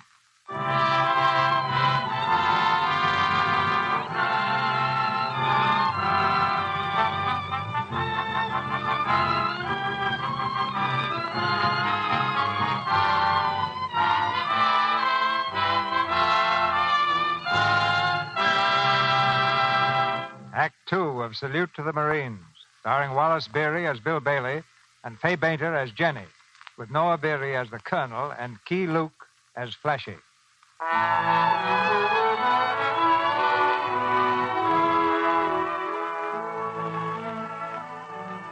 Bill Bailey, ex-Marine, has retired to the pacifist settlement of Balagan in the Philippines. The neighbors have turned out in force to welcome him to their midst. On the porch of Jenny's bungalow, Mr. Caspar, pacifist number 1 of Balagan, is holding forth on his favorite subject. To be able to gather here freely and to speak freely. Every time we listen to the radio from Europe, we can thank our lucky stars that such things could never happen here in Balagan. Oh, but I'm afraid we've been neglecting our host. Oh, that's all right. That's all right. I've been listening. I suppose as an ex-soldier, Mr. Marine. Ex-Marine, Doc. Oh, yes. As an ex-Marine. I suppose you don't share our views at all, do you? No, Doc, I guess I don't. Well, you see, Mr. Bailey, none of us in Balagan believe that soldiers are really necessary. Oh, nothing personal, of course. No, that's all right. I'm used to that. You know, a Marine is like a fireman. They never call for him till the house is on fire. Soldiers are the weapons of industrial overlords. Yeah, well, I wouldn't know nothing about that, Mr. Casper, but... Mr. Casper, my husband is no longer in the service. He's worn his last uniform, thank goodness. Haven't you, William? Yeah, I'm retired. So there's really nothing to discuss about it, is there? Well, good afternoon, Mrs. Bailey. I'll be running along. Oh, so soon, Doctor. It was nice of you to come so Bill could meet his new friends. I'm sure you'll like Balagan, Mr. Bailey. We are simple, home-loving, peaceful people. Yeah, I can see that. You haven't met all of us yet, but we're all the same. Mr. Carrot, too, here runs our radio station. He's an electrical engineer, educated in the United States. Is that so? Oh, yes, sir. I took my science degree at Cornell. Oh, you went to America and got smartened up. Not bad for a foreigner. Oh, yes. I learned much. Americans are very smart. Good afternoon, Mrs. Beery. Good afternoon, and thank you for coming. Yeah, goodbye. So long.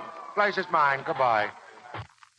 Well, that's over. Now, didn't I tell you, Bill? Aren't they lovely people? Yeah, well, maybe they're okay, but they ain't one of them could get by a good recruiting officer.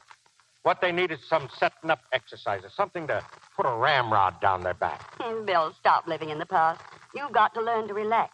And now that you're home, I'm going to show you how. You just leave everything to me. Sure. Here, you want to finish the rest of this hors d'oeuvre? Yeah, I guess I will. I ain't had nothing to eat yet. Hey, Jenny, what's this here salty stuff you got spread all over the toast? Anchovy paste, dear. Oh, I thought it was some kind of fish.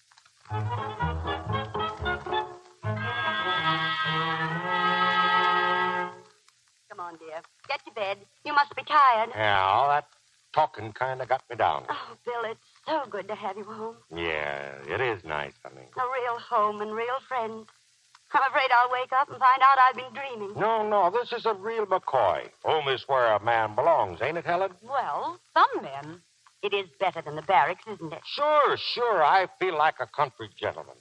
Still miss your old companions? Them lugs.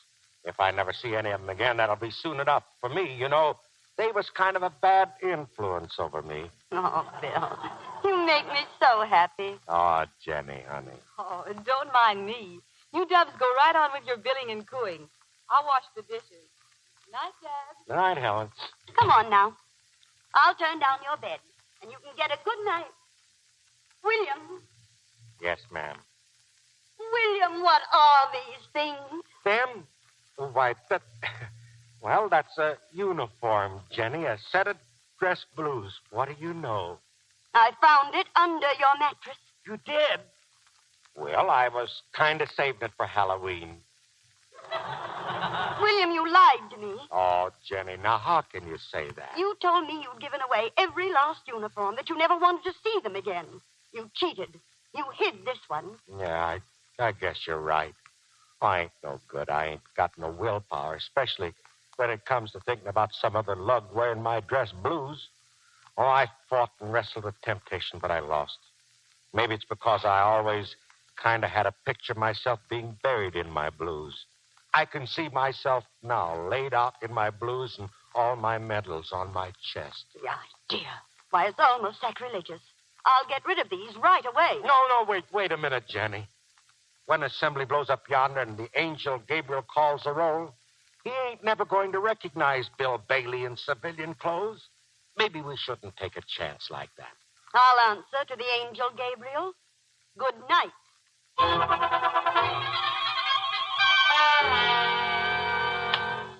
Anybody home? Oh, come in, Mr. Casper. Sit down. I can only stay a moment, Mrs. Bailey. Frankly, I'm a little embarrassed. What is it?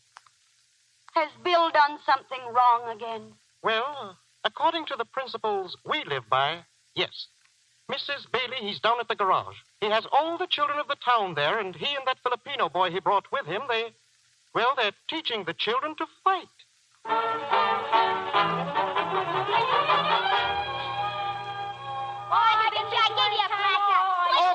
Okay, that's enough, kids. That's enough. Now, sit down and cool off. Gee, Flashy, I bet you were the greatest fighter in the world. Me, I was the world's champion. But Sergeant Bailey, he could be 2 world's champions if he was not so busy protecting United States. Oh, no, Flashy, I wouldn't talk like that. Could you have been Sergeant Bailey? Well, you see, every time I got in a new bunch of boots for training, the first thing I did was to offer to lick any man in the outfit. I never did have no takers. Gee, Marines? Well, they was Marines by the time I got through with them, all right. Sergeant Bailey, tell us how you won that battle of Chateau Thierry single-handed. Oh, well, that was mostly luck. I don't like to talk about that. Oh, tell us. Come on. All right, okay, I'll tell you a little bit about it. You know, the guns got so hot that we could light our cigarettes off of them. We ran out of ammunition, so I said, boys, follow me. We'll charge them with the bayonets. Gee, the whole German army? All that was left of them. Why, we charged so fast that we fought our way right straight through Berlin and had to retreat back 5 miles to capture. Gee. Sure. Just before the battle started, the old general come up to me and he says... Bill Bailey? Oh, yes, kids. And there was David, way up on the mountainside. He was tending his little flock of sheep. It's all in the Bible. William. Oh, hello, Jenny. And there they were. Very good little sheep, too. Yeah. I spent a lot of time with the good book when I was in the Marines. Jimmy Carson, where did you get that black eye? Frankie gave it to me. Yeah, I gave it to him. But I got one, too. See? Children, I think you'd all better go home. Oh, yes, I really mean it. Now, go along. Hurry up. Gag. Look, Jenny, they was Bill, I'm ashamed of you. What do you suppose their mothers are going to say about this? Oh, I don't know. Bill, this is the end of my patience. All you've ever done since you came here is just stir up trouble. Oh, Mom, you know I wasn't doing nothing. Sneaking away with those boys, drilling them, trying to make Marines out of them. Well, I was just playing, that's all. I've told you time and again that people here don't like that kind of playing. They're bringing up their children to believe that war and fighting is wrong. You come along and undo all their good work. It's getting so half the village doesn't speak to me. I've heard 50 people say that you were a bad influence. Oh, I'm almost sorry I brought you to Ballaghan. Sometimes I think it might have been better if I'd left you in the Marine Corps. Maybe you're right, Jenny.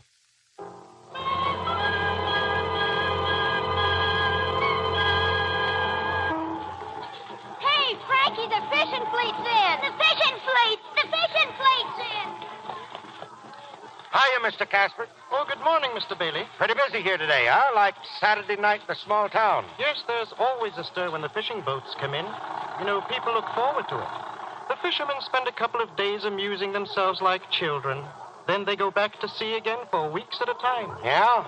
Well, they don't look like children to me, Mr. Casper. They're all Japs, aren't they? Yes, I've known them for years. Peace-loving, peace-abiding men with hearts of gold. And they've been very good to me. Yes, I can tell that. You do business with them, Mr. Casper? They bring me merchandise from Japan. They have a great sense of loyalty to their friends. Me, I don't like Japs, boss. That's all right, Flashy. I ain't too fond of them myself. Please, all my life I've tried to destroy such prejudices. We must extend the hand of peace and friendship to all men. Accept them as brothers. Don't expect me to have any brotherly love for one of those Japs. Every time I see one, I get goose pimples between my shoulder blades. Hey, them ships out there look pretty rich for any fisherman's blood that I've ever seen. Steel hulls, high-compression diesels. Looks like something built for the Navy. Oh, the boats belong to a syndicate which employs fishermen.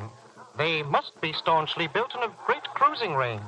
Why, sometimes they're at sea for months at a time. Travel thousands of miles seeking the best fishing grounds. Fishing grounds, huh? Well, maybe you're right. Maybe.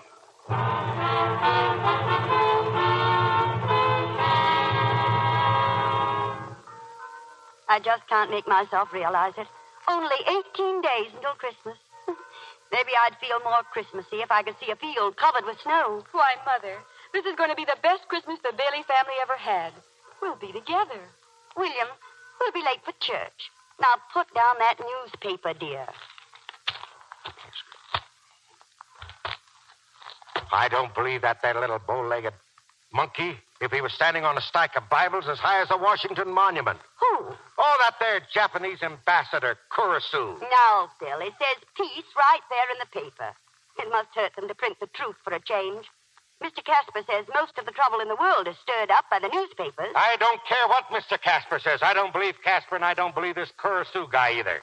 Hitler was spouting peace, too, when he went in there and blitzed Holland and Belgium, wasn't he? I think it's criminal to create bad feelings between the Japanese and ourselves when we've lived in friendship for years. Dad, the Japanese wouldn't fly an ambassador all the way to Washington to talk peace if they didn't mean it, would they? I don't know anything about that. But if I was still in the Marines, I'd have double watches setting all the men right on their battle stations. Well, you're not in the Marines, and you are on your way to church. You old calamity howler. Come on now. Okay. Jenny, you got a dime for me to put in a box when I get there? Here you are, dear. Thank you, Jenny. And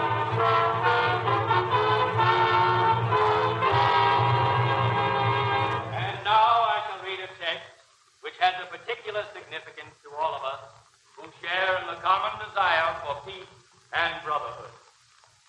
All men who fear war and rumors of war should hearken unto the voice of Isaiah. And they shall beat their swords into plowshares, and their spears into pruning hooks. Nation shall not lift up sword against nation, neither shall they learn war any more.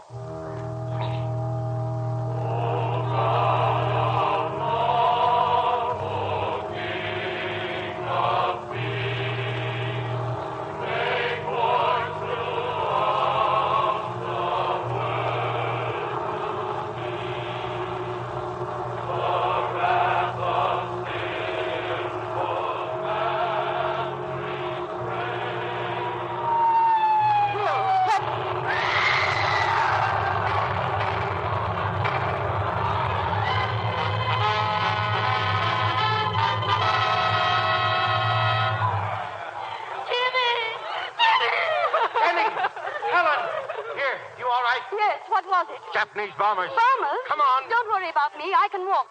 Take care of the others. Helen, I'm all right. Oh, give him to me. Let me hold him. No, please, Mrs. Carson, don't look. Please don't. What is it? It's little Jimmy Carson. He's dead. They killed him. They killed my baby. Here, give him to me. Let me carry him. I'll take him home. Oh, my baby, my baby.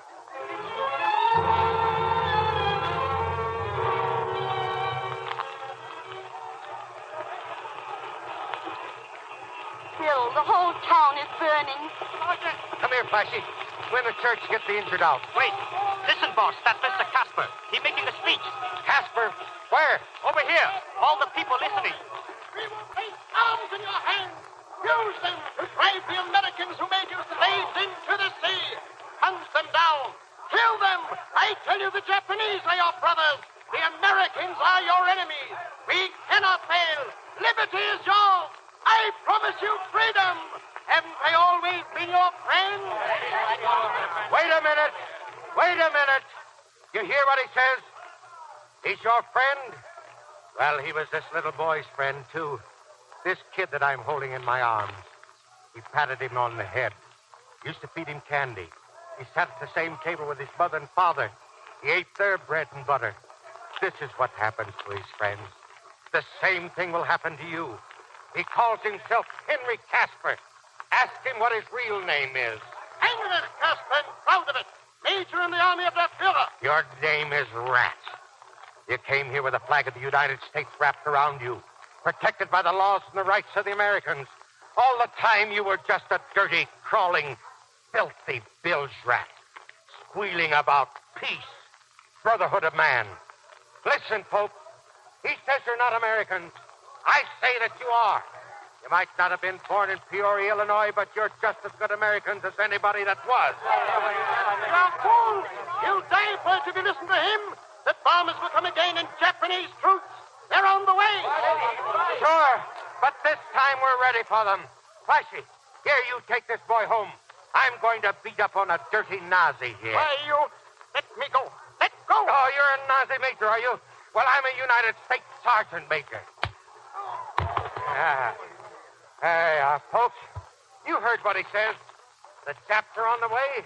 Well, you know what that means. None of you people wanted a war, but you're getting it just the same. War's like a sickness. Nobody wants it, but millions of people get it. When you get sick, you send for a doctor. When you get a war, you get a soldier. That's me. I'm giving orders from here on. Get all these women and children out of here. Get them across that there Belgian bridge over the highway. They've got to evacuate them before the Japs get here. All right. Hurry up. Get going.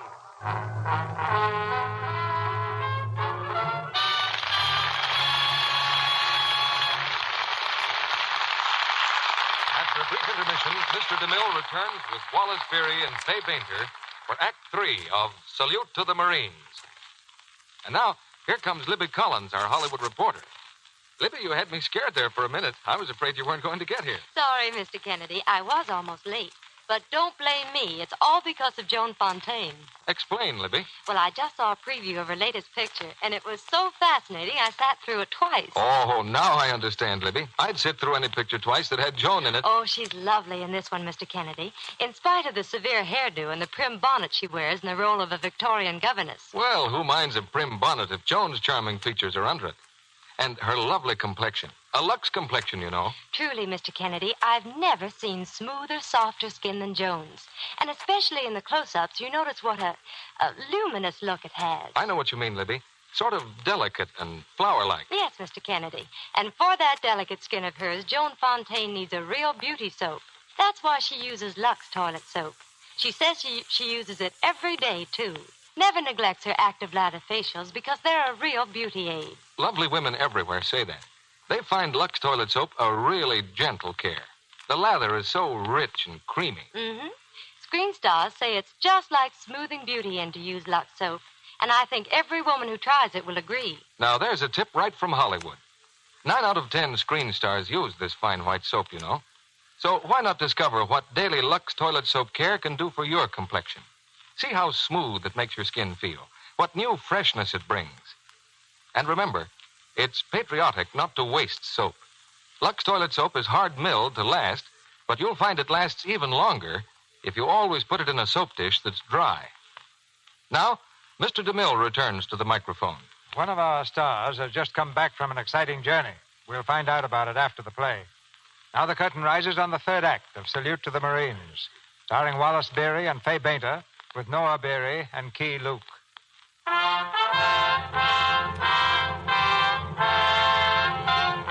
The village of Balagan is in flames, and ex-Marine Bailey has taken over command. Alone he stands in the rubble-littered streets, directing the evacuation. But now, around the corner, appears a welcome sight. 3 leathernecks, leading a platoon of Filipino soldiers. Platoon, halt! Mosley!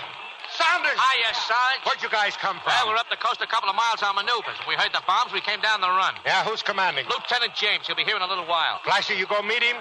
Tell him to put machine guns up on the side of that hill. The same place we worked the last problem. Okay, Sarge. We'll stay here and defend the village from house to house. Tree to tree, rock to rock. Uh-huh. We fight a delaying action, huh? That's right. Okay. Till the Japs get here, we'll keep on evacuating the natives.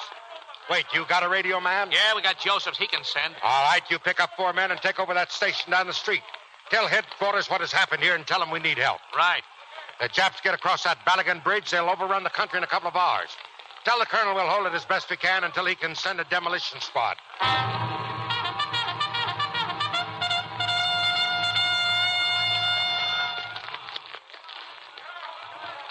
We've got most of them out, Sergeant. Good. What about Mrs. Bailey, Doc? She's down at the bridge with Helen. They're helping take care of the injured. You better get along down there, too, Doc. No. I want a rifle, please. Sometimes it's more important to be a man than a doctor. Okay, we can use men here. Boss, the Japs are landing. Yeah. Fishermen in uniform, huh? Let them come. All right, take your positions, men. Get those machine guns. We'll give those little monkeys a dose of their own surprise. Here they are, Sarge. I make the range about 100 yards. No, 85. No elevation. Okay, here they come. Let them have it. That's it. That's it. Look at them little monkeys go down. Hey, you were right, Sarge. 85 on the nose.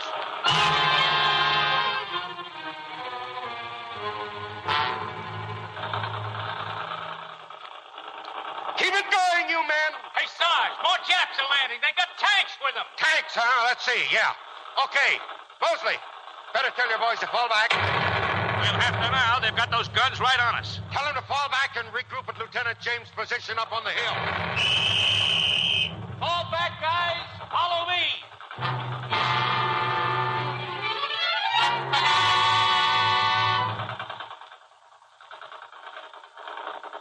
Sergeant Bailey reporting, sir. Keep down, Sergeant.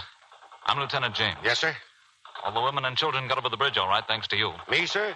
They tell me you had this evacuation plan 2 months ago. Oh, I just figured we'd play it kind of safe, that's all. What are your orders, sir? I think you know this position better than I do. You run the show, Sergeant. Yes, sir. Thank you, sir. The way I see it, those Japs are in a hurry to get across that Ballaghan Bridge.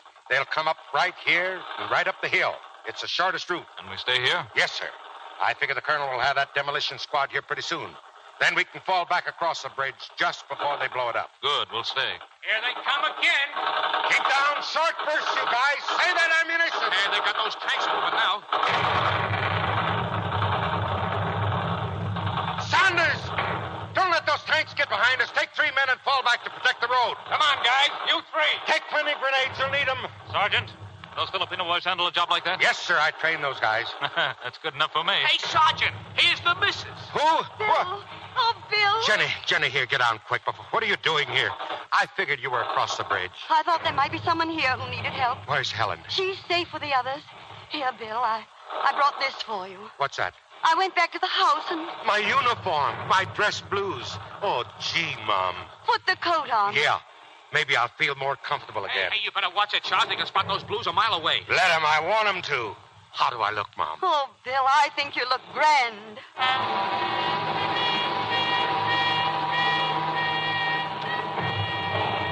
Yeah, that'll hold them for a while. They've fallen back. We ought to feel flattered, Sergeant. They tossed everything they had at us, and from all directions. Yes, sir. How you doing, Jenny? Fine. But I could use some more bandages. Now, look, Mom. You've done enough here. I'll send a couple of boys with you. You try and make the bridge, huh? They're still wounded here, Bill. Yes, but... As long as there's wounded, they need someone to take care of them. Anyway, you can't spare any men. I'm staying, Bill. But look, Mom. Hey, the colonel's signaling to us from the bridge. Yeah, what's he saying? They got the demolition charges set. Any orders? Wait a second. Fall back across bridge. Yeah, that's a good trick if we can do it. Okay, Mom, here we go. We're getting out of here. What about the wounded? We'll have to carry him. Up you go, boys. Watch it. Keep down, keep down. Sergeant, they come back of us. They surround us. Well, I guess we're staying here. Bill, isn't that disobedience of orders? You still got a sense of humor, Jenny, huh? Hey, Mosley. Yeah? Send a message to the colonel. Tell him we can't accept his invitation due to a previous engagement.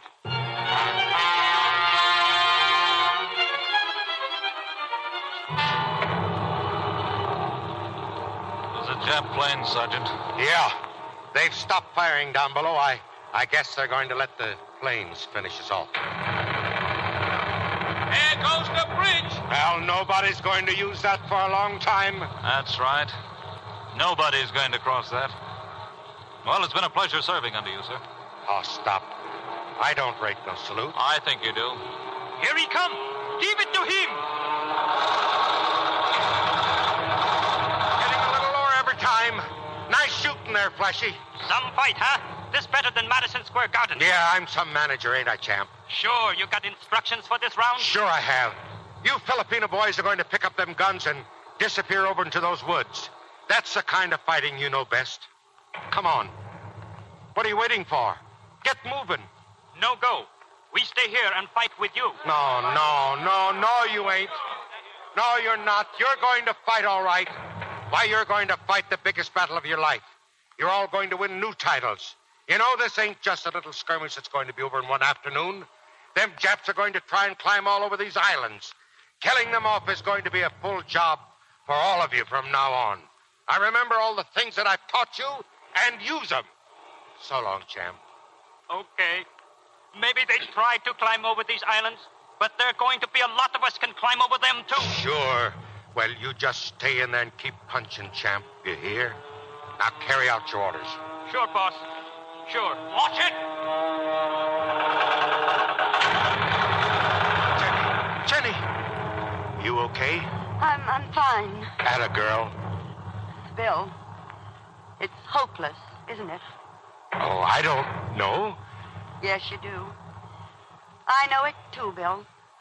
Bill, I didn't realize all those 30 years while we were living them, they were leading up to just this one moment. I'm proud of you, Bill. Oh, Mom. And I'm proud, so proud of that uniform. So am I, Mom. I only wish the Marines had a uniform for women, too. Well, maybe they will before the war's over. You know, it's too bad the Colonel wasn't here, Mom. He would have enjoyed this. I bet maybe I'd get that decoration, too.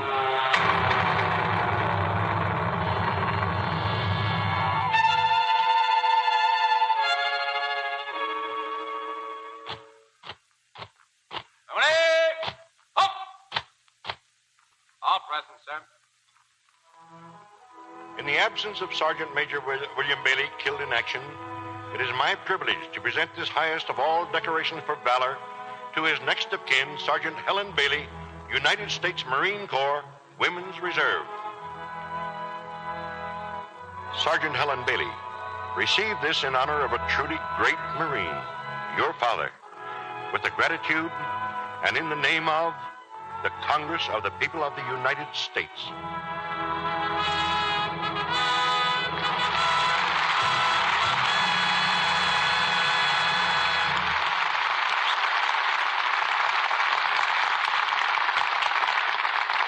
We won't worry about the future of radio drama as long as we can get troopers like Wallace, Beery, and Fay Bainter.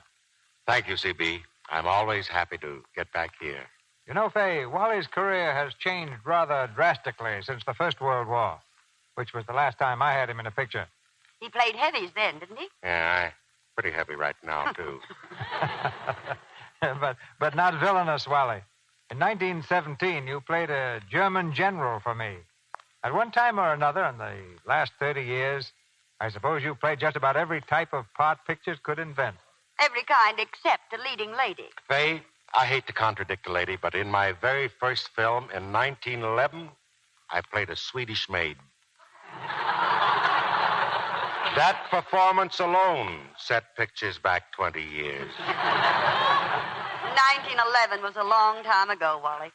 Why, it's even before women had Lux soap for a complexion cure. That's something I wouldn't want to give up. I've used it for years. Many million others say the same thing about Lux Soap. I wonder if you'd tell us something about the trip you've just made to the camps. Well, we played to soldiers, sailors, and Marines, Mr. DeMille. But I discovered what entertainment really can mean when we hit one small camp in the mountains where they hadn't even seen a woman in weeks. I've been in the theater since I was 4 years old, and this is the greatest thrill that's ever been for me.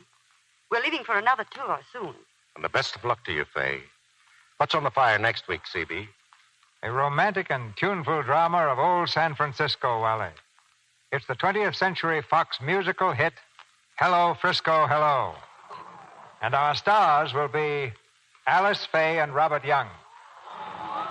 Alice Faye plays an entertainer of the Barbary Coast days, and you'll hear the big song hits that sent everybody out of the theater humming. I'll guarantee next Monday will not be Blue Monday if you'll join us for Hello, Frisco, Hello. Gee, I wish I could sing like Alice Faye. Good night, CB. Good night. Good night. Good night. A salute to both of you, for salute to the Marines.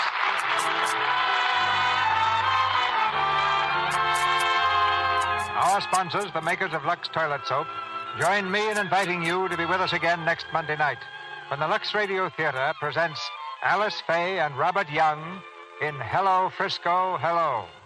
This is Cecil B. DeMille saying good night to you from Hollywood. Key Luke will soon be seen in the Metro-Goldwyn-Mayer picture, Andy Hardy's Blonde Trouble. Heard in tonight's play were Louise Arthur, Alex Javier, Charlie Lung, Robert Harris, Paula Winslow, Tommy Cook, Dix Davis, Fred Mackay, Charles Seal, Stanley Farrar, Jack Mather, Ed Emerson, Howard McNear, Roland Drew, Griff Barnett, Tyler McVeigh, and Eddie Marr. Our music was directed by Louis Silvers. And this is your announcer, John M. Kennedy, reminding you to tune in again next Monday night to hear Alice Faye and Robert Young in Hello, Frisco, Hello. Mothers, in spite of food shortages, get the vitamins and minerals your family needs. Get Vims. Vims give you all the vitamins government experts say are essential, balanced in the formula doctors endorse. All the minerals commonly lacking, too. Vims cost only a nickel a day in the family size at your druggist. Remember, it's BI for vitamins, double MS for minerals. Get that Vims feeling. This is the Columbia Broadcasting System. Lux presents Hollywood.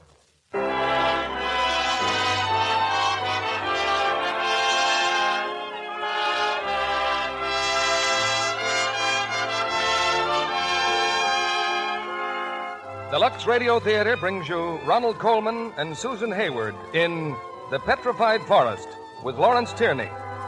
Ladies and gentlemen, your guest producer, Mr. Thomas Mitchell.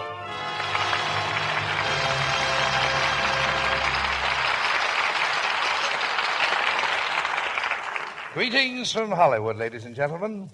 Top billing is the ambition of every actor.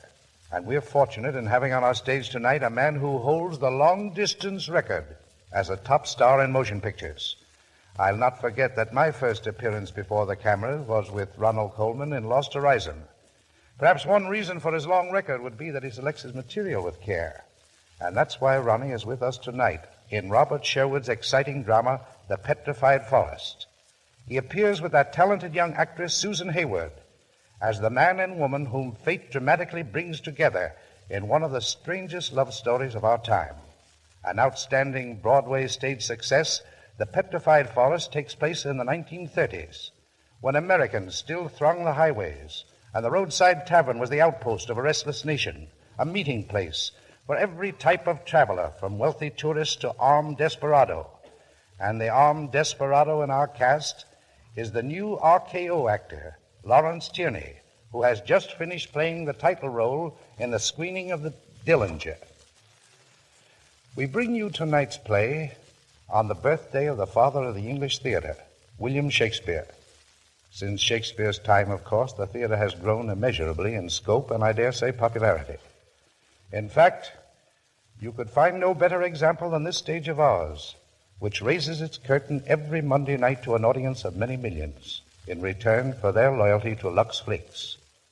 And if your attendance is rewarded, and I hope it always will be, by the best in Hollywood stars and plays, I'm sure your loyalty to Lux Flakes is rewarded by longer life to precious fabrics and pleasanter, easier ways to care for them. Well, it's time for our curtain.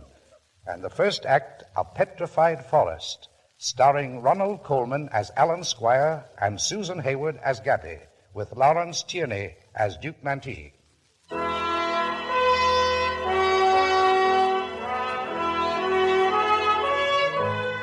Sprawling over a vast area in northeast Arizona, there's a huge forest of trees that have turned to stone, the Petrified Forest. And a dozen or so miles away, clumped on the edge of the desert, there's a tiny oasis in all this wasteland. It's called the Black Mesa Barbecue and Filling Station. Lonesome and weather-beaten, still it's a living to old Grandpa Maple and to the strangely attractive girl who stands behind the lunch counter, his granddaughter, Gabby. What's the matter? Don't you like the pie? Ah, it's lousy. Oh, yeah? You still got that engine cooking for you? Paula's okay, so lay off or eat somewhere else. That's telling them, Gabby. Hey, Pop, who's the big football hero out there? That's Boles. Helps me with the gas. Where are you boys heading? Straight down the road, stringing wires. You think your work's tough. In my day, you had to be tough. Paiutes, Apaches, and plenty of white men with no love for their neighbors. Yes, sir. It was kill or be killed. Attaboy, Mr. Maple. Tell him about the time you took a shot at Billy the Kid. I didn't take no shot at the kid. He took a shot at me. 2 shots. You see, I was Well, standing like Pop, this. it's been very interesting, but we got to be going. What's the bad news, Gabby? 55 cents apiece. 55 cents apiece. There you are. Even money. Be seeing you, Mr. Maple. Call again, boys. Yeah, so long. I always enjoy talking to anybody in the telegraphing business. You always enjoy talking. Where you going, Gramp? I need some cool air. Going for your walk, Gramp? Yeah, Bones. Why don't you sit down a while and cheer up Gabby? Yeah, maybe I'll do that, yeah. I'm doing okay. Oh, you heard what your grandpa said. What's bothering you, Gabby? Don't you like me? No, not a great deal. Ah, that's okay. Seeing as I've been here just a little while, I haven't had a chance to get into my act. Hey, what's that? It's a book, and you wouldn't like it. How do you know how I feel about things? Poems. You're reading poems. Oh, boy, get a load of this. The shapely, slender shoulders small, long arms, hands wrought in glorious wise. Oh, romantic, huh? I suspected right along all you needed was a little encouragement. It's great poetry. I can think of a lot better ways to spend your time. Hey, Bose. Yeah? Why do you always wear that football jersey, number 42? Because I'm proud of it, that's why. Why shouldn't I wear it? Ah, forget it. Well, I would have made All-American, that's all. Except I wasn't with a big team. You ought to see the newspaper clippings I got. What's an almost all-American doing here? Working a gas pump. Well, you can call me a sap if you want to, Gabby, but I guess I'm falling in love with you. Well, cool off, Bose. If Graham comes back and sees you trying to make a pass, you're going to be out of a job. Yeah, so what? Hey, baby, you didn't mean that about not liking me, did you? Okay. I like you. Enough for a kiss, maybe? Cut it out, Bose. I said cut it out. Good evening. Oh, good evening, sir. What can we do for you? May I order something to eat? Sure. Miss Maple here will take care of you. Don't you want to sit down, sir? Thanks. Here's the menu. Driven far? I've been hitchhiking. Wonderful the progress you can make by wiggling your thumb. Now, the menu. Says today's special, barbecue. What's the barbecue? Well, here it's a hamburger sandwich. It's always today's special. It's pretty good. All right, I want it. And I'd like some soup and some beer, and I'll order the dessert later. Okay. Another question. Where am I? This place is called Black Mesa, but there's nothing else here. Just bumming along? Oh, call it gypsying. I had a vague idea. I'd like to see the Pacific Ocean and perhaps drown in it. But that depends. Oh. You're English, aren't you? Oh, you might call me an American, once removed. But if you don't mind... Okay, I'll get the soup. Thanks.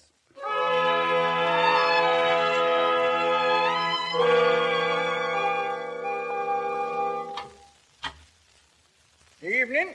Good evening. Enjoying your dinner? Excellent. Want your coffee? A charming young lady said she'd bring it right in. That's my granddaughter. Oh. I just been out for a walk. I met the sheriff. He gave me this. Newspaper? Yes, sir. Denver Post. And look, 6 killed in Oklahoma City massacre. Duke Mantee saw it, and here's his picture. Duke Mantee. Did he do that? Him and his friends. Ah. he doesn't look very vicious, does he? Well, you can't never tell a killer except by his chin. Now, that's a funny thing. Killer always holds his chin in. Ever hear of Billy the Kid? Oh, yes, indeed. I knowed him well. Took a couple of shots at me once. I congratulate you on still being with us. Well, it was kind of dark. He'd had a few drinks. Just wanted to scare the pants off of me. Here's your coffee. Thanks. Just set it down, Gabby. Oh, you know, you can go just so long without food. That's right. Been having some bad luck? Yep. No disgrace these days. What line of work you in, mister? No, none just now. At times, I've been a writer. Writer, huh? What's your name? Alan Squire. Squire. No, can't say I ever heard of you. Fuller says your supper's ready, Graham. I like eating in the kitchen, Mr. Squire. In there, I can see what I'm getting. Pleased to have met you. Oh, pleased to have met you, sir. That's a charming old gentleman, your grandfather. Yes. He told me he'd been missed by Billy the Kid. Poor Grampy tells everybody that. You get pretty sick of him after a while. I met a writer once. Oh? Yeah, he was on his way to the coast. Said I ought to go to Hollywood and look him up. I'm not that dumb. They never mean it. You want to go into the movies? There's nothing I want. Except to go to Bourges. To where? Bourges, that's in France. Oh. You'd never guess it, but that's where I came from. Are you French? Partly. I was born in Bourges. But all I know about it is from the postcards my mother sends me. They've got a cathedral there. Is your mother in Bourges? Mm-hmm. Yeah, Dad brought us back here in 1919 after the war. She stuck it out here in this desert for a couple of years, and then she packed up and went back. Some people said it was cruel of her to leave me, but... Well, what could she do? She just couldn't live here, and you can't blame her for that. She tried lots of times to get me over there to see her, but while my father was alive, he wouldn't allow it. And now? Well, not so long ago, she got married again to a Frenchman who has a bookstore and 3 kids. I thought maybe it wouldn't be right barging in on her now, but I'd sure like to see her. Do you speak French? Only what you can learn in high school. Every birthday, my mother used to send me a book, but they were all in French. So last year, I asked her if she'd mind sending me one in English. It's this book here, The Poems of Francois Villon. Ever read it? Oh, yes. Oh, that's wonderful poetry. My mother wrote something on the cover. À ma chère petite Gabrielle. That means, to my dear little Gabrielle. She gave me that name. Gabrielle. That's a beautiful name. Wouldn't you know it'd get changed into Gabby by these no-good desert rats? You share your mother's opinion of the desert. Yes. But you find solace in the poems of Francois Villon. Well, they get the smell of the gasoline and hamburger out of my system. Would you like to read me one of those poems, Gabrielle? You mean now? Yes. While I'm finishing today's special. Okay. I'll read you the one I like best. He wrote this about a friend of his who was getting married. At daybreak, when the falcon claps his wings, no wit for grief, but noble heart held high, with loud, glad noise he stirs himself and springs, and takes his meat and towards his lure draws nigh. Did you ever see a falcon? Yes. What does it look like? Oh, not very pleasant, like a hawk. And in a way, it's like this man here. His picture's in the newspaper, Duke Mantee. Oh, there were some Mexicans in the kitchen a while ago. They told Paula that Mantee's heading this way. Won't you finish the poem? Oh, sure. Such good I wish you, yea, and heartily. I'm fired with hope of true love's meed to get. Knowing love writes it in his book. For why? This is the end for which we twain are met. You know, that's wonderful stuff. Uh-huh. Wonderful. But that's the way the French people are. They can understand everything, like life and love and death. And they can enjoy it or laugh at it, depending on how they feel. And that's why you want to go to France? For understanding? I will go there, where there's something beautiful to look at, and wine and dancing in the streets and happiness. If I were you, I'd stay here, Gabrielle, and avoid disappointment. I've been to France. Writing books? No, planning to write books. You see, I married. My wife supported me. Oh? Oh, please don't think too badly of me. I once actually wrote a book. I was 22 when I wrote it. It was very, very stark. It sold slightly over 600 copies. It cost the publisher quite a lot of money. And it also cost him his wife. You see, she divorced him and married me. She saw in me a major artist who needed only a background to bring him out. She gave it to me with a fine view of the Mediterranean. Well, for 8 years, I reclined on my background, waiting for the major artist to step forth and write. But he didn't. And you've left your wife now? Yes. I'm glad you did. Well, it was her own suggestion. She'd taken up with a Brazilian painter, also a major artist. So I decided to go forth and discover America. What were you looking for? Well, that's rather hard to say. Oh, something to believe in, I suppose. Something worth living for. Something worth dying for. And what have you found? Nothing so interesting as an old man who was missed by Billy the Kid and a fair young lady who reads Villon. Well, I do other things that might surprise you. Oh, I'm sure you do. I wouldn't tell this to everybody, but I paint pictures. Are they any good? Of course not. Could I see them? Oh, I never let anybody see them. I'd only get kidded. They're kind of crazy. Oh, please let me see them. Perhaps it's my mission to introduce you to posterity as an American genius. Are you kidding me? No, Gabrielle. I've never kidded anybody outside of myself. Okay, but you've got to promise not to tell anybody. All right, my word of honor, for all it's worth. I'll go get them.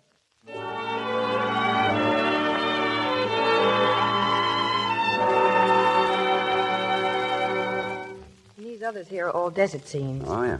This one's a portrait. Oh? It's Paula, our Indian cook. Not much of a likeness. Oh, no, I'm sure you didn't intend it to be.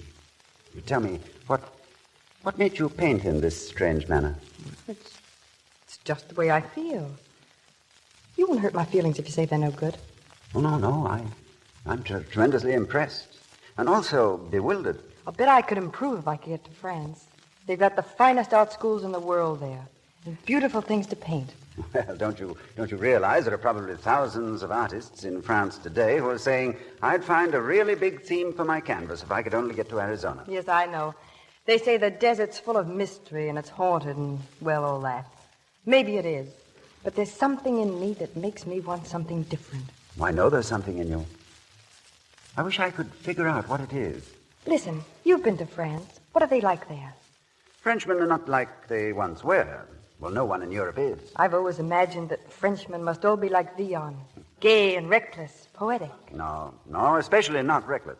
But they're always having a good time, aren't they? Not invariably. Would you like to marry a Frenchman? I don't want to marry anybody. I want to be free, always. Well, how about number 42? You know, the stalwart youth in the football jersey. When I first came in, he was... Bose? Yeah. He was trying to kiss me. He's after me, all right. Do you think he'll succeed? I haven't decided yet. What do you say? No, don't ask me, Gabrielle. No, let your French blood guide you. In matters like that, it's infallible. But you ought to know something. You've seen a lot. I don't know anything. How can you say that? You've got a lot of brains. Yep, brains without purpose. Noise without sound.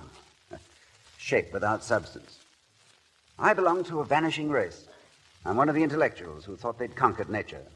But the world's in a chaos, and what's the reason? Who knows? I do. I'm probably the only living person who does know. It's nature hitting back.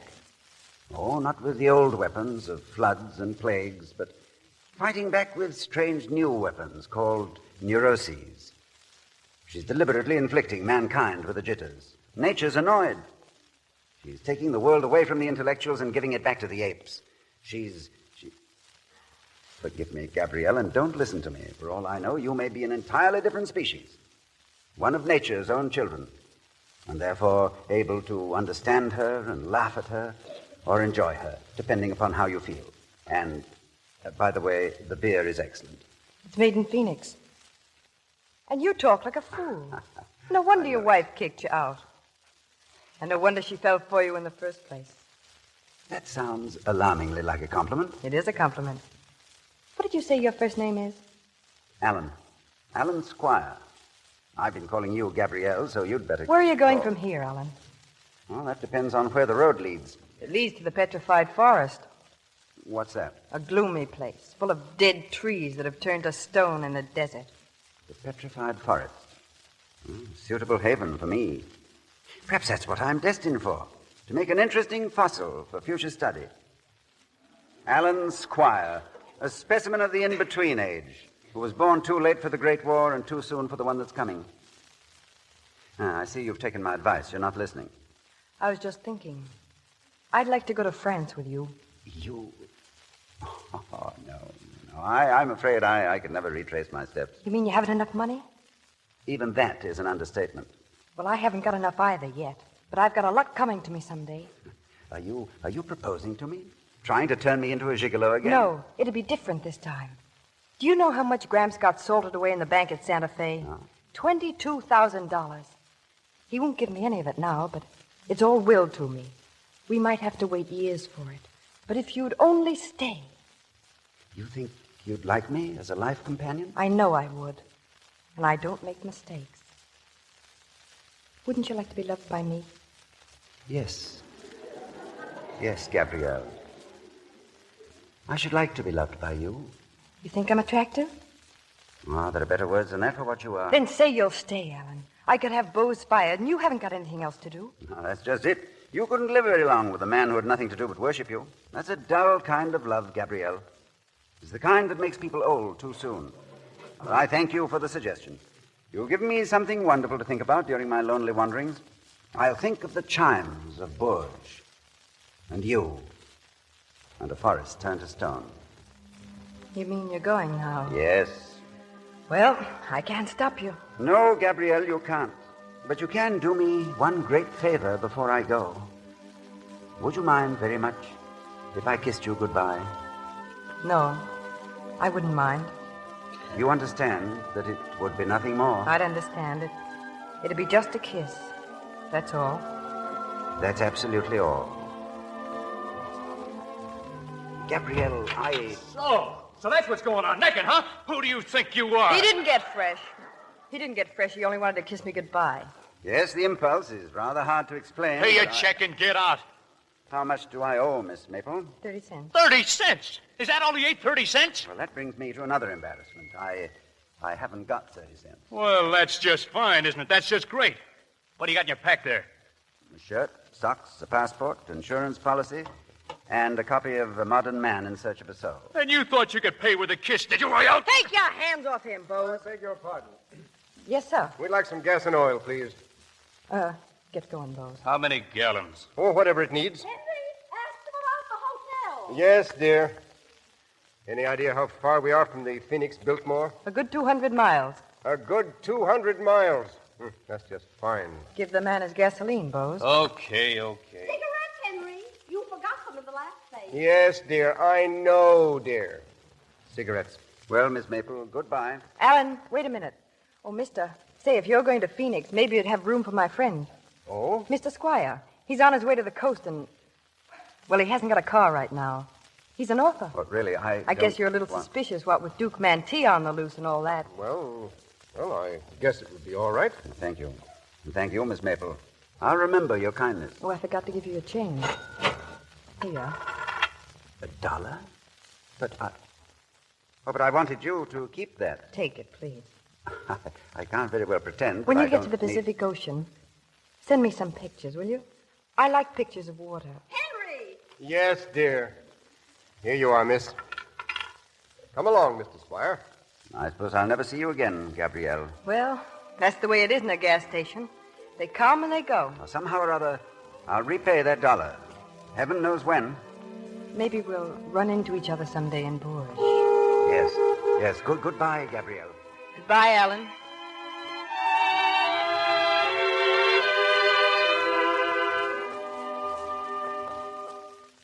Mind if I sit down a while, Gabby? Sit down, Boles. Hasn't been a car pass since that guy with the placard. I wonder how come he gave that panhandler a lift. He wasn't a panhandler. Hey, you sound like you were nuts about him. Do I? Well, I'm not. Hey, how about being a little nice to me for a change? Oh, gee, Bose, I'd like to be nice to you.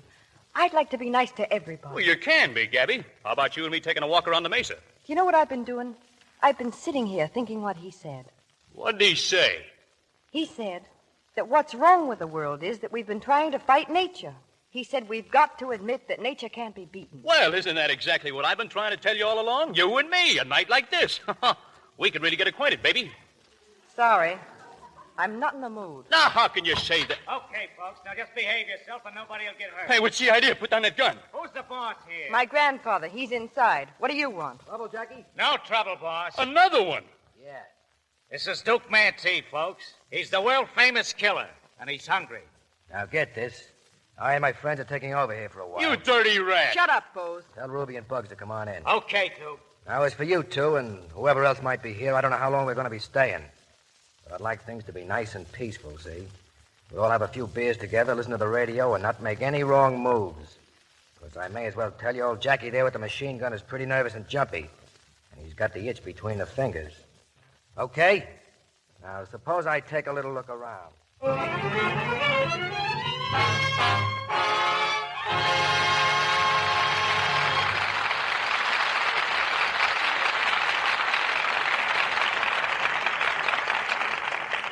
Thomas Mitchell and our stars Ronald Colman and Susan Hayward will be back with Act Two of The Petrified Forest after intermission time.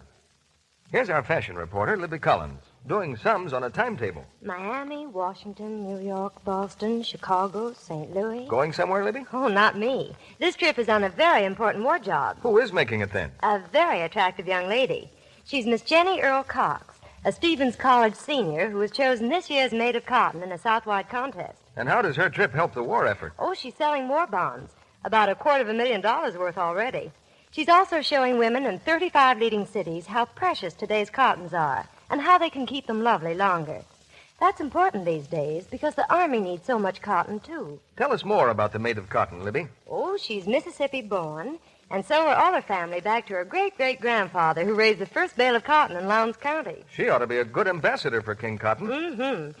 She has wavy brown hair, sparkling blue eyes, a size 12 figure that shows her all-cotton wardrobe to the very best advantage. Is everything she wears made of cotton? Mm-hmm, even her stockings and undies. Her wardrobe includes everything from a two-piece piqué bathing suit to a floating organdy evening gown. They're all styles any woman can duplicate because they're made from easy-to-follow McCall patterns.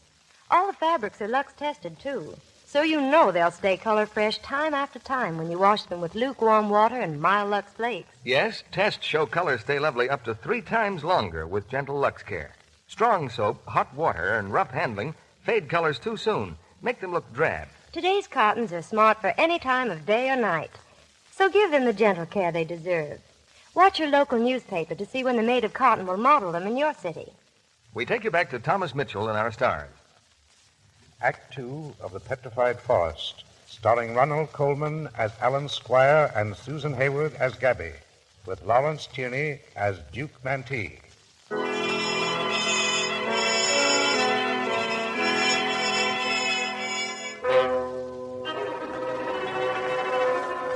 Only a few moments have passed since the descent of the killer, Duke Mantee, on the Black Mesa barbecue.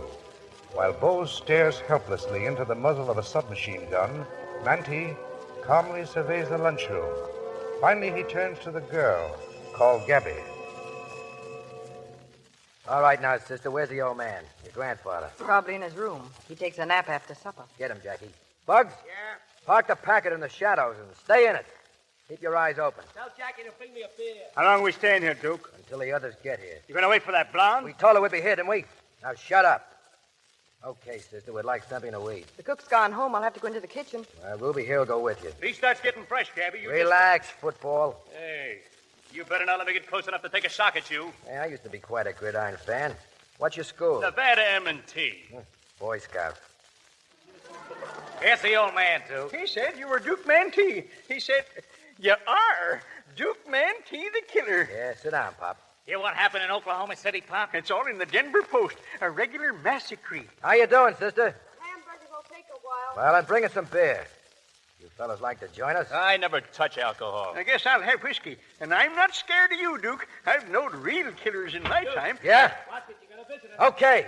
Get behind the counter, Jackie. Stay in the kitchen, Ruby. Gabrielle. Who is it? Gabrielle. Alan.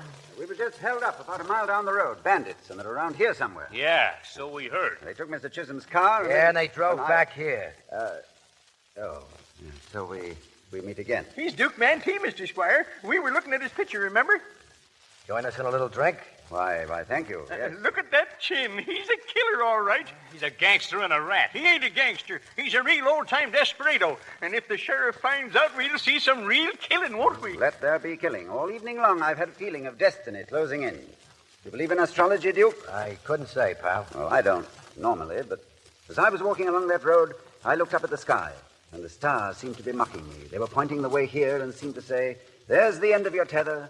You thought you could escape it and skip off to the Phoenix Biltmore, but we know better. Alan.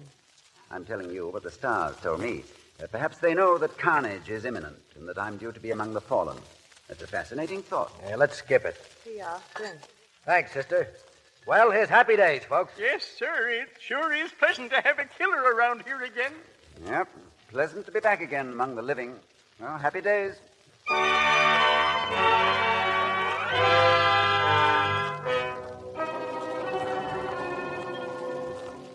Duke, it's away after 10. We've been here an hour and a half. So what? Jackie's right, Duke. I'm waiting here for Doris. I'm waiting here for Doris and the boys. But if she was going to show up, she'd have been I here by said now. I'm waiting here. Listen to them. Argue among themselves. A bunch of yellow dogs. I'd be a little tactful, Bose. They're your guests. Hey, sister. What? I thought I told you to turn on the radio. It's time for the news. I did turn it Well, on. turn it up. Or don't you want me to hear? Okay, I'll turn it up. It's the greatest manhunt in the history of the Southwest. That's us, Stokey. Take a bow. The Manatee gang made its escape from Oklahoma City in 2 cars, one of which contained Manatee and 3 men, and the other containing 2 men and 1 woman. The Manatee car was seen today at Hillsboro in New Mexico, nearing the Arizona border. The others were identified when they held up the police station at Eldridge and fled with a large supply of guns and ammunition. Nice going, boys. Both cars are undoubtedly headed for the border. State troopers, sheriffs, and deputies have every highway covered, and their orders are shoot first and ask questions later. I'll now give you the scores of the Turn it off, Jackie boy. Carnegie 10. Ruby, tell Bugs to bring in that sack of ammunition and the road maps. You stay in the car. Okay. Going to make a run for the border? Oh, sure. We'll give you our whole route so you can tell them hick cops to give us a motorcycle escort. I think I'm about ready for another whiskey, Gabrielle, if I may. Listen, Panhandler, who told you could keep calling her by her first name? Hi, everybody. Here's the shell's boss with the map. Hey, when are we lambing out? When it's time. Sure, just as soon as the Duke connects with that heavy data here. Well, I think we ought to get out of here. Here's your drink, Alan. Hey, wait a minute. How's he going to pay for all that liquor? That's 2 drinks he's had. I can pay, Bose. I have $1. $1? So, you were holding out on us, No, were you? no. I've acquired it since then. Where'd you get it? Keep quiet. Probably those rich people in the car. But you must know, Bose, Gabrielle gave it to me. Gabby. None of your business what I do. Duke, What? you fellas going to spend the night here? Can't say, Pop. Maybe we'll decide to get buried here. Ah, you better come with me, Duke. I'm planning to be buried in the Petrified Forest. It's a graveyard of civilization. Dead stumps in the desert. That's where I belong, and so do you. Maybe you're right, pal. I'm eternally right, but what use do I make of it? Hey, about that $1, Gabby. I said it was none of your business. You're crazy about him, aren't you? All right, what if I am? What did you say? I said I'm crazy about you.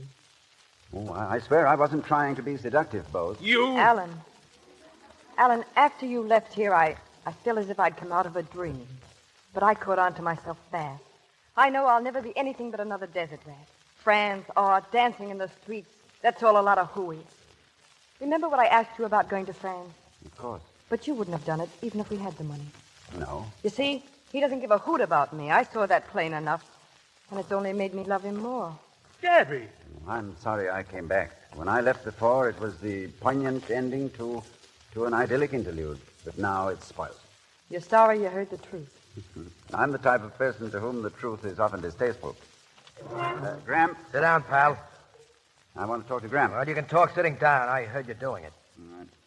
Mr. Maple, that money of yours buried in Santa Fe. How do you know about it? Now, what are you going to do with it? Leave it just where it is. And meanwhile, your granddaughter suffocates in this desert when a few of your thousands would give her the chance to claim her birthright. Ah, you were once a pioneer. What are you now? A mean old miser, hanging on to money as though it meant something. Why don't you die and do the world some good? That's about the dirtiest crack I ever heard. What do you mean talking to the old man like that? Duke, there's a man and a dame coming down the road. Looks like the owners of the packer we borrowed. Okay, keep quiet when they get here. Okay, moon's bright. Gets you real good out here. Duke, I was guilty of very bad taste, and I apologize to Mr. Maple. Sure. Yeah, you better, crawl, or I might have to put the slug on you. Talking to an old man like that. Where you going, Duke? Just to the window. Those people are coming. Get in the kitchen with Bugs. Sure. Listen, Duke, if you had any of Robin Hood in you, you'd go to Santa Fe and rob that bank and give it to her All before right, she... Duke, put him up. Put up your your hands. Hey, what are you trying to... Jackie left his gun, didn't he? Oh, I've been waiting for this chance all night. I've been watching every move you've been making. Jackie, Bug. Boles, are you hurt? Get that Tommy, Jackie. See what happens when you're careless? He's getting up, Duke. He got me in the hand. Just what is the meaning of Get this? up, you. Frisk him, Bug. I won't have that man pawing me again. I still can't figure what happened, Duke. That football hero almost had me. The society dame screamed. He turned his head. I had the chance that I muffed it. I could have got Mantee, and she ruined everything. Henry, we're getting out of You're here. sitting down like everybody else. Boles is hurt. Take him in the kitchen, sister. You and Jackie. Better tie him up in there, Jackie, after she fixes his war wound. Come on, hero. Did you mean to hit him in the hand, Duke, or was it a bad shot? Bad shot, Pop. I had to get it off too fast. Now listen, all of you. I let that mug make a mug out of me, but don't anybody try it again. Anybody makes a wrong move, I'm going to kill the whole lot of you. Are you Mantee? Yes, pal. Oh.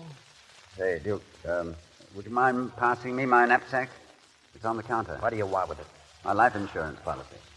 You'll find it there in a bundle of papers. Expecting to die, Mr. Squire? You've guessed it, Mr. Maple. Here you are. Thanks. My fountain pen? Go ahead. What about my car, Mantee? Swell buzz. You intend restoring it to me and my luggage? Oh, you may get it back. Let's hope it isn't full of bullet holes and blood. Oh, I took some jewelry out of the lady's bag. You're nothing but a filthy thief. Yes, ma'am. Duke, I have a great favor to ask of you. Yeah? I don't think you'll refuse it because you're a man of great imagination. What are you getting at? This insurance policy. It's my only asset. Now, it's for $5,000. It's made out to my wife, but she's a rich woman and not a bad sort, really. She won't mind. You've been writing on it. Yes. I've changed the beneficiary. I've written on the policy that I want Miss Maple to receive the money. And if Mr. and Mrs. Chisholm here will witness my signature, I'm sure everything will be all right. Well, what I'm getting at is this, Duke. After they've signed it, I'd be much obliged if you'd just kill me. He's drunk. No, let the man finish, Pop. Now, it couldn't make any difference to you, Duke. They can only hang you once. And you can't be bothered by any humane consideration. You'd have a hard time finding a more suitable candidate for extermination. I'll be mourned by no one. You see, Duke, in killing me, you'd only be executing the sentence of the law. I mean natural law, the survival of the fittest. Come on, stop showing off. Yes, I'm trying to outdo Boles in gallantry. Well, is there anything unnatural in that? Can't you see I mean it? I've never heard of such a thing. Oh, probably not. But this is a weird country we're in, Mr. Chisholm. These mesas are enchanted. You have to be prepared here for the improbable. I'm only asking that you attest my signature on this paper. I believe you do mean it. Good for you, Mrs. Chisholm. You're a kindred spirit. Oh, you're in love with that girl inside, aren't you? Yes. Yes, I suppose I am. And not unreasonably. She has heroic stuff in her. Why, she may be another Joan of Arc or Madame Curie. I want to show her that I believe in her, and how else can I do it? Living, I'm worth nothing to her. Dead, I can buy her the tallest cathedrals and golden vineyards and dancing in the streets. Now, one well-directed bullet will accomplish all that. Will you do it, Duke? I'll be glad to, pal. Then now, can I have this signed? Sure. Is he by chance insane? Don't ask me. He's no friend of mine. Of course he's insane, but what of it? Sign it, Henry. You simply cannot trifle with insurance institutions like I this. said sign it. Oh. Give me the pen. There. That's better. Now I'll sign it. Thanks. Now, Mr. Maple, I'll entrust this policy to you. After the Duke has obliged, will you give it to some good lawyer for collection? My passport's in the knapsack for identification. Here you are. Thank you. Let me know when you want to be killed, pal. Oh, pick your own moment, Duke. Say, just before you leave, huh? But I'd prefer to have her think you did it in cold blood. Will you all please remember that? And now, I think we'd all like to have a drink.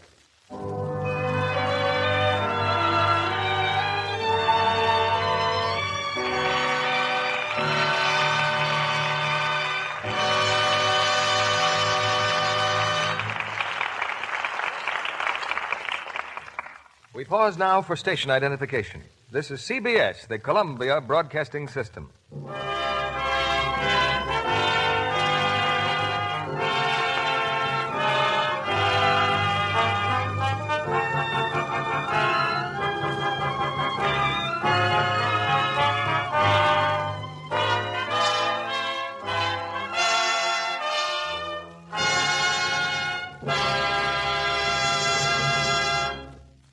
Thomas Mitchell and our stars Ronald Colman and Susan Hayward will be back with Act 3 of The Petrified Forest in a moment.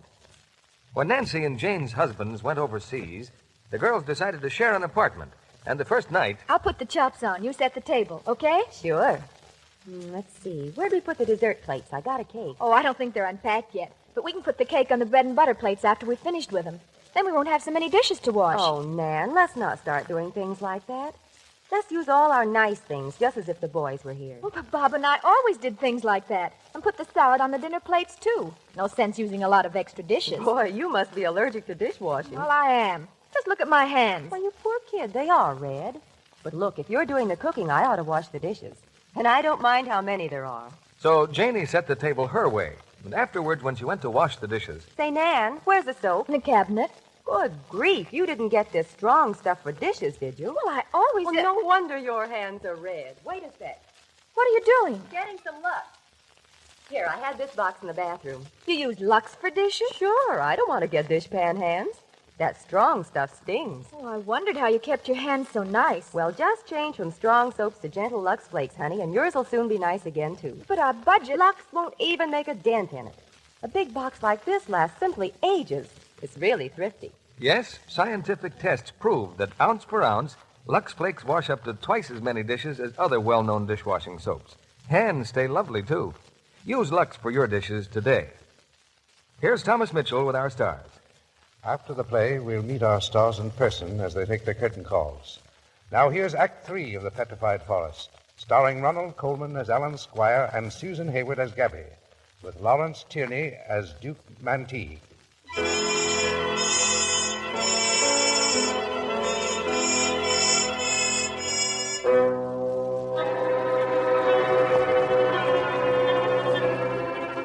It's a half hour later. In the heavy purple shadows outside the Black Mesa barbecue, the gunman Ruby sits with his eyes on the black ribbon of road. Inside, Duke Mantee stares at the clock, and the lines of his face grow harder. Huddled at the counter are Alan Squire, Grant, and the Chisholms. Now, you'll keep the insurance policy, Mr. Maple, and you'll say nothing to Gabrielle. Sure. I'll keep it. What I've done. You think it's all legal, don't you? Well, it seems so to me. And I'd like to tell you just one thing, my friend. There ain't a woman alive that's worth $5,000. And let me tell you one thing, my friend. You're a forgetful old fool. Any woman is worth everything that any man has to give.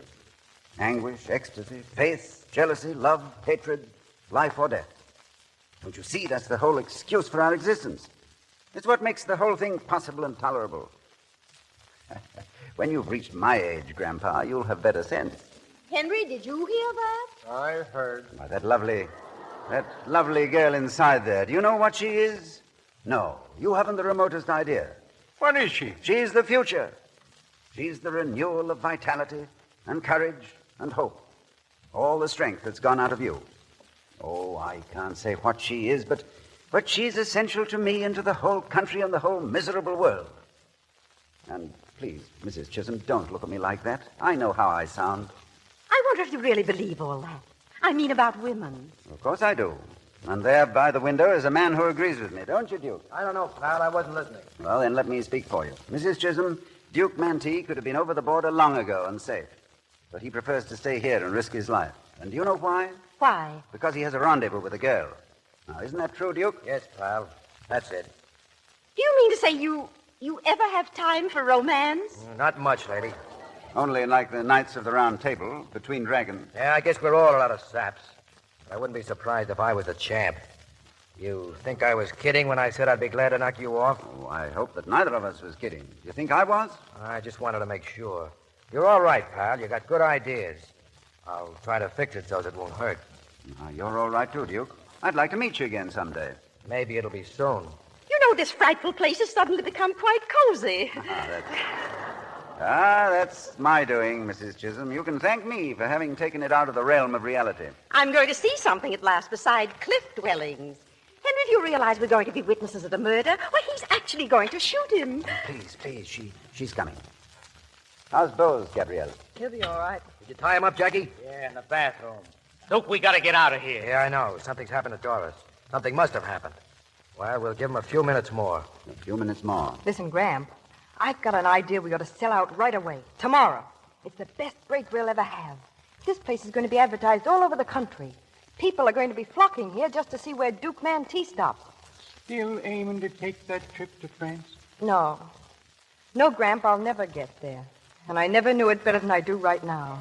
Well, you want to be a great... The advice I'm going to take. Do you mind if I say something, my dear? Perhaps I could tell you... What do you know about me? Nothing. And if I were you, Edith, I'd keep out Henry, you've never had the remotest conception what's inside me, and you never will have.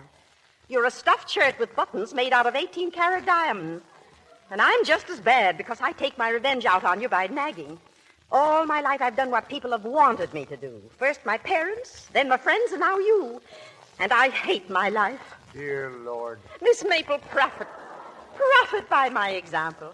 Perhaps you have something important to give the world. Don't you let them stifle you with their talk about duty. Go to France and find yourself. Suppose she learns there's nothing more to find. Even that'd be better than endless doubt, believe me. You know, it's the strangest thing about this place. There's something about this lunch counter that brings out the autobiographical impulse.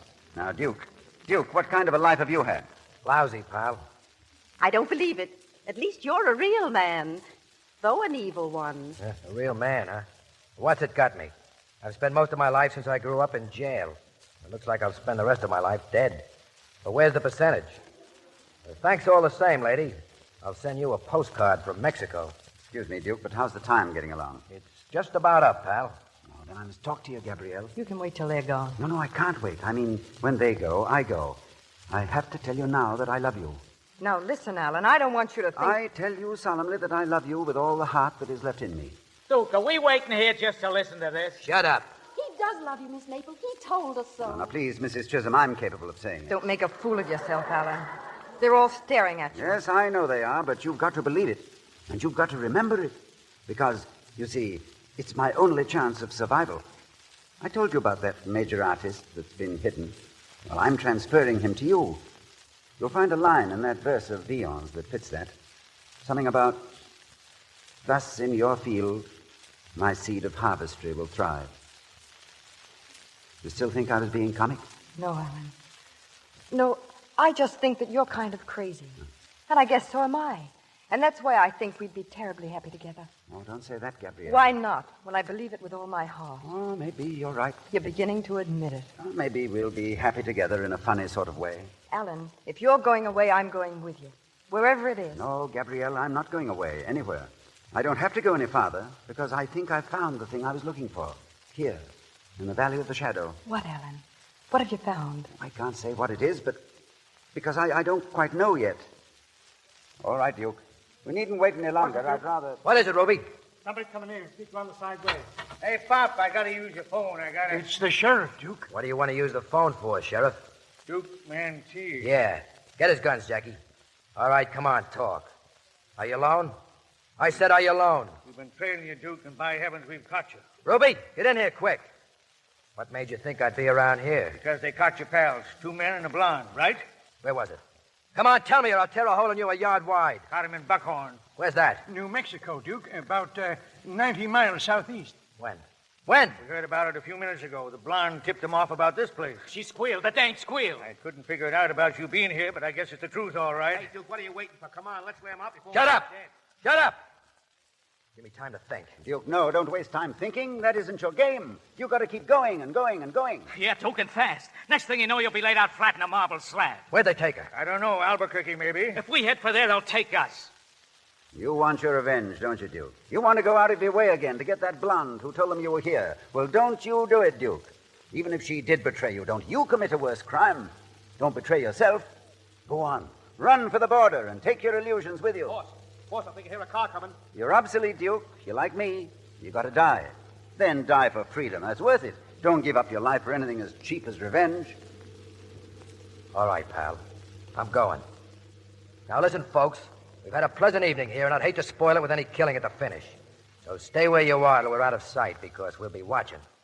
Better cut the phone wires, Jackie. Pack up the shells, Bugs. You won't get far, Duke. I've got 20 men coming here to meet me. That's one of their cars he just heard. Hey, Duke, wait a minute. You're not forgetting me. Car stopped on the road. The guy with the rifle. Cops? Looks like it. Hicks or G's? Hicks, lay low. Jackie, put out the lights. Might as well give up, Mantee. You haven't got a chance. Get behind that counter. All of you. Got one of them, Duke. Get away from that window. Get behind the counter and keep this mob in here covered. See anything, Jackie? Only 6 or 7. Nothing to worry about. They're trying to work around toward our car. Yeah, I can see them now. Get out the kitchen door. When enough of them get across the road, give them a couple of bursts to scare them. Then snap back here. And watch yourself, kid. Okay, Duke. I'll cover you now. The United States of America versus Duke Mantee. It's an inspiring moment, isn't it, Gabrielle?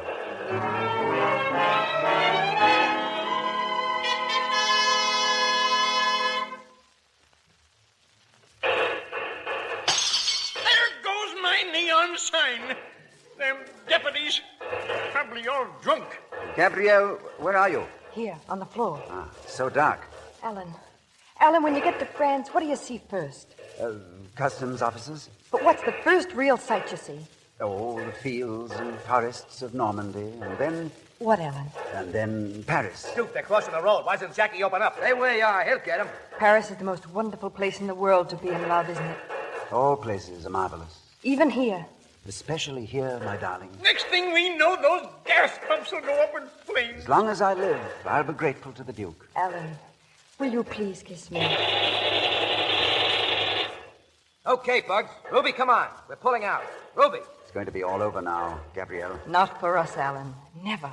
Jackie's got killed, Duke. I just seen him. Yeah, we'll have to leave him. Okay, Mr. Chisholm, you and your wife and the sheriff. You're coming with us. Me too, Duke? No, not you, Pop. Come on your feet. Just go through that door with your hands up. None of you get hurt if you keep your hands up and make plenty of noise. Open the door, Ruby. The rest of you stay where you are for a while. Good night, folks. Hey, Duke. Alan, keep down! Duke! Get out of my way, pal. Don't let me down now. You mean you still want it? It's no matter whether I want it or not. You've got to do it. Okay, pal. I'll be seeing you soon. Alan! Alan! He meant it. He really meant it.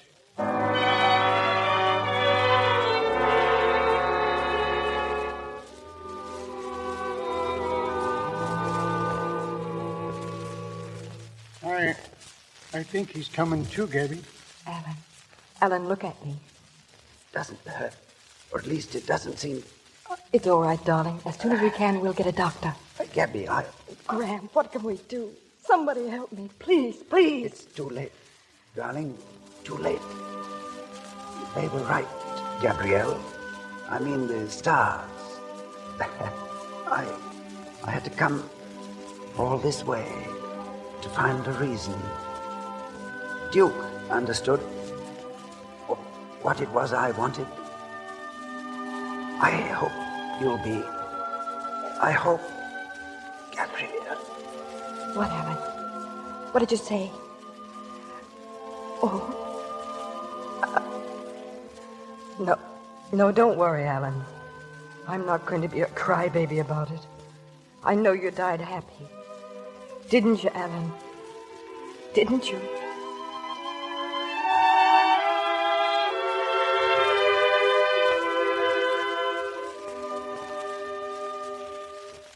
Gabby, you all right, Gabby? Yeah, I'm all right. And him, Squire. He's dead.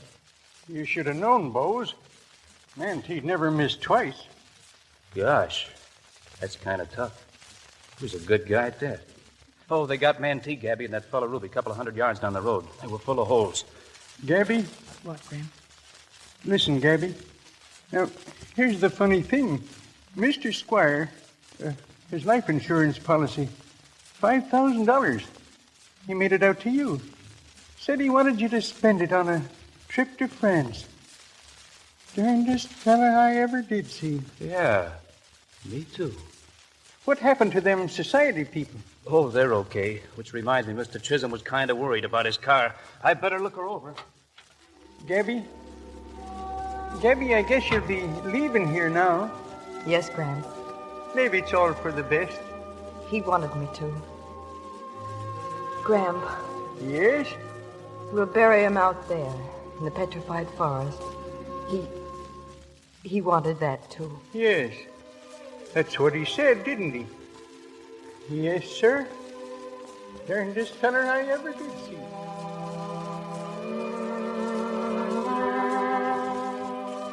Thus in your field, my seed of harvestry will thrive. For the fruit is like me that I sent. God bids me tend it with good husbandry. This is the end for which we twain are met.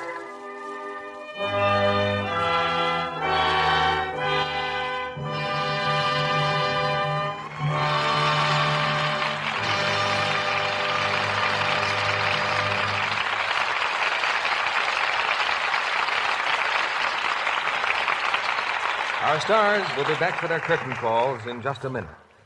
You know, after the war, we're going to see some outstanding developments in television.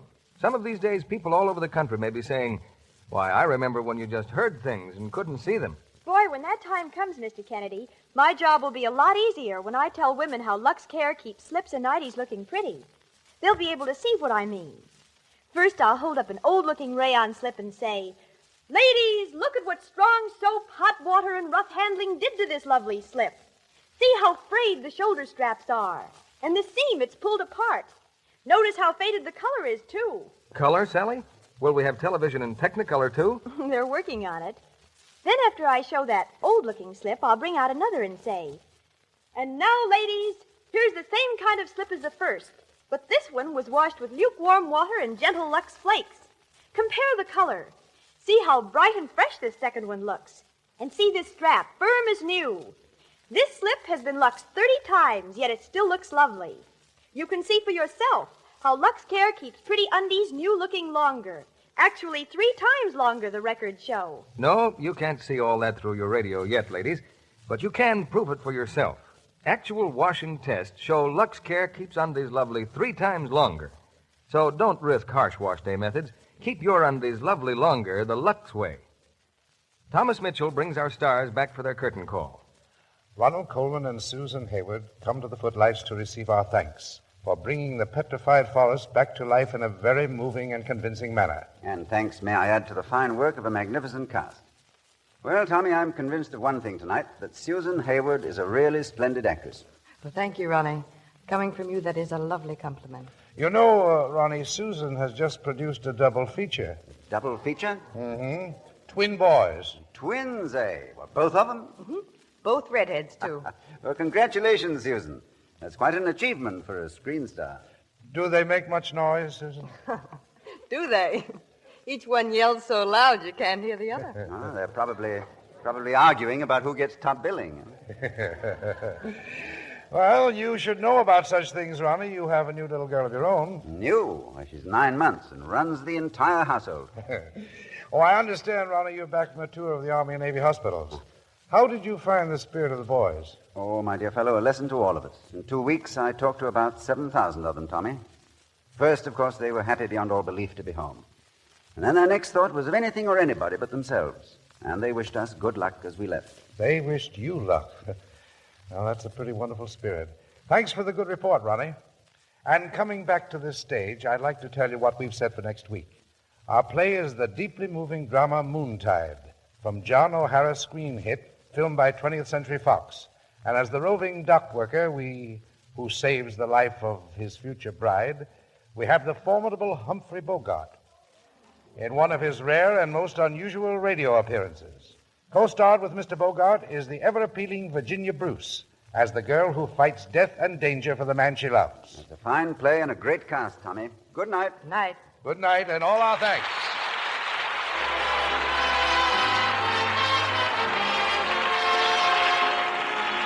Our sponsors, the makers of Lux Flakes, join me in wishing you to be here with us again next Monday night when the Lux Radio Theater presents Humphrey Bogart and Virginia Bruce in Moontide. This is Thomas Mitchell saying good night from Hollywood.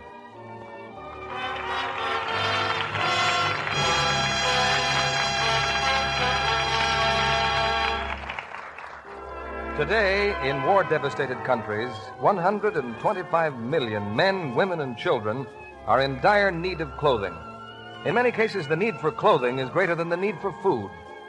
The United National Clothing Collection, the only drive of its kind this spring, is asking every American family to help fill this need, help prevent misery and death among these suffering millions overseas. Search your home from cellar to attic, through closets and trunks, for every bit of clothing you can spare. take it to your nearest collection depot this week. You can get the address from your local newspaper or radio station. Thomas Mitchell appeared through the courtesy of 20th Century Fox, who are celebrating their 30th anniversary. He can soon be seen in Captain Eddie. Heard in tonight's cast were Norman Field, Bill Martell, Leo Cleary, Ed Emerson, Eddie Marr, Charles Seal, Regina Wallace, Jay Novello, and Herbert Rawlinson. Our music was directed by Louis Silvers. This program is broadcast to our fighting forces overseas through cooperation with the Armed Forces Radio Service. This is your announcer, John M. Kennedy, reminding you to tune in again next Monday night to hear Moontide with Humphrey Bogart and Virginia Bruce.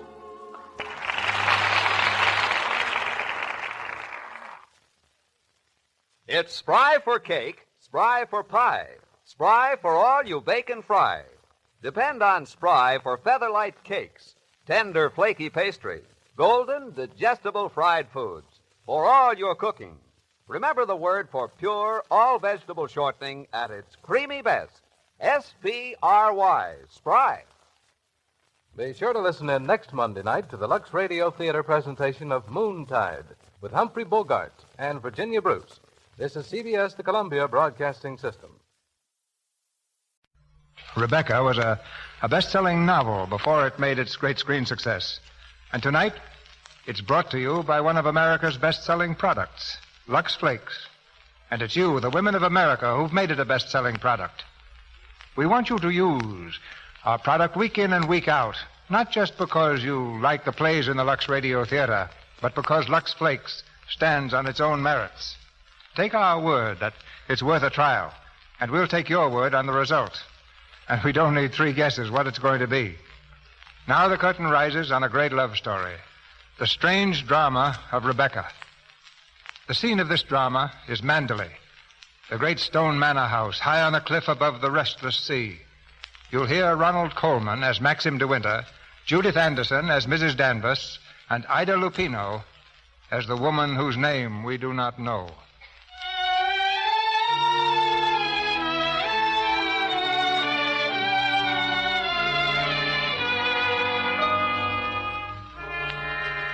Last night, I dreamt I went to Manderley again. It seemed to me I stood by the iron gate leading to the drive. But for a while I could not enter, for the way was barred to me. Then, like all dreamers, I was possessed of a sudden with supernatural powers and passed like a spirit through the barrier before me. The drive wound away in front of me, twisting and turning. And finally, there was Manderley. Manderley, secretive and silent. Time could not mar the perfect symmetry of those walls, but I knew I looked upon a desolate, empty shell. We can never go back to Manderley again. That much is certain. But sometimes, in my dreams, I do go back to the strange days of my life which began for me in the south of France. There, on a great cliff, towering above the sea, I first saw him. He was looking down, staring at the rocks below. And then suddenly, I thought I saw him. No, stop! What the devil are you shouting about? Who are you? What are you staring at? Oh, I'm so sorry. I didn't mean to stare, but you were so close to the edge of the cliff, I was afraid that... You were. Well, what are you doing here? Well, I was only walking.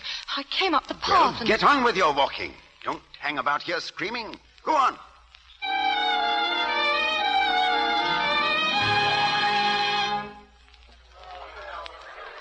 I shall never come to Monte Carlo out of season again. Not a single well-known personality in the hotel. Oh, this coffee is stone cold. Waiter, garçon.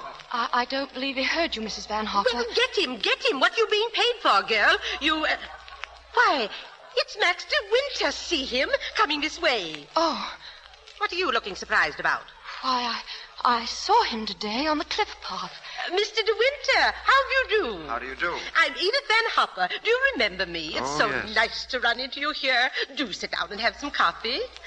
Mr. de Winter is having coffee with me. You may go. Of course, Mrs. Van Hopper. I'm afraid I must contradict you. You shall both have coffee with me. Garçon, Coffee, please. Oui, monsieur. You know, I recognized you just as soon as you came in. Are you playing the tables much here at Monte? No, I'm afraid that sort of thing ceased to amuse me years ago. Oh, I can well understand that. If I had a home like Mandalay, I should certainly never come to Monte. I hear it's one of the biggest places in that part of the country, and that you just can't beat it for beauty. And what do you think of Monte Carlo? Or don't you think of it at all? Well, I think it's rather artificial. She's spoiled, Mr. De Winter. That's her trouble. Most girls would give their eyes for a chance to see Monte. Wouldn't that rather defeat the purpose? But now that we've found each other again, I hope I shall be seeing something of you. Your valet has unpacked for you, I suppose? I'm afraid I don't possess one. Perhaps you'd like to do it for me. This young lady might make herself useful. She's a capable child in many ways, aren't you, dear? Oh, Mrs. Van Hopper. That's a charming suggestion, but I'm afraid I'd cling to the old motto, he travels fastest who travels alone. Perhaps you've not heard of it. Good night. Well, what do you make of that? Do you suppose that sudden departure was intended to be funny? Oh, perhaps he didn't quite realize how it looked. Poor thing. I suppose he just can't get over his wife's death. They say he simply adored her. When I came alone to the dining room the following day, he was already there, at the next table. As I sat down, I paid the penalty of my awkwardness. I knocked over a vase of flowers, the water soaking the cloth. Mademoiselle. Oh, I'm so sorry. What a stupid thing to do. You may leave that, waiter. Go and lay another place at my table. Mademoiselle will have lunch with me. Oui, monsieur. Oh, no, I couldn't possibly. Why not? Oh, please, don't be polite. It's very kind of you, I but... wasn't being polite. I should have asked you to lunch with me, even if you hadn't been so clumsy. Sit down. We needn't talk to each other if we don't feel like it. Well, thank you very much. What's happened to your friend? Why, she's ill in bed with a cold. Ah. I'm sorry I was rude to you yesterday. The only excuse I can offer is that I've become boorish through living alone. Oh, but you weren't really. You just wanted to be by yourself. Tell me, is Mrs. Van Hopper a friend of yours or just a relation? No, she's my employer. I'm what is known as a paid companion. I didn't know that companionship could be bought. Is that a sketching pad? Do you sketch? Yes, I do a little. Were you going sketching this afternoon? Yes. Where? Well, I hadn't made up my mind. I'll drive you somewhere in the car. Oh, no. No, please, I didn't mean that. Nonsense. Order your lunch and we'll get along.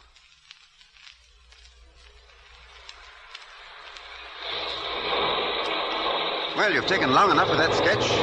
I'll expect a really fine work of art. Well, you're not a very easy subject. Your expression keeps changing all the time. Does it? Well, I'd concentrate on the view instead if I were you.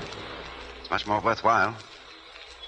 Rather reminds me of our coastline at home. Do you know Cornwall at all? Oh, yes. Yes, I went there once on a holiday. I remember. I was in a shop there, and I saw a postcard with a beautiful house on it right by the sea. I asked whose house it was, and the old lady said, "Why, that's Mandalay." Yes, Mandalay is beautiful, but to me it's just the place where I was born and have lived in all my life. Now, I don't suppose I shall ever see it again. Oh, well, we're lucky not to be home during the bad weather, aren't we? You know, I can't ever remember enjoying swimming at home until June, can you? But the water's so warm here, I could stay in all day. But do you know there's a dangerous undertow, and there was a man drowned here last year. But I never have any fear of drowning, have you? Why did you say that? Well, have I said something wrong? Oh, I didn't mean to. Oh, well, come along. I'll take you home.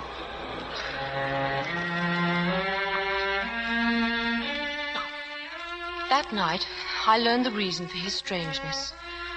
Coming home late, I opened the door. I heard Mrs. Van Hopper talking to the nurse. Oh, yes, I knew him quite well.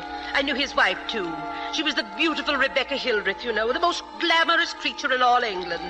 She was drowned, poor thing, while she was sailing near Mandalay.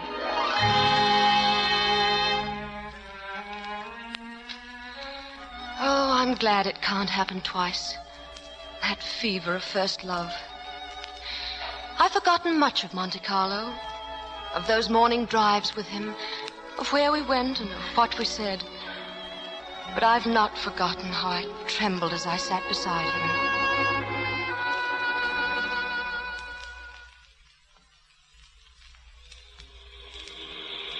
You know, I do wish there could be an invention that bottled up the memory like perfume. And then whenever I wanted to, I could just uncork the bottle and live the memory all over again. And what particular moment in your young life would you want to keep? Oh, all of them. All of these last few days. Sometimes, you know, those little bottles contain demons that have a way of popping out at you, just as you're trying most desperately to forget. Yes, of course. And stop biting your nails. Oh, I didn't know I was. Mr. De Winter, would you please tell me why you asked me to come out with you? Oh, it's obvious that you want to be kind, but why do you choose me for your charity? I asked you to come out with me because I wanted your company. You've blotted out the past for me more than all the bright lights of Monte Carlo. But if you think I asked you out of kindness or charity, you can leave the car now and find your own way home. Go on. Open the door and get out. Here. Take my handkerchief. You'd better blow your nose. Thank you, Mr. De Winter. And please, don't call me Mr. De Winter. I've a very impressive array of first names. George, Fortescue, Maximilian. But you needn't bother with them all at once. My family call me Maxim.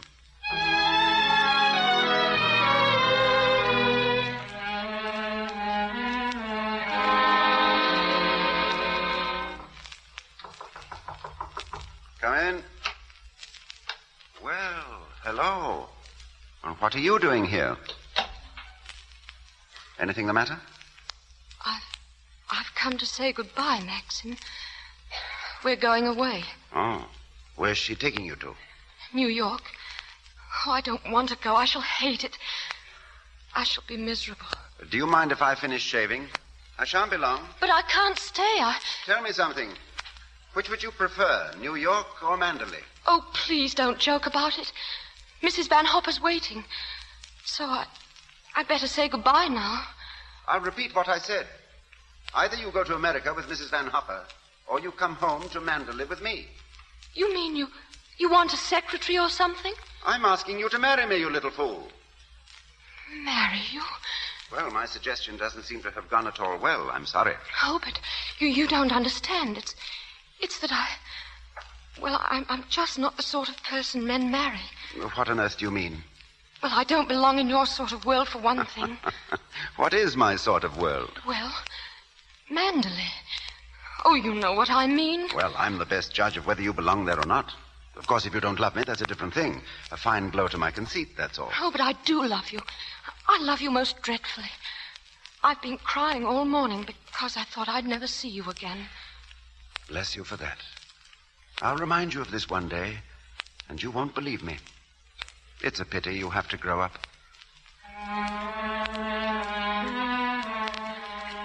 I was afraid to tell Mrs. Van Hopper, for I knew what she would say. When we were alone, she congratulated me, but I didn't like her smile. But of course you know why he's marrying you, don't you? The fact is that empty house got on his nerves. He just couldn't go on living alone. You haven't flattered yourself that he's in love with you, I hope.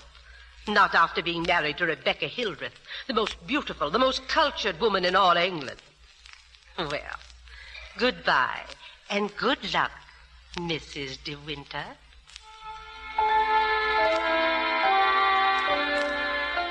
We were married that evening in a little village near the sea. And in early May, we came to Mandalay. It was raining as we drove through the high iron gates. The drive twisted and turned as a serpent. And then suddenly, there was the house. Mandalay. A thing of grace and beauty, and yet somehow almost frightening. As we came into the great hall, I saw that it was crowded with people, the staff of the house and the estate. They stood silent and curious, gazing at me. And then someone advanced from the sea of faces. She was tall and gaunt, dressed in deep black, and her prominent cheekbones and hollow eyes gave her a sort of skull's face. And this is Mrs. Danvers. You won't have to worry about the house at all, darling. Mrs. Danvers takes care of everything. Oh, Good evening, Mrs. Danvers. Good evening, madam. I have everything in readiness for you. Well, that's so good of you. Will you go to your room now, madam, or will you have tea in the library? Why, I don't think The room first, Mrs. Danvers. Yes, sir. This way, if you please, madam. I hope you approve the new decorations of these rooms, madam. Oh, I didn't know it had been changed. What did it look like before, Mrs. Danvers? It had an old paper and different hangings. It was never used much, except for occasional visitors. Oh, then it wasn't Mr. De Winter's room originally. No, madam. He has never used the east wing before. The only good view of the sea is from the west wing. Mrs. Danvers, I suppose you've been at Manderley for many years. I came here when the first Mrs. De Winter was a bride. Oh, I do hope we'll be friends, Mrs. Danvers. But you must be patient with me. You see, this sort of life is, well, it's so new to me. And I do want to make a success of it and make Mr. De Winter happy. So I know I can leave all the household arrangements to you. I hope I shall do everything to your satisfaction, madam. I have managed the house since Mrs. De Winter's death, and Mr. De Winter has never complained. Well, I think I'll go downstairs now. Certainly, madam. The room in the west wing I was telling you about is there, through that door. It's not used now. It's the most beautiful room in the house. The only one that looks down across the lawns to the sea. It was Mrs. De Winter's room.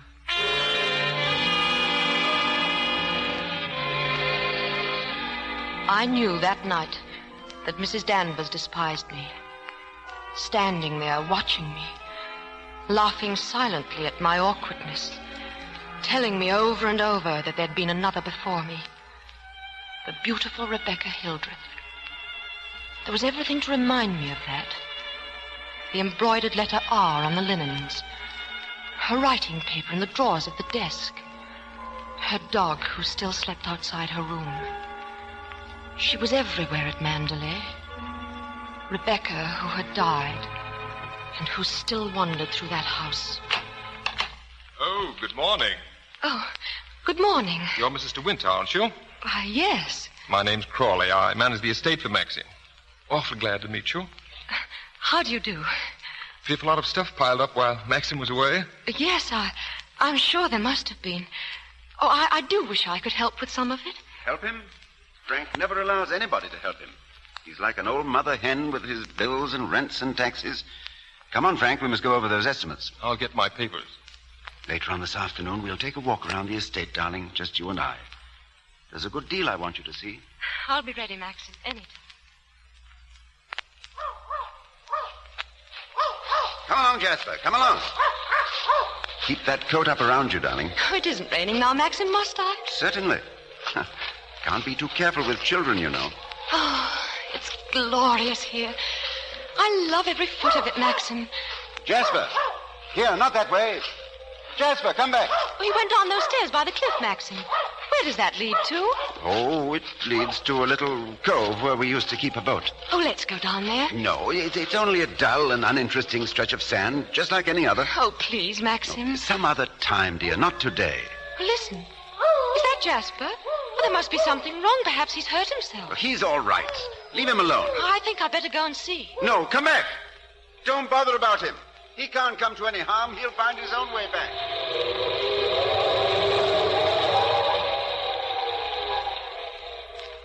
Jasper! Jasper! Jasper! Oh, there you are. What do you want in that cottage, Jasper? Come on home. Come on, boy. Come on, Jasper. Oh. Oh, I didn't know there was anybody. Oh, no, that dog, he comes from the house.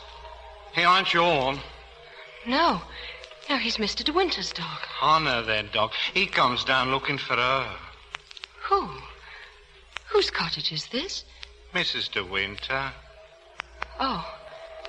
Come here, Jasper. You won't tell anyone you saw me in here, will you? Don't you belong on the estate? Oh, yes, but I won't do nothing. I was just putting my shells away. She's gone in the sea, ain't she? She'll never come back no more. No. No, she'll never come back. Come on, Jasper. Come on, boy.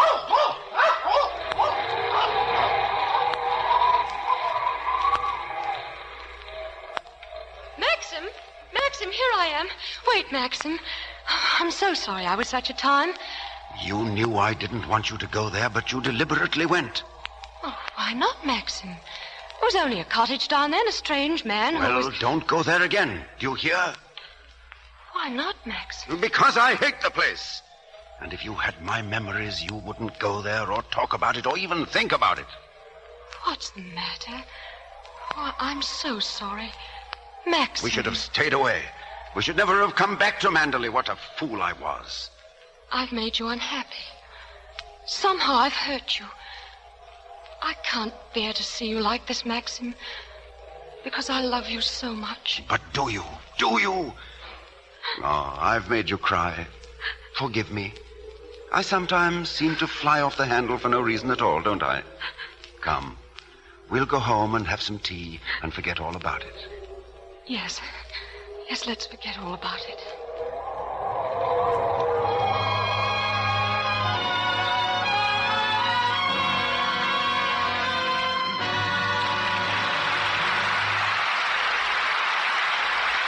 So ends Act One of Rebecca, starring Ronald Colman, Ida Lupino, and Judith Anderson. Mr. DeMille brings you Act Two in just a moment. But now, a word about what women are telling us is the biggest bargain they've seen in a long time. The beautiful Gone with the Wind brooch, which the makers of Lux Flakes are now offering. That's just what Mrs. Janet Bell of New York says, Mr. Ruick. She got her brooch the other day and wrote us a letter saying, "My Gone with the Wind brooch is so much lovelier even than I had thought it would be, and such a wonderful bargain that I want to thank you for it and to let you know how pleased I am with it. Thanks again for my lovely brooch and for such a wonderful product as Lux Flakes." We know every one of you will feel just as delighted as Mrs. Bell when you see this stunning Gone with the Wind brooch. And in a moment, I'll tell you how easy it is to get it. The original was one of the gorgeous jewelry pieces worn in the movie Gone with the Wind. Our reproduction is a distinctive and expensive-looking pin with 5 simulated pearls and a lovely turquoise-colored stone in the center of an antique-style, gold-finished setting. It's big, round, and almost 2 inches across, with a graceful scalloped edge and a sturdy safety catch on the clasp. You'll find it adds a handsome touch to your new spring prints, and to daytime and party dresses, too. Now listen carefully. Here's what you do to get your Gone with the Wind brooch. First, buy a big box of Lux Flakes. You'll want plenty of new Quick Lux on hand anyway, for all your nice things. For stockings, underthings, sweaters, washable dresses, and for dishwashing, too. Then, tear off the opening tab at the top corner of the Lux box. Mail it with 15 cents in coin. Please don't send stamps. To Lux, Box 1, New York City. Lux, Box 1, New York City. And don't forget, we can't send you a brooch unless you send us your name and address. With your brooch, you'll receive an illustrated order blank for matching jewelry pieces. Ring, pendant, bracelet, earrings, and all wonderful bargains. Now be sure to send your order in soon, for these pins are going like hotcakes, and the offer is limited. We're sorry, but this offer is good only in the United States. Now, our producer, Mr. DeMille. We begin the second act of our play, starring Ronald Colman as Maxim de Winter, Judith Anderson as Mrs. Danvers, and Ida Lupino as the woman who is now Mrs. de Winter, the woman who is telling this story of Rebecca.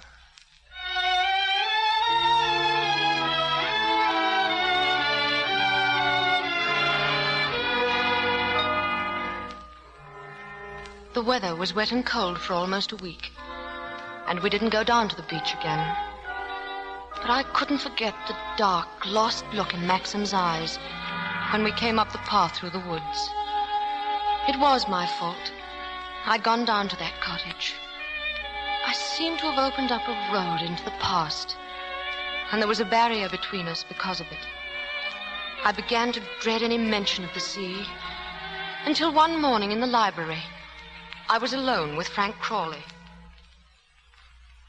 Mr. Crawley, I was down at the cottage on the beach the other day. Are those all Rebecca's things down there? Yes, they are. Oh. What did she use the cottage for? The boat used to be moored near there. The boat? Was that the boat she was sailing in when she was drowned? Yes, it capsized and sank. She was washed overboard. Where did they find her? The wretch came about 40 miles up channel, about 2 months afterwards. Maxim went up to identify her. Oh, it was horrible for him. Yes. Yes, it must have been. Mr. Crawley, please don't think me morbidly curious. But would you answer just one more question? If it's something I'm able to answer.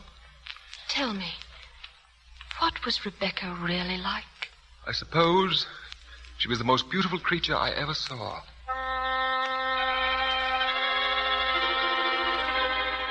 Maxim had to go up to London at the end of June. Some business of the estate. Frank Crawley had gone along with him, and I was alone at Mandalay. I was surprised one evening to hear voices coming from the west wing, from the room that was once Rebecca's. I really don't think it was wise of you to come here, Mr. Jack. Oh, nonsense, nonsense. It's been just like coming back home. And I must say I feel a little like the poor relations sneaking around through back doors. Well, toodaloo, Danny. Goodbye, Mr. Jack, and please be careful. I will, don't worry. Oh, hello. Good evening. Danny, all your precautions were in vain. The mistress of the house was hiding behind the door. Oh, but I wasn't really. I wasn't. I heard voices in here. What about presenting me to the bride, Danny? This is Mr. Fabell, madam. How do you do? How do you do? Will you have some tea or something? Now, isn't that a charming invitation? I've been asked to stay to tea, Danny. It's rather late. Oh, well, perhaps you're right. And we mustn't lead the bride astray, must we? Well, goodbye. Oh, and I know what was wrong with our introduction. Danny didn't tell you, did she? I'm Rebecca's favorite cousin. Toodaloo.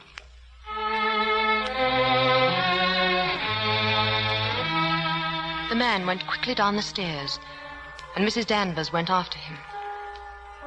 All of a sudden, I had a terrifying impulse to see what lay behind the door in front of me. The door of Rebecca's room. I pushed it open slowly. I could hear the sea plainly through the window. I'd expected to see the furniture swathed in dust sheets. Nothing was covered up.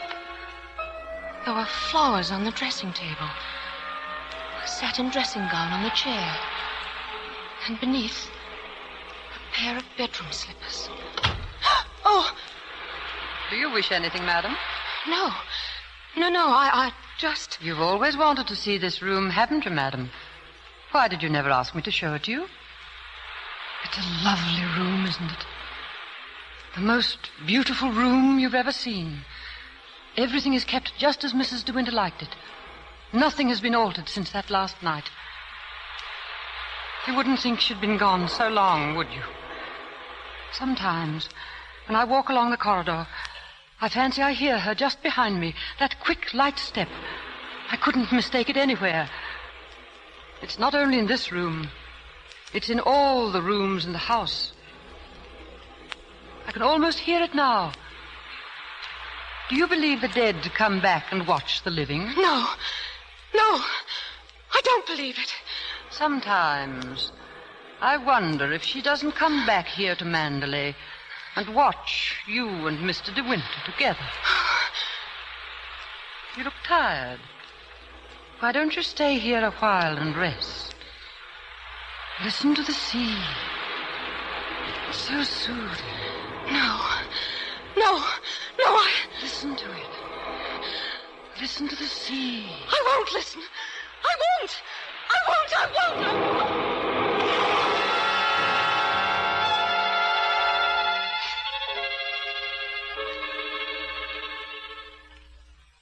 Oh, Maxim, I'm so glad you're home again. Hey, you're choking me. Well, what have you been doing with yourself? Well, I've been thinking. Darling, could we have a costume ball just as you used to? Well, what put that idea into your mind? Oh, nothing. I just feel that we ought to do something to make people feel that Mandalay is the same as it always was. Oh, please, darling, could we? Well, all right.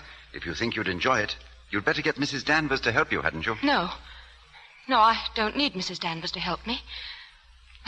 I can do it myself, Maxim. All right, my sweet. But Mrs. Danvers did help me.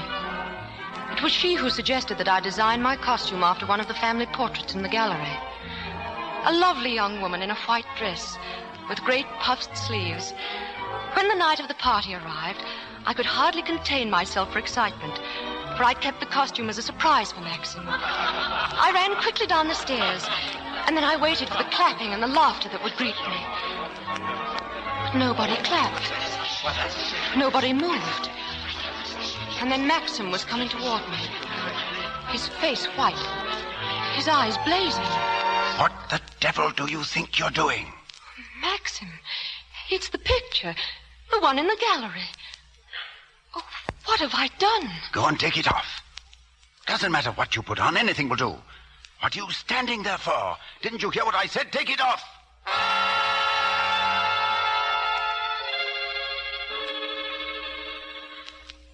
I watched you go down the stairs, just as I watched her a year ago.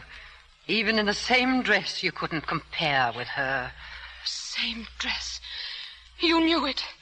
You knew that she wore it, and yet you deliberately suggested I wear it. Why do you hate me? What have I done to you that you should hate me so? You tried to take her place. You let him marry you. I've seen his face, his eyes. They're the same as those first weeks after she died. I used to listen to him walking up and down all night long, night after night, thinking of her, suffering torture because he'd lost her. I don't want to know. I don't want to know. You thought you could be Mrs. De Winter, live in her house, walk in her steps, take the things that were hers. But she's too strong for you. You can't fight her. No one ever got the better of her. Never, never. She was beaten in the end, but it wasn't a man. It wasn't a woman. It was the sea. Stop it! Stop it! Oh, stop it! You're overwrought, madam. I'll open a window for you. A little air will do you good. Come and stand here, madam. Don't be afraid. Now look down there. Isn't the sea lovely? Why don't you go? Why don't you leave Manderley? He doesn't need you. He's got his memories. You've nothing to stay for. You've nothing to live for, really, have you? Look down there. It's easy, isn't it? Why don't you? Why don't you? Go on. Don't be afraid. Why don't you jump? Ah! What is it? What's that noise? Maxim! Maxim, where are you? Maxim!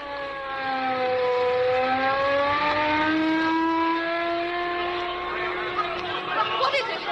What is it? What's happened? Shipwreck. There's a ship aground sending up rockets. Robbie, notify the Coast Guard. Shipwreck.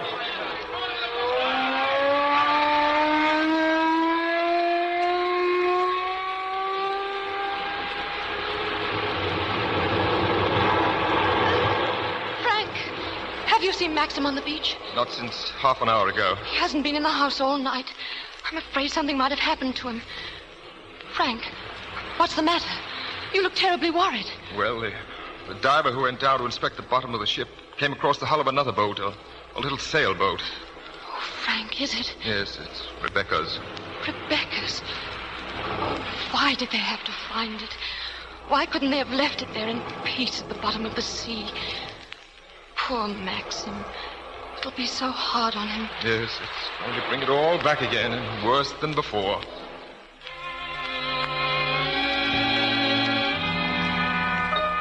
I searched the beach frantically for Maxim, but there was no sign of him.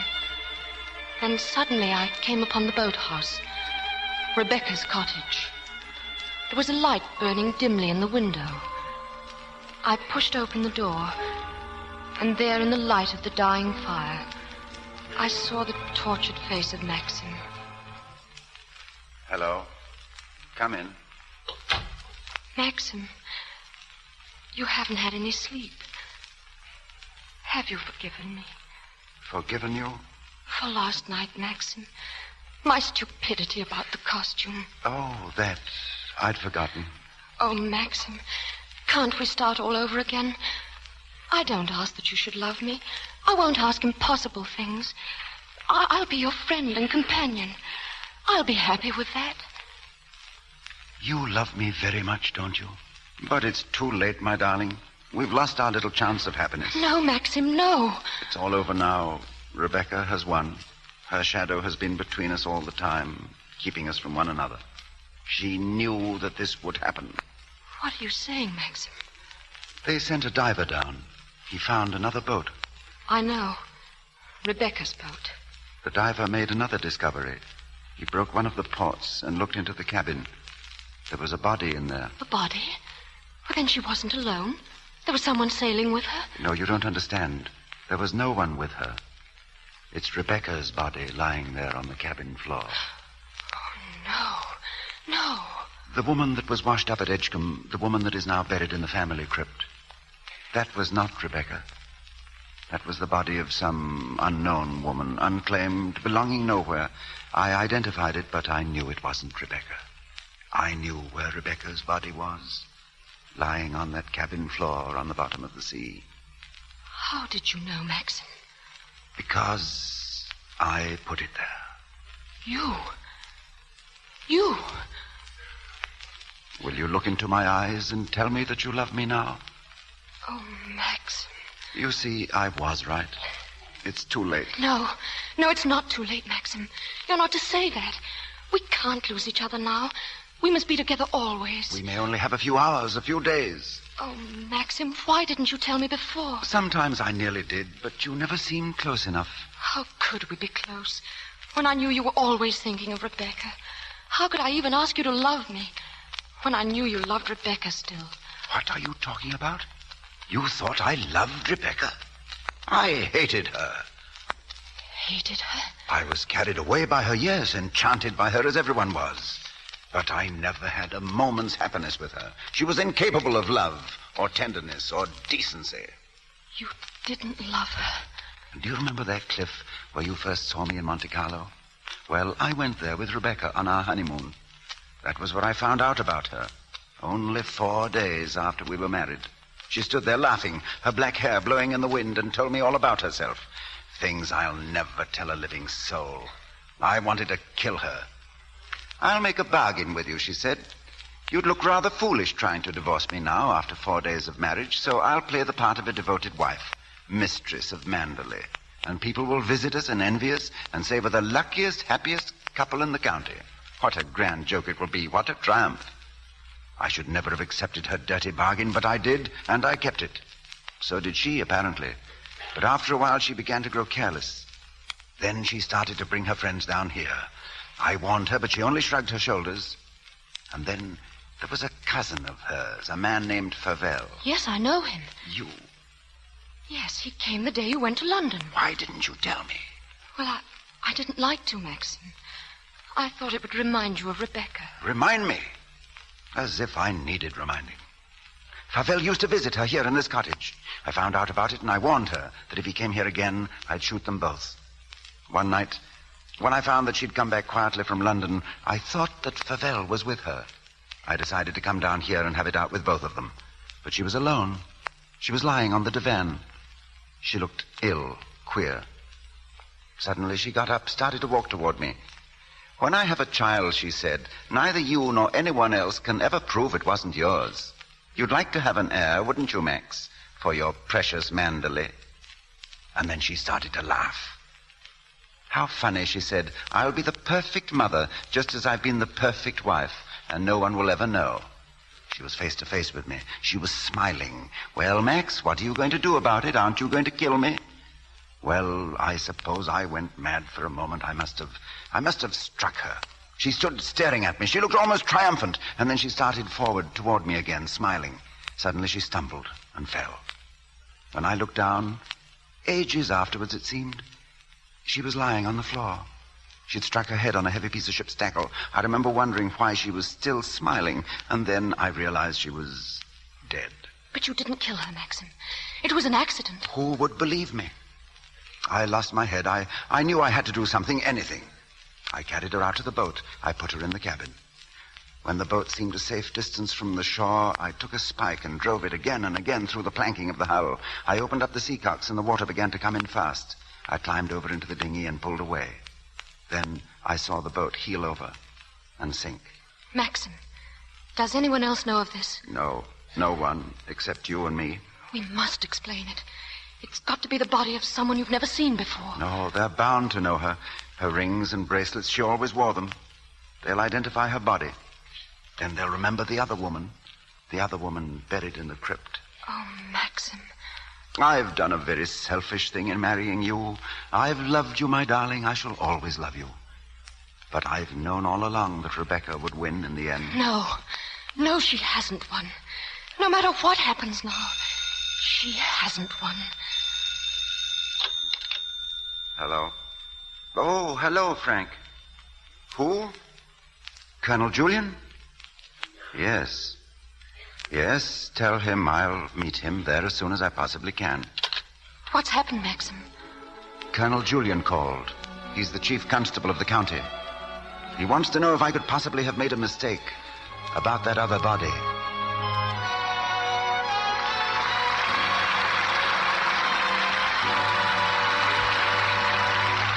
Mr. DeMille presents Ronald Colman, Ida Lupino, and Judith Anderson in Act 3 of Rebecca after a brief intermission. Meanwhile, it's breakfast time in the Browning household, and Midge is late, as usual. Midge, hurry, dear. The postman left a package for you, and it's nearly school time. Oh, where is it? It must be my brooch.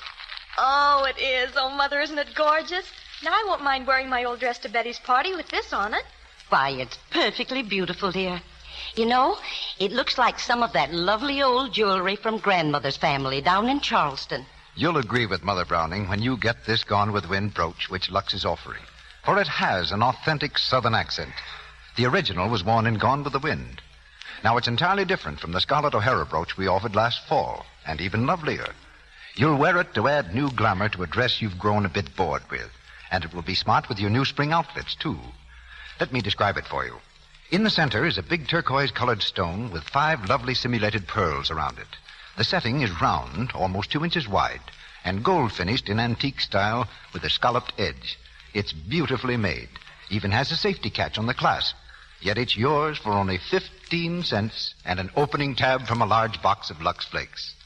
Now, here's the way to get your Gone with the Wind brooch. Please listen carefully to these directions. And above all, please send for your brooch without delay, because the orders are pouring in, and the offer is for a limited time. Now, first, buy a big box of new, quick Lux Flakes. It comes in the same familiar package and costs you no more.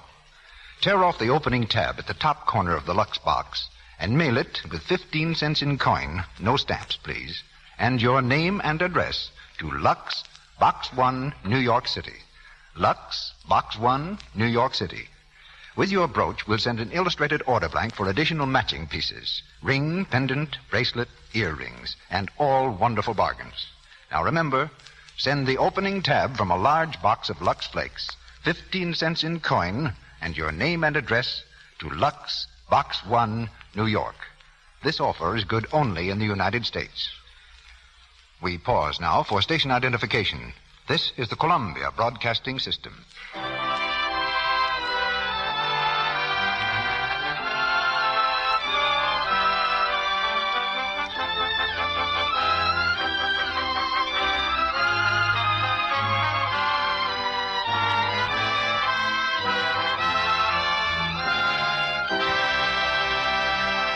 The curtain rises on the third act of Rebecca, and the girl whom Maxim de Winter brought home as a bride to the brooding towers of Mandalay goes on with her strange story.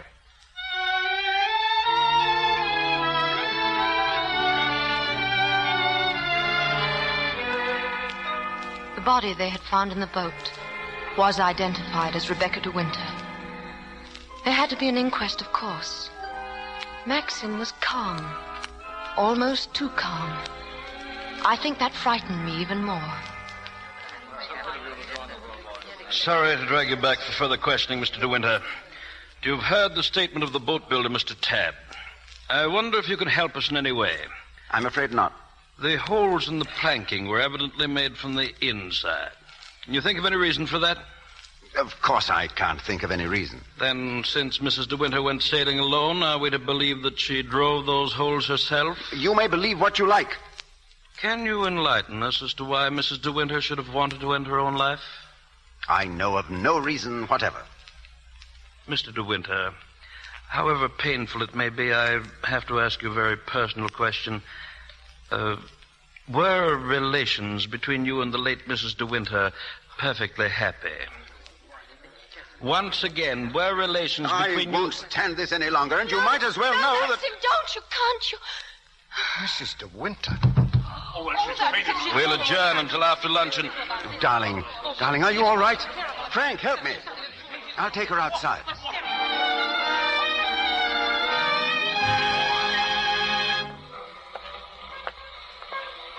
Careful, darling. There's no rush. I'll take you to the car. Oh, Maxim, it was so foolish of me fainting like that. Hello. Maxim, it's that Favell. And how does the bride find herself today?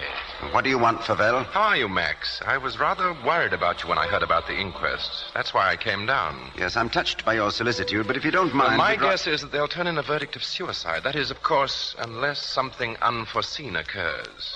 What do you mean? Well, I have a strong feeling that before the day is out, somebody's going to make use of that rather expressive, though somewhat old-fashioned term, foul play. Go on. You see, Max, I find myself in a rather awkward position. You've only got to read this note to understand. It's from Rebecca. She wrote it to me the day she died. What makes you think that note would interest me? Oh, I'm not going to bother you with the contents now, but I can assure you that it's not the note of a woman who intends to drown herself that same night. You know, Max, I've often wondered what it would be like to retire to the country. I've never figured out what it would cost a year, but I'd like to talk about it with you. Darling, Mr. Favell and I have a little business transaction on hand. I think we'd better conduct it over at the inn. They may have a private room there. But, Maxim... Are you all right now, dear? Yes, Frank will be here in a moment. Ask him to find Colonel Julian. Then come over to the inn immediately. Come on, Favell, let's go.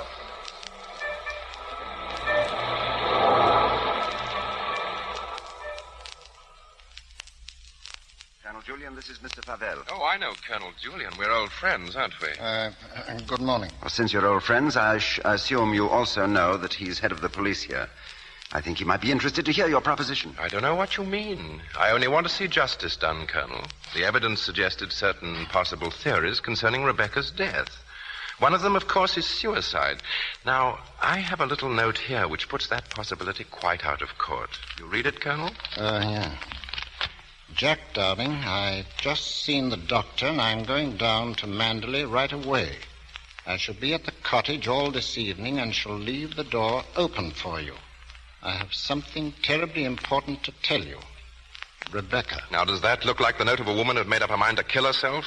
Come, Colonel, as an officer of the law, don't you feel that there are some slight grounds for suspicion? Of murder? Or what else? Blackmail, pure and simple. Well, blackmail's not so pure nor so simple. Mr. Favell, perhaps you can provide us also with a motive. I knew you were going to bring that up, Colonel. Yes, I'll supply that, too. Oh, Maxim, what is he going to do? Will you come in, Mrs. Danvers? Thank you. Colonel Julian, Mrs. Danvers. I believe you know everyone else, Danny. Mrs. Danvers, there are a few questions. No offense, Colonel, but I think if I put this to Danny, she'll understand it more easily. Danny, who was Rebecca's doctor? Mrs. De Winter always had Dr. McLean from the village. Now, you heard. I said Rebecca's doctor in London. We know that Rebecca went to a doctor in London on the last day of her life. Who was it? I don't know. Oh, I understand, Danny. You're trying to defend her, but that's just what I'm doing. Mrs. Danvers, it has been suggested that Mrs. De Winter was deliberately murdered. Murdered? There you have it in a nutshell, Danny. But there's one more thing you'll want to know, the name of the murderer. George Fortescue Maximilian De Winter. Well, Danny? There was a doctor. Mrs. De Winter sometimes went to him privately. Well, what was his name? Dr. Baker, 165 Gold Hawk Road, Shepherd's Bush. There you are, Colonel. There's where you'll find your motive. He'll tell you why Rebecca went to him, to confirm the fact that she was going to have a child, a sweet, curly-headed little child. She told Max about it. So like the gentleman of the old school that he is, he killed her. Maxim, I'm afraid we shall have to question this Dr. Baker. I'm ready to leave now if you wish. Oh, Maxim, let me go with you. Oh, please, darling. Wait for me at Manderley. I'll be back the first thing in the morning.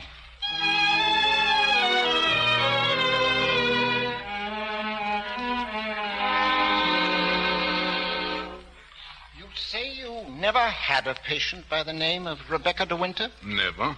You're sure of that, Dr. Baker? Of course.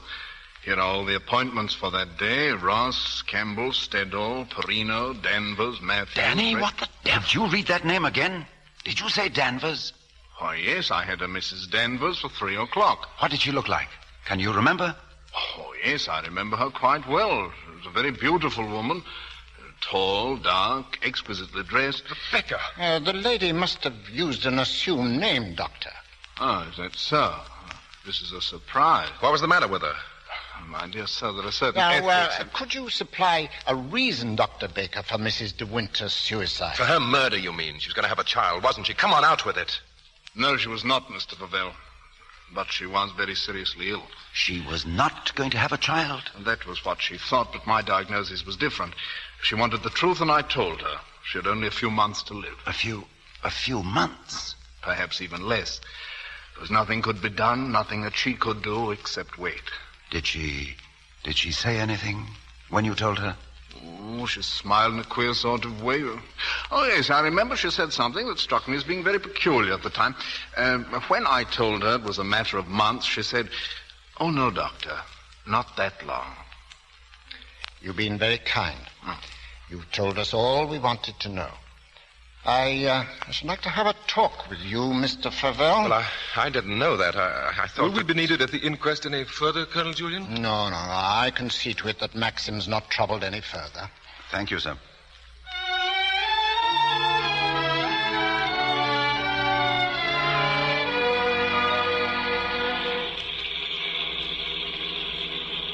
Frank? Yes? There's something you don't know. Oh, no, there isn't. There is. I didn't kill her, Frank. But I know now that when she told me about the child, she wanted me to kill her. She lied on purpose. She foresaw the whole thing. That's why she stood there laughing when she... Don't think about it anymore. What's the matter, Max? Why'd you stop? What time is it? Oh, it must be 3 or 4. Why? Well, look at the sky. Over that way. That can't be the dawn breaking. Hardly. Perhaps it's the northern lights. It's in the winter that you see them, isn't it? They aren't northern lights. That's Mandalay. It's burning.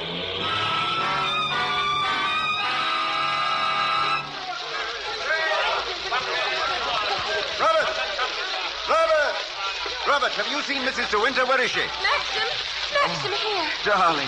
Oh, thank heaven you've come back to me. Are you all right? Yes, I'm all right, Maxim. But Mrs. Danvers, she's gone mad. She started the fire. She said she'd rather destroy Mandalay than see us happy here. There she is at that window, the west wing. Oh, Maxim, she'll be killed.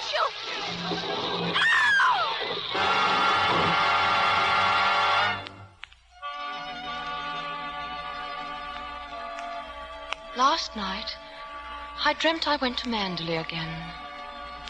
As I stood there, hushed and still, I could swear that the house was not an empty shell, but lived and breathed as it had long ago. But Mandalay is no more, and we're happy now, Maxim and I, for all our fears and suffering lie buried in its ruins.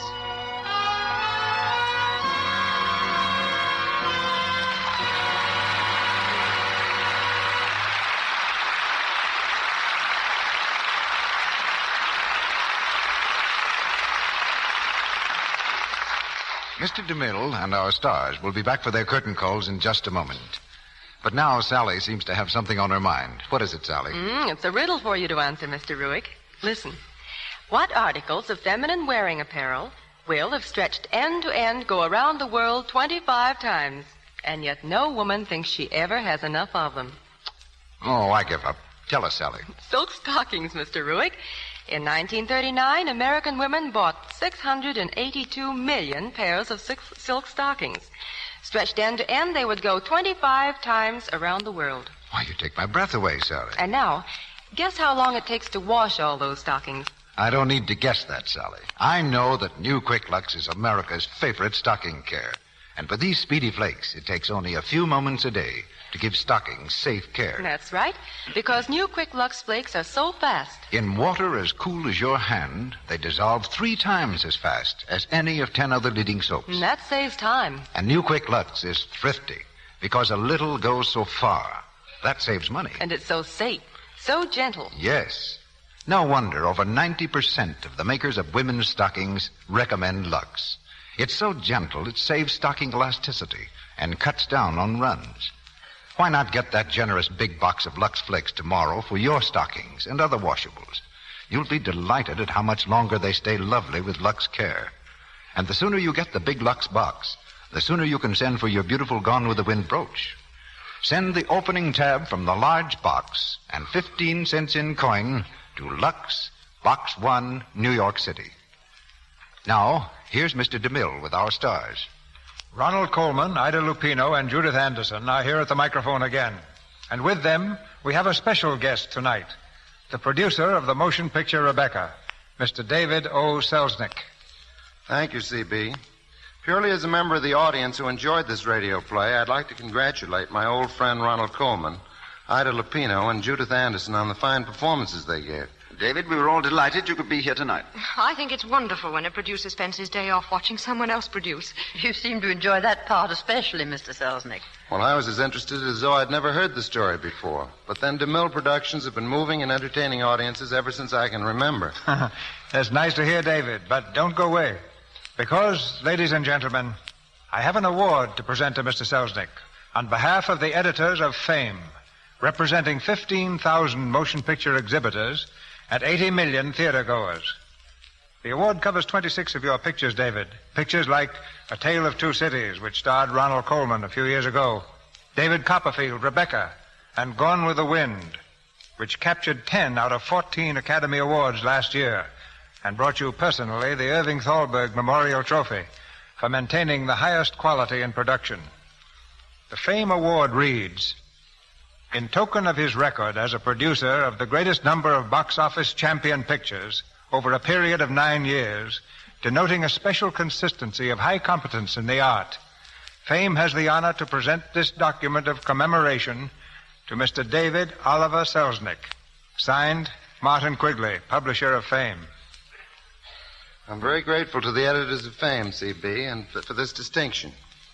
And I'm doubly appreciative to have it presented by so great a showman as yourself.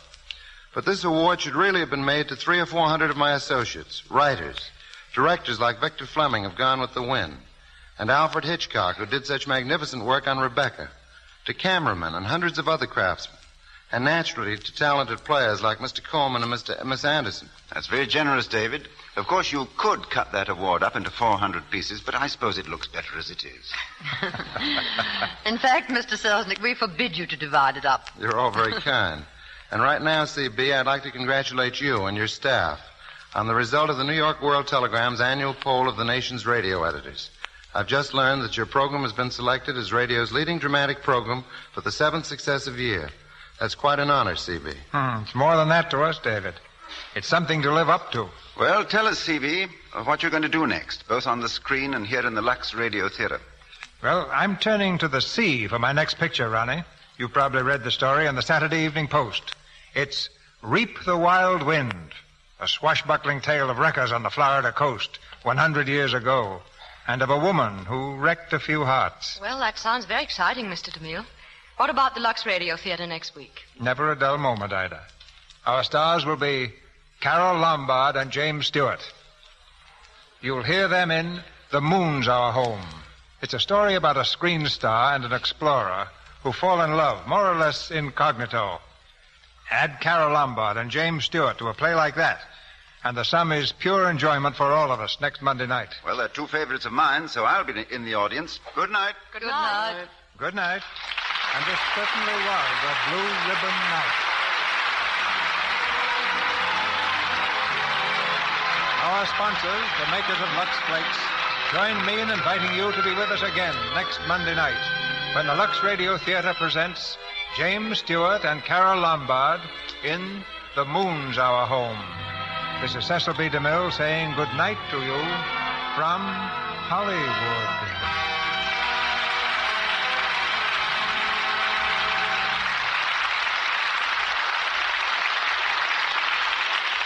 Ronald Colman will soon be seen in the RKO picture, My Life with Caroline. Ida Lupino's current screen success is the Warner Brothers production, High Sierra. Heard in tonight's play were Roland Drew as Frank, Dennis Green as Favel, Verna Felton as Mrs. Van Hopper, Frederick Warlock as Colonel Julian, Hans Conried as Dr. Baker, and Lou Merrill as Coroner. The brooch offered you by the makers of Lux Flakes was designed from one worn in Gone with the Wind, the Selznick International picture produced by David O. Selznick and released by Metro Goldwyn Mayer. Our music is directed by Louis Silvers, and your announcer has been Melville Ruick.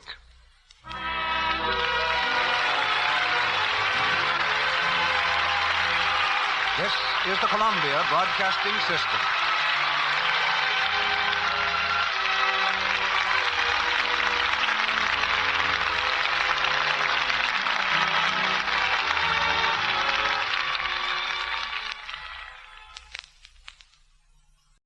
Lux presents Hollywood.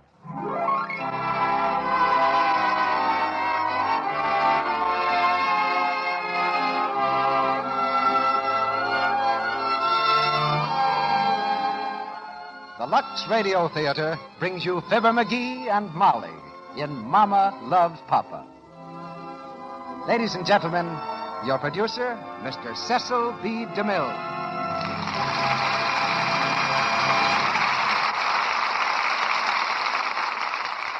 Greetings from Hollywood, ladies and gentlemen. Certain elements just naturally belong together. April and showers, corned beef and cabbage, Fibber, McGee, and Molly. For several years, the irresistible Mr. McGee and the immovable Molly have been helping make this a more cheerful world, and their weekly broadcast has become a national habit. Tonight, for the first time, they assume the mantle and buskin of the actor in legitimate drama, more or less legitimate, and star for us in the play Mama Loves Papa. The combination of Fibber, McGee, and Molly and the Lux Radio Theater is a brand new one, but as natural as the team of Lux Toilet Soap and a lovely lady. Fibber and Molly are standard entertainment wherever there's a radio in a living room. Lux Toilet Soap is a standard wherever women are interested in how they look, and that, well, covers a lot of ground. The chief problem we faced in arranging this production was persuading Fibber that he was an actor.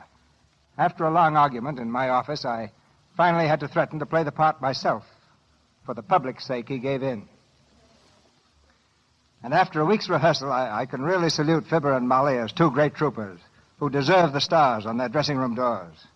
There's something genuinely American about their humor, something in the grand old tradition of Mark Twain, and all those who taught us how to laugh at ourselves. Mama Loves Papa takes Fibber and Molly into new territory, when Fibber, as Wilbur Todd, quite accidentally, gets involved in politics. As Mrs. Todd, Molly is still his chief counselor and does her part to get him out of trouble after she's gotten him in. Our part at the moment is to see that the curtain goes up right away on the first act of Mama Loves Papa, starring Fibber McGee as Wilbur Todd and Molly as Jessie Todd.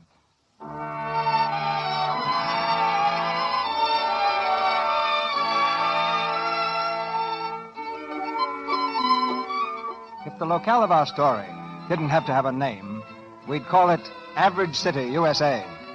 If our characters didn't have to be called something distinctive, we'd refer to them as Mr. and Mrs. Everybody. As it is, our story takes place in Glenville, and our people are the Todds. Like most of us, they're an average, everyday, perfectly normal and happy family.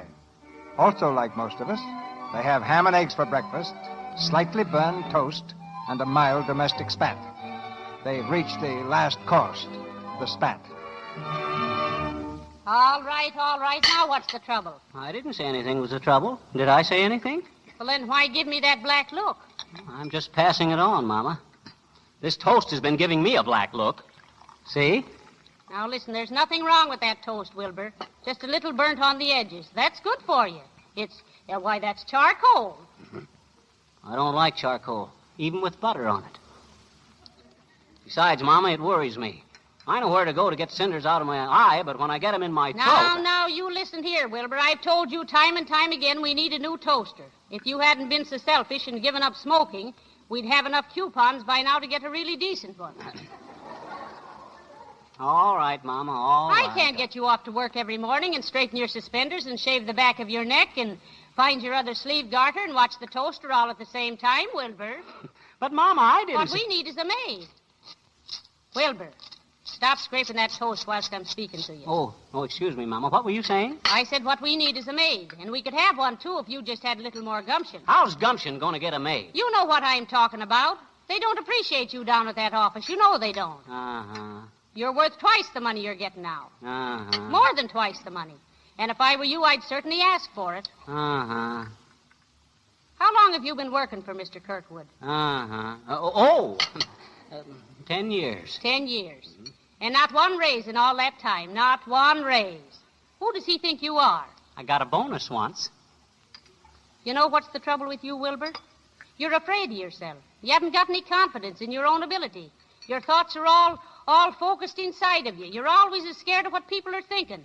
You're a invert, Wilbur. Introvert. Hmm?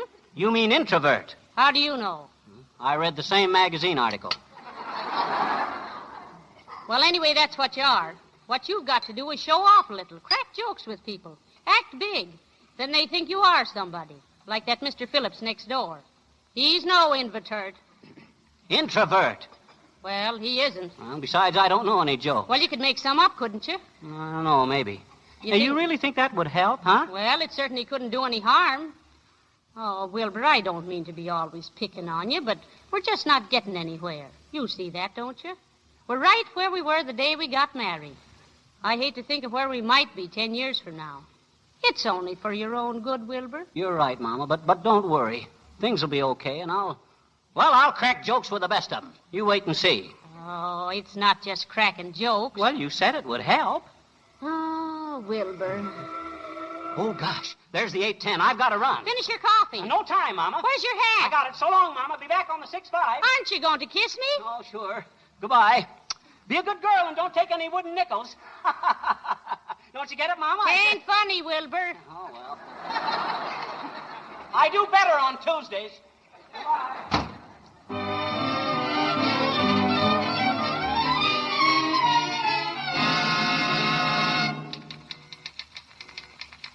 Now, let's see, Miss Baedeker. Where were we in that letter?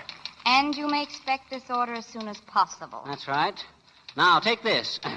Let me see. Mr. Todd, I wish you'd hurry. I got to take 8 letters for Mr. Johnson yet. Name's familiar. But don't rush me, Miss Baedeker. Oh, here it is. The shipment will include the additional furniture for the sanctuary. Yours very truly, Kirkwood Furniture Company, per Wilbur Todd.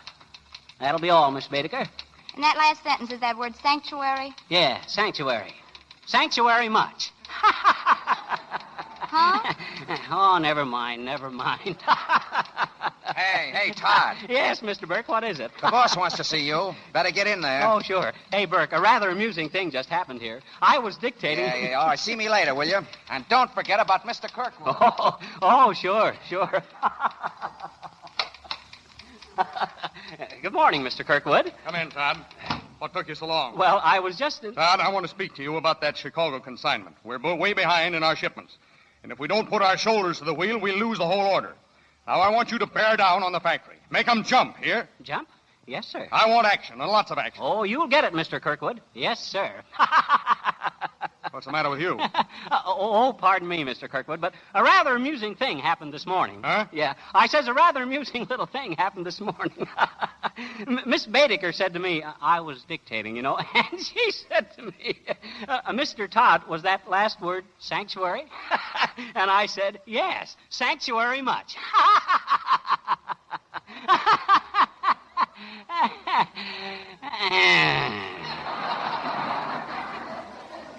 That was sort of a joke, you know, comical. Todd, are you crazy? Huh? I'm just through talking myself hoarse to you, and you stand there and tell me jokes. But, Mr. Kirkwood, That's the whole trouble with business today. Everybody thinks it's funny. But, Mr. You don't see me laughing, do you? I'll say so. Well, remember that. And if you can't remember it, let me remind you that there are always 10 men waiting to take over your desk. Now, get out! Yes, sir. Yes, sir. Ooh. Oh, Mr. Todd, I was just thinking over what you said. Sanctuary much. That's very funny, Mr. Todd. Tis, huh? It means like saying thank you very much, doesn't it? Oh, I didn't get it before. Oh, I almost forgot. Your wife's on the phone, Mr. Todd. Oh, thanks. Hello, Mama. Hello, Wilbur. How's everything going, dearie? Oh, fine. Just dandy. I just wanted to remind you that I'm going to the ladies' club meeting this afternoon. Oh, you want me to pick up the hamburger on my way home? Will you, Papa? We're going to have a pretty important speaker today. Dr. Basil Payne on marriage whither bound. I wouldn't want to miss that. Oh, no. Of course not. Well, you run along and have a good time, Mama. All right. Goodbye, dearie. Goodbye. Marriage whither bound. Like to hear that one myself.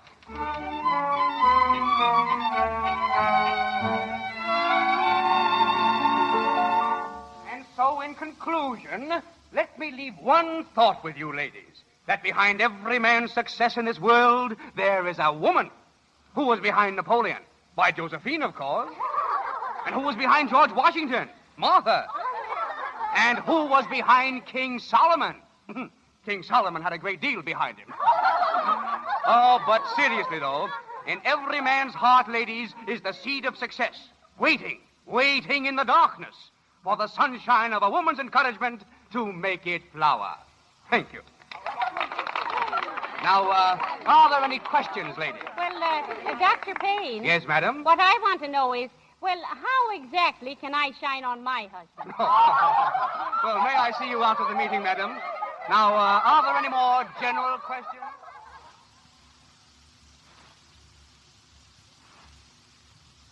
That's the way it is, Dr. Payne. I want to help Wilbur, but I just don't know how to go about it. I thought maybe you could suggest something. Well, Mrs. Todd, just what seems to be the trouble with your husband? Well, now I'll tell you. In the first place... Just a moment. I haven't any too much time. My train, you know. Oh, well... Mrs. Todd, have you ever thought of the value of clothes? Clothes? As an expression of personality. Oh. As an advertisement, so to speak. Oh, yeah. To tell the world exactly what we are or what we would like to be. Does your husband dress well? No, just warm. I thought so. He looks like an unsuccessful man, and so he is an unsuccessful man. Oh. He tells the world beforehand that no one is to take him too seriously, that his opinion on any matter of importance is not worth knowing. Oh, you mean if Wilbur would dress up a little, he'd get along, huh? But of course, my dear lady. There's something about clothes, the right kind of clothes, that keeps a man on his toes. Spiritually alert, as it were. Oh. You try it. Make him dress well, look important, and then watch him take his place in the world. Dr. Payne, I think you've got it.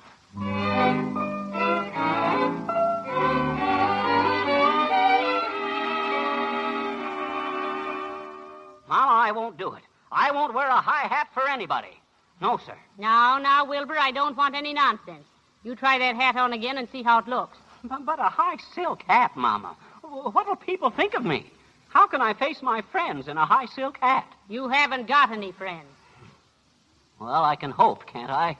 Oh, gosh, Mama, listen. Have you decided, sir, what hat will it be, please? This one here, the silk one. No, sir, I won't wear it. Wrap it up, please. Yes, madam. Mama, will you listen a minute? Keep quiet. Anything else, sir? No. Oh, yes, there is. He wants what goes with it, you know, with the high silk hat. Oh, yes, of course. The morning coat. Yes, the morning coat. And striped pants and a pair of spats. For me? And I want everything to be an expression of his personality, sir. I'll try, madam. Emile, here. Mama, you're making a terrible mistake. This is a waste of money. Measure the gentleman for a morning coat and trousers, Emile. Oui, monsieur. Mama, will you just be reasonable? Stand still, Wilbur. When am I going to wear this? I haven't been to a wedding in 10 years. You're not going to a wedding. Well, what started this anyway? What's the matter? He tickles. Oh, cut it out, Bud. Cut it out.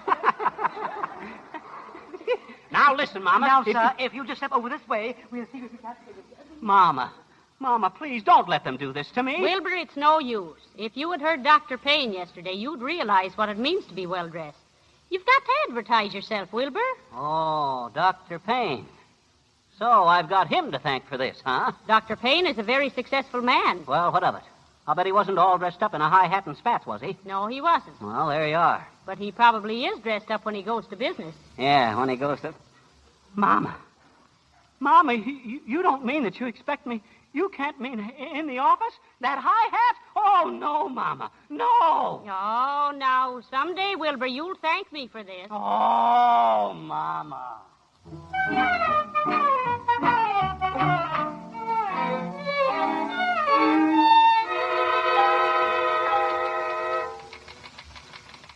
Gwenny, did you see Mr. Todd this morning? Yeah, I saw him come in. He had on a silk hat. Yeah, and spats and stuff. Gee, he looked awful pale, didn't he? Yeah, it's too bad, all right. I sure feel sorry for him. Good morning, Todd. Oh, hello, Burke.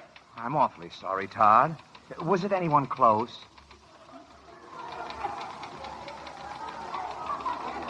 Huh? Well, when's the funeral? Today? The funeral. Yes, the funeral. Oh, we couldn't help but notice, Todd. The clothes and all. Oh, yes, of course.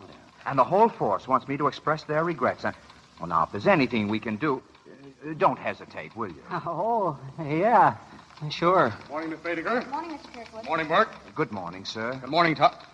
Oh, I'm sorry, Todd. Immediate family? Well, good morning, Mr. Kirkwood. No, not very immediate. Mrs. Todd's uncle. Oh, now, that's too bad. That's too bad. Well, now, listen, you needn't hang around, Todd. You just take the day off. Oh, but Mr. Kirkwood, that won't be necessary. Huh? Well, I mean, the noon hour will be sufficient. Nonsense. You ought to be home consoling Mrs. Todd. Now, go on, run along. Run along, Todd. Oh, but Mr. Now, Kirkwood... you do as I say. Well, all right. Thank you. Not at all. And, oh, Todd. Yes, sir? I'm sorry, Todd.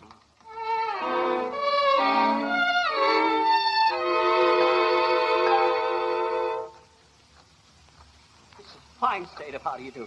Get all dressed up to go to work, and they think I'm going to a funeral. Got to walk in the park all day because I'm all dressed up. No place to go. Got to go walking in the park. Mama, look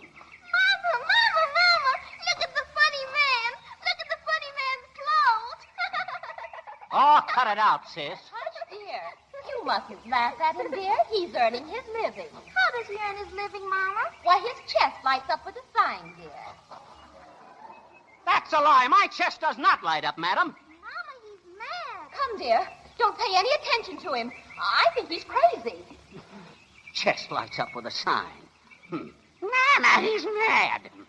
Well, who wouldn't be mad? Walking around in a park all dressed up like you're going to... What's the matter with the world today? I'll tell you what's the matter with the world today, gentlemen. It's the idle rich, that's what. The idle rich who walk around in high hats and spats and long-tailed Oh, well, look who's coming. Now, get a load of that, gentlemen. Hey, you. You talking to me? Certainly I'm talking to you. Come here, buddy. Are you a working man, buddy? Are you working today, buddy? Well, no, not today. Not today, he says. Not today, huh? What day, then, buddy? Well, I just was... No day, that's what day. Take a good look at him, folks. The idle rich, bloated with food, reeking with champagne. Now, listen, I never bloated with champagne. Who do you think you are, buddy? Walking around here, flaunting your wealth in our faces. I'm not flaunting my... Get back to your limousine. This here park is for the common people, not for the elite. Now, you wait a minute, my pine-feathered friend. You can't talk to me like Folks, that. Are we going to stand for this? Get him out of here. He's a blot on the landscape. You better beat it, mister. What for? I haven't done anything. I got my rights. Come on, folks. Give him the winks. Oh, cut it out now. Cut it out. Let me alone. After him, folks. Get the idle rich. Give him the winks. Are we going to stand for this sort of thing? Give it to him, buddy. Come on. Get him out. Fine thing. Now I got a pack of hoodlums after me. Police! Help! Police! Right over here, sir. Right over here. Oh, officer, I'm certainly glad to see you. I need your help, officer. Yes, sir, Commissioner. Yes, sir. I know all about it, and I'll get you there right away, Commissioner. Commissioner?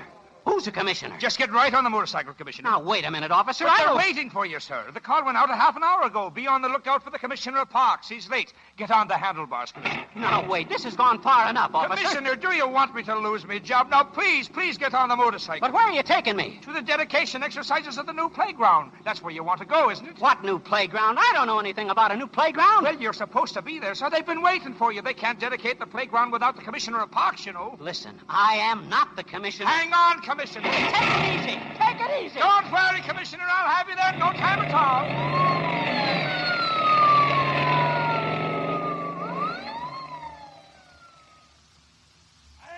You playground, ladies and gentlemen, this monument to the youth of our city will stand as a great reminder that the growing boys and girls of today are the future voters of tomorrow.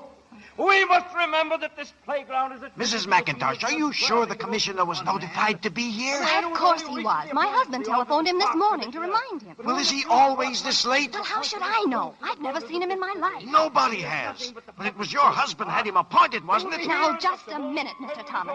It was my husband that had you appointed, too. And if you have any complaints, make them to him and not to me. Oh, I'm sorry, Mrs. McIntosh. Thomas, he's here. The commissioner. Well, get him up here. Well, here he is, Mr. Thomas. Now, listen, officer, this is a terrible mistake. Oh, Commissioner, you're late. Have you got your speech ready? Speech? What speech? Well, then you'll have to make it up as you go along. Ladies and gentlemen, he has just arrived. The Commissioner of Park. Go ahead, Commissioner. I don't know. Go ahead.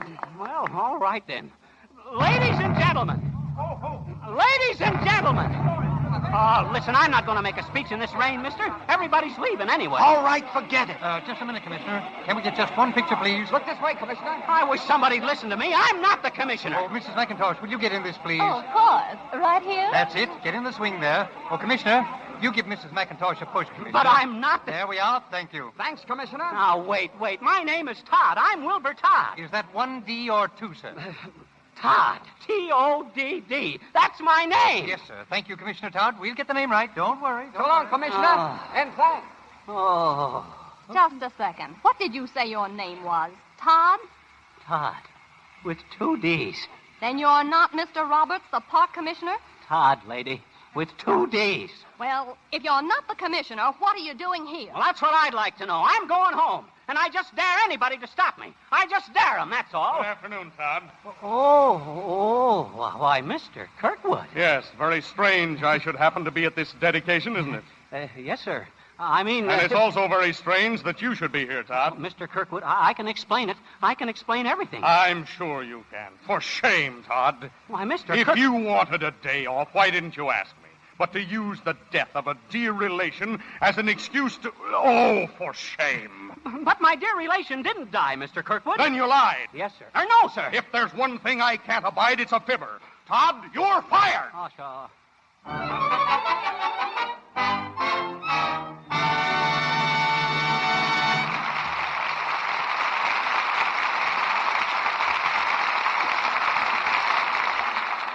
In just a moment, Fibber, McGee, and Molly will return in Act 2 of Mama Loves Papa. Do you remember a game you played when you were a child? Musical chairs, I think it's called. There's one less chair than there are children, so each time the music stops, one child is left out. Remember? Go on, keep on marching, Bobby. No, better stop until the music really stops. No, Tommy, dear, get up. You mustn't sit down till it stops. That's it, don't hold on. Now. Why, Bobby's what? Never mind, Tommy. Tommy, come here. There, now, don't cry. You know, it's Bobby's birthday, and don't you think on his birthday it's nice for him to win? Gee, yes, Mrs. Dean. I am glad he won, 'cause he's your little boy. And you're awful nice. Gee, I like you, Mrs. Dean.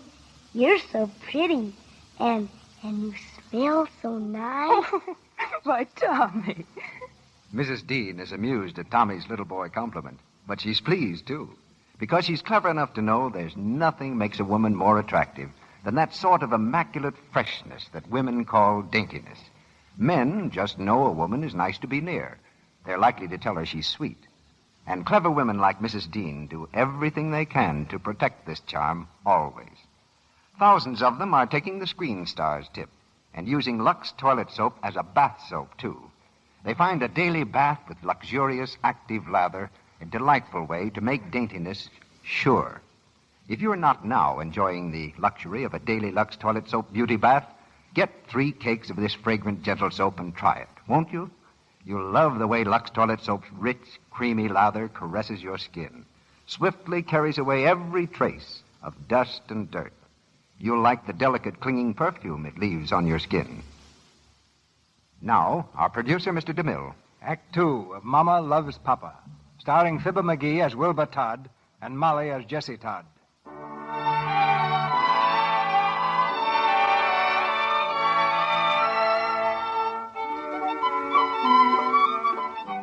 Bright and early the following morning, the newspapers appear on the streets of Glenville. On page 1, under the title Upsy Daisy, is a photograph of one Wilbur Todd, attired in silk hat and spats, engaged in pushing a swing. On the swing is pictured Mrs. Franklin Avery McIntosh. The photograph and the story make very interesting reading, especially for Mr. McIntosh. Upsy Daisy. Park Commissioner Wilbur Todd makes merry with Mrs. Franklin Avery McIntosh at opening of new playground. Mr. Wilbur Todd, unknown before yesterday afternoon, popped up suddenly as our new Commissioner of Public Parks. Who is this rabbit, anyway? I never saw him before. Now, don't get all excited. His name is Todd. Yes, I can see that, but who is he? Who is he? Where was Roberts? Your very obedient Commissioner Roberts, darling, never showed up. Oh, he didn't show up, huh? No word, no excuse. And suddenly, there was Todd. Just popped out of nowhere to give you a push in the swing, huh? Oh, don't be ridiculous. I hope you're not going to be jealous of a simpleton like that. Jealous? Now, listen, Gladys, there's more than jealousy involved here. Don't you realize what this story does? No, I don't. All right, then let me explain. Do you know those pretty gowns and fur coats that you're so fond of? Do you know how I get them, my sweet? I sell furniture and playground equipment to our fair city. And the only reason I can sell to our fair city is that I have enough influence at the city hall to appoint my own commissioners. Oh, shut up! Shut up. That's all you Talk can to say. me Shut as up. if I was a child. Well, maybe you are. If you're such a wizard at politics, why don't you appoint a commissioner with brains? Because I don't want anybody with brains. Brains are a drug on the market. What I want is a moron. Well, you've certainly got one in Roberts. Oh, Roberts. Roberts is through. I couldn't keep him in the job now if I wanted to.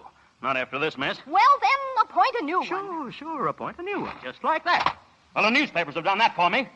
Wilbur Todd, our new Commissioner of Public Parks. Wilbur Todd makes merry with Mrs. Franklin Avery... Hey, wait a minute.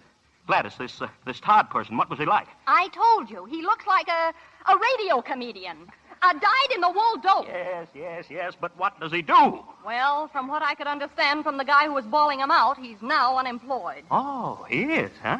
Well. Hello, Reed? Get me the city hall.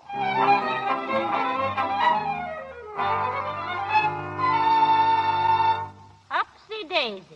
Commissioner Wilbur Todd makes merry with Mrs. Franklin Avery McIntosh at opening. Oh, Mama, stop it, will you? You've read that thing 20 times. And I'm still trying to understand it. And I'm still trying to understand why you're not going to work this morning. I told you, Mama. I was fired. Why? Look, Mama, it all started yesterday morning when I left the office to go to the funeral. Whose funeral? Well, your uncle's funeral. My uncle's funeral? That man never had a sick day in his life, and yesterday you went to his funeral. But I didn't go. Well, how could you if he isn't dead? Oh, Mama, let's start all over again. You got me all dressed up yesterday morning. Not to go to a funeral. That's what you think. I never mentioned my uncle, not a word. Did I tell you my uncle was dead? Did I? No, Mama. Well, heavenly days, who did tell you? The boss. The boss. The boss told you that my uncle was dead. Oh, Mama, skip it. Nobody died. I didn't go to a funeral. I went out in the park to take a walk. Now we're getting someplace. Go on. And the next thing you know, that woman said my chest lit up. Ah, chest lit up. Mm-hmm. Go on, Wilbur. Well, then there was that other fellow I had to run away from because he told everybody I was loaded with food and reeking with champagne. Ah, champagne. Mm-hmm. And when the cop put me on the handlebars, well, I didn't know what to say. Mm-hmm. Wilbur, it's all very plain. Well, that's good. I got you all dressed up yesterday to try to make a success out of you, and you went out and got drunk. Mama, I didn't get drunk. I didn't. Oh, it's no use, Wilbur. I can smell it on you right now.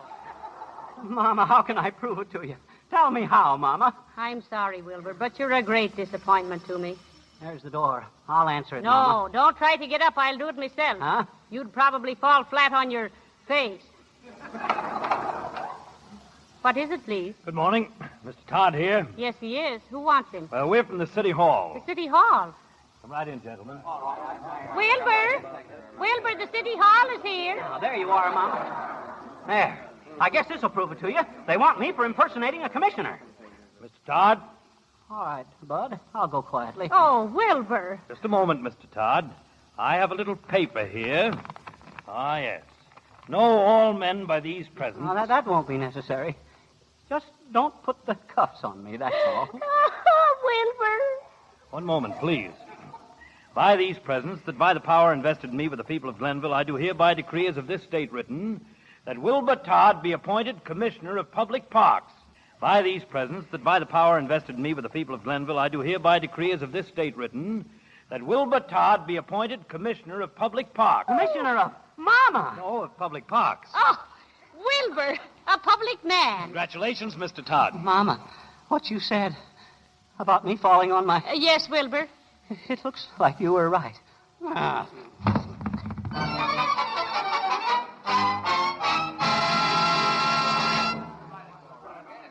Step right in the office, Mr. Todd. Boys. I want you to meet our new commissioner. Commissioner Todd, the boys. Hi, boys. How do you do? Have a cigar, Commissioner. Well, thanks, but I don't... Oh, go on. Take two. And here's our good friend Frank McIntosh, the man that you and the city have to thank for your appointment. How are you, Commissioner? Hi, Bud. I hope I'll be able to justify the faith you've placed in me. Why, of course you will. Well, boys, suppose we run along. Oh, wait. Don't let me put you out of your office. My office? Commissioner, this is your office. It is? Gee, leather chairs and everything. Well, look, anytime any of you fellas want to use a phone, just come in here. I seem to have 3 of them. So long, Commissioner. Well, Todd, how are you going to like public life? Well, I don't know what to say about all this. I never been a big shot before.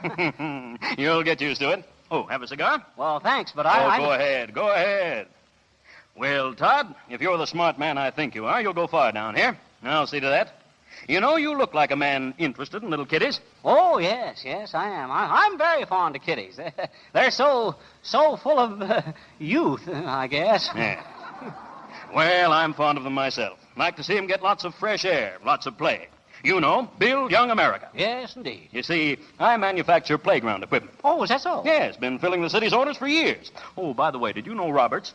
Roberts? Yes, he had this job before you, but he bought equipment from another company. He got it cheaper, but the stuff's no good. Now, my price is high, but so is my quality. You understand? Oh, high quality. Sure. I understand, Mr. McIntosh. Oh, call me Frank. Okay, Frank. My name's Wilbur. Call me Todd. Yes. Well, Todd, anytime I can be of any help to you, just call on me. Oh, by the way, here's a little paper you might sign. An order for some new equipment. Nothing important, just a few $1,000s. Oh, a few thousand, eh? Mm-hmm. Well, sounds reasonable. I'll look it over. You'll look at it. Oh, yes. Yes, of course. Well, so long, Todd. So long, Frank. I don't know how to thank you for all this. Thank Mrs. McIntosh. She's the one. Mrs. McIntosh? Yes, she says you sure push a mean swing. Oh, gosh. Say that. That was funny, wasn't it? Yeah. Oh, by the way, are you married, Todd? Yes, sir, I certainly am. To the sweetest little woman in the world. Fine. Well, why don't you two come over to my place this weekend? We've got some people coming, the right people. You know, nothing like meeting the right people. Oh, that'd be wonderful. Good. We'll look for you. Well, so long, Todd. So long, Frank. Oh, wait. Yes? Have a cigar.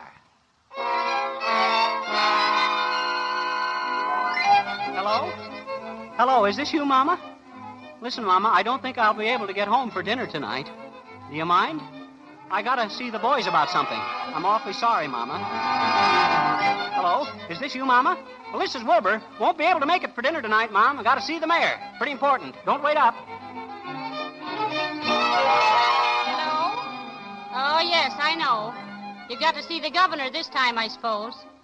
Oh, all right, Wilbur. No, I'm not mad. I'm just... All right, Wilbur. Goodbye.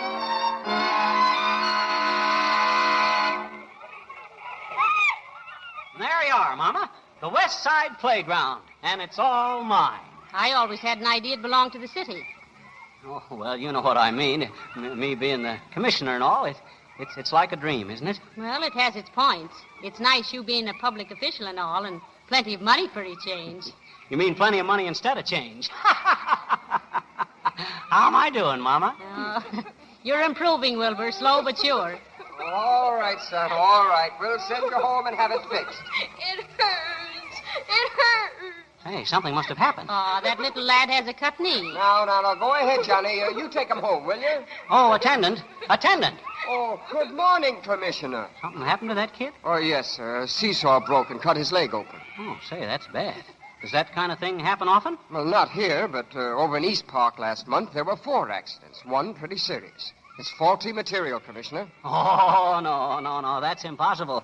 Why, his stuff has quality. He said so himself. Well, it might have had quality once, sir, but it's getting awful old. Well, good morning, sir. Mama, did you hear that? I thought you told me there was new equipment being bought all the time. There is. Must be a mistake someplace. You know, when we go over to McIntosh's party, I think I'll ask him about this.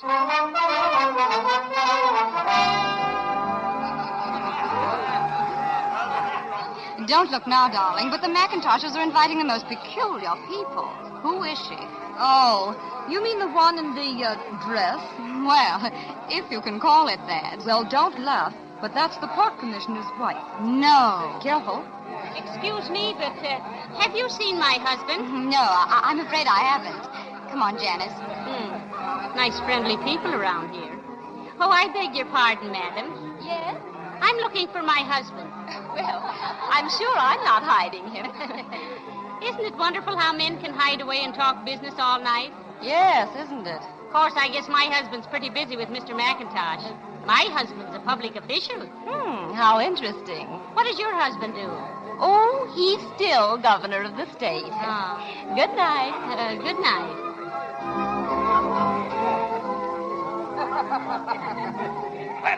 Gladys. Well? Come over here. Listen, I'm having trouble with that Todd person. Again? Yes, he's been asking a lot of fool questions about the equipment we delivered months ago, and I don't like it. And he's got an order in his pocket he's been carrying around ever since I had him appointed. Now I want that order signed, tonight. Oh, what's the big rush? Oh, darling, do as I say. Get him to sign that thing, and I'll have him where I want him. He won't be able to open his mouth then. Well, what am I, a magician? How can I make him sign anything? Oh, Gladys, please, for the sake of that new bracelet you've been asking for. Oh, all right. Well, thank heaven. Oh, there he is. Go ahead and good luck to him. Oh, Mr. Todd. Mr. Todd. Good evening, Mrs. McIntosh. All alone, Mr. Todd? No, I'm just looking for Mama. My wife. Oh, I'm sure she's all right. Come and have some champagne. Champagne? Oh, I don't usually indulge in... but you will with me, won't you? Well, I guess. Well... Come on, Mr. Todd. We'll find a nice, quiet spot all by ourselves.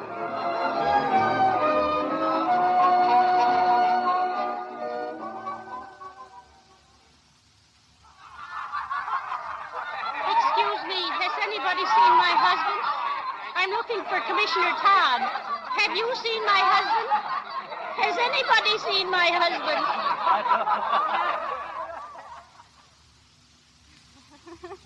Go on, Mr. Todd. Have some more. No more. Oh, it's awful good. It certainly is.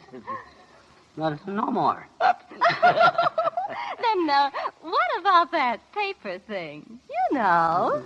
Paper thing? Oh, you know, the thing you were going to sign. Oh, the thing I was... Oh, let's talk some more about that. Oh, no more talk. No more talk, Mrs. McIntosh? Oh, call me Gladys. Call me Todd. Todd. What? Oh, that's a cute name. Yeah, I'm getting sleepy. How do you spell it?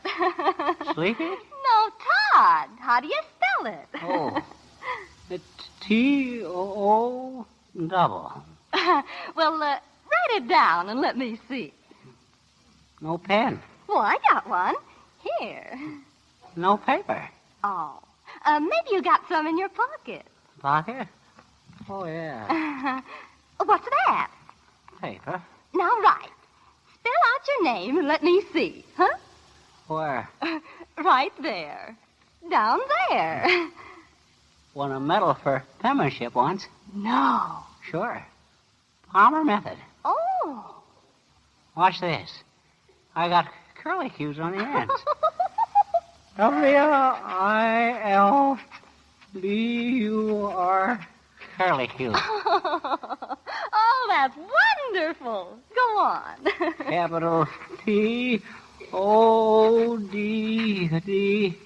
Curlicue. How's that? Oh, Todd, it's beautiful. Can I keep it? Sure. Hey, you know what? I'm sleepy. I could go to sleep right... I could go to sleep... Oh. Excuse me, I didn't... Come in, Mrs. Todd. I'm afraid your husband is rather tired. Yes, he certainly looks it. He's a charming man. You ought to take better care of him.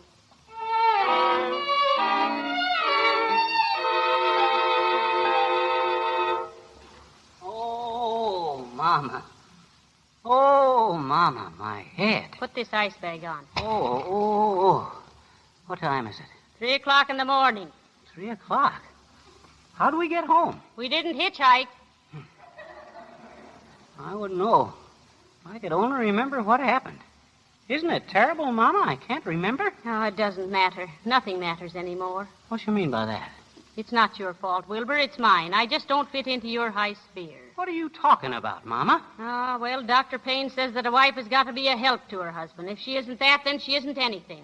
I thought I was doing such a wonderful thing when I tried to make you over. Well, I've made you over, and I've put you out of my class.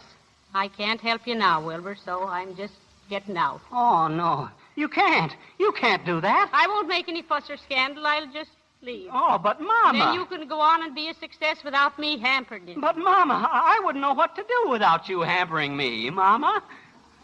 I'm sorry, Wilbur. My mind's made up, and you know me when I make up my mind. Does your head feel any better, dearie? I don't know. It'll be all right in the morning. Good night, Wilbur. Good night.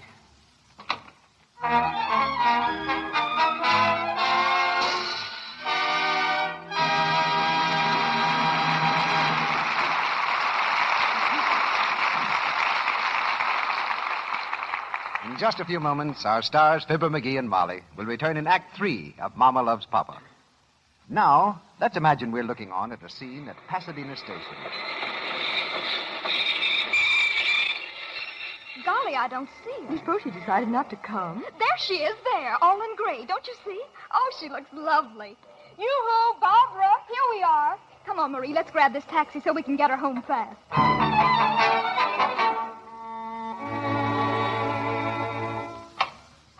Well, Barbara, here we are. This is your room. Think you'll like it all right? Think you like Hollywood? Oh, it's a darling little room. Look at the view. Real palm trees and mountains. Oh, look, that must be a screen star. Just because she wears slacks and dark glasses? Oh, no, Barbie. Why, there are hundreds of girls here who do that. That's probably some poor little extra like us. But don't worry, you're going to meet some screen stars very soon now. Oh, Anne, you mean really meet them? Oh, tell me who. Let's surprise her, Anne. We'll tell you this much, Bob. We've been invited to have lunch with Loretta Young today. Loretta Young? Oh, goodness, I've got to start primping right away. Oh, here's my soap.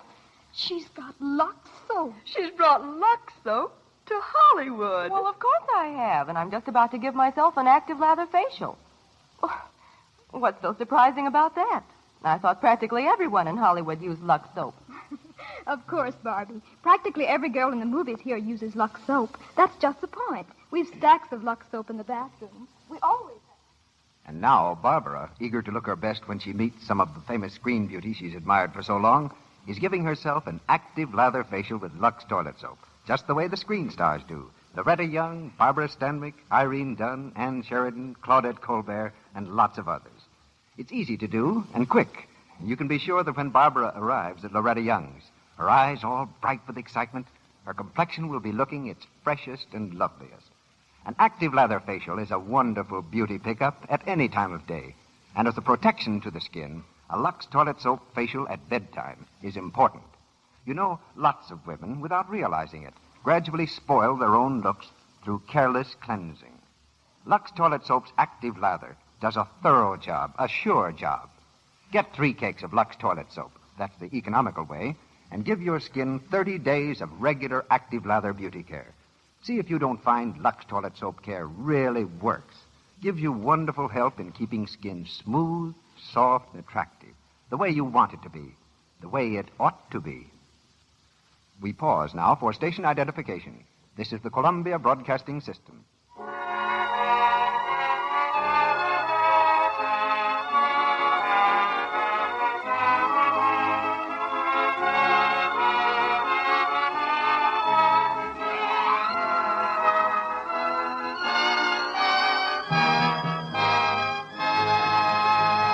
The curtain rises on the third act of Mama Loves Papa.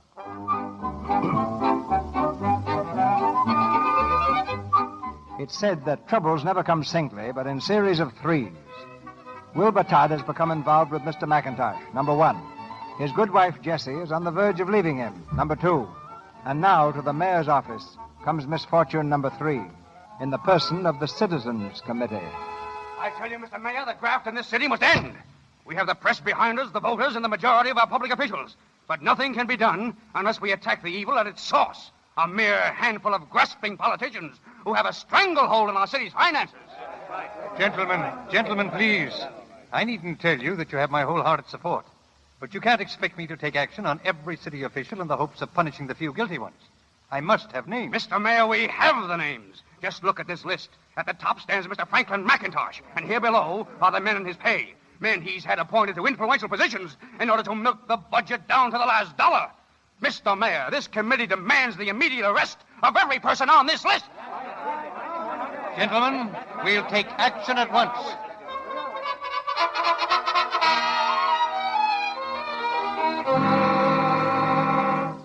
Mama, won't you think it over? Please, Mama, you can't walk out on me like this. What's the use of talking, Wilbur? We went all over this last night. Look, Mama, I'll give up my job as commissioner. I'll find something else. I never wanted to be a big shot anyway. You can't do that. I won't let you. I always knew you had it in you, Wilbur.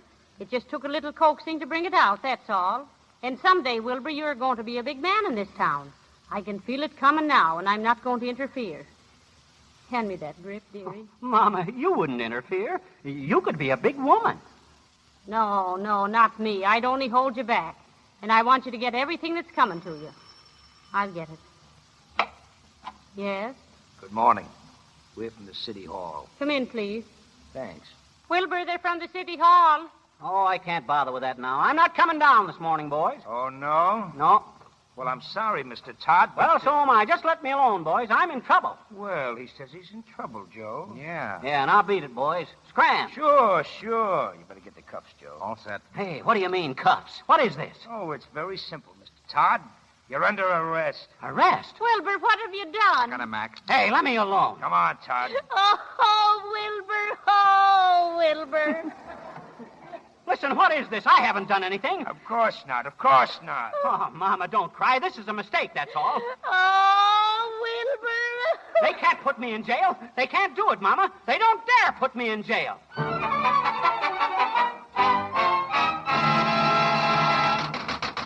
me out of here.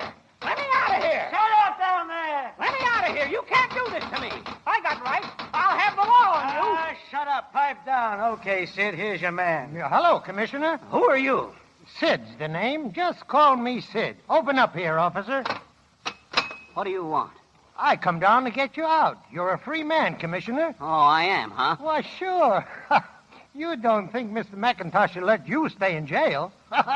No, sir. I got a writ for you, see? Oh, boy. That's quick work. Say, when you're one of the boys, it's always quick work. Come on, Commish. Mr. McIntosh wants to see you. Oh, he does, eh? Well, that's fine, because I want to see Mr. McIntosh.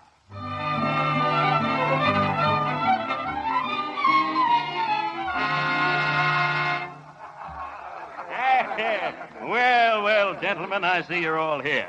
No casualties, I hope? Area 1, Mr. McIntosh. Just a little mistake, boys, that's all. The Citizens Committee got a little overambitious. These things happen every once in a while, but it'll all blow over. As long as we all stick together, gentlemen, they can't prove a thing. No, sir. Here's the last one, Mr. McIntosh, the commish himself. Well, come in, Todd. Come in. I'm glad to see you. I want to speak to you, Mr. McIntosh. Sure. Have a cigar? I don't smoke. Listen, do you know where I was? I was just in jail. No. Well, that happens to the best of us, Todd. It happened to most of us this morning. Huh? Sure, but here we all are. Oh, have a drink? I don't drink either, and I want to know what this is all about. Now, look, Todd, you're a big boy now. There isn't really any Santa Claus, you know, except me. I've been St. Nick to the boys here for a long time. I get it. Why, you're nothing but a bunch of crooks. Now, you take it easy, Todd. You got me this commissioner's job so you could put over some more funny deals. What are you talking about, more funny deals? Oh, I know. I may look pretty dumb, but I know how to read.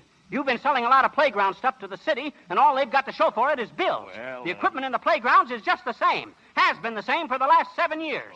Not one piece of that new equipment was ever delivered. So what? Well, you're not going to get away with it. That's so what. I'll expose you and your friends, and they'll run you out of town. On a rail. That's what. Fine. And you'll be right there with us, Todd. You know that, I suppose. I haven't done anything. You gave me an order, Commissioner. Or don't you remember last night? Last night? I don't remember anything about last night. All right, then just take my word for it. You're all sewed up in this deal, Commissioner, and you'll string along or land in jail. And this time I'll forget to send Sid down with a writ. All right, Mr. McIntosh. I guess you've got me where you want me. Well. So maybe I'll just have to land in that jail. What? Now, don't be a fool, Todd. Mr. McIntosh, I'm not cut out for this, and I can't argue with you. I'm just an ordinary small-timer without too much brains. But I've got what you might call a conscience. Now, look, you're not just fooling around with politics. You're fooling around with the health and the safety of little kids. Well, Now, maybe I can stay out of jail all right by stringing along with you, but I'm not going to stay out of jail if it means sending some kid to the hospital. Huh? Now, you just go ahead and do your worst to me, because that's what I'm going to do to you.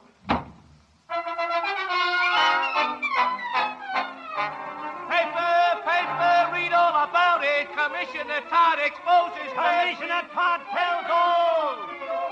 Commissioner Todd and Graff bring an expose.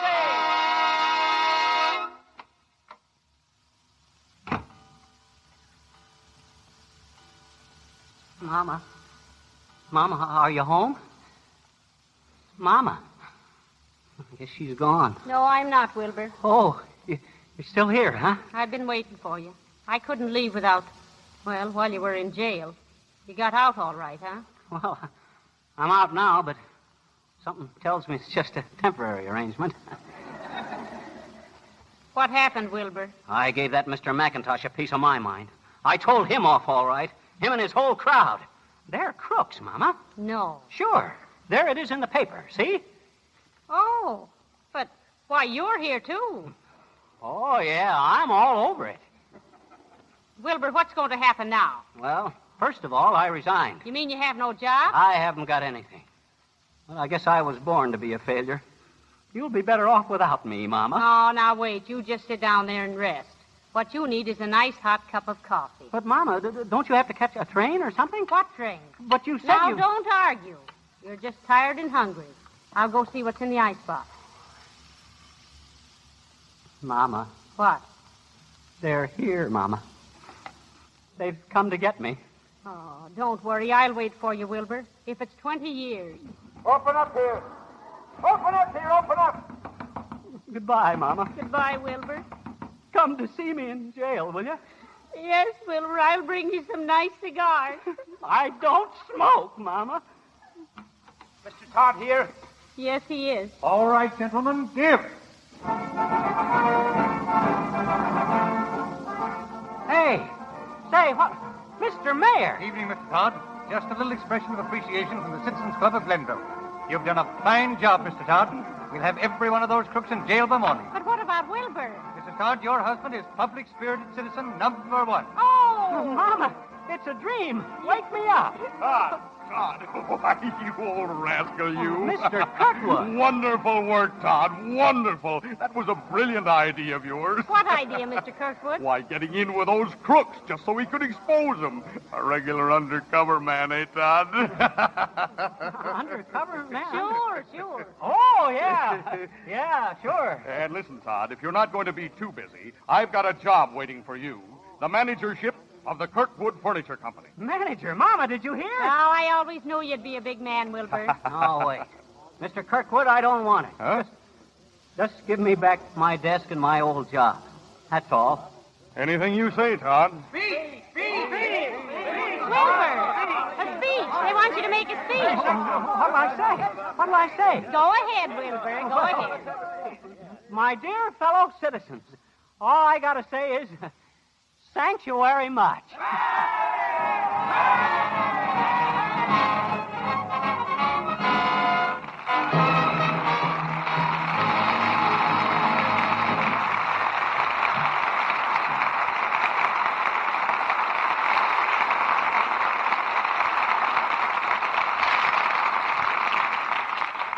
curtain falls on Mama Loves Papa.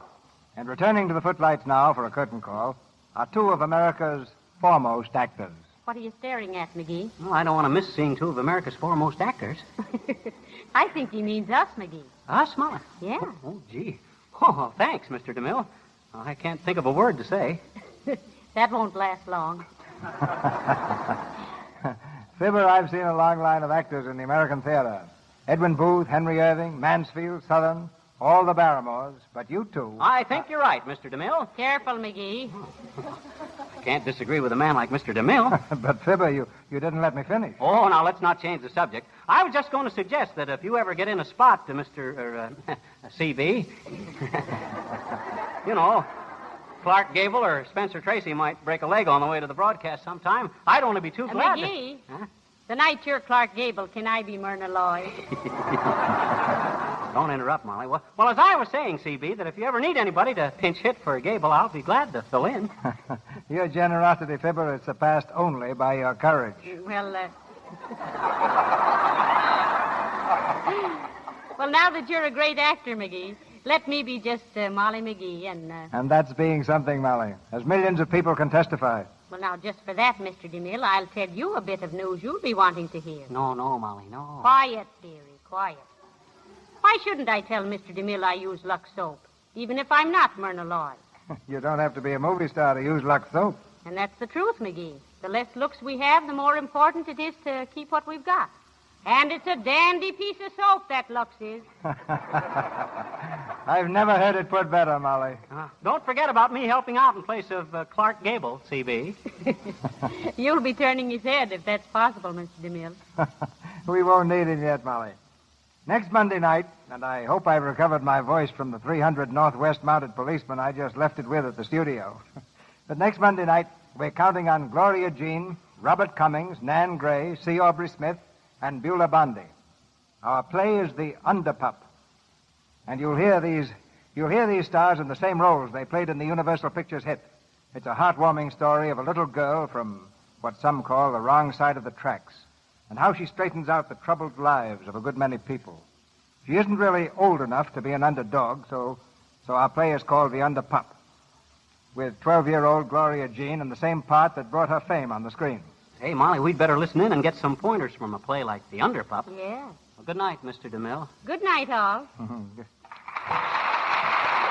night, fella.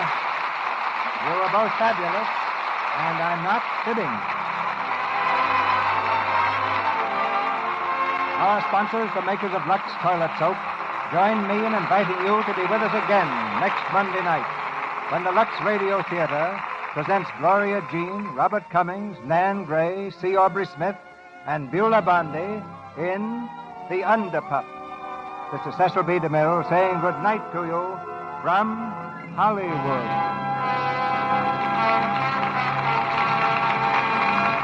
Heard in tonight's play were Lou Merrill as Mr. McIntosh, Celeste Rush as Mrs. McIntosh, Arthur Q. Bryan as O'Leary, Emery Parnell as Mr. Kirkwood, Linda Douglas as Miss Baedeker, Warren Ash as Dr. Payne, Hal K. Dawson as Burke, Ralph Sedan as Clerk, Abe Reynolds as Sid, Victor Rodman as Thomas, Edward Marr as Soapbox Orator, John P. as Photographer, James Eagles as Attendant, Kay Sutton as Gwenny, Barbara Jean Wong as Little Girl, Dwayne Thompson as Mother, Wally Mayer as Policeman, and Philip Steed as Grogan.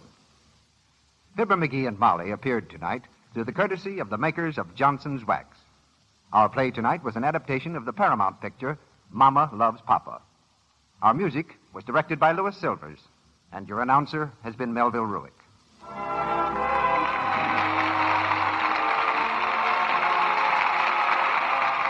This is the Columbia Broadcasting System.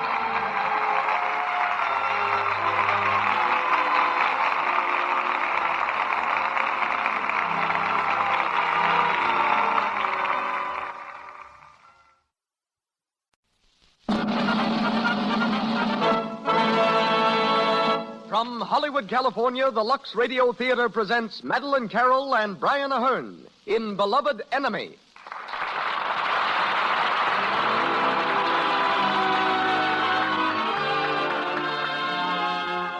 Lux presents Hollywood, The makers of Lux Toilet Soap appreciate the loyalty that you have shown for this fine beauty care. Loyalty which enables them to bring you the Lux Radio Theater every Monday night.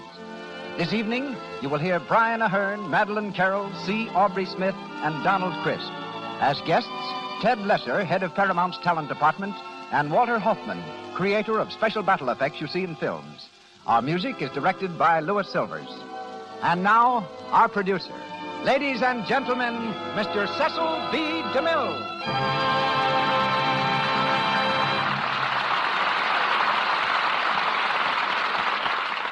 Greetings from Hollywood, ladies and gentlemen. Tonight, across the vast dominion of Canada, countless families are enjoying the Lux Radio Theater for the first time. For tonight, 26 stations of the Canadian Broadcasting Corporation have joined our great network. We're indeed happy to welcome these new stations and their listeners. We sincerely trust that every one of our new friends will enjoy these Monday evenings in the Lux Radio Theater. A great many years ago in England, the wife of a Birmingham architect, agreeing with friends that it would be very nice for their city to have an amateur theatrical group, became the chief organizer of the Birmingham Repertoire Company. The good woman's enterprise later launched two of her fellow townsmen toward the pinnacles of international stardom. One was her son, Brian. The other was Madeline Carroll. When Madeline was attending the University of Birmingham, where her father was a professor, she was offered a contract by the Repertoire Company. To please her father, the offer was forgotten, and Madeline became a schoolteacher. But it was that unsigned contract that later inspired her with the determination to become an actress. You heard Brian Ahern here only a few weeks ago, but when Samuel Goldwyn gave us permission to bring Beloved Enemy to the air, we persuaded Brian to interrupt his work and be with us again tonight. We were equally fortunate to secure Madeline, for she returned to Hollywood only recently from abroad. Madeline's presence here is something of an anniversary. Those of you who were listening in at this time last December will recall her brilliant performance for us in Cavalcade, presented exactly 1 year ago. Tonight, she becomes Helen Athley, and Mr. Ahern is Dennis Reardon. Two great character actors will be heard in leading roles, C. Aubrey Smith as Lord Athley and Donald Crisp as Burke. Mr. Smith's current film is Prisoner of Zenda. And Mr. Smith's current film is Prisoner of Zenda. Mr. Crisp is next seen in Jezebel. And now, the Lux Radio Theater salutes the new year with Beloved Enemy, starring Brian Ahern and Madeline Carroll with C. Aubrey Smith and Donald Crisp.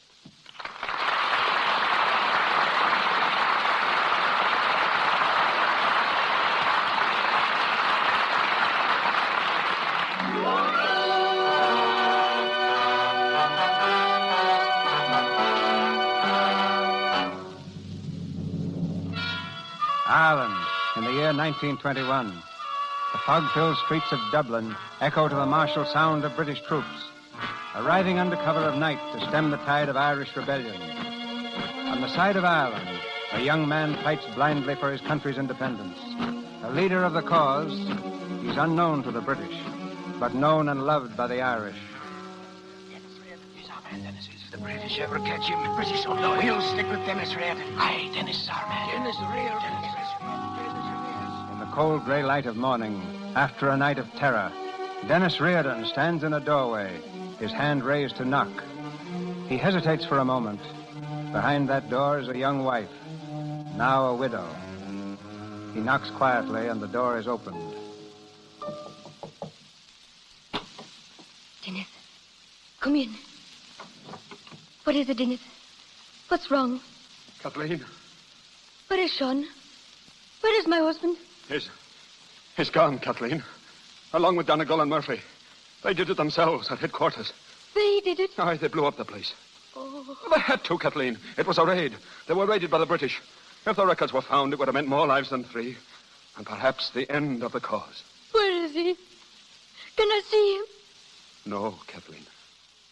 They were crazy. No, they were brave men. And you're crazy too, Dennis Reardon. Oh, can't you understand? He was my husband. I loved him. Quiet, girl. Oh, what do you know about love? You've never let it come near you. You're ready to a cause. What good is that cause to me when he's dead? He's dead. Mother? Mother? Take hold of yourself, Kathleen O'Brien. What was the great noise, Mother?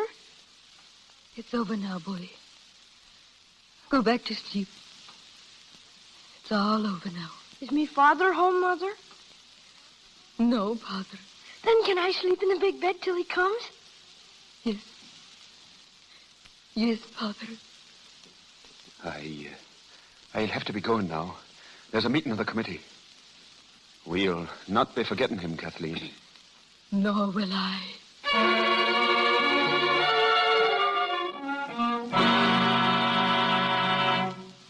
Bombs. That's what it takes, gentlemen. Bombs talk loud and long. Tomorrow night, Lord Athley will be here from London. I vote we make a demonstration that will blow his lordship from the face of the earth and rock the very foundations of Ireland. It would, that, Mr. Burke, and that's why we'll not do it. And who's to pay for the loss of O'Brien and his boys? For 400 years, Ireland has been paying for the mistakes our forefathers made. The kind of mistake we must not make tomorrow.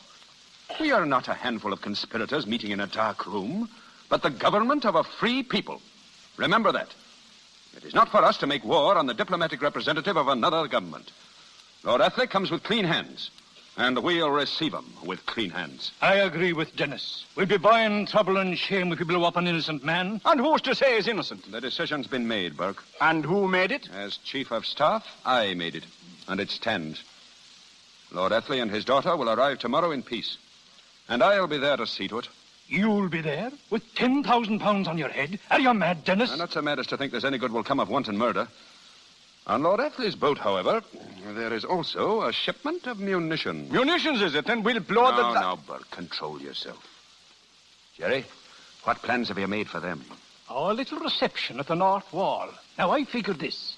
A cat backs out of the alley and rams the foot...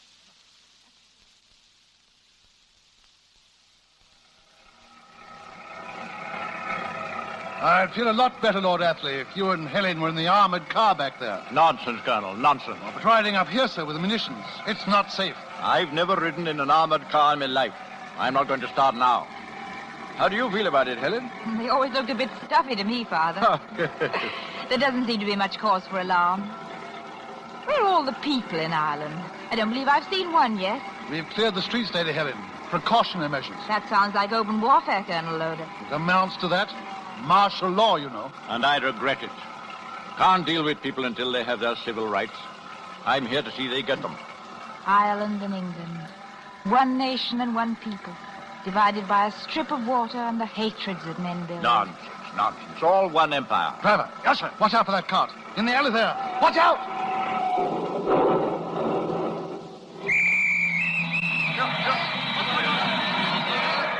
Clear the street there.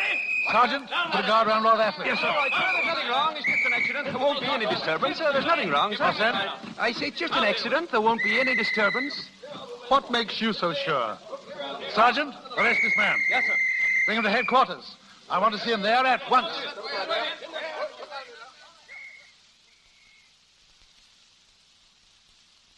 there you have it, Lord Athley. May have been an accident. Then again, you never know. Armored cars may be stuffy, but they're safe. My apologies, Colonel Loder. Our apologies, Colonel Loder. Here's the prisoner, sir. Bring him in. Go on. Stand over there. What's your name? Dennis Reardon. What? You're taking a dangerous name, young man. The best is none too good for me. Did you find anything on him, Sergeant? Just these letters. What No did he say? arms, sir. Thomas Casey, medical student. Well, Mr. Casey, what were you doing back there? Well, I was riding my pusher. And, Pusher? A bicycle, my lord. Go on. Well, I was riding my pusher, peaceful as you please, when all of a sudden I heard a crash. Brakes screaming and cars stopping. So I stopped. And then, would you believe it, I was hoisted into a lorry, pusher and all, brought up here and asked what I was doing back there. You see, Lord Athley, you can't get a thing out of them. I'll let him go. All right, outside. Go on. Go on home. Oh, wait. Don't you think you ought to give him back his pusher? Oh, thank you, miss. All right, give it back to him, Sergeant. Yes, sir. Thank you, miss. That's very kind of you.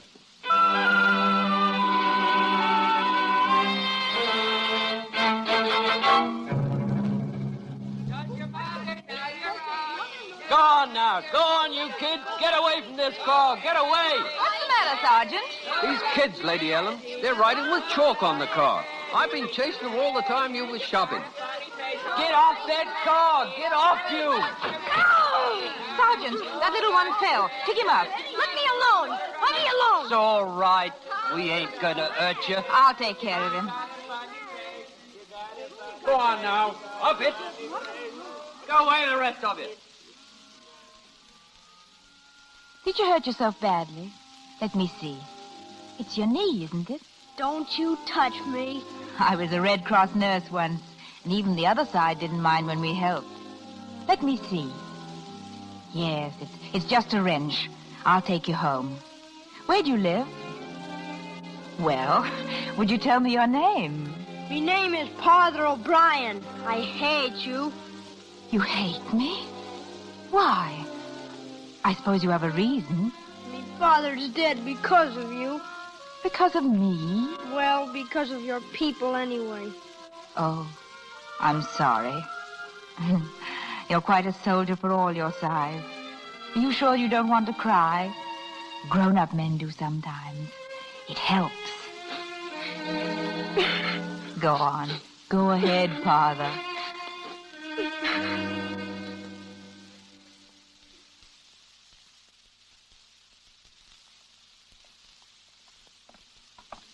Is this the house, Father? It is. Carry him in, Sergeant. Yes, my lady. Who's there? Are you Mrs. O'Brien? Yes, I am. What you...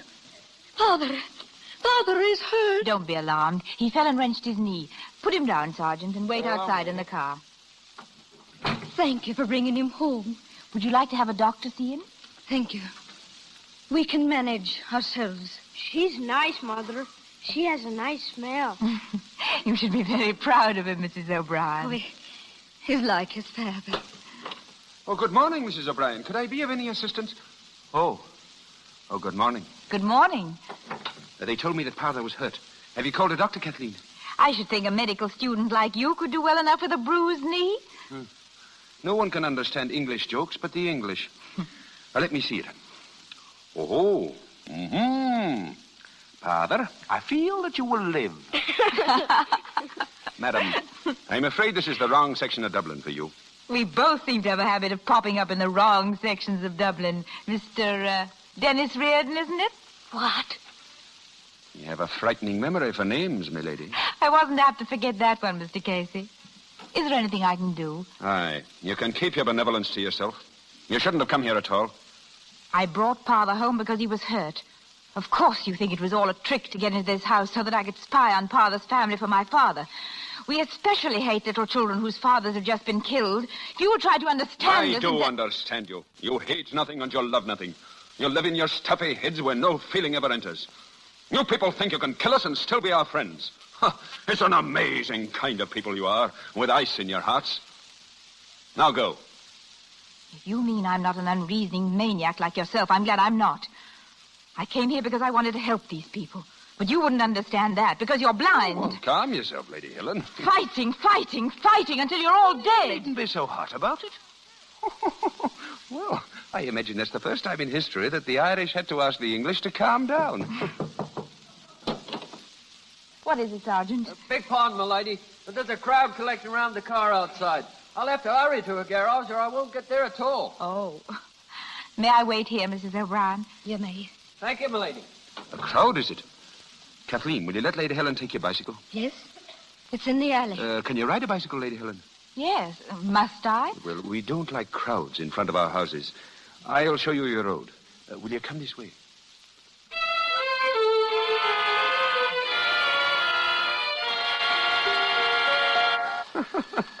Well, if I were you, I'd concentrate on riding and not on the bell. Let me alone. I like it. Are you tired? No, not very. But you don't mind if we stop while I fill my pipe, eh? Oh, no, not a bit. You said you were just going to show me the road. Well, that's what I've been doing. You showed me a good deal of it. I imagine I can find the way now. Oh, I don't think so. You'd never get back to Dublin. Back to Dublin? Then this isn't Phoenix Park. All Ireland is a park. I don't understand why I have to cycle all over Ireland to get to my home. I shall explain. From Kathleen O'Brien's house, there were 2 roads. The first were men cycling through city streets. And with your kind of cycling, you'd have been killed for certain by an Irish lamppost. And this is by far the most pleasant road. I see. And it's only 10 miles longer. Well, you're not angry with me, are you? No, of course not. Ah, that's right, too. Are you hungry? No, thank you. Well, I am, and there's not a place for tea for a mile. You wouldn't care for a hatful of berries, would you? No, well, all right. Good. There's a place by a stream, not far, where they grow so... Will you have some more berries? Thanks, I've had enough, I think. What do you do besides going to medical school and riding around the country on a bicycle? Would you really want to know? No. On second thoughts, I don't believe I would. Suppose I tell you instead what I'd like to do. As if I could stop you. It's a farm in County Galway I'd like, with some fine pigs and horses belonging to it. And a fine, spirited woman in the house, making a great clamour all the day. And the children driving me crazy with their goings-on. In County Galway, where they've never heard of the Troubles. What are you thinking? I'm trying to picture your farm, and you on it. You belong there somehow, away from all this hate and bitterness, where men sing about dying for a cause, forgetting that it means they must kill for it. You're not like that. Not deep inside. When a man wants peace as much as you do, there's no room in his heart for hate. I'm Irish. There's room for all. Is there? I wish you had that farm. I hope you'll have it soon. Do you now? Then tomorrow, maybe, you'll meet me at the Dublin market. I'll be buying the first pig. Will you help me pick him out? No. Why? I can't. Why not? I can't. Oh. I have to go now. Is it straight down the road? Yes, I'm sorry I can't go all the way with you. Business takes me elsewhere. Thank you. And goodbye. And you won't meet me at the market tomorrow? No. Oh, how will I return the bicycle to Kathleen O'Brien? Well, why not ride it back tomorrow? All right, I will. Thank you. And goodbye. And you won't meet me at the market tomorrow? No. Oh, if I ride the bicycle in tomorrow, how will I get back again? Ride it back. But how will... I have it. You take mine and I'll ride it back. But how will I get yours back? Meet me at the market tomorrow. Never mind. I'll take it back now. Goodbye. At 4 o'clock by the pig stalls. I'll be waiting.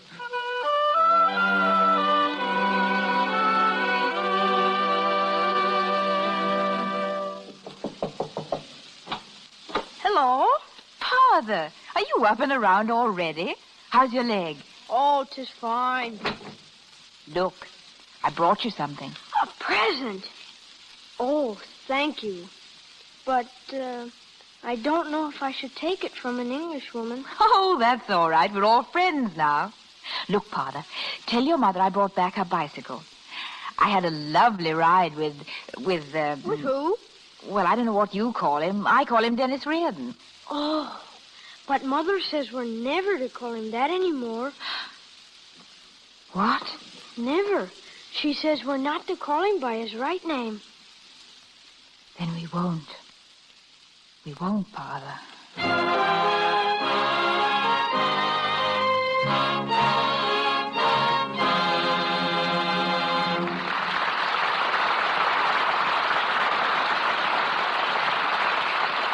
You have just heard Act 1 of Beloved Enemy. In just a few moments, we will continue with Act 2 of our play, starring Brian Ahern and Madeline Carroll.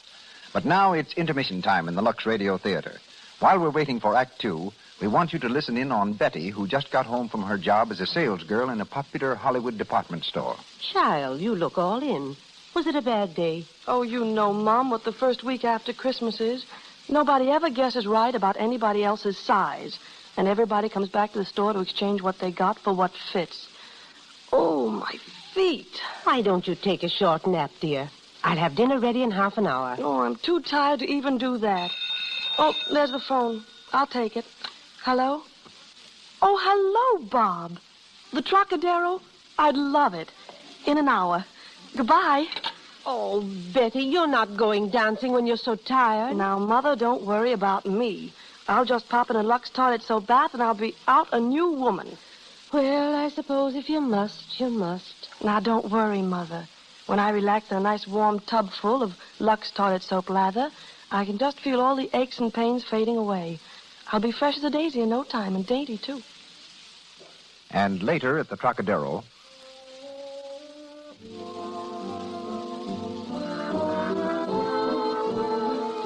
look, Bob, there's Joan Blondell. Isn't she gorgeous? You're gorgeous enough for me. Oh, gee, Betty, you're swell to dance with. You're always so fresh and lovely, and your skin is so sweet. yes, and smart girls all over the country follow Betty's example.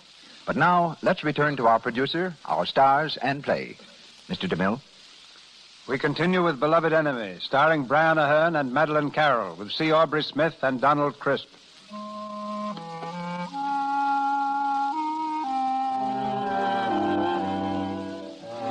Later the same evening, Helen has arrived at home, tired and dispirited, knowing that the young Irishman who asked for her friendship is Dennis Reardon. She's met at the door by a servant who tells her that Lord Athley has been taken ill. She runs to his room and throws open the door.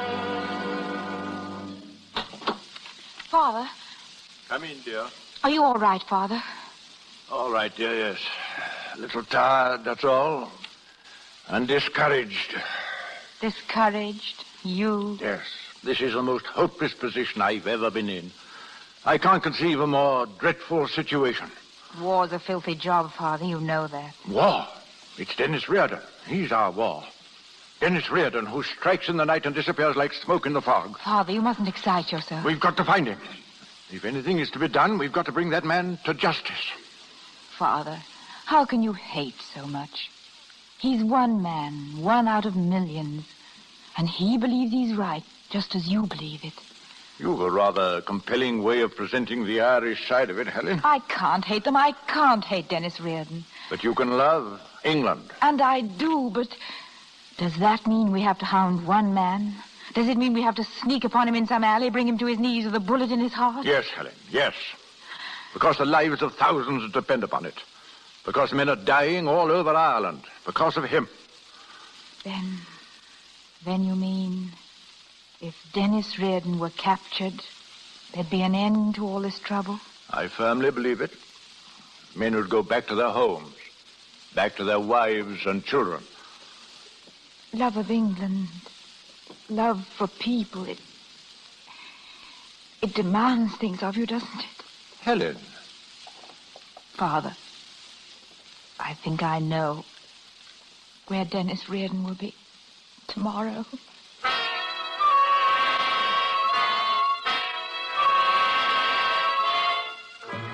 Dennis Reardon, in the marketplace he was. They almost had him that time. Not Dennis. He slipped right through their hand like a seal in the water. Got away, he did. Slipped through their fingers. Right through their fingers. Slipped through their fingers. Right through their fingers.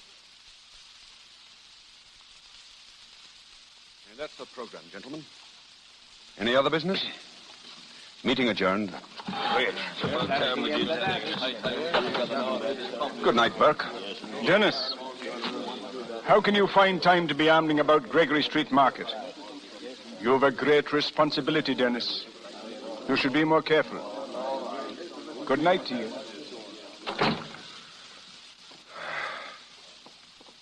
Well, Jerry? Now, about that marketplace, Dennis. What about it? I wonder if you were wondering what I'm wondering. What is it, Jerry? That was no ordinary roundup, as I looked at it. Well, Jerry? Well, I was wondering if anybody besides you and myself knew you were going to be there. I was thinking there must have been somebody. There was somebody. But I'd pledged my life she had nothing to do with it. She's English.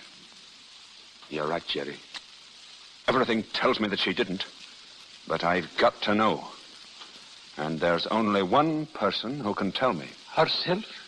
Herself.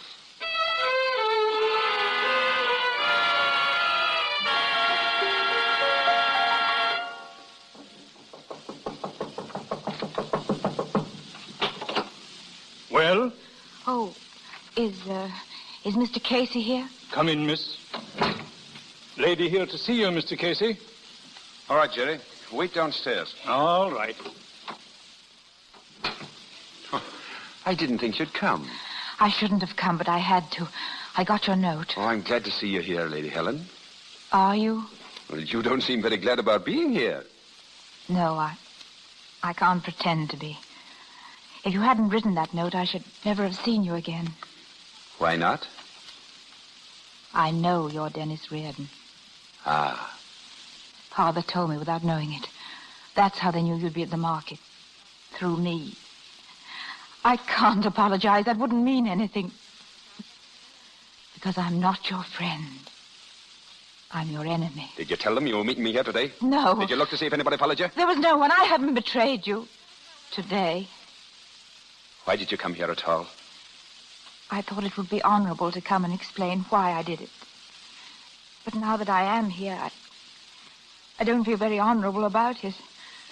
I can't explain it at all. Except that what made me do it was stronger than I was. Inform on a man, and then tell him about it.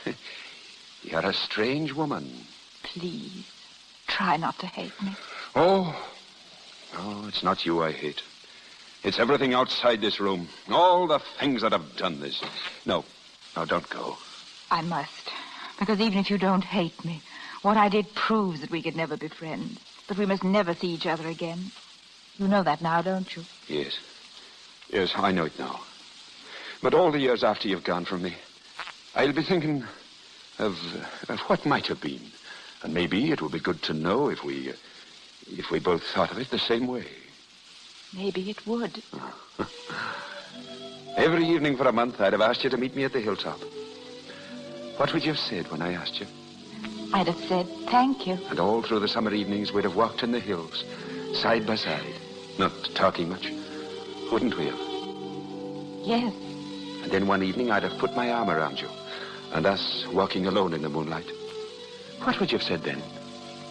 I don't think I'd have said anything. And then we'd have walked slower and slower and stopped.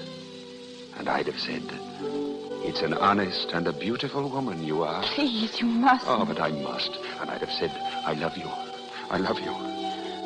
And after we were married, we'd be on the farm in County Galway, riding fine horses together, and us laughing crazy all the day. Please don't. And at evening, us sitting down in our own cool house, with the country tablecloth on the table, and the white bread, and the strong red tea in our cups. Goodbye. Goodbye. Oh, darling, God help us both. Helen. Oh, Helen. My darling.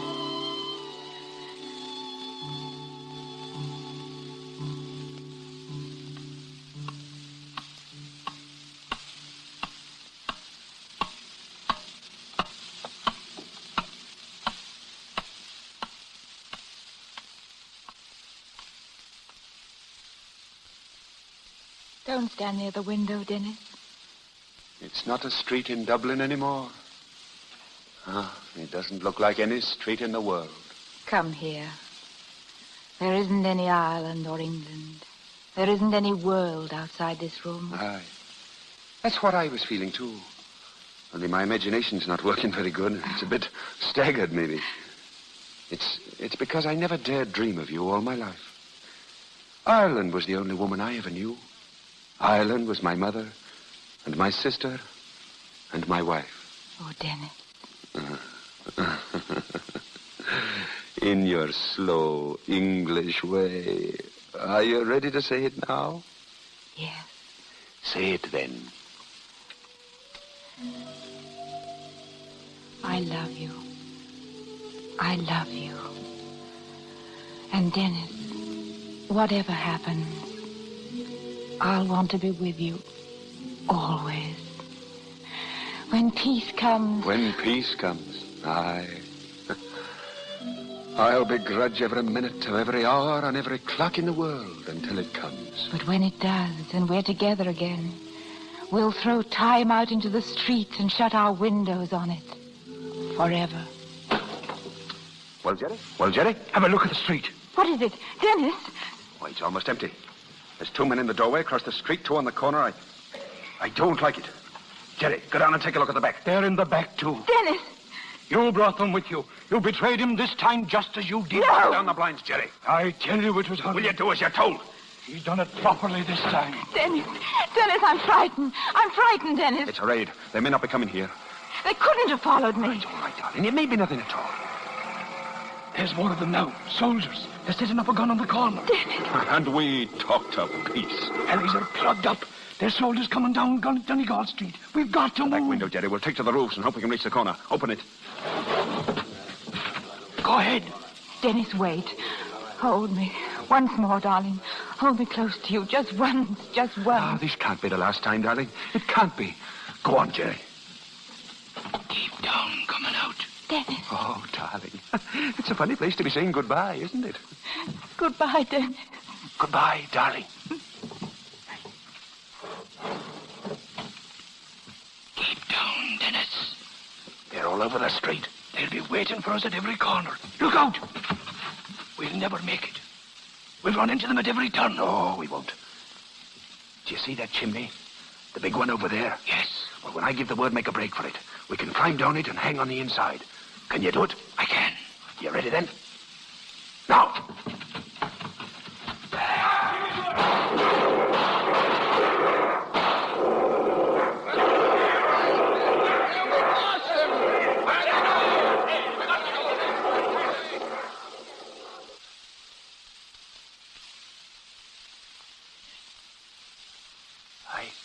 Suppose it's all right to climb out now. Aye. Oh, I'm that stiff in my joints. If I die before you, Dennis, will you do me a favor? Will you make sure that I'm not buried hanging up? Faith, that was a near thing, Dennis. 'Twas a wonder we weren't killed entirely. The chimneys was quick thinking, and I'm grateful to you. But on the other hand, come to think of it, neither you nor I should have been in this neighborhood at all in the first place. You know I'd die for you, Dennis, if I was dying for the cause, too. Have you forgotten the cause, Dennis? Have you forgotten O'Brien? He died for you, Dennis. And Donegal and Murphy and the 18 lads at Duneen and the ones before them. Have you forgotten them all? Have you, Dennis? Jerry, on my honor, I'll never see her again. Ah, your word is good enough for me. And you have it. I'll never see her again.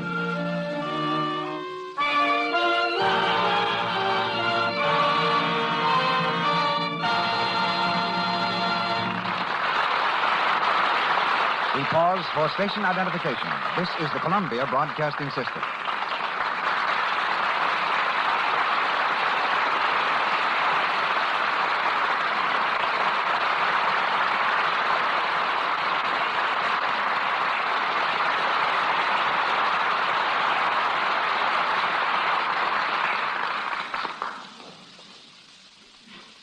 Madeline Carroll and Brian Ahern return to us shortly in the third act of Beloved Enemy.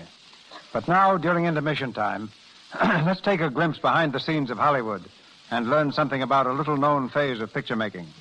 Standing watch in the crow's nest of every studio, like the lookout man on a whaling ship, is the talent department, scanning a sea of new faces, hopefully waiting to capture another prize with a well-aimed contract. The head harpoon man at Paramount was once a New York attorney whose name is Ted Lesser. He says a newspaper, 100 years old, brought him to Hollywood. How'd that happen, Ted? About a year and a half ago, CB, I had occasion to go to Philadelphia. There I found that old newspaper with the record of an amazing trial. It gave me an idea for a story. Very shortly thereafter, I met William LeBaron, head of production for Paramount. He agreed it would make a great picture and suggested that I write it. I called it Souls at Sea. Writers have turned from stories to executive positions in every branch of the industry. In fact, many years ago, Bill LeBaron, whom you just mentioned, used to write vaudeville acts with me for Jesse Lasky. So I suppose you went from writer to head of the talent department. Huh? Correct. And when I told Mr. Zucker that among my legal clients had been Jack Benny, Burns and Allen, the Easy Aces, George Jessel, Fred Allen, and a number of other radio favorites, he suggested that I find some more favorites for Paramount. But this is the first time I've ever been asked to talk about it on the air. You picked the right program. You bet. It didn't take me long to discover that Lux and Talent had been keeping company in Hollywood for a long time.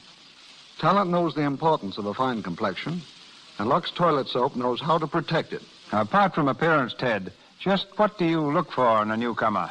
Well, a certain amount of individuality, always coupled with determination. As soon as they come to Paramount, we start them in our school, where they learn dramatics, voice, and dancing. If we're right, it doesn't take long before our young cubs show particular talent in one of these departments. A case in point is Olymp Bradner. Olymp came to us as a dancer, but her ability as a dramatic actress so far outshone her dancing that we cast her opposite George Raft in Souls at Sea. Well, two things are certain every Friday at Paramount. Fish on the menu and your weekly auditions. Yes, they're both institutions. The purpose of the auditions being to acquaint producers and directors with the merits of new talent. We present the boys and girls we've selected from all sorts of sources. Radio, vaudeville, stock companies, little theaters, and some plain home folk who are brought to our attention. Our producers have been most generous about giving these young players opportunities. And you, CB, your willingness to give a newcomer a chance is proverbial in Hollywood. For example, 3 weeks ago, you gave a little girl named Jane Dewey a chance to appear in our auditions, with the result that she'll have a role in the forthcoming picture. Proving that all producers and directors are on the alert for new personalities. And by the way, that was a very interesting couple we heard last Friday. Quite a combination, weren't they? Particularly when you know their history. The girl, Terry Ray, was discovered serving sandwiches at one of our local drive-in restaurants. The young man who played the love scene with her is, on the lot, Michael Brooke. At home in England, he is the Earl of Warwick, who got his first acting chance in The Buccaneer. A democratic place, Hollywood, where a little waitress plays a scene with a British peer, each hoping to get a part in a picture. Thank you, CB. Thank you, Ted.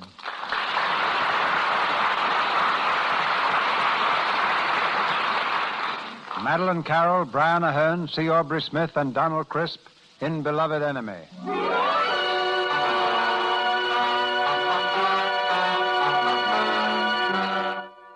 Despairing of peace in Ireland, Lord Athley is returning to England with a recommendation for drastic military action. The boat plows heavily through Dublin Bay. At the rail, Helen sadly watches the lights of the city disappearing in the fog. Her father comes from his cabin and stands beside her. There's a long silence. Then he takes her hand in his. Helen, dear, you mustn't take it like this. I want you to know that my decision to return home had nothing to do with you, with your friendship for Dennis Reardon. Although I can't pretend that the whole incident hasn't been a shocking nightmare to me. It's quite beyond my understanding. There's no need for you to understand it now. You mean by that it won't happen again? Yes. Good. Best of us go off the track now and then. The main thing is to get back. Father, don't talk to me as if I were a child. I've done nothing I regret. Nothing compared to what you've done. Helen. Maybe I did go off the track. But at worst, it was only a matter of wrecking myself. With you, it's wrecking 4 million people. Helen, what are you talking about? You came to Ireland to make peace. And now you're going back with a recommendation of war. Drastic military measures, you said. Bullets in their bodies and grenades in their faces. Is that a way to stop bloodshed? You've tried it for years and failed. Why can't you try something else? Helen, control yourself. You're not talking sense. Is it sense to think you can mow down the young men of two countries, theirs and ours too, and not leave a hatred that will last 1,000 years? It's you who have gone mad, not I. Why can't you treat them as human beings? War. Can't you see what it will mean? Can't you see? Helen. Helen.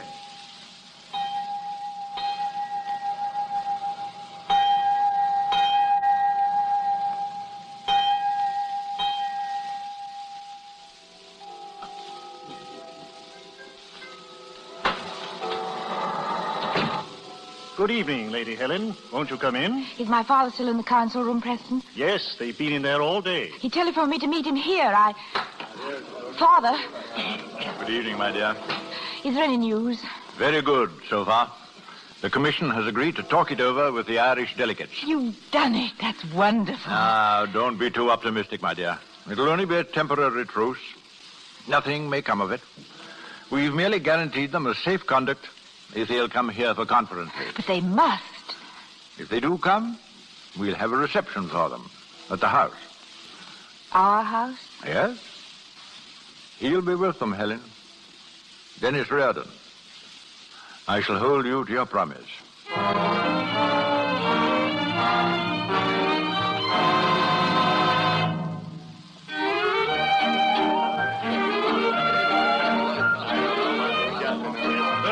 And Duchess of Newcastle, the Portuguese ambassador and Madame Zamora, Lord and Lady Bellamy. Well, Lord Athley, any word of our friends, the Irish? None, except that they arrived this morning. Rather late. Awkward if they don't come. You know, I never thought that... But tell me, is this Reardon really coming, Dennis Reardon? I suppose so. Nobody's seen him yet. Harry, look. There they are at the door. All 6 of them. Yes, the tall ones, Reardon. They've come. Well, that's something anyway. Are we all together, gentlemen? Well, let's go through with it. And call it history we're making. Names, please. What? What names shall I announce? Liam Durek, Seamus Flaherty, Cahill McGarrel, Thomas Braga, Michal Cahalan, Donna Reardon. I beg your pardon, sir? Liam Durek, Seamus Flaherty, Cahill McGarrel. Never mind. Just announce the delegates of the Irish Republic. That's the fine spirit. The delegates of the Irish Republic. Republic? Delegates of a republic? What infernal cheek. Republic, indeed.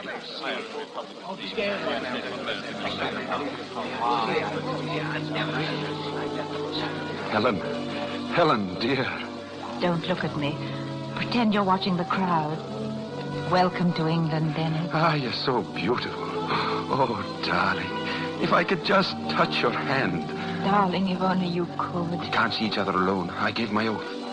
I had to do something like that, too.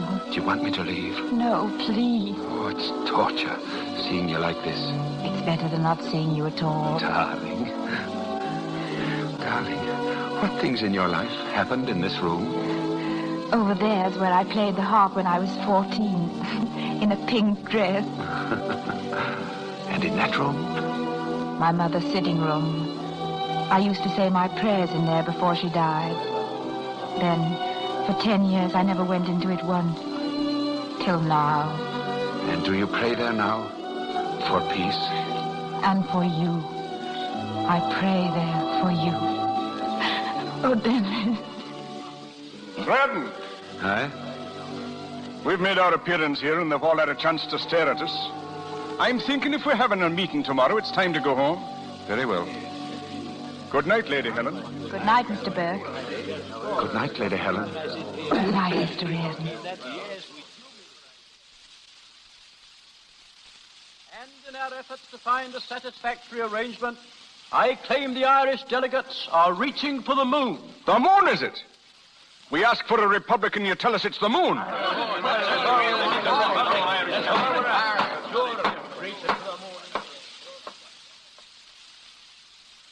You've granted us minor concessions, yes. But you've continually avoided consideration of what we came for. You knew what was in our minds when we came. We hoped it was in yours. In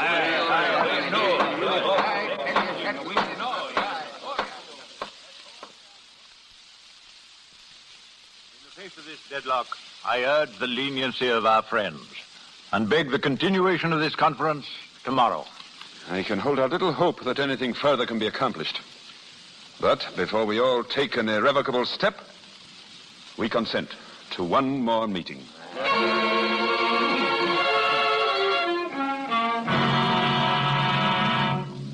Sit down, Dennis. There's nothing to be gained but pulling a long face. They sent their best against us and we didn't flinch. What I want to know is, are we going to compromise with them? We're not. There's half of us wants it and there's half of us doesn't. Dennis Reardon has the deciding vote, and we know his feelings. Am I right? Dennis, here, where are you going? I'm going for a walk. At this hour of the night? I've been cooped up in rooms with people for 4 days. I want to get out by myself. A word with you, Dennis. Come here. Maybe I don't know your mind. Maybe you're willing to sign that treaty. But remember this, you took an oath. And if you break that oath, you'll be a dead man the minute you set foot in Ireland. Ah, get out of my way.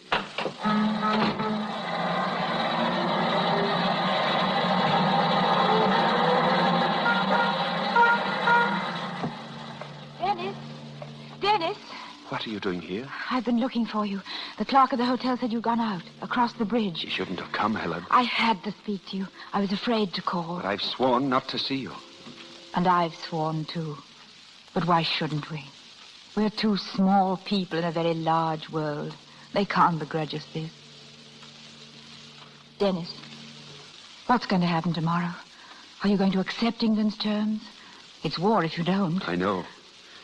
It's my vote that will decide it. Yours? Then vote for peace, Dennis. Vote to sign the treaty. And lose half of what we've asked for? Don't think of the loss. Think of the half you've gained.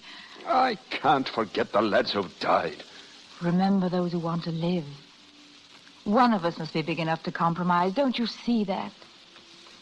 Dennis, sign the treaty. You don't know what you're asking, Helen. I've sworn to support my people. I'm only saying what your people would say if they could. It's a hopeless argument. You're talking in a teacup. I'm talking like a human being. Remember what you said. That you'd begrudge every minute of every hour on every clock in the world until peace comes. Well, it's here. Peace is here, Dennis, if you'll just say the word. Don't let me alone, Helen. Dennis. Oh, darling. Oh, forgive me. All of this means so little. We're nothing, you and I. It's the right of a whole people to live and to be happy. Help them, Dennis. Help them. Good night, Dennis. Good night, my darling.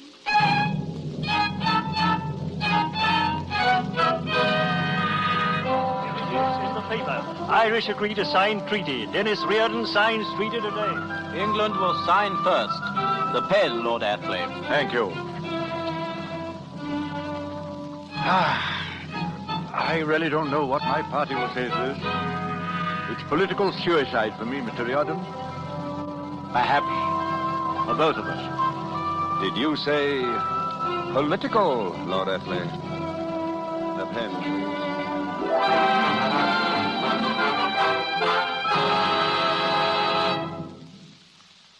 Then he stood up in the meeting. It's peace that Ireland wants, he said.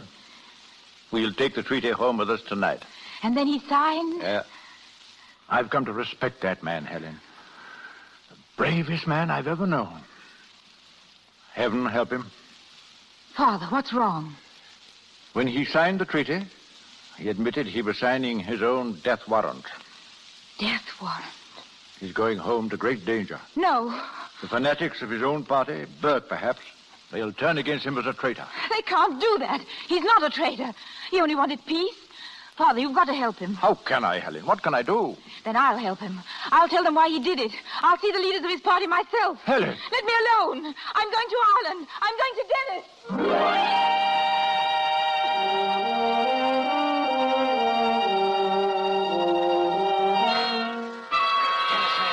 Signed the treaty. And a good thing, too. There's peace in Ireland. There's some don't think so. He's speaking tonight. A meeting in the square, speaking to the crowd. Aye, if a bullet don't stop him. A bullet? Aye, a bullet.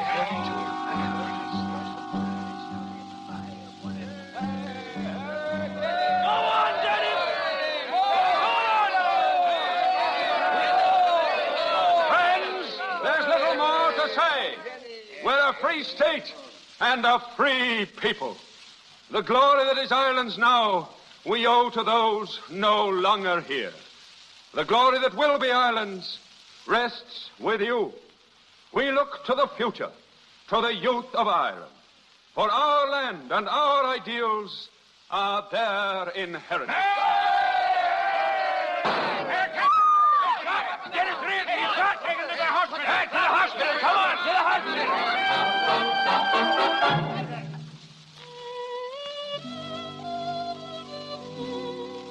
Dennis. Oh, I'm glad you're here. Now shut your eyes and be very quiet. It's such a little time to see you.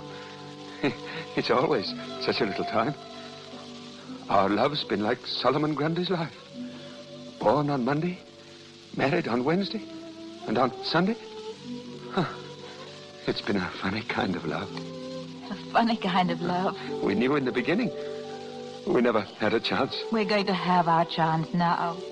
Oh, Dennis, we're going to live with each other the way other young people live. Oh, my darling, when you're well, we'll never talk about anything important again. Your hair is such a fine color. I never had the time to tell you. You will. And that's a pretty dress you're wearing. I like your dresses. Just wait and see the dresses I'll wear for you. And I like the way you walk. Not looking where you're going. Someday you'll fall down and break your lovely neck. Oh, darling, does it hurt? No. It's funny. We've said goodbye to each other every time we've met. It's not goodbye. We'll always be with each other. Always. That's right. We'll never say goodbye. Because we'll always meet again somewhere. Won't we, darling? Yes. We'll never say goodbye. We'll always be together. Somewhere.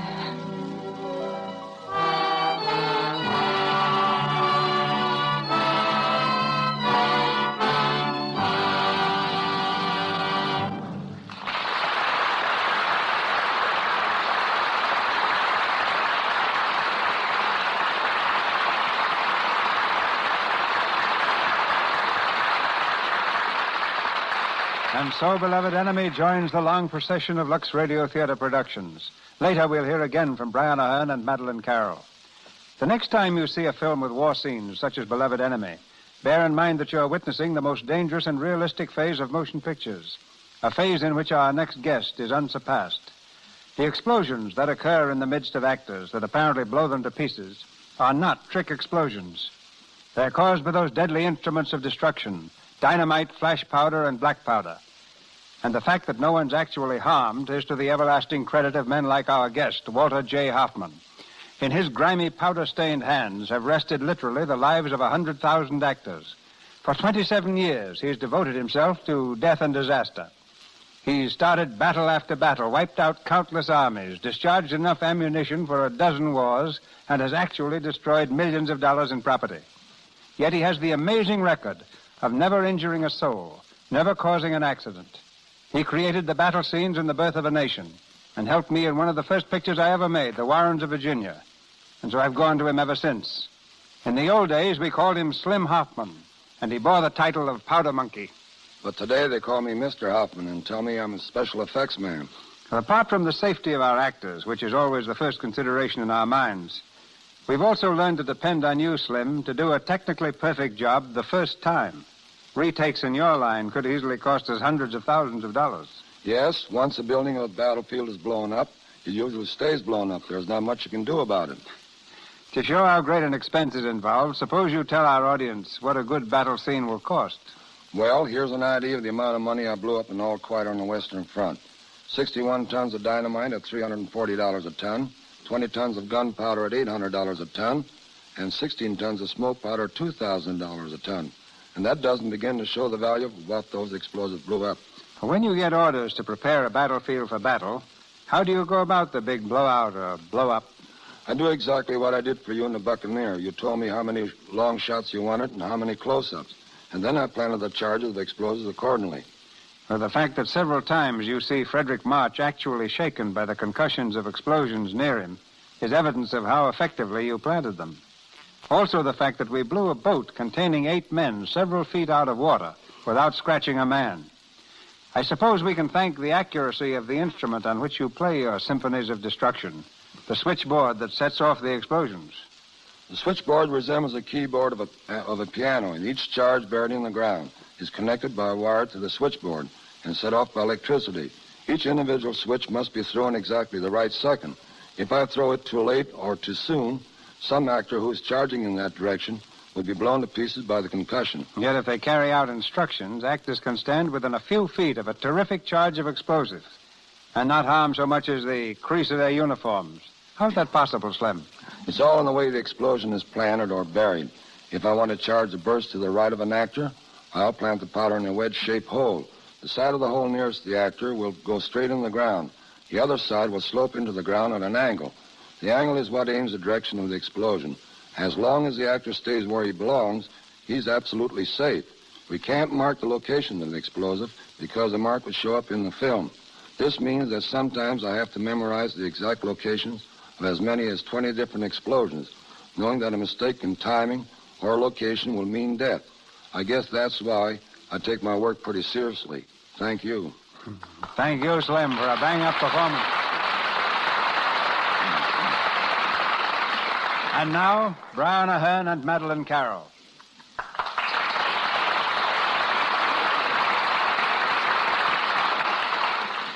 The last time I was here, Mr. DeMille, I played an Englishman to an Irish girl, but tonight I'm quite on the other side of the fence. I feel especially glad to have had the opportunity of playing my old part in Beloved Enemy this Christmas, because in a world which lies in the shadow of wars and threats of wars, it's a story which reaffirms the Christmas message of the necessity for peace and goodwill among men. I would like to wish you, Mr. DeMille, and everybody in the Lux Radio Theatre tonight, and all those who may be listening in, a very happy New Year. Thank you, Brian. And now, after 4 months abroad, Miss Carroll, you should have a lot to tell us. Before I do that, I want to say that while it's been just 1 year since I was here last, I haven't forgotten this program or the product behind it, Lux Toilet Soap. I'm sincerely glad of the opportunity of telling you how much I enjoy using it. And as for the trip abroad, I was greatly impressed by one thing. Wherever I went, I was always asked the same question. What do the American people think of us? I realized then as never before what a responsibility we of the films have. In our small way, we can be ambassadors of goodwill, not only for Hollywood, but for America. And I did my best to tell them how eager this nation is for friendship and harmony. Yes, this year of 1937 has had its grim aspects. But let us fervently hope that as the old year fades, it will carry away with it doubts and distrust, that the new year will bring the world a new outlook of peace and understanding. Good night. Good night, Miss Carroll. Miss Carroll appeared through courtesy of Walter Wanger Productions. Mr. Ahern is now making Merrily We Live at Hal Roach Studios. C. Aubrey Smith is from Selznick International Studios and Donald Crisp from Warner Brothers. Louis Silvers is from 20th Century Fox Studios and was in charge of music for their new picture, Love and Hisses. Back again to Mr. DeMille. The Lux Radio Theatre starts its new year with a flourish next Monday night, when we bring you Claudette Colbert, Fred McMurray, and Walter Connolly. The drama in which you'll hear them was originally written as a novel by that master Booth Tarkington, and later became a hit film. A simple, tender romance of universal appeal. The story of a small-town girl who tried so hard to be worthy of the man she loved. Its title, Alice Adams.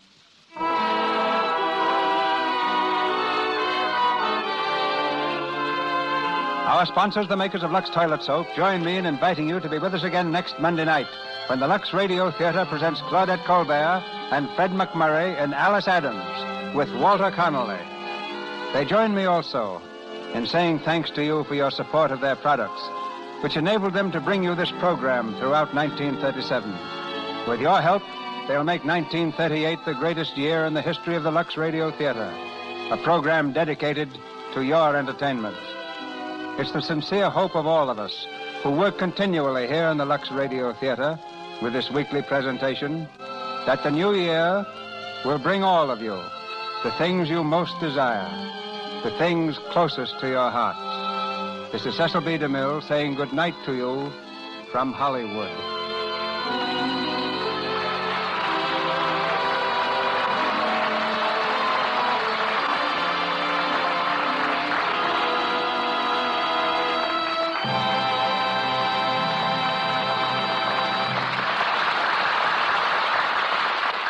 The musical selection, A Pretty Girl is Like a Melody, is from the Ziegfeld Follies of 1919.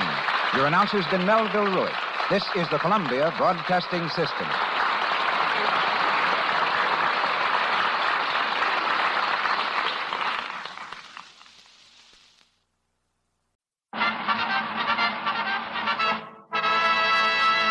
From Hollywood, California, the Lux Radio Theater presents Stella Dallas with Barbara Stanwyck, John Boles, Anne Shirley, and Barbara O'Neill.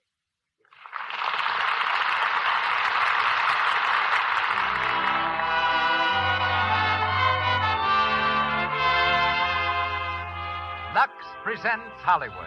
It is your loyalty to Lux Toilet Soap that makes this program possible, which tonight stars Barbara Stanwyck, John Boles, Anne Shirley, and Barbara O'Neill in Samuel Goldwyn's superlative screen production, Stella Dallas. You will also hear T. Keith Glennon, operations manager of Paramount Studios, and music under the direction of Louis Silvers. And now, the producer of the Lux Radio Theater. Ladies and gentlemen, Mr. Cecil B. DeMille.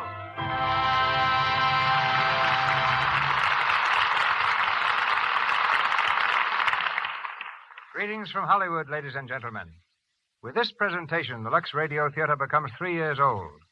During this week in 1934, we first went on the air, and by coincidence, John Boles was our leading man then, as he is tonight. For our stars, as well as for us, the past year has been an outstanding one. It's been Mr. Boles' busiest and most successful year on the screen. Anne Shirley has acquired stardom and a husband. And Barbara Stanwyck has at last come into her own through her magnificent performance as Stella Dallas, which she repeats tonight. I know of no one in Hollywood who merits success more than Barbara. Born in a poor section of Brooklyn, she lost both parents while still a child. Living with 10 different families, whichever would take her in, she never knew what a home was. At 13, she was earning her own living as a clerk. 2 years later, she was a dancer, and her first glimpse of success came with a stage role from David Belasco, who changed her name from Ruby Stevens to Barbara Stanwyck. Now on top, Barbara can at last indulge a lifelong ambition. She's purchased a farm in the San Fernando Valley and will spend her off-screen life raising horses. Our story was written 15 years ago by Olive Higgins Prouty and was brought to the screen by my partner of 25 years ago, Samuel Goldwyn. As in the film, we hear Mr. Boles as Stella Dallas, as Stephen Dallas, Anne Shirley as Laurel, Barbara O'Neill as Helen Morrison, and, of course, Barbara Stanwyck as Stella Dallas. And now one of the year's greatest pictures comes to the air. The Lux Radio Theater presents Stella Dallas with Barbara Stanwyck, John Boles, and Anne Shirley.